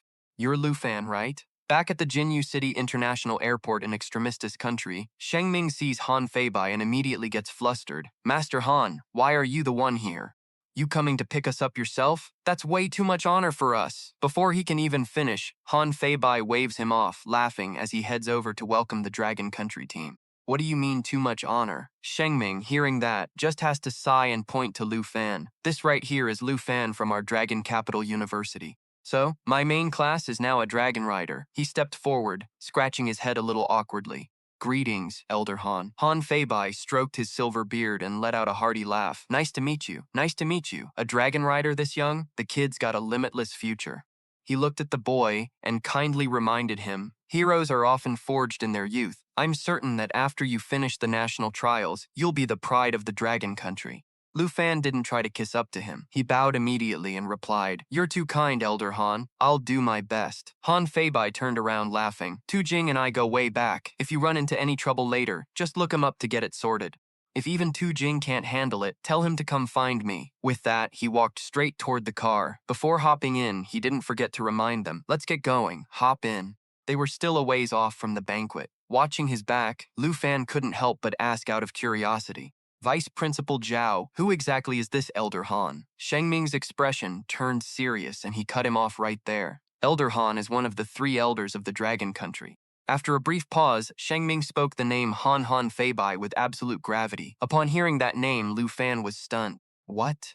His face turned solemn as he thought to himself. The 3 elders were the ones who truly called the shots on national policy in the Dragon capital. Even Senior Du was just a subordinate under them. No wonder he had bodyguards with him. Shengming was in such a good mood that he didn't notice the look on Lu Fan's face. We'll follow them in a bit. Lu Fan's lips curled slightly. He already had a plan forming. The fact that Elder Han was willing to talk to him right from their first meeting meant he probably saw something in him. I never expected that taking part in the national trials would lead to me rubbing shoulders with a big shot like this. A while later, inside a car speeding down the highway, a confused voice suddenly piped up. Vice Principal Zhao, Elder Han is one of the 3 elders, so how come I didn't sense any aura from him at all? He asked out of curiosity, is it because my level is too low, or is he just that good at hiding it? Shengming laughed out loud and replied, Elder Han isn't hiding anything. Truth is, he's only a level 40-something cook. Lu Fan was shocked. What? No way! Shengming looked at him and explained calmly, You're reacting exactly the same way I did. Even though this world values strength above all else and combat power is king, sometimes, it's not just about how hard you can punch. Of the 3 elders, only one is a top-tier combat class, rumored to be 5th awakened. Another is a support buff class with 0 combat power, yet they are considered the pillars of the Dragon Country. He continued, You saw it too. Whenever Elder Han goes out, he has his personal bodyguards with him, the 4 swordmasters. Word is, those 3 top-tier swordsmen were all recruited by Elder Han, and they follow him of their own free will. Elder Han's real talents must be massive in a completely different way. Hearing this, Lu Fan fell into deep thought. It was impossible to imagine. Elder Han keeps his true skills hidden. Nobody knows exactly how strong they are. One combat class, one support class, and Elder Han the cook, none of them are simple. Suddenly, the bodyguard, Chen, turned his head and announced, "We've arrived, representative." The car slowly came to a stop in front of the hotel entrance. Reporters had already been waiting for who knows how long, swarming the hotel entrance completely. An eagle-eyed reporter spotted the people in the car and shouted, alerting the rest of the pack. "The Dragon Country's representatives are here." Lu Fan was escorted out of the car by Shengming and the two bodyguards. Camera flashes went off non-stop, accompanied by a barrage of questions. "Mr. Lu, representative of the Dragon Country, please give us an interview. As the only dragon rider with an actual dragon, what are your thoughts?" "Mr. Representative, there are rumors online about a feud between you and the Kim family. Is that true?" "Mr. Lu, please look at the camera. Does the Dragon Country have confidence in taking the championship this year?" He frowned, feeling pretty annoyed. Kim Ngok City was fairly small, so they reached the hotel quickly, but all this noise and chaos was a headache. Shengming struggled to push through the reporters, shouting, "Please, make way! Don't block the representative's path." Just as Lu Fan was about to step through the doors, a loud shout came from behind. "Another representative has arrived." Scene shift to that evening. The grand hall was packed with people, all huddled into small groups, chatting away. That was when Lu Fan finally let out a sigh of relief and sat down in a quiet corner. Lu Fan grumbled tiredly. There were just too many reporters at the hotel entrance. He paused for a moment, glanced at Shengming beside him, and added, "Couldn't even go out for a walk." Shengming chuckled and reminded him, "Even if you could get out, there's nothing to see. Just stay put in the hotel." Suddenly, he looked around and asked, "Vice Principal Zhao, aren't the representatives from the Crystal Nation coming?" Shengming calmly poured a drink into his glass and smiled faintly. "The Crystal Nation is always like that. They never show their faces before the competition starts." Suddenly, Lu Fan noticed something. He frowned, his expression darkening. Sitting not far from him was Jin Chung Han. At the moment, he was laughing and having a great time with the others. Lu Fan's stare must have been too obvious, because Jin Chung Han immediately became guarded and turned around. Suddenly, Jin Zion stood up, acting all friendly. "Oh, if it isn't old Han, never thought the Dragon Country would send you for the city battles this year." The people nearby heard this and started buzzing with gossip. "Old Han? Wait, you mean Old Han, one of the three elders of the Dragon Country?" Jin Zion hurried over to Han Feibai, shaking his hand enthusiastically. "I am Jin Zion, not just the city battle rep for the Extremistas country, but also the person in charge of the national trials this time." Han Feibai laughed heartily. "A pleasure, a pleasure!" The crowd around them began to whisper curiously. "It really is one of the three elders. So, are those the four sword masters standing next to him? Must be. I saw them once at the Le Mans International Summit." Someone even exclaimed loudly, "My God, it looks like the Dragon Country is going all out this time." Seeing Elder Han heading their way, Lu Fan and Shengming quickly stood up to offer him a seat. Han Feibai looked at him with a warm smile. "Lu Fan, we meet again." Someone nearby heard that and couldn't help but ask, "If Elder Han is here too, does Lu Fan have some kind of connection to the leaders of the Dragon Capital?" Before the crowd could get any rowdier, a hand shot up into the air, followed by a voice loud enough to grab everyone's attention. "Everyone." Jin Zion spread his arms wide, announcing in a bold tone, "Since everyone is finally here, the banquet officially begins." Kolan couldn't help but shout happily when she heard that. "Woohoo! It's starting!" Yasanrei chimed in too. "The thing I look forward to most in the national trials is the dinner banquet." Kolan eagerly watched the food carts rolling in and replied, "Exactly! This is the national military feast. It's definitely gonna be good." Shengming leaned in to whisper to Lu Fan, "Yo, real talk. Gotta tell you something. We're all used to the grub back in the Dragon Country, right? But here in Extremistas Country, you gotta watch yourself. Don't go making the hosts look bad." Lu Fan nodded, looking a bit lost. "Huh? Oh, right. Gotcha." Just then the food finally hit the table. But when Kolan and Gonlai caught a glimpse of what was served, their jaws hit the floor. Lu Fan's face went straight up sour. He couldn't believe it, so he checked with Shengming, looking all hesitant at the spread. Is this seriously the state banquet?" Han Feibai chimed in with a calm smile. "Yeah, resources in Extremistas Country are pretty slim. Other than some minerals, there's nothing really going for them. So, the food? It is what it is." Lu Fan gave a weak, awkward smile. "Right, sure." He let out a heavy sigh, thinking to himself, "Man, I miss my aunt. Even her worst cooking beats this garbage." Suddenly he froze. A thought hit him. Wait, didn't his aunt pack him some snacks in his luggage? Just then, a huge crash echoed nearby. Someone slammed a heavy hand on the table. It was Andre, a level 60 hidden class flame warrior. He shouted, "This slop is barely edible. Is this really how you treat your guests?" A bearded guy behind him quickly tried to shut him up. Andre cooled his jets, but Jin Chunghan just sneered, looking super annoyed. "If you don't like it, starve. Losers like you don't even know what real food tastes like." That set Andre off. The veins on his face started popping, and he roared, "What did you just say?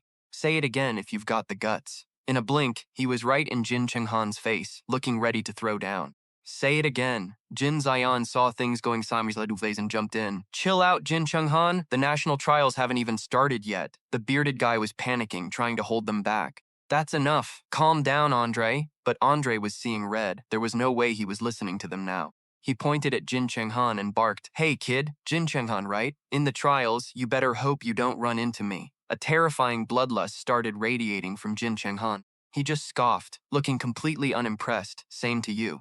Andre didn't stick around. He stormed off, yelling over his shoulder, "I'm out of here. This food is trash. Throw my portion away." The bearded guy scrambled to keep up with him.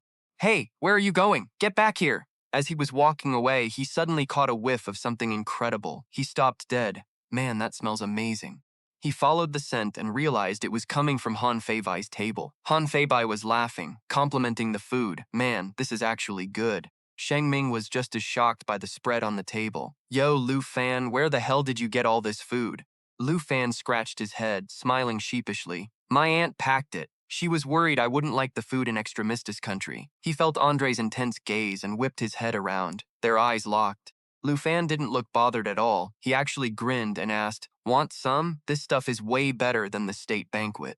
He added, keeping it chill, "We're not exactly vibing with the local food anyway." Andre didn't hesitate. He plopped right down next to him. "Thanks." He grabbed a hot dumpling, looking like he was about to lose it, but he made sure to say, "Don't mind if I do." Without another word, Andre took a massive bite. The flavor exploded in his mouth like a volcano. Andre shouted in pure excitement, "This is fire," Lu Fan smiled. "Take it easy, man. Just eat." Andre was part of the crew now. "Thanks, brother." Lu Fan pulled out some salad and offered it to Han Feibai and Sheng Ming. "Vice Principal Han, you guys gotta try this." Han Feibai laughed. "Well, don't mind if we do." Andre was stuffing his face, muttering, "Brother, you guys from the Dragon Country really know how to cook." Word spread fast, and everyone else heard it. The people nearby were watching, drooling and whispering, "That looks so good." Sheng Ming leaned in, totally hooked. "Your aunt's got serious skills. She's a legit pro chef." Jin Chunghan heard that, and his rage bubbled over. He gripped his chopsticks so hard they snapped in half. Jin Zion reached out to stop him. "Easy," he said calmly. Then, Jin Zion stood up, acting like nothing had just happened. He yelled, "Everyone!" The whole room went quiet, and all eyes shifted toward him. Jin Zion held up a remote, clicked it beep, and said, "Dinner is coming to an end." Lu Fan and his group watched, curious about what was coming next. Jin Zion was smooth, adding, "Allow me to reveal the map and the rules for this year's national trials." A massive screen popped up behind him. Jin Zion explained, "As you can see, this is the map for this year's trials." Someone in the crowd asked, "Wait, is this a composite map? That's huge, right? It's even bigger than last year's." Lu Fan frowned, thinking to himself, 9 different terrains, each with their own unique monsters. Nice. The bigger the map, the longer the match goes on. That's perfect for me to cultivate my energy. Answering the crowd's questions, Jin Zion spread his arms. "That's right. I'm sure you've all figured it out. This year, our nation, Extremistus country, has sourced 9 distinct terrains from all across the globe, creating the largest map we've ever had. Each terrain is packed with monsters ranging from level 50 to level 80. His expression turned serious. "And remember, the points you get for clearing these monsters depend on how rare they are. Simply put, the tougher the beast, the more points you rake in. That's a fact." He switched the screen to a different zone and explained, "We've also added a new way to earn points, mission objectives. Each terrain has designated spots where you can find these missions. Complete the task, and you get a bonus point reward automatically. The missions are totally random." Once they heard that, everyone's expression got real serious.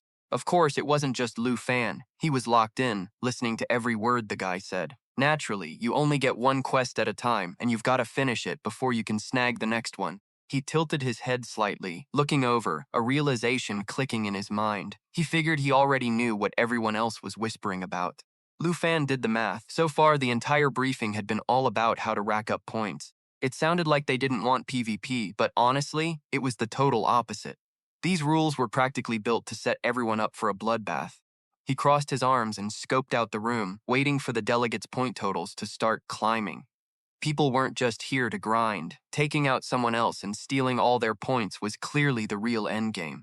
Han Feibai started laughing, clearly amused. Keelan curiously pointed at the map on the screen and asked, "We get the rules now, Mr. Kim, but what's the deal with the skulls on this map?" Jin Zion let out a loud, cocky laugh and praised her for the great question. "These symbols? They're the new twist, the dark spires." "Dark spires?" Keelan repeated, looking confused, while everyone else locked their eyes on the skulls glowing on the screen. Jin Zion kept going, explaining, "In every single terrain, there's a dark spire roaming around at random, and inside each one, they've got a massive army of monsters. Monsters that actually existed back in the day." His face twisted into a sinister grin. "Their leader is the Nine-Realm Demon." Someone in the crowd shrieked in total shock. "Wait, what? The Nine-Realm Demon almost wiped out your entire Taiki kingdom. You're actually throwing them into a national trial?" Jia Shanlai rested her chin on her hand, looking bored. "Are you kidding me? This can't be real, right?" Wei Qi spat out two cold words, "Lunatics." Lu Fan asked, curious. "The Nine-Realm Demon?" Sheng Ming chimed in to explain. "That's the demon beast the great Taiki kingdom had sealed away. 50 years ago, a disaster broke the seal. The whole country was nearly destroyed by the Nine-Realm Demon and its army." Han Feibai jumped in out of nowhere, adding that it took 5 fourth transition experts to finally reseal the thing. Those 5 were basically the national heroes who saved Taiki. Lu Fan frowned, thinking, so it takes 5 fourth transition powerhouses just to take down one ancient beast? Qi Lan offered a tight smile. "Mr. Kim, usually the monsters in these trials have their stats nerfed. How much of the original Nine-Realm Demon's power are we actually dealing with?" Jin Zion just flashed another sinister grin, praising her again. "Excellent question. That's actually the most exciting part of this year's national trial," he shouted, all hyped up. "The Nine-Realm Demon in this trial is the real deal, totally unseasoned, no nerfs at all. Even the demon army in the Dark Spires is at full strength." The crowd erupted. "What? The real Nine-Realm Demon and the whole army? That's way too dangerous. If they bust out of the trial's hidden realm, we're basically dead meat. Putting a boss that slaughtered millions in Taiki directly onto the map? That's straight up stupid." Someone else yelled out, frustrated. "It takes 5 top-tier experts to beat that thing. The rules for this year are absolute garbage." Andre chimed in too. "With 23 delegates all at each other's throats, there's no way we're forming 10-man squads. For people at level 60 like us, you'd need at least 10 people just to even think about trying it." While everyone was getting heated, a hand suddenly shot up, followed by a voice. "Mr. Kim, quick question," Lu Fan said, totally serious. "Do we get a ton of points if we actually manage to take down the Nine-Realm Demon?" Wei Qi couldn't help but laugh. Keelan turned around, her tone mocking. "Hey, Dragon Country delegate, this design is meant to stress everyone out, not to be your personal point-farming playground. It's suicide." Jin Zion hit a switch, and the screen behind him vanished in an instant. He smiled directly at Lu Fan and answered, "I don't know if you're actually that curious or just trying to liven things up, but as the guy in charge, I'll answer that.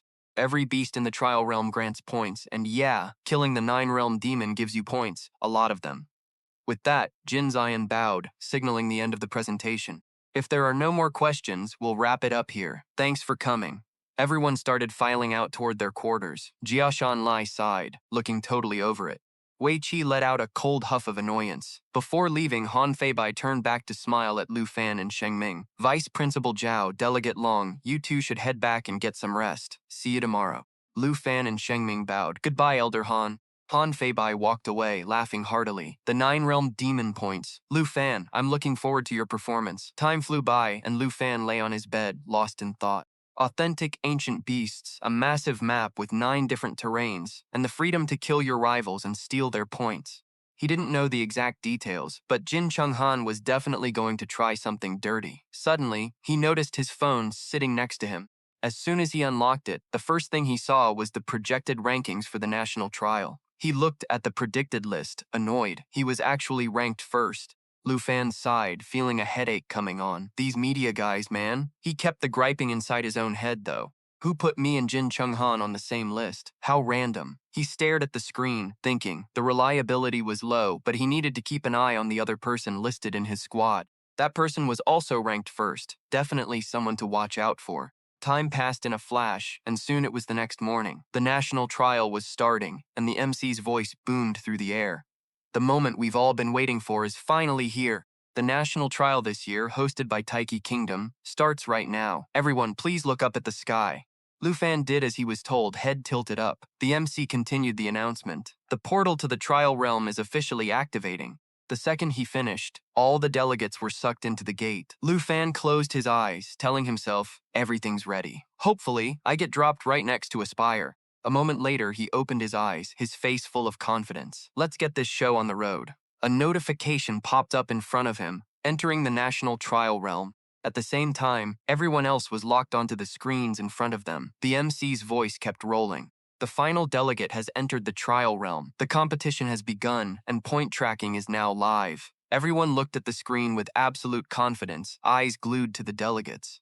The final score determines the rank, plain and simple. Tu Jing kept her eyes glued to the screen, stone-faced. Whoever lands that rank one spot is taking home the win. Han Feibai and Shengming were locked in on the big screen too. All the contestants have officially dropped into the secret realm. So, who's gonna claim that top spot? Let's wait and see. Cut to Lu Fan. He cracked one eye open to scope out the area, looking all suspicious. A system alert popped off. Welcome to the National Trial Secret Realm. Lu Fan scanned his surroundings, thinking to himself, man, this terrain? I know this place like the back of my hand. Must be the edge of the frozen north. The system flashed another notification. National Trial Secret Realm. Frozen Plains. Lu Fan lifted his arm, tapped his smartwatch with a dead serious look on his face. A virtual screen popped up in a split second. He checked his position on the map and thought, all right, I'm right in the middle of the edge. No ranking updates yet, which means nobody's scored a single point. Lu Fan scouted the area, weighing his options. There's a mission objective down in the bottom right corner of this ice map. That's my first target. With this bracelet, representatives from every country can see real-time rankings and who's still in the game. I mean, let's be real. Seeing who's ahead is always going to tempt people to start something. Easy enough, and I'm down for it. He stretched his hands out, manifesting two portals, one icy blue, one fiery red. In a heartbeat, two ferocious dragons ripped through. He hopped onto Xiao Ye's head and shouted, "Let's roll, Xiao Ye!" The dragon spirit obeyed, let out a massive blast of fire and roared as it took flight. Lu Fan was just chilling on Xiao Ye's back, then smiled at Tinlin. Hey Tinlin, how about you go level up with your big sis Xiao Ye? What do you think? She looked annoyed, swooped down and started nuzzling his shoulder, whining chi, chi. Lu Fan just chuckled. Still acting like a brat, huh? He couldn't waste any more time. Let's go, Xiao Ye. Time to track down that shadow spire. Like it understood, the dragon chirped and gunned it, speeding off. Cut to the National Trial Secret Realm desert zone. A lone figure was trudging along, leaving deep tracks in the sand. Jin Chenghan cracked a grin, ripped off his gloves, and conjured a purple portal from his palm. He looked annoyed as hell, muttering, ugh, back to this desert landscape I know all too well. Right after, he threw his hand up and barked, Abyssal shackles, rise and serve me.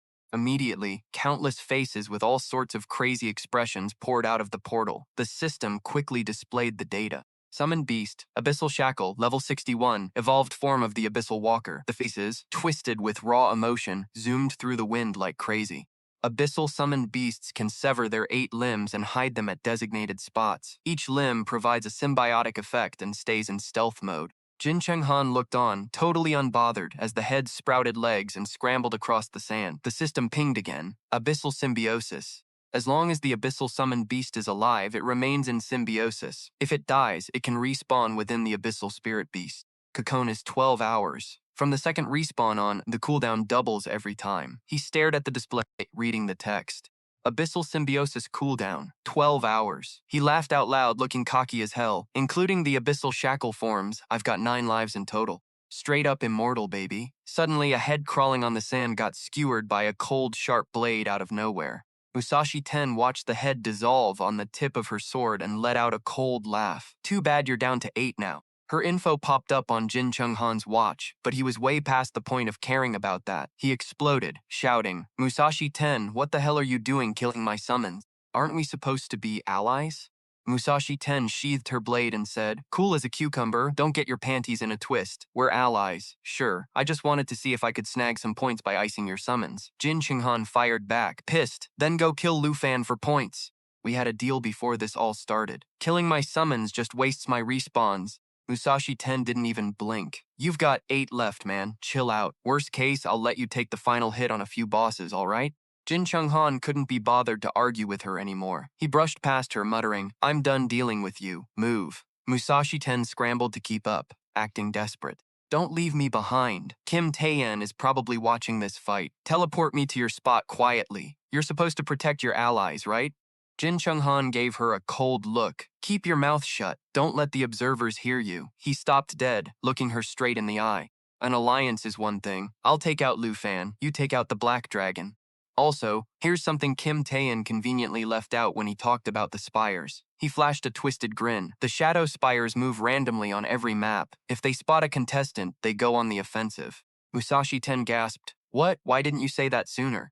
No wonder you stocked up on all those respawns." She suddenly looked panicked. "What if I run into those 9 realms demon spires? You can respawn, but what about me?" Jin Chunghan held up a hand glowing with purple energy. "If you're my ally, I'll make sure you stay alive."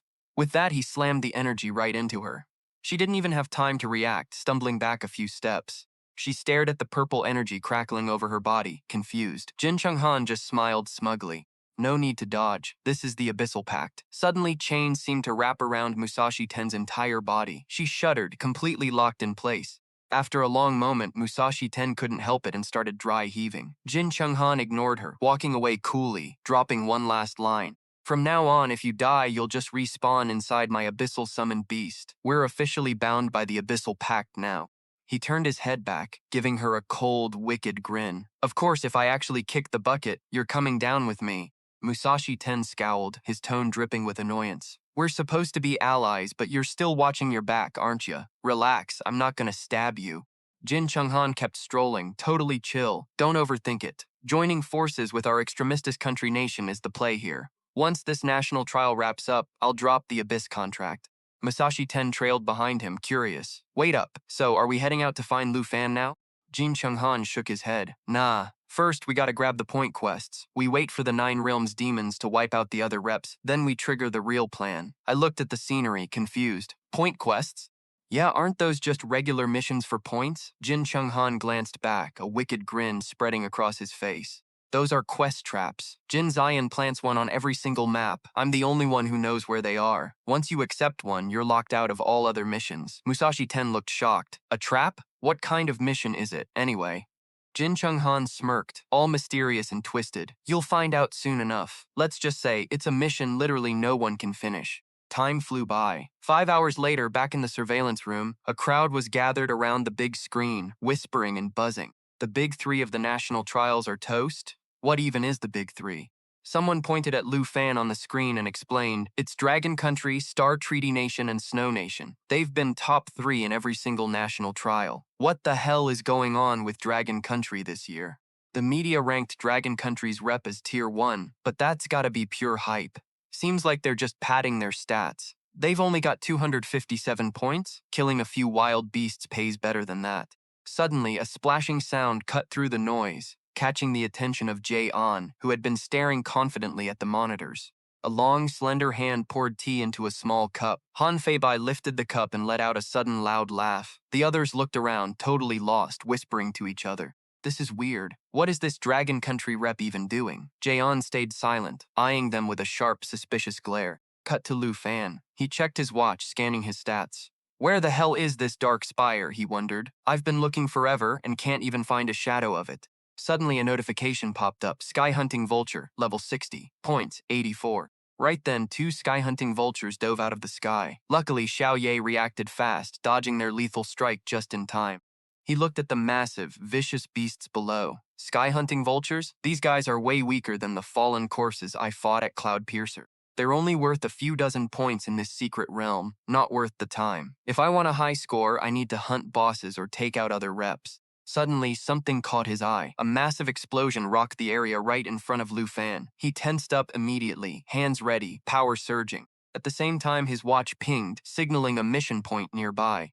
He frowned and gave Xiao Ye the command. "Xiao Ye, we're at the quest spot. Let's head down and see what's up." Yasunrei swung his sword and shouted, a giant beast looming before him. He slashed the beast repeatedly, making it shriek in agony. After finishing the beast off, Yasunrei panted, mumbling, "Damn, not having a third transformation really drains you." He kept complaining, but at least he'd finally secured this mission. The moment he turned around, he froze. Yasunrei's eyes went wide, and he looked completely lost, unsure of what to do. Standing right in front of him was a massive, terrifying dragon. Terrified, he scrambled back, shouting as he ran. Suddenly, a guy hopped off the dragon's back, totally unbothered. When he saw who it was, he screamed in horror. You're Lufan from Dragon Country! Lufan didn't say a word to Yasanre, his eyes locked on the info on his screen. After a silence, he shut off his watch and walked calmly toward Yasanre. Yasanre immediately braced for a fight, drawing his sword to guard himself. To his surprise, Lufan just walked right past him, leaving him stunned. Yasanre glared at Lufan's retreating back, seething. That arrogant jerk. Dragon Country's star once insulted the king of Nam Nation. If I can take Lufan out here, I'll save my nation from ruin. He checked Lufan's info on his virtual screen, a twisted smile forming. Level 32, this is the break of a lifetime. Fueled by the thought, he swung his sword at Lufan, screaming, "Stop right there!" He fired his aquascale prison move straight at him. The aquascale prison burst into a torrent of water, forming a cage that trapped its target, making it impossible to escape. It was supposed to hold for 19 seconds. Seeing his goal within reach, he laughed hysterically. "Hey, Lufan of Dragon Country!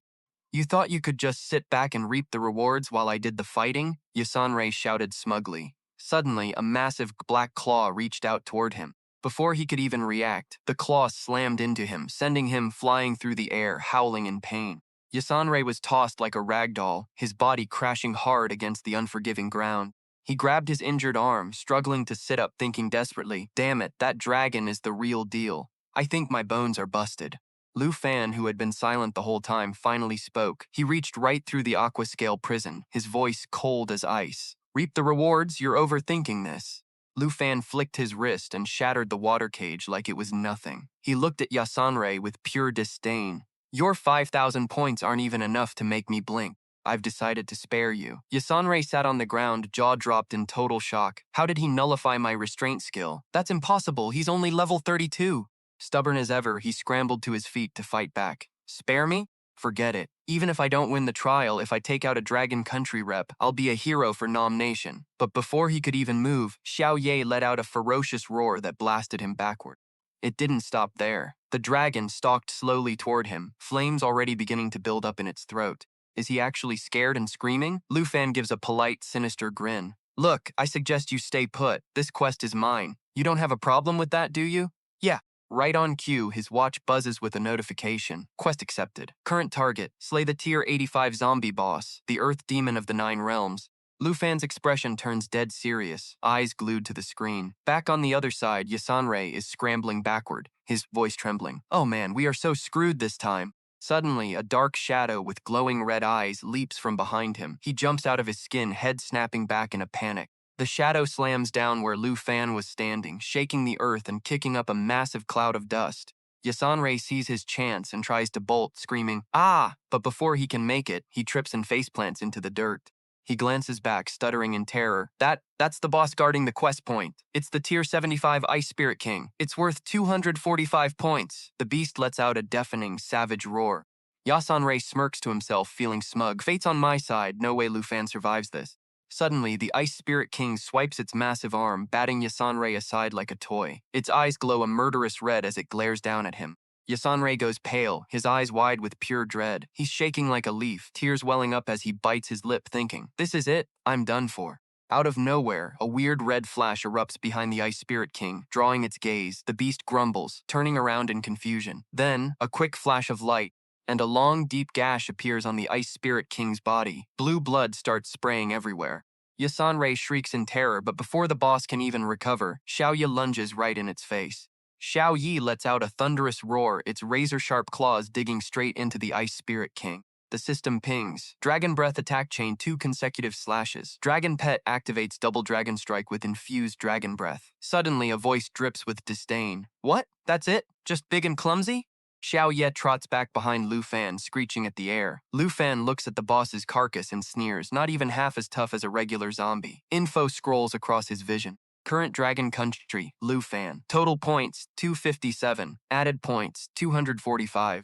Yasanre's eyes are bulging, sweat pouring down his face like a waterfall. He doesn't dare move an inch. Right next to him is a bottomless crater that Lufan just carved into the ground. He stares at the massive hole in fear. One hit took out the boss. Is Lufan seriously only level 32? If that hit had landed on me, his face tenses up. He's so terrified he can barely even breathe. Lu Fan's eyes are glowing red as he slowly walks toward Yasanrei with his sword in hand. Yasanrei whimpers to himself, "It's over. This is actually the end. Is this really how it ends for me?" He squeezes his eyes shut, holding his hands up to block, and screams, "I am sorry. Please, just go easy on me." But to his surprise, Lu Fan just walks right past him. When Yasanrei finally opens his eyes, the area is deserted. A cold wind blows by, sending a chill straight down his spine. He turns around looking confused. "Lu Fan? Didn't kill me? He actually let me live?" Suddenly a light glows behind him, making him jump. When he sees what it is, he's even more baffled. Quest accepted? The screen reads, "Slay the tier 85 zombie boss, the earth demon of the 9 realms." Yasanrei gasps, "What kind of quest is that?" It hits him then. Wait, Lu Fan asked about this earlier. Is he actually going to try and kill a 9 realms demon?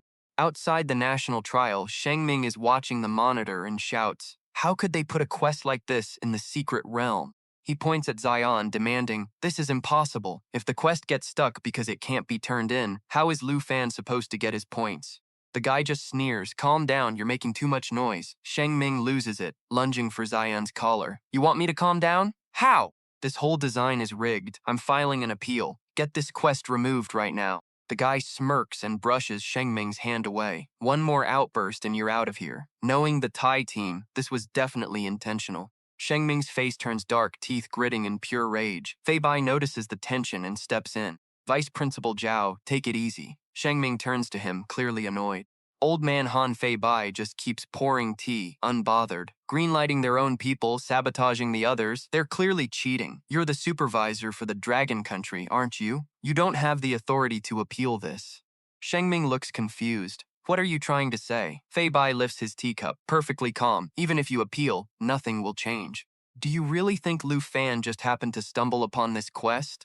Shengming looks bewildered. "Old Han, you know this isn't fair. As a supervisor, why won't you speak up for him?" Fei Bai just laughs. "Sometimes people get caught in their own traps. Schemes don't mean a thing in the face of absolute power."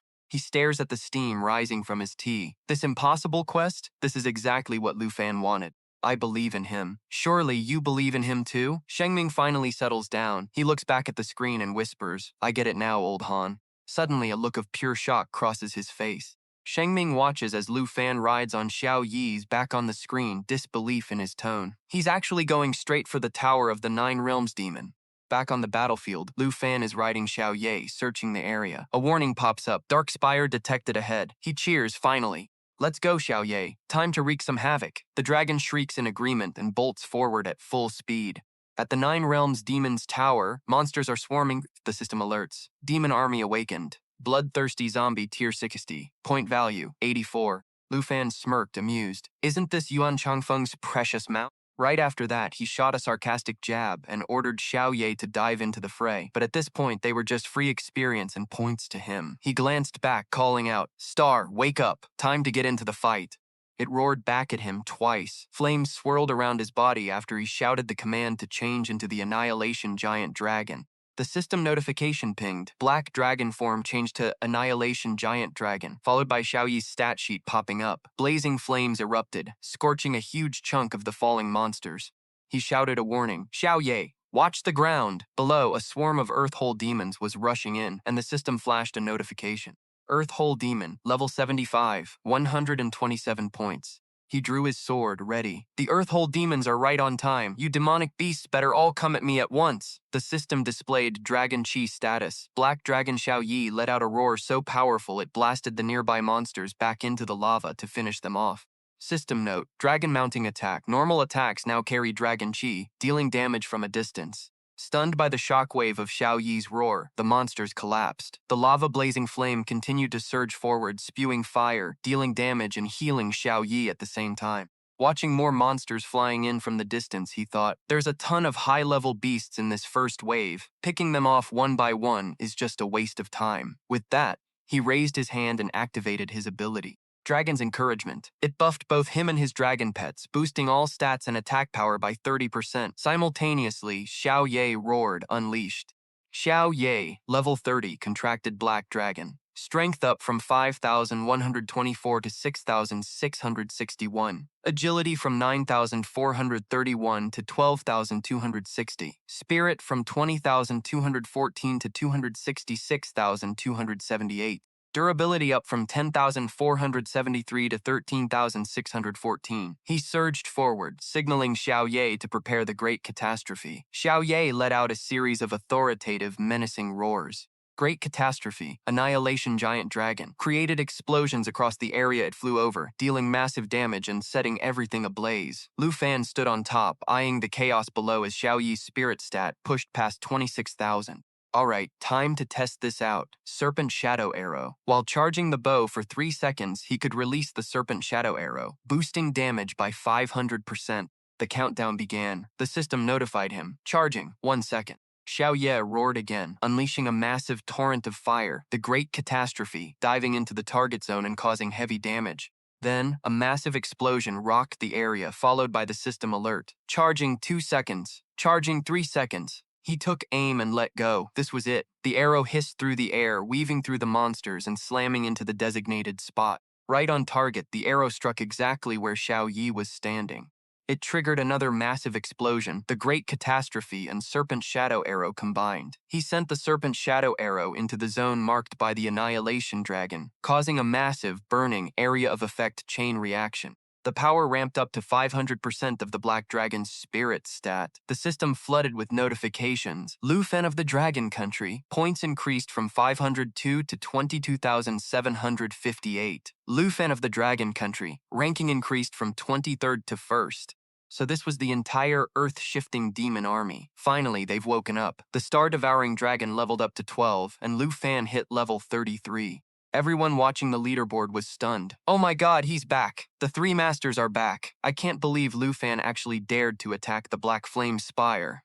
Taking the points and leaving would have been the smart move. Shali and Andre had also received this chain of missions, but their points hadn't budged. Zhao Shengming looked up, sweating. Old Han was right. This 9 Realms demon suppression mission wasn't a trap for Lu Fan. It was a stepping stone. He set his teacup down gently and said, "Ha! The damage output from Lu Fan and his Black Dragon is actually entertaining." Han Pibai continued, "And don't forget, he still has plenty of dragons he hasn't even summoned yet." He rushed to reply, "Old Han, hang on a sec. Let me have the servers bring some fresh hot tea." Old Han raised a hand to stop him. "No need. We can drink tea anytime, but we can't miss Lu Fan's performance." He chuckled. Lu Fan's strength seems to be beyond even our imagination. Once he finishes off the earth-shifting demons, we'll brew that fresh tea. Jin Zion stood there, thinking, enjoy it while you can. Once the earth-shifting demon boss comes out, it's going to be picking up Lu Fan's corpse. He muttered, the boss is coming out soon, and he's still not leaving. Does he even know when to quit? The beast army wasn't wiped out yet. It looked like he really intended to clear out the Black Flame Spire. Suddenly, the chain snapped in two for no apparent reason. An object fell, hitting the ground with a loud thud after the chain broke. The noise caught his attention, and he snapped his head around. The gate to the 9 demon realms cracked open, revealing the silhouettes of monsters and beasts lurking inside.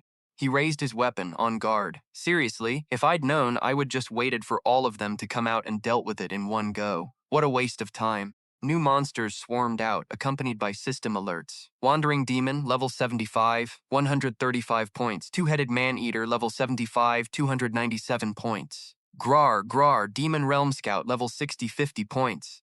Seeing this, he didn't back down. Xiao Ye, sorry to make you work again, but let's wipe this beast army out for good. He continued, Star, you're finally willing to join the fight, huh? Star flew out to the front, shielding him. Grar. Lu Fan was surprised and cautious. Wait, you want to take them on yourself? The monsters didn't hesitate, charging in and howling. Star wasn't scared. It roared back with an imposing, powerful sound. Lu Fan shouted in concern, Star, get back here! Seeing that didn't work, he yelled at Xiao Ye.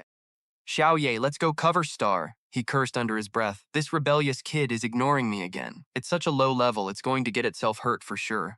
The two-headed monster froze when it noticed something rushing toward it. It raised its weapon and roared, both as a threat and a signal to its kin. Lu Fan rode Xiao Ye into the fray. Star's personality was incredibly independent. Trying to get it to follow orders seemed nearly impossible. Suddenly, a memory flashed through his mind. Wait, I don't think I've ever seen Star's full power. Maybe I should just let it fight on instinct for now and see what happens. Star roared, preparing to unleash Spirit Star Scales, using the scales to absorb all incoming damage for 6 seconds. When the skill ended, all enemies within melee range would take the absorbed damage. A blue cyclone spiraled outward, sweeping all the surrounding monsters away. The tornado instantly swirled around the two-headed giant, pinning it down so it couldn't move. The force of the attack was so insane it sent the monster flying. It grabbed its club, stood up, and let out a furious roar. He watched closely and said, "Xiao Ye, hold up. The starlight scales already tanked the hit. Looks like we don't need to stress about the mental damage." The two-headed monster froze again when it saw the surge of energy coming its way, even though it wasn't really listening. He continued, making it clear he could still use his skills to fight. The starlight scales forced all enemies in melee range to take the full brunt of the damage. A massive blue explosion blasted the whole mob away. The two-headed beast let out a cry. Star Crush created a star and then crushed it to deal massive area of effect damage, with the power scaling based on the energy channeled. He observed the situation and said, "Xiao Ye, let's fly back a bit." Then, right along with Xiao Ye's roar, a massive blue shockwave erupted. The two-headed monster that was just standing there watching got frozen solid by the energy, while the other monsters just shrieked in total despair as they met the same fate. The spirit spread its wings, unleashing an area attack. He cheered, "Great job, Spirit!" If it wasn't for the 5 times damage from the shadow-piercing arrow, this Star Crush would be on par with Xiao Yi's disasters. Lu Fan's level jumped to 34. The spirit puffed out its chest, looking super smug after being praised. "I'm the GOAT, right?" He chuckled to himself. Who knew this little guy was such a diva? Just a couple of compliments and it's already full of itself.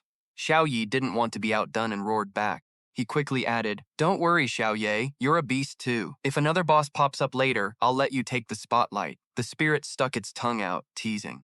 Man, I shouldn't be comparing the two of them like that. Now Xiao Yi's getting all impatient. Not far off, a massive purple explosion suddenly went off. Both Xiao Yi and the spirit were distracted by the noise and whipped their heads around. A blue foot emerged from behind the smoke. A giant frog monster stepped out. Black Mountain Horned Beast, level 80, 429 points. Lu Fan smiled and said, "So it just decided to walk right into us? Xiao Ye, spirit, get ready. Let's send it to the afterlife." The blue beast was quick to notice them and suddenly flicked its long tongue out. The system notifications started rolling in at the same time Lu Fan gave the order. Volcanic Eruption, skill activate. Current Dragon Chi, Black Dragon level 11. Xiao Ye, get ready. Use Volcanic Eruption. Spirit, push that energy to the max. The energy kept pouring out, growing stronger the longer the fight dragged on. All 3 of them lunged forward to attack at once. Mid-air, he followed up with a burst of air and 2 quick slashes. When the partner uses a skill, the dragon pet launches 2 claw attacks infused with Dragon Chi. The frog monster stomped its feet in frustration and let out a screech. It fired a green energy beam from the horn on its head. The horn and the green energy beam both came flying straight at them. He shouted, "Spirit, show this toad what you're made of." The spirit quickly followed orders, launching its ability to block the attack. He seized the chance to call the shots. "Xiao Ye, now's the time." Suddenly, Xiao Yi's chest cavity opened up, revealing a core of burning red energy. That blast of power shot out and rocketed toward the frog monster. The system announced, "Volcanic Eruption." A violent blast ripped through the area, turning the target zone into a pool of lava. As the monster sank into the lava pit, it started taking continuous heavy damage. The beast jumped high, barely dodging the lethal hit. Suddenly, a red light flashed in the sky, aimed right at where the frog monster landed after dodging. Lu Fan dove straight down at it. "Gotcha!" High above, the spirit used its power to lift the horn the monster had just fired earlier. "Now this is how you do it." He flicked his hand, sending the horn flying straight back at the monster. A perfect, clean hit. He flashed a satisfied smile. "Nice teamwork. The Dark Spire is definitely a sweet spot. Leveling up is a breeze. The Star Dragon leveled up to 13. Dragon Country's Lu Fan, 23,160 points. Total 28,193. Everyone watching on the screen couldn't help but gape in awe. The points harvested from the Demon Beast army had already smashed past the 50,000 mark. This combo is insane. Now I see why Lu Fan, being just over level 30, dared to challenge level 60s. Jin Chung Han's fame was suddenly doubled. "The Dragon Country representative is a real eye-opener," Zhao Shangming remarked. "This kid Lu Fan went on a trip to the far north and somehow got this strong?" Han Feibai laughed. "Not bad at all." Jin Zion slammed his hand against the wall and cursed. "What the hell is going on with Lu Fan?" The Demon Beast army wasn't even weakened, yet he wiped them out completely, and he's already passed Jin Chenghan's point total too? He barked at his underlings. "All of you, get to the back office right now and check the data on the Dark Spire. This Dragon Country rep definitely found some kind of loophole. Report anything out of the ordinary, you hear me?" He was cooking up a scheme in his head. Besides our own high and mighty national hero of Extremistis country, nobody should be able to take down the Nine Worlds demon. Just you wait, Lu Fan. The second I catch you slipping, I'm stripping your eligibility. Half an hour later at the Jinyu City Arena, his underlings rushed in to report, Boss Jin, we finished the investigation. The national trial system is running normally. There aren't any glitches in the Dark Spire's hardware. Jin Zion didn't buy it. He grabbed one of them by the collar. What are you talking about? The guy stuttered. Sorry, Boss Jin, we'll double-check everything right now. He roared, you two losers, get back in there. Don't come back until you find a flaw. Go now. The two underlings scrambled out. Got it, he thought bitterly. We used the system to threaten the other representatives, and now it's become a point-farming tool for Lu Fan. Can't let Lu Fan's point total climb any higher. If I have to, I'll force a manual adjustment to the Nine Worlds' stats to make him back off. Thinking that, his mood lifted a bit. As for the rankings, I'll have to put my hope in Jin Chenghan himself. He and Wu Zhangtian both have second-tier jobs and are over level 30. Taking him down shouldn't be too hard, right? Zion calmly walked toward the crowd, buzzing with commotion. Suddenly, he accidentally locked eyes with Han Feibai. His expression went blank, his jaw dropping in shock. The scene had turned into pure chaos. Fires were everywhere. Arrows and monster carcasses were scattered all over the place. Lu Fan stood tall over the pile of bodies, scouting the area. Another army of monsters emerged, led by a massive boss. He raised his hand to summon something. This level 85 boss, I've got no choice but to summon Xiao Kui. Might lose a little XP, but I've been farming so hard I can't afford any mistakes. The mob of monster soldiers came screaming at us, I shouted. Switch forms now! Faye shifted into her eternal form. Jade Dragon, Eternal Form. A system notification popped up. Jade Dragon Bloodline. All skill effects on Dragonkin and those with bonded bloodlines are doubled. Life Pulse. Increases Jade Light and Jade Blessing effects for all allies in range, boosting the output from 2 times to 4 times. Xiao Ye roared back in response. Jade Blessing. Buffs targets from 3 stacks to 12 stacks of Dragon Aura, then boosts attack damage from 3 times to 12 times. Jade Light. Applies 12 stacks of protection. Clears all debuffs and boosts all stats from 30% up to 60%. Each blessing stack can block 1 to 2 instances of damage. Lu Fan braced himself, ready to go. Xiao Ye Tinshen, let's go! Roar. The system notifications kept flooding in. Xiao Ye, level 30 Covenanted Black Dragon. Strength 5124 to 8189. Agility 9431 to 134 to 32042. Durability 10473 to 16756. Let's do this! Lava Flame. Stay the course, keep pushing. It unleashed a wave of fire, dealing damage while healing itself. Lu Fan, Fei, and Tinshen all charged in. Eternal Aegis. A protective barrier materialized, shielding everyone underneath it. The shield's damage absorption depends on the Eternal Form's HP and its own recovery stats. I yelled out, Tinshen, use Starry Scale Armor. Starry Scale Armor coated them in shimmering scales. For 60 seconds, it soaked up all incoming damage. Once the skill ended, all enemies in range would take back all that absorbed damage. Tinshen dove into the monster swarm, the scales glowing with absorbed energy. I looked back and thought, wait, I just remembered something huge. Current Dragon Aura, Black Dragon, level 11. Lu Fan grinned as he summoned it, the Dragon Tongue Magic Book. Level 35 required, I've been waiting forever for this. Dragon Tongue Resonance, Epic Grade, requires level 35 to equip. After using it, I learned the passive skill, Dragon Tongue Resonance. Dragon Tongue Resonance. When a dragon rider and their dragon pet use the same Dragon Tongue magic, it boosts the spell's power by 100%. System notification, Dragon Tongue Resonance learned. Lu Fan clenched his fist, thinking, I finally got the blazing lava skill that Dan Ji gave me. Now I can finally pair it with Xiao Ye to trigger the resonance. A sudden violent red flash erupted, cracking the ground all around us. I asked, Xiao Ji, ready? Roar. I raised my hand and activated the new Dragon Tongue magic. Xiao Yi felt the surge of power and let out a massive roar. Blazing lava! When the target is in the blast zone, it triggers an inferno, forming a lava pool. Anyone trapped in it takes massive continuous burn damage. Xiao Yi stood still, channeling every bit of energy. On my command, Xiao Ye unleashed the attack. A sea of fire instantly erupted, burning everything in sight. Blazing lava, targets in range get hit by a firestorm, creating a lava pool. Enemies inside slowly sink into the magma, taking huge constant damage. Dragon Tongue Resonance. When the rider and pet use the same Dragon Tongue spell, it boosts the power by 100%. Lu Fan lunged forward, successfully triggering the resonance. The double blazing lava hit 4 times harder than if Xiao Yi had used it alone. I looked at my own hands wearing a smirk of disbelief. The power was insane. It felt like I was in sync with Xiao Ye's heartbeat. Everything caught in the sea of flames just melted away. The monster leader was no exception. His whole body was dissolving in the heat. I yelled, Xiao Ye, switch to World Ender form. Finish him. Roar. System alert. Black Dragon World Ender form. Xiao Ye, level 30 Covenanted Black Dragon. 524 to 32,790. Agility, 15,090 to 80,050. Durability, 16,056. The beast tried to resist, but the heavy-duty fangs, upgraded with high-level progression, tore into it, causing massive bleeding damage.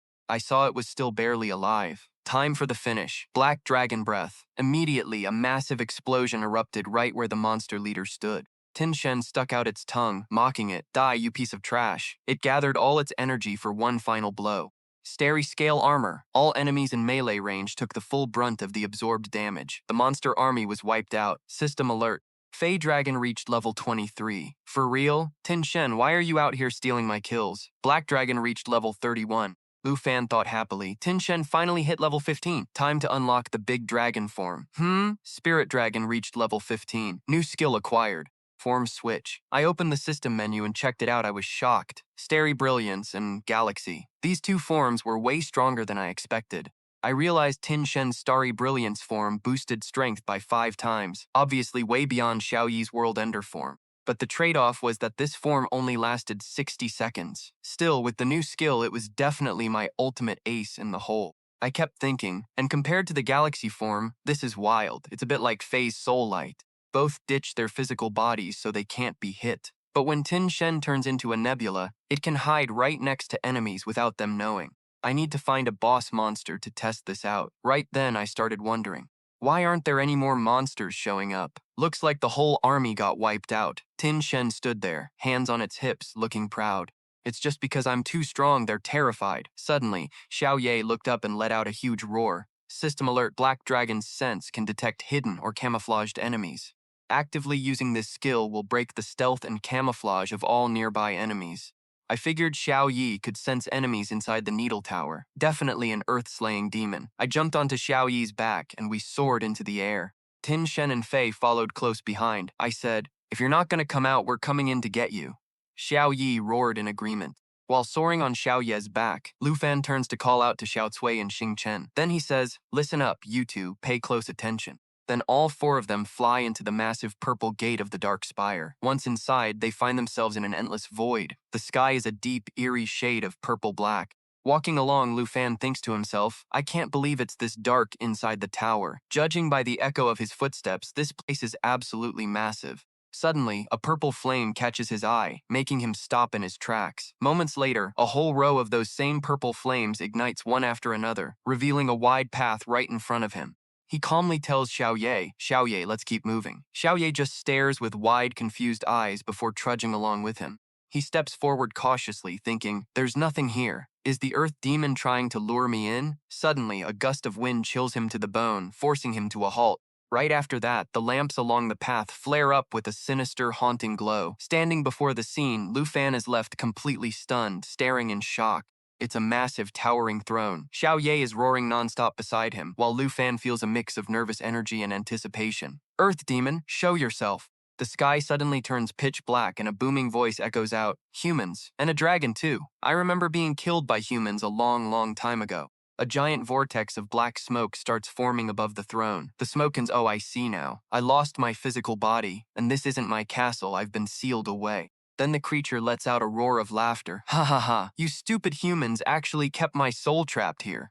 Hearing that, Lu Fan gets more defensive than ever. A giant red shackled arm emerges. The creature continues, how pathetic, I, one of the 9 lords of the demon realm, reduced to a toy for humans locked up in this dump. It's absolutely laughable. The creature then reveals its true form, a red demon with one eye and tentacles writhing all over its body. Earth Demon, Nightmare Level Leader. Strength, 37,951. Spirit, 30,582. Level 85. Agility, 39,034. Endurance, 40,658. It has 3 main skills. Shadow Claw Barrage, where it gathers the Earth Demon's energy to strike. When it hits a target, it marks them with the Shadow Claw stack, up to 3 times. Each stack increases the damage the target takes by 40% after being hit. Second is Shadow Walk, allowing it to merge itself into the Earth Demon's energy, granting invisibility and the ability to move freely without being detected. The invisibility won't be broken, and it can't be hit by any attacks as long as the effect is active. Finally, there's the Blood Claw. It unleashes 5 high-speed blood claws. If they slash the opponent, they deal massive damage, and its own strength increases by 200% for 5 seconds. The creature raises its razor-sharp claws and lunges toward him. It growls furiously, "Are you and this little dragon trying to play hero and seal me away again?" Then it activates Shadow Claw Barrage. It gloats, "Go ahead, say your last words." Lu Fan doesn't even flinch. As the sharp claws strike toward him, a shield activates to protect him. It's Xiao Cui's Jade Light Shield. Lu Fan looks at the creature with total disdain and says, "Last words? Keep them for yourself." He then tells Xiao Kui, switch to corrupted demon dragon form.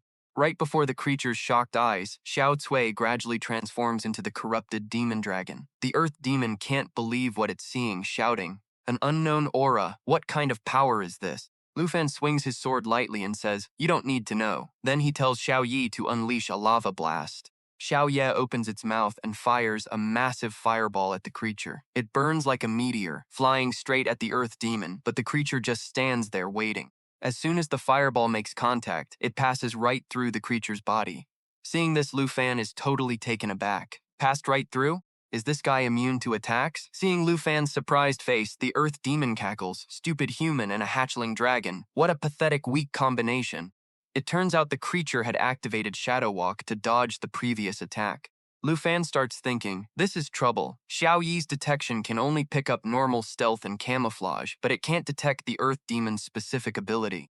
In a flash, the Earth Demon circles behind Xiao Cui to ambush them. It immediately strikes at Xiao Ye, but luckily, Xiao Yi manages to activate its shield, shouting, "Die, you little brats!" After seeing that, the Earth Demon laughs like a maniac. "Ha ha ha, I can keep playing this game. Let's see how long you can last."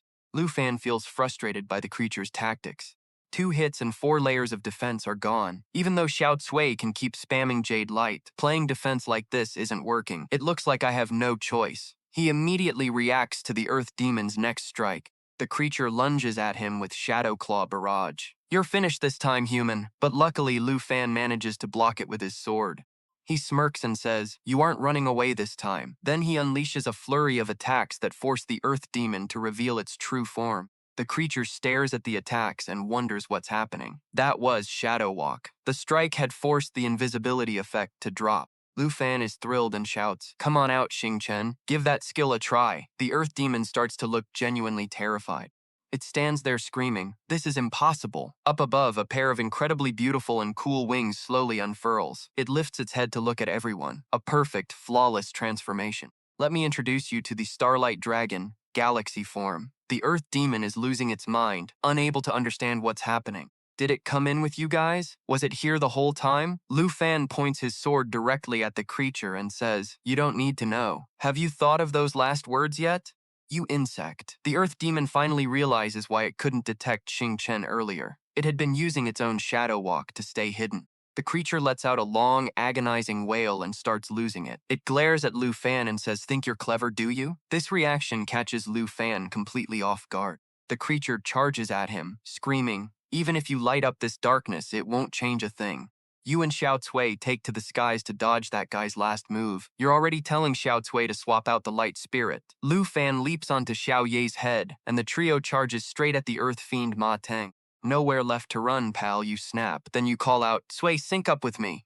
You trigger Dragon's war cry, and Xiao Kui hits the switch on the Jade Dragon system. Meanwhile, Xiao Yi activates her stealth spirit, lets out a massive roar, and unleashes her full power. The Earth Fiend sees this and goes back to his trash talk. "How in the hell is someone like you even using dragon power?" You're standing on Xiao Yi's head, sword held high, yelling, "Xiao Ye, let's go." You both launch a simultaneous strike, but the bastard manages to block it. Then he starts yapping again. Why would a being like a god willingly let itself be enslaved by a puny insect? You realize he's just trying to mess with your bond. Xiao Yi lets out a roar and triggers Demon Dragon Raid, unleashing a barrage of slashes right at him. The Earth Fiend sneers. "How are you still listening to him when you have this kind of mysterious power? That hits a nerve. You're gonna make him shut his trap for good." You check in with Tin Than, asking, "Is he right, Tin Than?" She just replies, "The Earth Fiend loses it, laughing arrogantly. Then go ahead and die with your little dragon hatchling. Xiao Ye lunges and lands a punch, but he blocks it. You tell Xiao Ye she's doing great and start charging up your next move. Hang in there, Xiao Ye, you urge, as you start channeling your serpent shadow shot. The Earth Fiend isn't about to just sit and wait.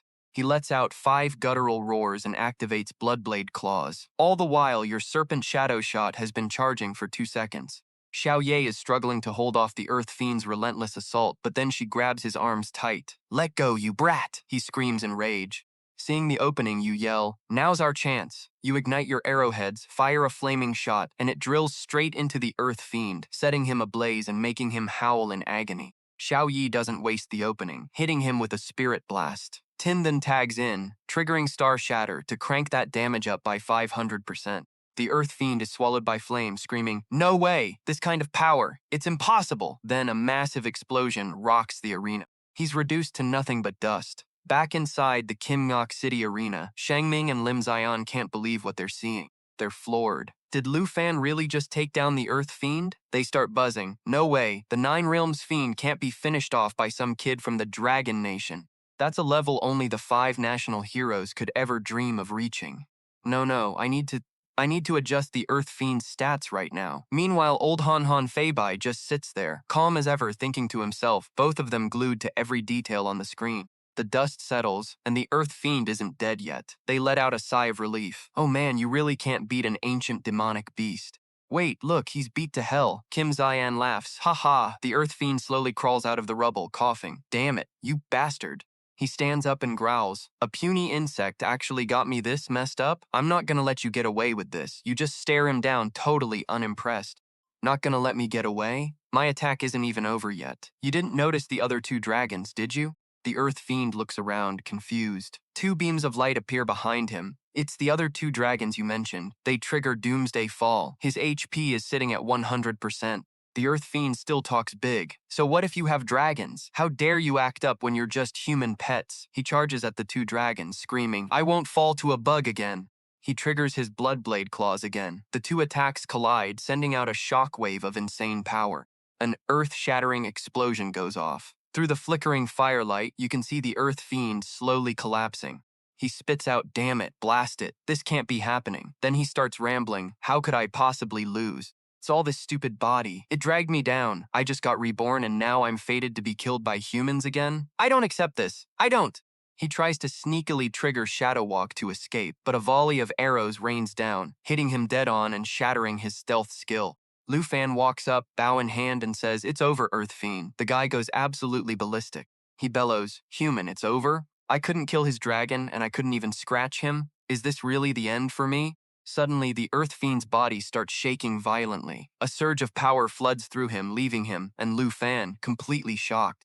He starts screaming as a terrifying energy surges inside him. His limbs and body begin to warp and change. "The power! This power!" he shrieks in agony. Then, the Earth Fiend lets out a booming laugh. You frantically check your system control panel, thinking, what the hell is going on? I already beat him, right? Where is this sudden spike of power coming from? You suddenly realize, is this the second phase of the Earth Fiend? It looks like the Nine Realms Fiend was hiding his real strength all along. There must be a reason the heroes of Extremistis country protected the nation by sealing all 9 of them. You see something and gasp, "What?" The Earth Fiend keeps laughing, his power still climbing. You still think it's over, insect? You check his stat sheet and feel a chill down your spine. His stats are rising into the unmeasurable range. His attributes are still climbing. Something is seriously wrong. Even the Earth Fiend seems confused. What is happening? The crew back at the command base is just as lost, staring at the screen. What is happening with these numbers? They won't stop climbing. This isn't right. With these insane stat gains, there's no way to win this. Vice Principal Zhao asks Old Han, "Old Han, you see these stats? They're still climbing. For Lu Fan's safety, shouldn't we issue an emergency order for him to get out of the tower?" Old Han just calmly sips his tea. "Vice Principal Zhao, remember what you promised me? We were supposed to brew a fresh pot of tea after Lu Fan finished off the Earth Fiend, remember?" Mr. Triyu stood there, stunned. "But this is a matter of life and death. That Earth Demon has issues. Serious issues. The stats are already over 100,000. Old Han kept his cool, explaining that Lu Fan's previous battles didn't just show off his combat experience, but also his insane battle IQ. "I've never seen a kid like this, so I'm sure as hell not gonna let his life be put on the line. Vice Principal, obviously I trust Lu Fan, but what about you? Hearing that, Sheng Ming finally eased up. He replied, of course I trust Lu Fan too. Then he added, Old Han, if you're vouching for his life, then I'm good. After all, Dragon Capital University put everything we had into training him. My apologies for losing my cool just now. Old Han let out a big laugh. No need to apologize, I get it. You're just worried about his safety. Meanwhile, Jin Zion was smirking to himself, thinking it was great that no one had caught on yet. He figured the work put in by those two losers wasn't half bad. Even national heroes wouldn't necessarily be able to take down a Nine Realms demon with stats that high. Now all that's left to do is wait for the news of Lu Fan's death. Ha ha ha ha. Back to Lu Fan, he was facing a seriously grotesque monster. I don't know why your transition phase is so straight up broken, he muttered, but you're celebrating way too early, man. He got into his stance, thinking to himself that he couldn't let its stats keep climbing. Time to unleash the real heat. He activated the second stage Black Dragon's aura, natural assimilation. Xiao Kui, get on me. He summoned the corrupted bone dragon once more. The earth demon's eyeball was literally popping out of its socket, totally terrifying. It let out a wretched scream and charged at him. Die, you little ant! Lu Fan screamed for Xiao Ye to fire the world-ending breath. Xiao Ye instantly let out a roar, unleashing the attack on the monster. But then, the monster triggered a dragon language unsealing spell and laughed like a maniac. Ha ha ha! Keep dreaming, human. You and your little dragon can't kill me. Lu Fan shouted again. Corrupted bone dragon, dragon language spell unsealed. His sword ignited with flames. Both corrupted bone dragons started charging a forbidden spell to blast the monster. He combined the world-ending roar with the forbidden magic to stack a massive debuff on it. The Earth Demon completely lost it. Enough! I'm gonna show you the consequences of looking down on an ancient beast. For the honor of the Nine Realms. But just as he finished, he choked. A blinding light suddenly filled his vision. Lu Fan declared loud and clear, too bad for you. Now's the time to learn what happens when you mess with a Dragon Master. It's called dying. The starry dragon shifted into its starry brilliance form, with 59 seconds left on the clock. The Earth Demon stared, eyes wide. That hatchling, actually. Then the starry brilliance activated its light ability, firing a massive beam of energy straight at the Earth Demon. The demon took the full hit and let out a blood-curdling scream. No, this can't be my fate, he shrieked in total despair. I actually lost. I just got this power back and I lost. Its body began to crumble into dust, its voice fading away. You guys won't get away with this. All of you are coming down with me. Suddenly, the ground started shaking like crazy. Lu Fan realized something was wrong. Oh crap, he shouted. This thing is trying to take us out with him. The tower's collapsing. Xiao Ye, let's get everyone out of here. The tower started cracking everywhere, triggering a massive earthquake. Then it just crumbled. Lu Fan's team barely made it out, flying clear of the wreckage just in time.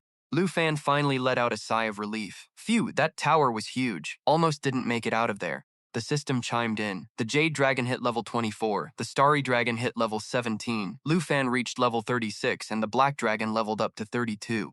He thought to himself that, even though the fight was exhausting, taking down the Earth Demon was totally worth the 2-level jump.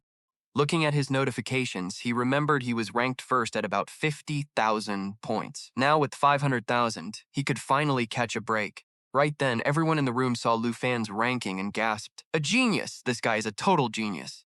He's 2.4 million points ahead. The synergy between Lu Fan and his dragons is just insane. That final finishing laser, did you see that? Of course I did. This kid's battle awareness is top tier. Mr. Triu looked at Old Han. Old Han, just like you said, Lu Fan won. Old Han laughed. Hahaha, he's got such a killer instinct at his age. Definitely not your average kid. Mr. Triu nodded in admiration. Old Han is right. Our Dragon Capital University put a ton of effort into training him. We can't let talent like that go to waste.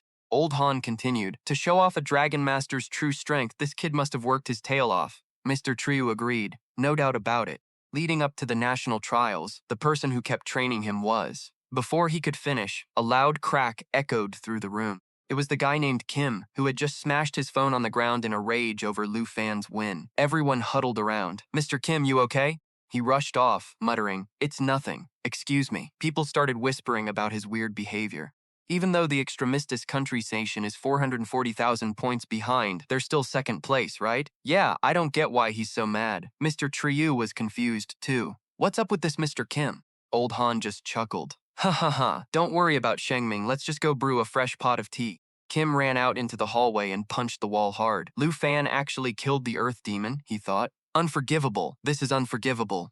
This brat from the Long Nation actually pulled off something only national heroes could do. Just as he was fuming, his two lackeys ran up. Boss Kim, there you are. We couldn't get a hold of you just now. He immediately grabbed the assistant by the collar and demanded, "Answer me, did you guys seriously max out the Earth Demon stats or what?" The underling stuttered. "We did, but that Long Nation rep, he was just too fast and hit way too hard." The Earth Slayer demon maxed out its level, then straight up kicked the bucket. That guy is losing his mind. He's convinced Lu Fan is definitely up to something shady. It's obvious the backstage crew cranked the Earth Slayer's stats to the max, yet Lu Fan still wrecked him. There's no way Lu Fan doesn't have some kind of loophole going on. Just then, Mr. Zhao and Old Han walked past where the crowd was standing, leaving them sweating bullets. Mr. Zhao asked, "We heading out now?" Old Han replied, "Don't sweat it. This kid Lu Fan really makes it, so we don't have to worry about a thing." Mr. Zhao continued, "Not to mention how terrifying Lu Fan's combat power is. But looking at how he handled that Earth Slayer demon in the national trials, nobody else even comes close." Old Han laughed out loud. "Ha ha ha ha, hogging all the glory for one night.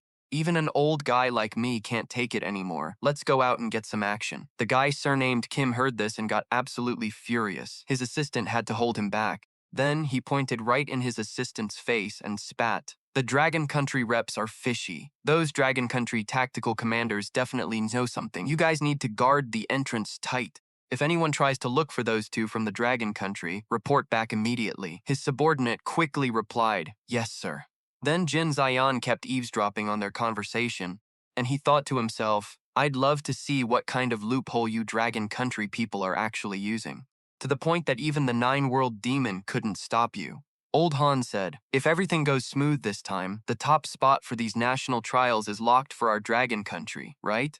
Mr. Zhao replied, "I think it's a lock." "Old Han, big waves don't scare me anymore. Sorry for embarrassing you with how jittery I used to be back then." The guy surnamed Kim, standing behind them, was fuming. He thought, "Yeah, right. If I catch you slipping, I'll get the other countries to gang up on you and kick you out of the 23-nation alliance." Meanwhile, Old Han was still laughing. "I'm still more used to your old uptight self," while Mr. Zhao felt a bit awkward. "Anyway, Old Han, we're here." Suddenly, something flashed from behind that guy named Kim. Out of nowhere, a sword slammed hard into the wall right in front of him, and he was absolutely terrified. He was panicked, thinking he'd been spotted, but no one was there.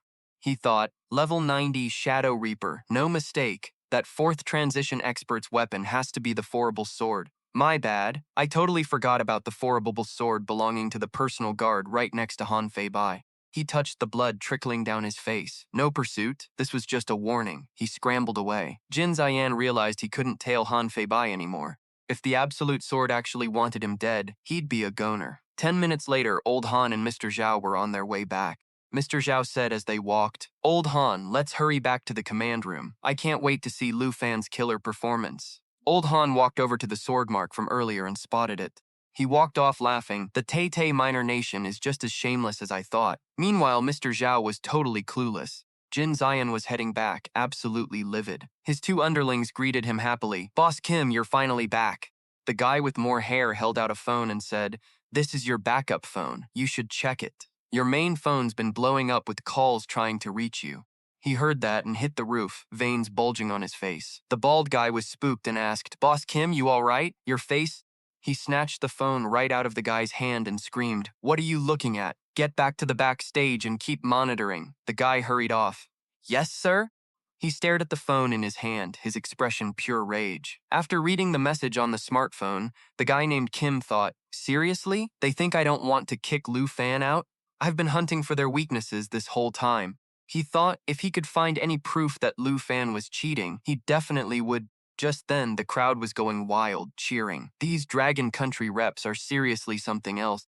They're getting points just by lying there? Is this what they call winning while AFK? Jin Zion was confused, so he went over to check. When he looked at the system board, he was shocked. Lu Fan's points were climbing again. He's literally AFK farming points. He got excited and called someone. He thought to himself, finally, I've found your weak spot." "You're toast, Lu Fan? Abusing a glitch? The Dragon Country is getting kicked out of the national trials for sure." The voice on the other end immediately said, "Hello? You finally called. What the hell have you been doing? The debate is already heating up. You'd better have proof that the Dragon Country rep is cheating." He was petrified after hearing that. What the hell is going on? Why? Why are the Earth Slayer demon and the army just farming points for Lu Fan?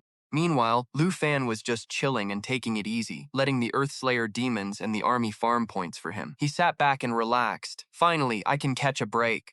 Going back an hour, the fallen dragon had just escaped the spire. He let out a sigh of relief. Phew, lucky the space inside the spire was big. Almost didn't make it out. He was deep in thought. At least he finally took out that Earth Slayer demon.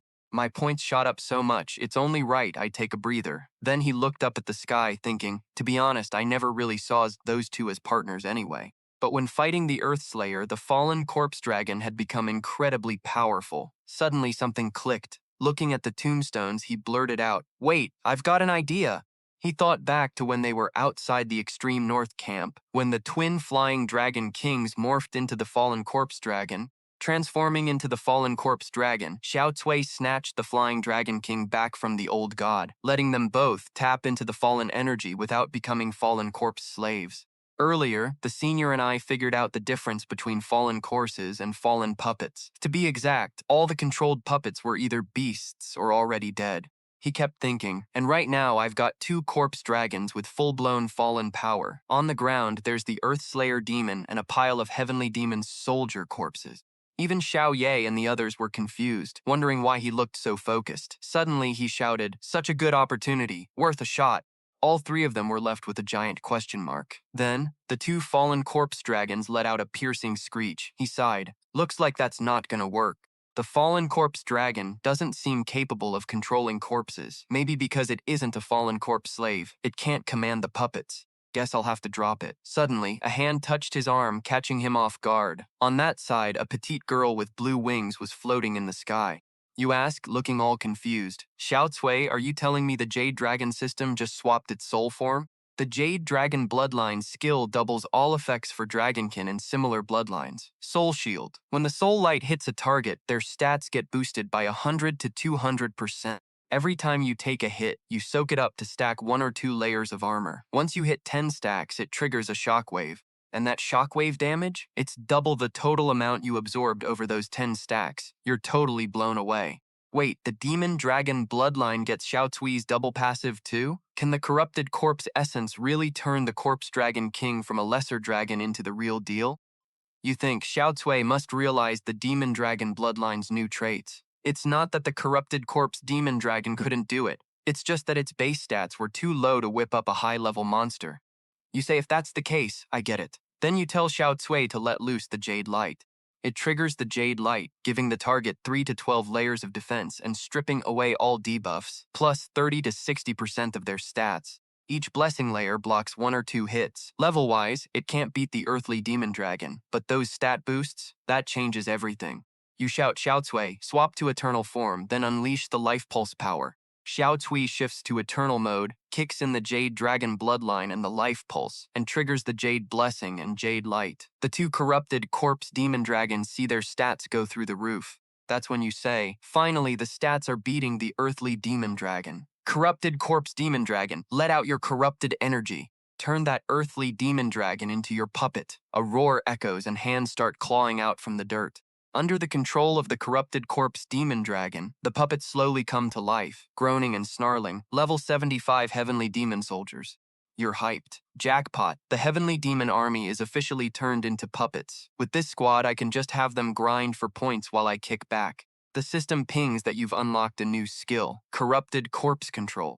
You think to yourself, all these puppets can be controlled remotely and even be stashed away. This way, I can drag the whole heavenly demon army out of the hidden realm. And of course, I can summon them whenever I want in the real world. Looking at the army in front of you, you're stoked. In other words, if I want to, I can bring this whole army out of the realm and recreate the chaos that wrecked Extremistus Country 50 years ago. Just then, the earthly demon dragon wakes up as a puppet and starts trashing everything. You look at the earthly demon dragon with total swagger. The ancient beast that almost wiped out the entire Extremistus Country is now just another one of your puppets. It's all mine now. Man, how else can I describe this feeling other than pure satisfaction? An hour later, the guy named Kim gets a call. How is the earthly demon dragon taking orders from Lu Fan? Hello? Where's the proof that the Dragon Country rep is cheating? Mr. Zhao looks like he's seen a ghost. The phone slips right out of his hand. It's over. The earthly demon dragon is under Lu Fan's control. Everything's finished. The internet is blowing up with reactions. Then, a super familiar voice rings out behind him. See, didn't I tell you Lu Fan is #1? With that massive point gap, no other rep is ever gonna catch up.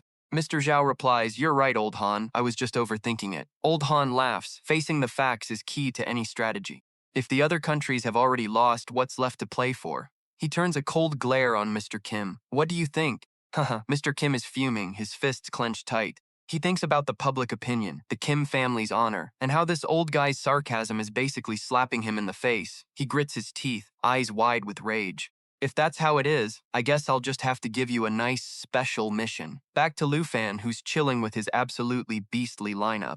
He thinks I gave the order to Xiao Cui. Xiao Cui summons the corrupted corpse demon dragon. The demon dragon controls the earthly demon, and the earthly demon leads the heavenly demon soldiers. That's a lot of layers, honestly. Meanwhile, his points are climbing non-stop. Suddenly a ping, he opens the notification panel thinking, new intel? I haven't even had a break yet. He sees a new mission point has popped up.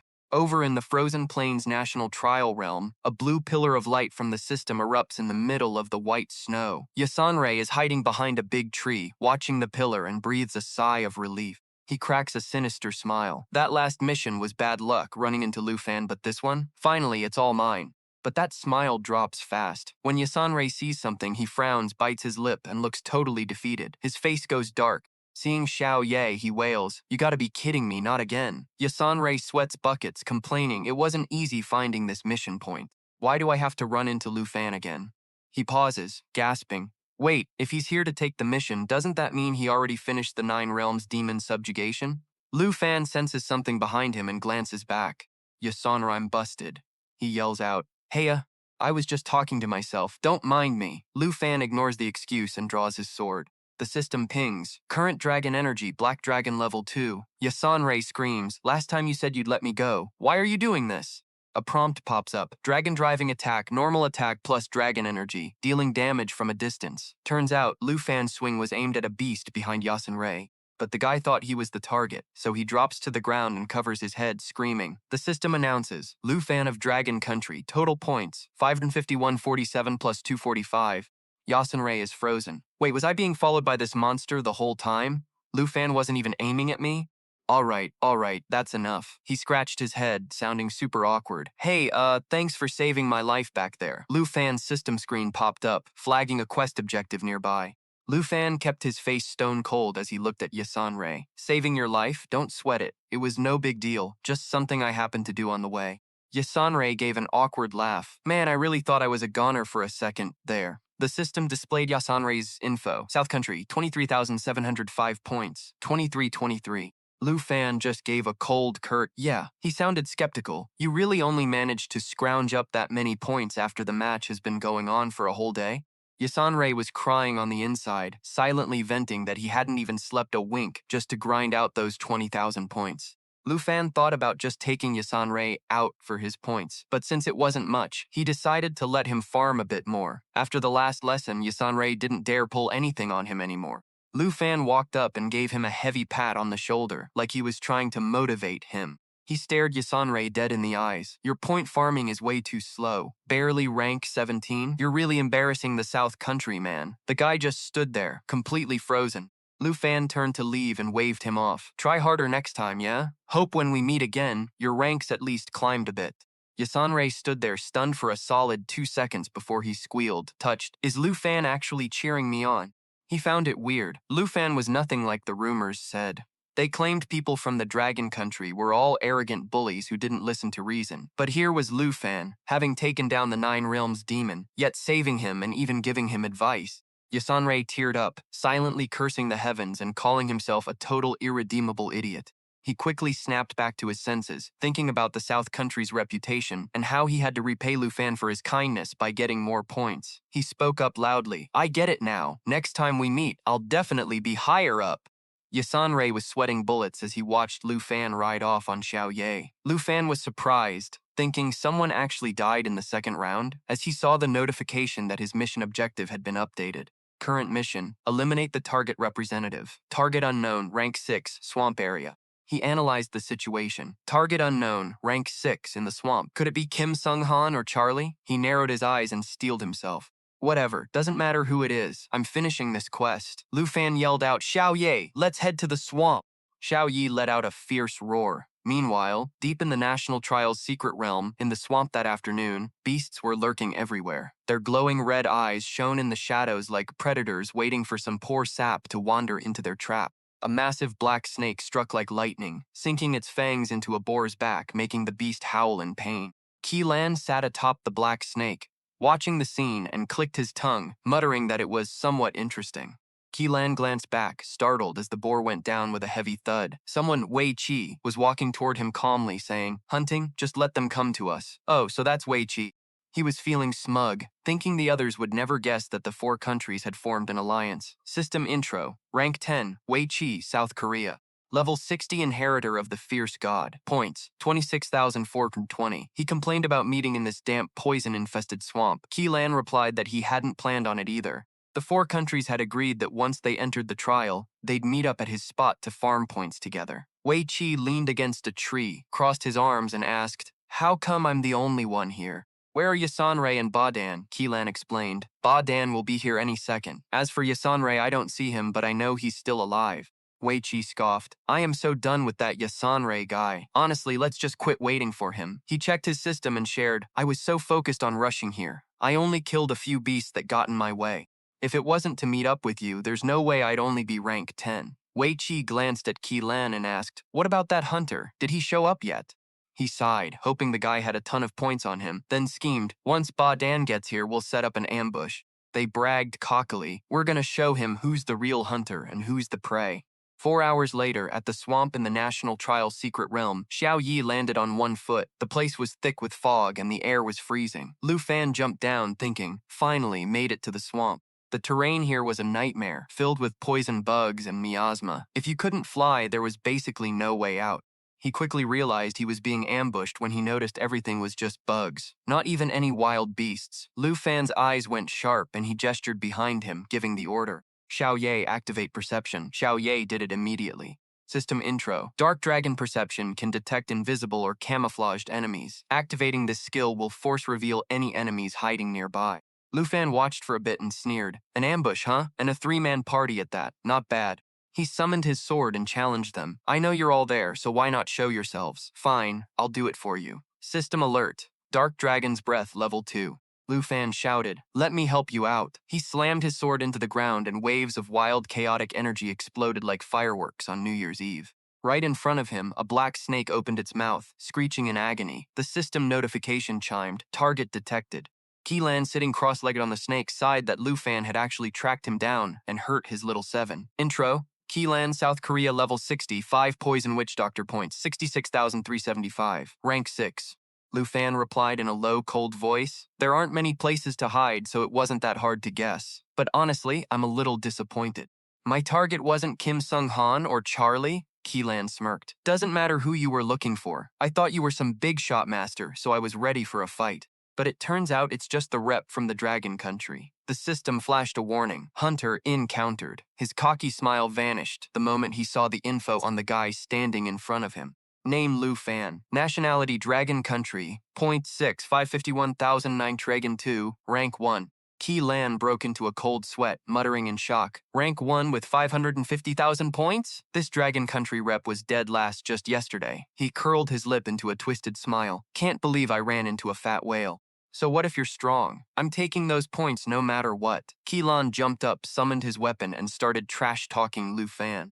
Whoa, look at all those points you've got on you. Think you're some kind of big-shot hunter? You need a reality check, kid.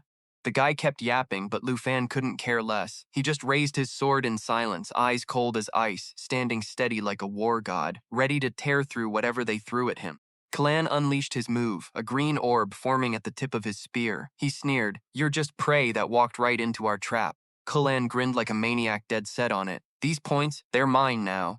A massive explosion rocked the place, sending Lu Fan flying back. He landed on Xiao Ye, looked at Keelan and challenged him. If you want it that bad, come and get it. He pointed his sword at Keelan and shouted, Xiao Ye. Lava breath. Xiao Ye opened her maw wide and a scorching ball of lava materialized. Meanwhile, Qi tried to calm the white snake coiled around him.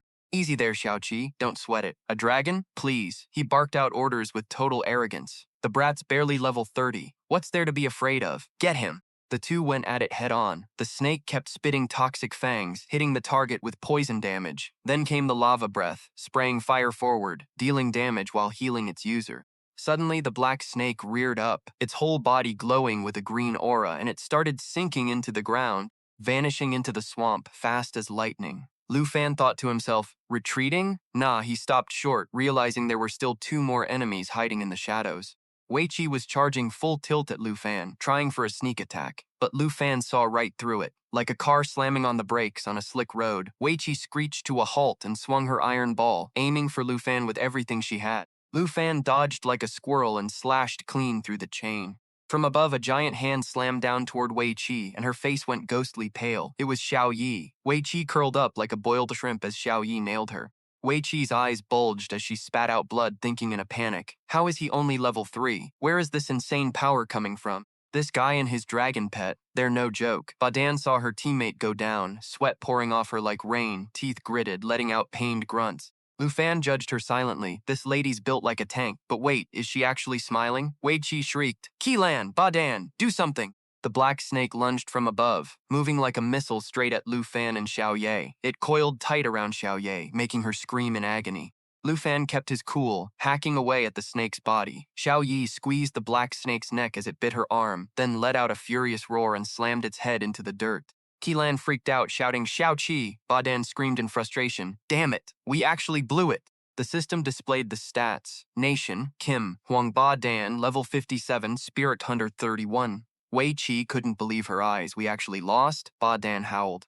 Aren't you just the same? Qi stepped in. This guy's a tough nut to crack. Nothing like a level 36 loser. But no matter how hard it is, we gotta swallow it. His points should be enough to land us in the top 3. Hey Lu Fan, your little ambush was a total joke. Tried to backstab us and ended up getting hurt yourself, huh?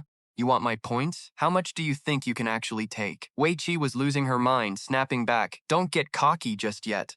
You're stronger than we thought, sure, but we'll see who's laughing at the end. Lu Fan shot her a look, smirked, and challenged them. Fine, let's go head-to-head then. Let's see who really owns this swamp.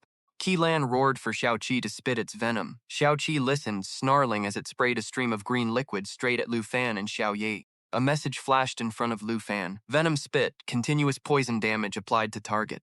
Lu Fan wasn't having any of it. He bellowed for Xiao Ye to counterattack. Xiao Ye, take him out! Xiao Ye moved in a flash, lunging for Xiao Qi, grabbing its head and body with both hands, leaving it thrashing and screeching. A screen popped up. Immunity triggered. Poison. Black Dragon Bloodline. All incoming damage reduced by 50%. Debuffs negated. Self-healing speed increased by 500%. Xiao Yi let out a deafening roar and literally ripped Xiao Qi in half, green slime spraying everywhere like a horror movie. Qi couldn't believe it. Watching the remains of his snake fall, he screamed, how could one hit take out my Xiao Qi? Before he could finish, a shadow zipped in to interrupt. I've got your back. Qi, keep going. Lu Fan watched the incoming arrows, cool and collected, thinking, keep going? What the hell is that light around Qi? Qi raised his staff high, threatening. The magic circle is ready. Lu Fan, it's over for you. He slammed the staff into the ground and yelled, 10,000 snake formation! In a split second, the remains of Xiao Qi started crackling with energy. From the empty head, countless new snake heads erupted. A screen flashed 10,000 snake formation, a 5 poisons witch doctor technique 60-second prep time. Once complete, it can summon infinite venomous snakes at any time, dealing 750% spirit damage to the caster's target and poisoning them. Lu Fan stared at the horde of snakes rushing him, but he stayed calm, swung his sword, and took off dozens of heads in one go. He calculated quickly, can't keep this up forever. This is Qi skill. There's no way to kill all these snakes. Qi barked triumphantly. He's not escaping my 10,000 snake formation. You two, get over there and finish that black dragon. The guy in black asked nervously, wait, these snakes won't bite us too, right? Wei Qi was losing it, screaming, stop stalling, no more time. Bah, Dan, let's move! Suddenly, a massive explosion went off right in front of Qi, making him jump. What the? A muscular hand reached slowly out of the flames, a voice dripping with contempt. Escape, don't get ahead of yourself. A notification popped up. World-ending roar, massive AoE damage to all targets, causing a weakness debuff. At the same time, Xiao Ye unleashed a blood-curdling roar. Lu Fan stepped out from the fire, blade in hand, and spat, "Your little formation is nothing but garbage." The snakes underfoot were incinerated by the raging flames. Another message flashed before him, Dragon Claw, Dragon Annihilation. The arm morphs into a dragon claw, landing 6 rapid-fire hits. It's super fast, works from a distance, and buffs the dragon pet too. Keelan's face is just oozing confidence. He lets out this maniacal laugh. "Ha, dummy, you're gonna regret this right now." He raises his staff high, summoning a massive cyclone that sucks up all the mangled snake corpses around him. He screams, all frantic, "Wei Qi, Badan, hurry up." Hearing that, Wei Qi hits the gas and flies forward like a bat out of hell. She lets out this ear-piercing shriek. As soon as Lu Fan's within range, she swings her mace right at him, but he just casually lifts one hand and stops that giant heavy mace like it's nothing. Just as he blocks Wei Qi, Ba Dan charges in, raining down a barrage of arrows on him. Suddenly, Xiao Ye swoops in from behind, using her rock-hard wings to shield Lu Fan from the whole hail of arrows. Lu Fan's face goes stone cold, his eyes darting all over the place. Lu Fan thinks to himself, "Earthquake? No, that ain't it." The sound is coming from everywhere. Over there, Keelan is laughing his head off, yelling, "Rise up, my little fusion snake army, get ready to unleash that toxic waste." A giant snake, fused together from thousands of other snakes, erupts from the ground. A notification pops up in front of him. Resurrected giant Hydra, formed by the 5 poison shaman's spirit power. As long as the master survives, it won't die. Inject it with spirit power and it comes back to life. If the body splits, it just multiplies into more monsters. 2 giant snake heads lunge forward at once, their mouths ready to spray a massive wave of sludge at Lu Fan and Xiao Ye. A new screen pops up, Venomous Hydra Plague, billions of poisonous snakes summoned by the Hydra. They don't vanish even after death. The corpses turn into a lethal toxin that nukes the area, poisoning everything in range. For the next 120 seconds, it deals 900% spirit damage per second to anyone in the zone. Lu Fan shouts to Xiao Ye, "Xiao Ye, get to my side." He thinks that giant python is an entity tied to his class traits. Even if you chop it up, it just turns into 2 more. Xiao Ye obeys and flies behind him, curling those tough wings around him to block the green poison spitting from the Hydra. Only Wei Qi didn't dodge in time and got sprayed by the Hydra's venom. Veins start popping all over her face. She screams in a rage, "Keelan, why the hell are you attacking your own teammate?" Status bars pop up next to her. Hydra poison, toxic effect applied. Keelan seems to have totally lost it, but he doesn't care about anything except killing Lu Fan. He laughs triumphantly, thinking, even if the dragon can ignore it. Keelan stands on the Hydra's head and yells, "Lu Fan, if you get poisoned, you're dead meat." Wei Qi, already deep in the poison, wheezes out, "Keelan, fix me! Hurry! Cough, cough! Save me! I can't breathe!" Keelan doesn't even blink. His mind is obsessed with the idea that Lu Fan must be rotting away from the poison. He watches Wei Qi writhing on the ground, begging, "Help me." A sinister thought crosses his mind. If Wei Qi and Ba Dan happen to accidentally die from the poison, he'll get all their loot points for himself. Ba Dan, down below, sees Kaylan doing nothing and panics Wei Qi. "Wei Qi, are you okay? Kaylan, help her." But it's too late. Wei Qi has already been poisoned to death. Her eyes are wide open, her mouth agape and frozen. But suddenly Wei Qi bolts upright, gasping for air. A message flashes. Blood fusion protection. Poison effect removed. Keelan points his staff at her, his voice devoid of any real apology. "My bad, that was an accident. From now on, I'll give my allies poison immunity so we can get back to fighting. To show he's serious, I'll throw in over 10,000 of Lu Fan's points to you." A screen pops up. Blood fusion protection. Targets granted poison immunity for 10 minutes. If the target is currently poisoned, the effect is wiped. Cooldown is 5 minutes. Cooldown ends, can reapply blood fusion protection. His face turns grim as he calculates. There's still Andre and Seiki out there. It's not the time to ditch these 4 losers yet. He turns to Wei Qi and adds, all right, I've given you the protection. Now go check if Lu Fan is actually dead." Even though she's pissed, Wei Qi knows they're in a pinch, so she bites back, "I'm settling this score with you later." Cough, cough. Ba Dan looks shocked. "Huh? Me?" Suddenly, Keelan's face turns ghostly pale. He yells in pure disbelief. "What?" Lu Fan slowly emerges from the green mist. He gives a cold laugh and says, "No need for you guys to check, obviously, I'm still standing." Lu Fan's sudden appearance scares the living daylights out of Ba Dan. Wei Qi is no exception, her eyes wide with total confusion. Lu Fan sits atop Xiao Ye, sneering, "What a damn good show you guys put on. Are your teammates always this pathetic?" A notification pops up next to him. Effect immunized, poison immunized, Black Dragon Bloodline. All incoming damage reduced by 50%. Immune to all debuffs. Self-healing rate increased by 500%. Ba Dan screams in panic. Lu Fan isn't dead. He's riding that dragon, and he's immune to every single debuff. Qi turns pale as a sheet, his body involuntarily stumbling back a step. He thinks, he and the dragon are both immune to everything? Doesn't that mean my class skills won't do jack to him? Who cares about Andre and Seiki? This Lu Fan guy is the real headache. At that thought, Qi loses his mind. He points at Lu Fan and goes berserk. Kill him. We have to kill him. Both of you, go now. I'll give you 20,000 each. Wei Qi grips her mace, huffing with disdain. Other than these losers getting beat up, they're useless. In the end, it's all on me. Ba Dan, back me up, let me. Before she can finish, a massive explosion rocks the area behind them, silencing her. Lu Fan looks startled, wondering to himself, is that their ally? Wei Qi yells in a panic. Who's there? She thinks to herself, could it be the hidden elites? Suddenly, a fireball comes flying in, slamming right into her. She lets out a blood-curdling scream as hot smoke starts pouring off her body. The guy who just showed up, none other than Andre. He lets out a loud laugh. Don't sweat it, bro. I'm here to back you up. 3-on-1? Talk about pathetic. If you've got any pops up in front of him, Andre, Snow Kingdom level 60, Flame Warrior, power level 80,167. Lu Fan gasps in surprise. Andre plants his axe on the ground and flashes a cocky grin. Hey bro, that big dragon of yours is looking tough. Lu Fan pats Xiao Ye's head, giving her a gentle heads up. Relax, Xiao Ye, Andre's not an enemy. With that, he turns back to Andre down below. Your fire skills are legit, man. Look how far you sent that chick flying. Andre laughs again, explaining, that's my 3rd stage awakening skill.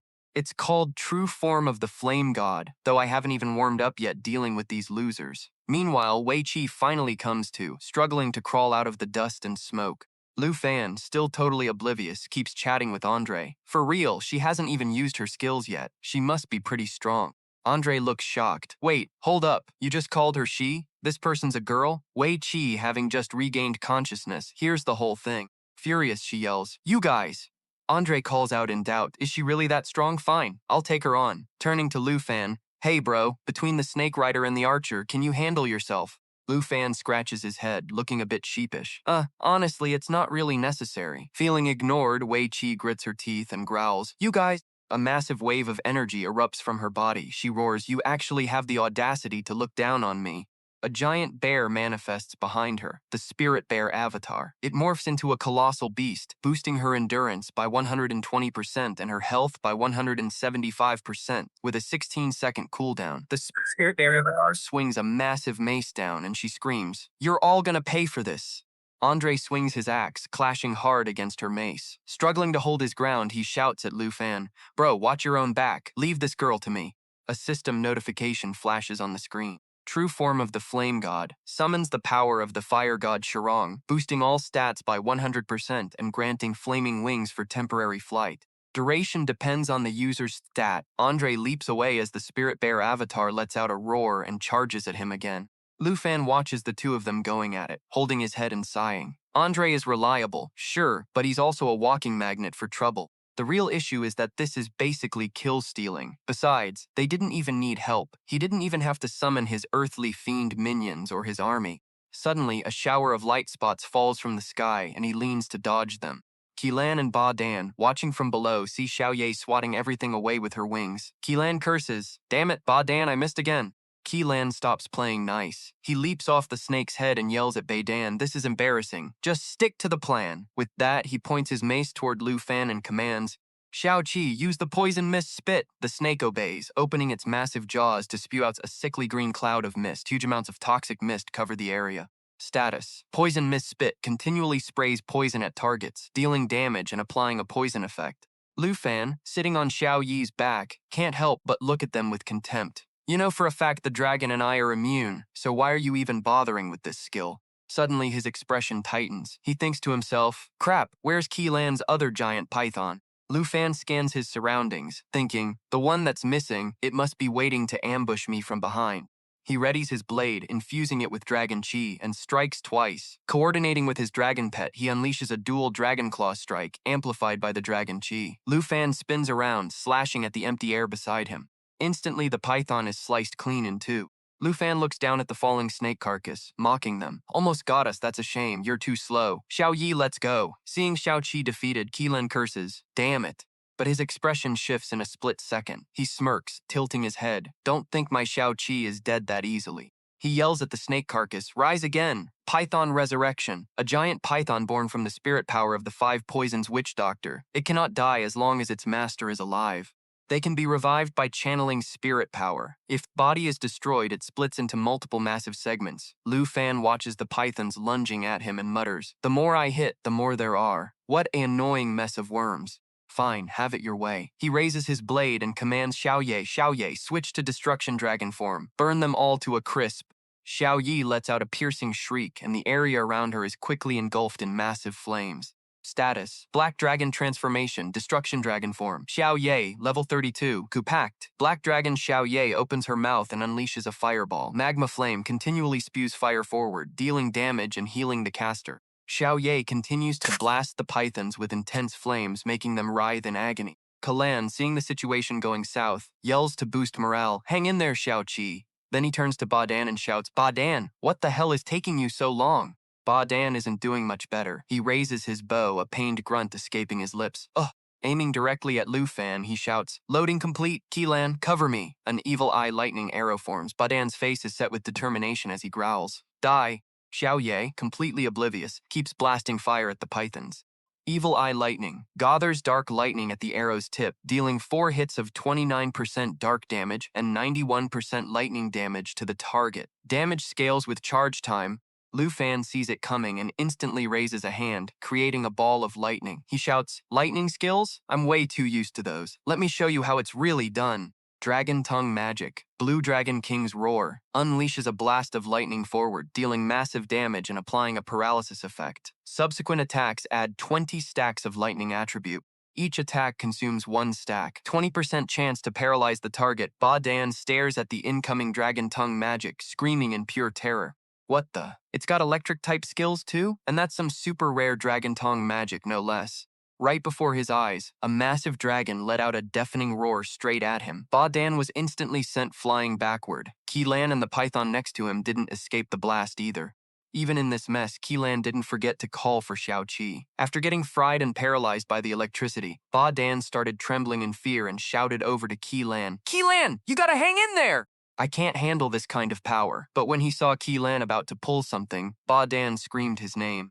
On the other side, as soon as Keelan gave the order, Xiao Qi moved like lightning. Seeing that, Ba Dan panicked and yelled, "Keelan, what are you doing? Don't leave me behind." Ba Dan kept screaming Keelan's name, but neither he nor Xiao Qi paid any mind. They just dove straight down toward the ground.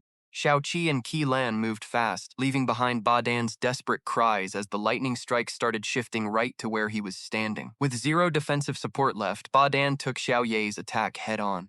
Immediately after, the announcement rang out, "Ba Dan from the Gold Fragrance Kingdom is dead. Total survivors remaining, 22 out of 23. Staring at the embers left behind, Lu Fan fell into deep thought. That scumbag sold out his own ally again. With such a two-faced snake, there's no way you're getting away with this. Keelan turned to Xiao Ye and gave the command, "Xiao Ye, get ready to sync up with me for the Dragintong resonance." Xiao Ye locked in and got ready immediately. Xiao Ye surged forward, engulfed in the scorching flames of volcanic explosion. Lu Fan's voice boomed, "We're gonna burn this mud pit to the ground." The flames kept pouring out of Xiao Ye, boosted by the terrifying power of the Dragon Tongue resonance. Lu Fan threw his arm forward, "This is your burial ground." The unmatched power of the lava lake reduced him to nothing but bones. Xiao Ye and Lu Fan glided past. He declared that it was over. He was the real hunter now. Another announcement hit. Keelan from South Korea is dead. 21 out of 23 left. Lu Fan checked his scoreboard and it had updated again. After totaling up his accumulated points, he realized he'd knocked out a mission requirement. He was at 710,000 points. That's a jump of 160,000. The PvP mission where you trade lives for points is brutal as hell, but the payoff is definitely not bad. Right now, Lu Fan is sitting at the #1 spot. Just as he finished crunching the numbers, he heard someone calling out, "Hey, brother, catch!" Lu Fan turned around with a confused look on his face. A massive explosion rocked the area, shaking the ground. Below them was the trial realm of the Swamp Nation. Emerging from the blast, Wei Qi in his bear form was struggling just to stay on his feet. His anxiety spiked even more when he saw Andre pointing his weapon straight at him with a terrifying look in his eyes. As the axe blade closed in on his face, Wei Qi could only stutter out a plea for mercy. But it was too late. Andre's weapon shifted into a hammer and smashed right into him. Then he hoisted the massive bear up and said in a cold, hard voice, "You're nothing but a rat hiding in the shadows plotting against people. You don't deserve mercy. Just for kicks, Andre tossed Wei Qi toward Lu Fan and Xiao Ye, shouting, "Hey brother, catch!" Seeing this, Lu Fan couldn't help but think it over. According to the national trial rules, only the person who lands the killing blow on the representative gets the points. Then, a python arrow shot through the air toward Wei Qi. He cracked a smile. There was no reason to turn down such a good deal. His score went up again. After the job was done, Andre slowly walked toward the two of them. Xiao Yi was still on edge, so Andre waved his hand, sounding a bit frustrated. "Don't get it twisted. I'm here to help. Though I guess I did something extra, worrying about three of you bullying him." Lu Fan walked over and smiled. "Thanks. I don't mind getting freebies like this a few more times." Without a hint of annoyance or bad vibes, Andre replied, "No problem. Who told you to provide me with so much good food from the Dragon Country? If you're good, I'm gonna go back to farming points." But then, a familiar sound interrupted him. Maybe it was from burning too much energy, or maybe just because of his massive size, but he was starving. Andre looked a bit embarrassed. "Hey brother, you got any more of that Dragon Country food?" Finally, the three of them landed in a forest to enjoy a barbecue. As he grabbed two huge meat legs to eat, Andre kept raving about how good the Dragon Country food was. He proposed, "Can I trade points with you? You feed me one chicken, I'll give you 5,000 points. How about that?" Sipping his coffee and listening to Andre, he turned him down. "I don't need the points. If you want to eat, just take it. It's on me." Having no other choice, Andre tried to compromise. "How could I do that? At the very least, it's gotta be 2,000 points per chicken." But suddenly, Andre's face went totally blank when he saw Lu Fan's score. "Holy crap, over 700,000? How do you have that many points?" Lu Fan glanced at Andre's info on his watch. Seeing that, Lu Fan couldn't help but ask if Andre had received the mission to hunt the Nine Realms demon too. Andre looked shocked and stammered, "You too, brother? With that many points, you didn't actually level the Dark Spire, did you?" Lu Fan replied with a calm face, "Since the start, the Dark Spire was my target. The points you get from beasts are proportional to their strength. The Dark Spire is the best place to rack up points." After hearing that, Andre was terrified by how strong he was.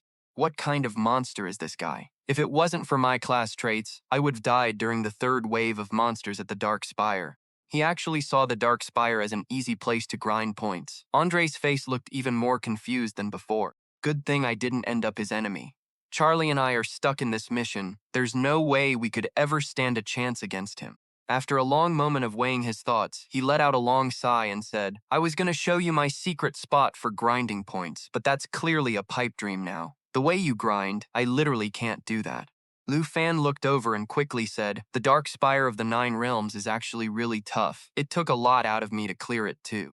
Andre looked at Xiao Ye, who was busy eating a chicken leg, and said, "Having a dragon makes all the difference. No wonder the Dragon Rider is one of the three strongest hidden classes." Xiao Yi noticed him staring, then hissed at Andre like she was afraid he'd steal her food. Andre immediately looked a bit spooked. "Man, she's just a little bit feisty, huh?" Lu Fan kept on going. "So you're saying you've already tried this quest yourself and ate dirt, right?" Andre didn't even try to front. As he talked, he started reliving that nightmare of running for his life, sweating bullets, and nearly catching a one-way ticket to the afterlife. "This damn quest, as long as it's stuck on me, I can't pick up any other jobs," Lu Fan said with a grin, out of nowhere adding, "Actually, I've got an idea. Why don't we team up for a sec?" The two of them started moving out, but after a bit, the vibe started getting real sus. Andre turned to Lu Fan and asked, "Bro, talk to me about your dragon pet." He kept staring at it, getting more and more convinced. "Why does it look like it's trying to eat me?" Lu Fan just brushed it off. "Dragon pets are naturally pretty feral, and they don't really vibe with living things. Chill, I'm here. It's not gonna bite you." But deep down, he had to keep it real with himself. He couldn't exactly tell the guy he'd been feeding Xiao Yi his own rations. After walking for a while, the three of them hit a familiar spot, and a massive pyramid loomed right over them. Alarms started blaring non-stop. Dark Spire ahead. A swarm of new monsters popped up. Level 60 carrion hawks worth 84 points each. 60-level heaven-horned bulls, also worth 84 points, were thundering below. Andre grabbed his weapon and asked, "Yo, bro, what's the move now?" Lu Fan just smirked and said, "You do your thing, I'll do mine. Every man for himself." Around them, the spirits were screaming. Lu Fan, riding on Xiao Yi's back, yelled to Andre, "With your skills, taking care of those carrion hawks and heaven-horned bulls shouldn't be a problem, right?" Andre looked a bit shook but replied, "These two waves of mobs don't have high stats. Even if there are tons of them, they ain't that tough." Lu Fan was hyped. Alright then, leave those two waves outside to you. I'm charging in to take out the boss. Andre immediately sounded confident. Oh, for sure, that's no problem. But a split second later, he sounded like he'd seen a ghost. Wait, what? You're diving straight into solo the boss? Lu Fan didn't even care what he thought and shouted at Xing Chen. Xing Chen, switch to Starlight mode! Instantly, Xing Chen obeyed, shifting through a trippy blue mist, then used Star Piercer to warp straight into the Dark Spire. Astral Dragon in Starlight state, power boosted by 500%, maintaining the Void Breaker form for 60 seconds. Blue lightning crackled. That's when he finally dropped the truth on Andre. Instead of waiting for all those mobs inside the spire to swarm them in waves, I might as well just barge in there and wipe them all out at once. Saves us a hell of a lot of time. Starpiercer tears through space to drop a warp portal right on the target. The rift stays open for 6 seconds and ignores all magic seals or defensive wards. Before making his move, Lu Fan called back over his shoulder. Try to stay in one piece out here. I'm gonna clear out these creeps in the Dark Spire real quick. He left Andre totally stunned. No way, how the hell does he have another dragon? Lu Fan and his two massive beasts were already pushing deep into the Dark Spire. He found the whole situation pretty amusing and cracked. Man, talk about a warm welcome. That four-winged, two-eyed thing, and the one looking like a giant fruit, that's a level 75 Abyss Moth worth 223 points, and a level 85 Abyss Devourer worth 652 points. A voice boomed out, "You puny, pathetic human." A level 80 Dark Knight worth 423 points appeared, along with a multi-clawed creature with glowing red eyes. A carrion beetle, level 65, worth 127 points. The Earth Demon Lord greeted him with a fake smile. "Since you've got the guts to step in here, I'll give you the privilege of choosing how you want to die." Earth Demon, level 85, Nightmare Tier Leader. Power, 30,951. Spirit, 37,582. Agility, 48,034. Endurance, 30,658. Death Coils uses limbs to form a lock, immobilizing enemies and hitting them with debuffs like paralysis, poison, and dizziness. Leg joints deal rending damage that stacks. Shatter Darkness. Physical body merges with space when using skills granting invisibility. Can pass through dark barriers undetected. While invisible, all physical and magical attacks are nullified. Death's Resurrection. After the Earth Demon dies, its outer shell cracks open to birth a new form. The reborn body gets a 100% attack boost, but defense drops by 100%. Life force drains rapidly until it completely rots away. Lu Fan summoned Xing Chen, locking a razor-sharp gaze on the demon. "Too bad. Looks like you're not exactly happy to see me. The only shame is, I brought you a massive present, but I guess I'll have to hand it over a little bit later."